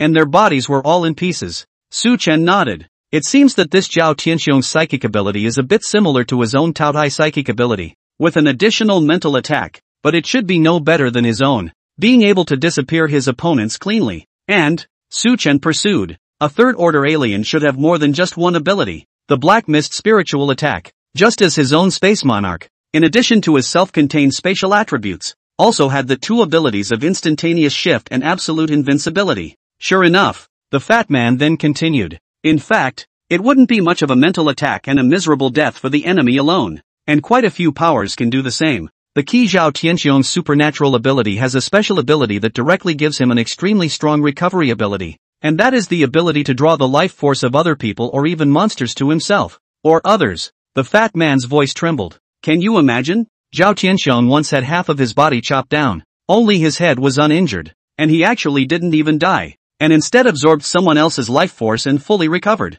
It's those high-ranking monsters. Even the ones that are good at recovery are having a hard time doing it. Su Chen was also a bit surprised. This recovery is so strong? It's a monster. This meant that as long as Zhao Tianxiong had something living around him, he was near infinitely immortal and could continue fighting indefinitely. It was worthy of being a SSS class ability. He couldn't even do such a strong recovery himself. But well, Su Chen communicated with his Taotai magic pattern with his mind and smiled imperceptibly. Speaking of which, didn't one's Taotai magic marks happen to have an ability to prohibit all recovery where magic energy corrupts? Forbidden healing, it's not Tinker? Compared to the panic and fear of Fatty and the others, Su Chen was relaxed. That Zhao Tianxiong is already in the process of breaking through to a 4th-ranked alien. It should be too late to stop him now. I wish he'd let me use my full strength.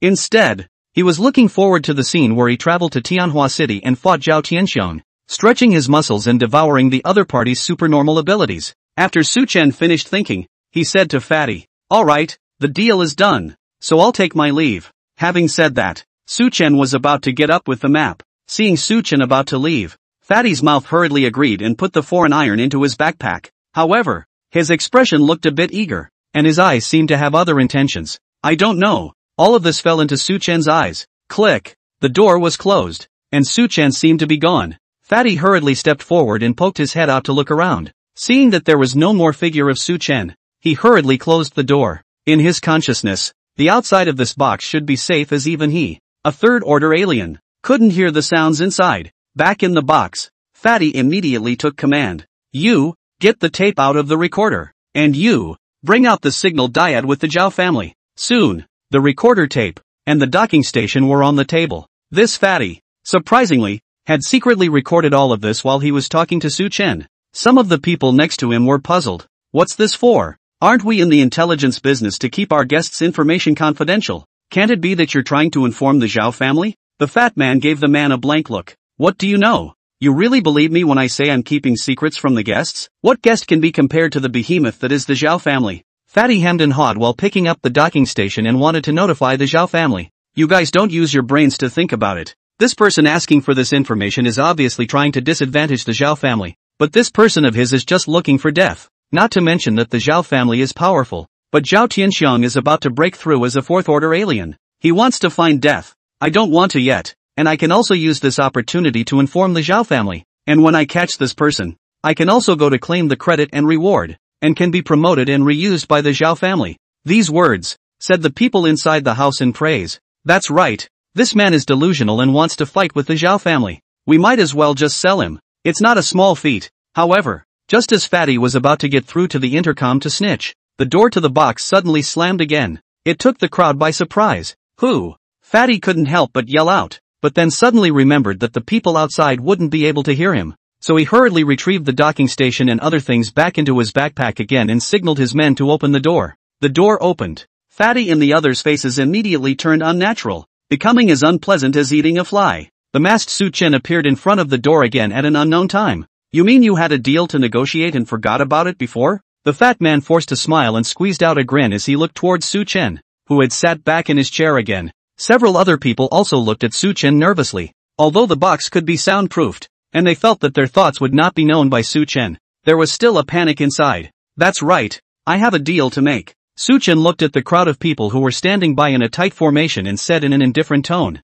The fat man's tone was a little sharp. Still, his wandering gaze betrayed the panic in his heart. But soon, the fat man then calmed down. Not to mention, this box can be soundproofed. So what if the person in front of me knows about it? He himself was a third-order alien. There were also first and second order under his command. So the big deal was to do a kill shot of his own. You can also claim credit first. But well, if the masked man in front of him had a normal deal to negotiate, he could make another profit himself. Say, what kind of deal are you making? Fatty was waiting for Su Chen's reply, but after receiving the answer, he instantly sweated, and a strong sense of crisis and oppression hit him head-on. Su Chen sat on the chair, his body slightly leaning forward, his tone as cold as 10,000 years of ice. The deal is, I want your lives. The masked man in front of them wanted all of them dead? Fatty had the bottom of a third-order alien though. But somehow, this person in front of him was clearly ordinary. But as soon as the words came out, he himself felt an extremely strong sense of crisis. Are you kidding? The fat man secretly wrung his fat ass. trying to wake himself up with the pain. Why are you trying to take the foreign iron back and kill us off so you can get information from us for nothing? I tell you, no way. It's never been about me killing people and getting things for nothing. No one has ever been able to take a hair from me yet. The fat man sat in his chair, scowling. The people next to him also seemed to have the courage of their convictions and chimed in. We're in the intelligence business. If we don't have some skills, how dare we be on this path? To hit us with an idea is really out of your league. One time, the gazes of everyone in the room were like vicious wolves that chose to kill others, staring at all of Su Chen's retreats. Even though they were all sitting in their chairs now and not getting up, it felt like they were going to storm out at any moment. Seeing the situation, Su Chen just rubbed his hands together, slightly rubbing them together as a warm-up exercise, and said a few key words without haste. Recorders, tapes, signal buttons. A corner of his mouth hooked up as he said it. He went out, made just a slight turn, and then circled back around, knowing that these people had bad intentions of their own. Fruity, since he was asking about the secrets of the 6th security area, these people could never be easily skipped over to avoid accidents. Fatty and the others froze. How is that possible? Isn't this person out? Why does he still know what they're about to do? Everyone looked up at the closed compartment door and suddenly realized something. The reason they chose this bar, it was because they saw that there was this kind of compartment here that was specialized in serving the aliens and could be soundproofed, so that it would be convenient for them to do their business, or talk about business. The box is difficult for even a third-order psychic to hear the internal commotion, and the person in front of. If he didn't have the mind-reading skill, that meant he was more than third-order, which meant fourth-order psychic. Impossible, absolutely impossible, Fatty exclaimed. Even Zhao Tianxiong, who was blessed with countless resources, had just begun to break through, so how could there be an alien who was faster than this? Moreover, how did someone so strong blend into this outlying city without making a wave of forced entry? They all tried to get up. Fatty was even more decisive, directly rushed toward the door of the box, while the hands of the supernormal ability appeared. A huge rock appeared out of thin air, to be smashed into the wall. After realizing this horrifying fact, Fatty wouldn't be foolish enough to fight Su Chen to the death. He's going to break right through this box and make a scene. In this way, after the people around knew about this commotion, the Zhao family in the city would come over, and he or she would be able to find a chance to escape. Not to mention, this person in front of him wanted to be unfavorable to the Zhao family, so he naturally didn't want to expose his whereabouts. Su Chen didn't move, just by extending his hand covered with magic energy to catch it. The huge rock that was more than half a person high with a terrifying impact was easily caught by him. What a terrifying strength! This is a fourth-order alien. The fat man was horrified. His eyes glazed over. But Su Chen's actions also proved that the other party didn't want to make a scene. So the fat man shouted, "With so many of us here, we're bound to break the box. You can't kill us all." When he finished, he signaled the others to stand up with him, use their powers, and destroy the box. The others had been working with Fatty for a long time, so they naturally knew Fatty's intentions, so they wanted to stand up and make use of their supernatural abilities, but they suddenly realized that they couldn't move their feet at all. Look down. Only several black tentacle-like substances were seen clinging to their ankles, not moving. What are these? The crowd shouted in panic. They wouldn't have thought that Su Chen had quietly extended his tentacles out from his pants when he came in and sat down on the chair. Taking advantage of the crowd's attention being on Su Chen itself, grabbed everyone here. The crowd tried to use their powers with their hands, but the tentacles followed and grabbed their arms in the same way, binding them, and after that, there were several mournful screams. Before these people could use their powers, they were all penetrated through their chests by the tentacles. Monsters! Monster! In the field, only Su Chen and Fatty were left. The fat man had been scared to the point that he was covered in cold sweat, and it wasn't until today that he was shocked to realize that there were actually characters that were even more feared than Zhao Tianxiong. Zhao Tianxiong could lose half of his body and not die. This person could be like a tentacle monster with 1,000 arms and legs. Is this still human? In Fatty's eyes, which were a bit blurred by sweat, Su Chen levitated out of thin air, and underneath him were countless tentacles that were supporting the ground while still dancing. Fatty gulped and swallowed. You can't get rid of our bodies even if you kill us all, unless you kill everyone in the bar. But even so, you'll be found out soon enough, and your attempts to take on the Zhao family will fall flat, and they'll be on their guard. Su Chen stood tall, the look of indifference. After hearing those words uttered by the fat man, he twisted his neck and made a cackling sound, looking at the fat man who was almost bound into a dumpling by the tentacles, tightly, and was already defenseless. He opened his mouth. Just look at the condition of these bodies on the ground. Unfortunately, destroying corpses is something I'm way too good at. The fat man followed the sound. surprised to find that those corpses pierced by the tentacles actually did not shed a single trace of blood, but smoke was rising from the wounds. It's like meeting a strong corrosive acid. Moreover, the bodies were melting away, as if they had met a snowflake in a great sun, and after a time nothing remained. It was as if the fat man knew where he was going to end up. He began to regret why he wanted to go and snitch on the Zhao family out of greed, but there was no use in his despair. The tentacles were gradually enlarging in his pupils, and eventually silence fell upon the box. Su Chen picked up those backpacks brought by the intelligence traders, and after taking out the foreign iron and checking the contents again, he included them in his space. The box was as clean as if no one had ever been there. In the midst of the hustle and bustle of the people outside who were still in the midst of the revelry, no one cared about what was happening here. Oh, the Tianhua city side is coming early? After a day after returning from the bar and the uninformed Wang Yu, Su Chen learned of the news in the villa. Yes, Wang Yu came over and spoke to Su Chen about this matter. I heard it's a heavenly news. Zhao Tianxiong of the Zhao family has successfully broken through to a fourth-order alien, so the time limit for traveling to Tianhua City has been released. You can go today. Zhao Tianxiong has broken through to a fourth-ranked alien? Su Chen asked in surprise. Not that he was surprised by the news itself, as he had already learned of it from the intelligence traders. He was surprised that the Zhao family had actually been released when this was clearly supposed to be classified information. Such important news should be considered confidential,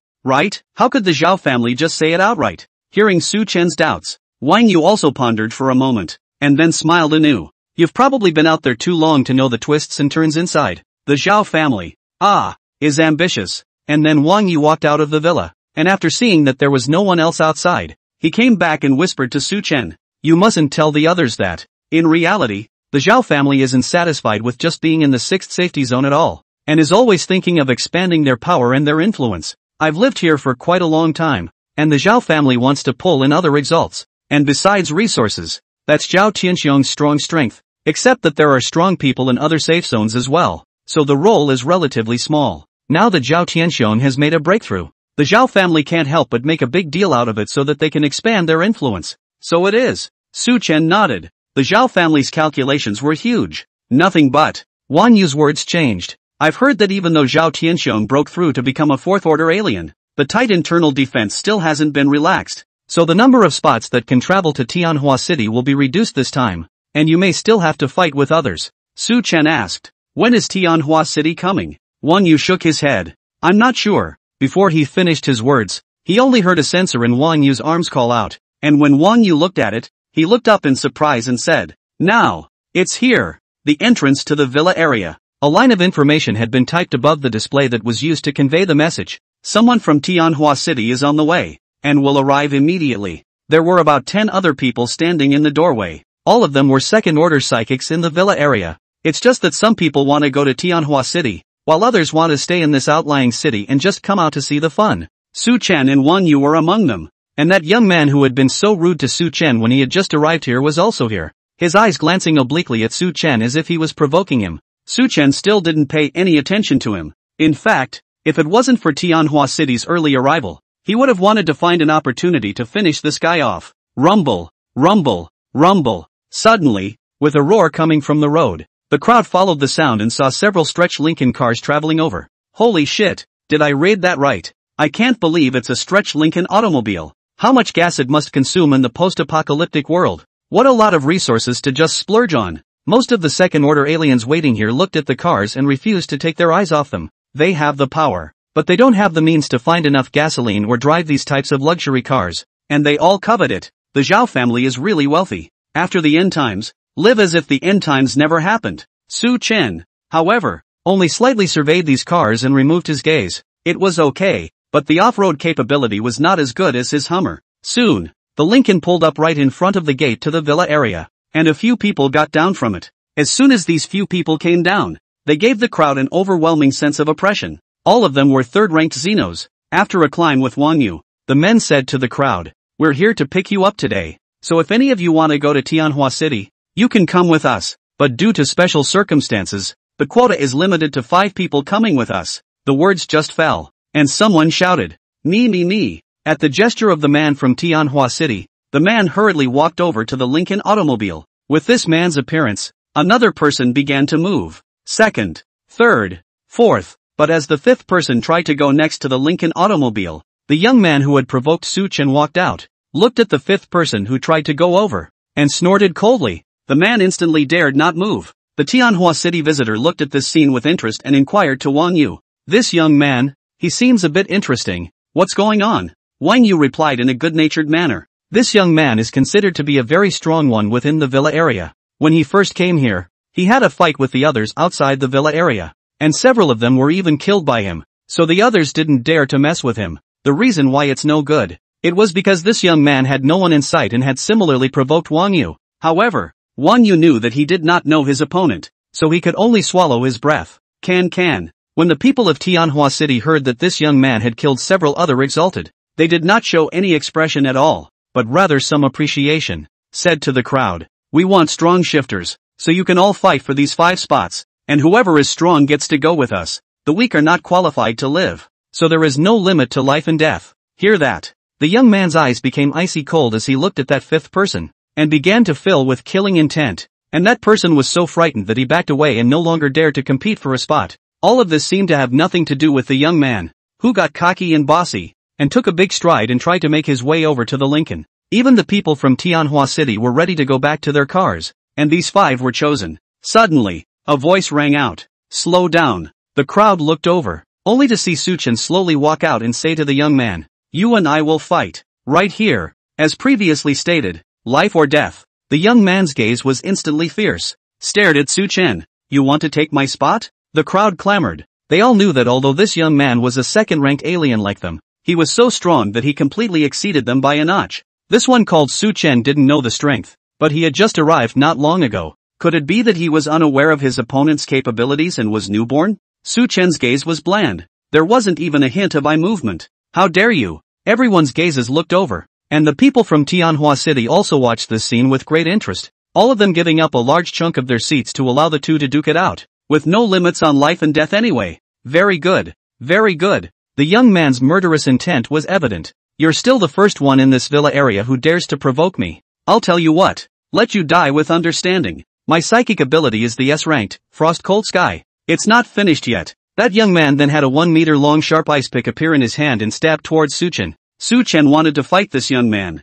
but he certainly couldn't use his own powers, only the ones he mimicked. However, the other party was an S-ranked ice attribute ability, and his own imitation was an A-ranked fire attribute ability, so it looked like Su Chen stood at an absolute disadvantage. The scene was instantly lively. The crowd looked at the duo dueling in the field with interest. Having seen life and death, they would not care about the death or life of others. Instead, they began to talk about it. Who do you think will win? Some people even placed bets, only to see that in the middle of the field, the ice pick in that young man's hand was like a phantom, glowing with a light prismatic color under the sunlight as it continuously stabbed towards Su Chen. And while Su Chen kept dodging, flames that kept making bursting sounds emerged from his hands, trying to burn on the young man's body. The people from Tianhua City also started guessing the result. Who do you think will win? Someone said, "I'm betting on the young man with the ice to win." Also stated his judgment. First of all, you see, one is an S-ranked psychic and the other is an A-ranked, which is a lower rank than the other. Plus one is an ice attribute and one is a fire attribute.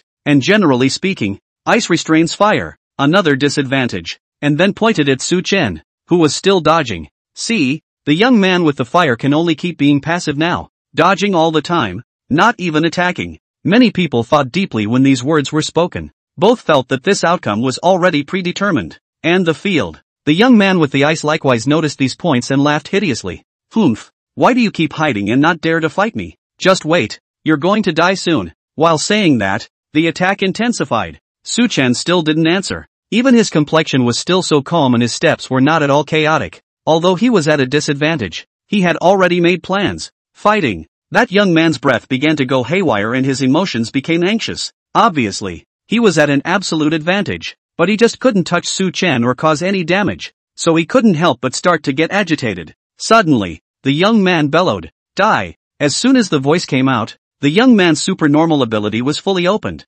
without any reservation. His hands were full of ice picks, stabbing towards Su Chen, and in Su Chen's surroundings, a lot of ice spikes appeared out of thin air, blocking all the retreating paths. It looked like Su Chen had no way to escape, but just as the young man was beaming and thinking it was over, only a cold laugh could be heard from Su Chen. "Finally, you fell for it. You were in a hurry and gave up all your defense and used it all on attack. The young man hadn't understood what it meant. It was seen that the flames on Su Chen's hand were even more intense, and he hard grabbed the ice thorn next to his side, which was rapidly melting under the flame's scorching heat. Su Chen, directly covered in fire, broke through the circle of ice spikes and rushed to the young man's back. It all happened in a flash of lightning. Goodbye, Su Chen whispered under his breath, and then his fist with flames blasted towards the young man's undershirt. No! The young man seemed to realize something. Before, although he was also in a state of attack, he still retained a portion of his strength used to prevent Su Chen from counterattacking. But now, with all of his psychic abilities used to attack,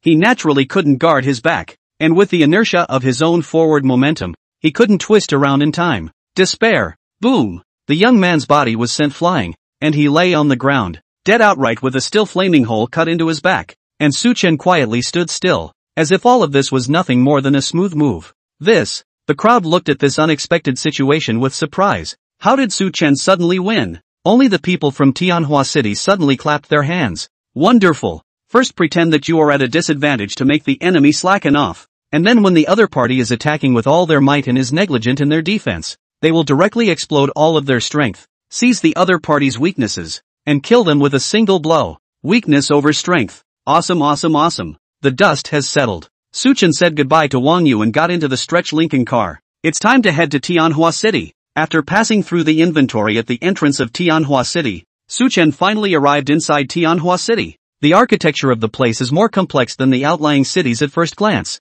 You guys are staying here for now. The people from Tianhua City brought Su Chen and the others to a residence and said after issuing the access card. The road conditions in Tianhua City are very complicated. You guys are not familiar with it, so it's best not to run around. Or if you accidentally break into something you shouldn't, you might die as well. It's a post-apocalyptic world, and while some things have been restored, the cameras and such on the roads are temporarily inoperable. So if you get lost, it won't be easy for us to retrieve you. After Su Chen and the others nodded, the people from Tianhua City left, seeing that everyone else had entered their residences. Su Chen, however, began to move his feet outside. No cameras? That couldn't be better. Su Chen began to wander through the streets and alleys of Tianhua City, familiarizing himself with the environment. Anyway, they have a detailed map of Tianhua City in their hands, so they don't have to worry at all. Getting lost or anything doesn't exist at all. After a while, Su Chen arrived at the place where the Zhao family lived, near the palace-like building.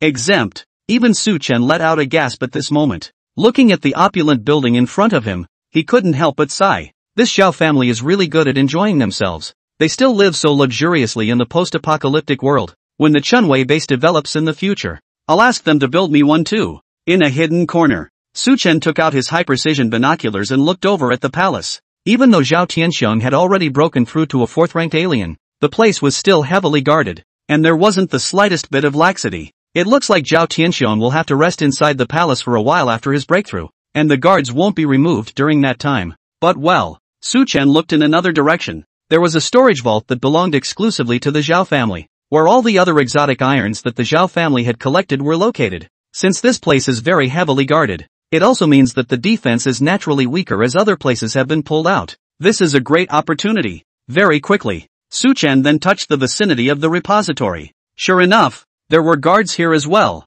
with the same number of machine guns standing guard nearby, but they were noticeably weaker than on the palace side. TSK. Taking a small piece of exotic iron out of the space, he gently played with it before looking at the storage vault in front of him. The map marked this place as having the presence of foreign iron. Although the guards are weaker, I have other preparations to make right now, so I can't go in hard just yet. Gotta find a way to get in there without a sound.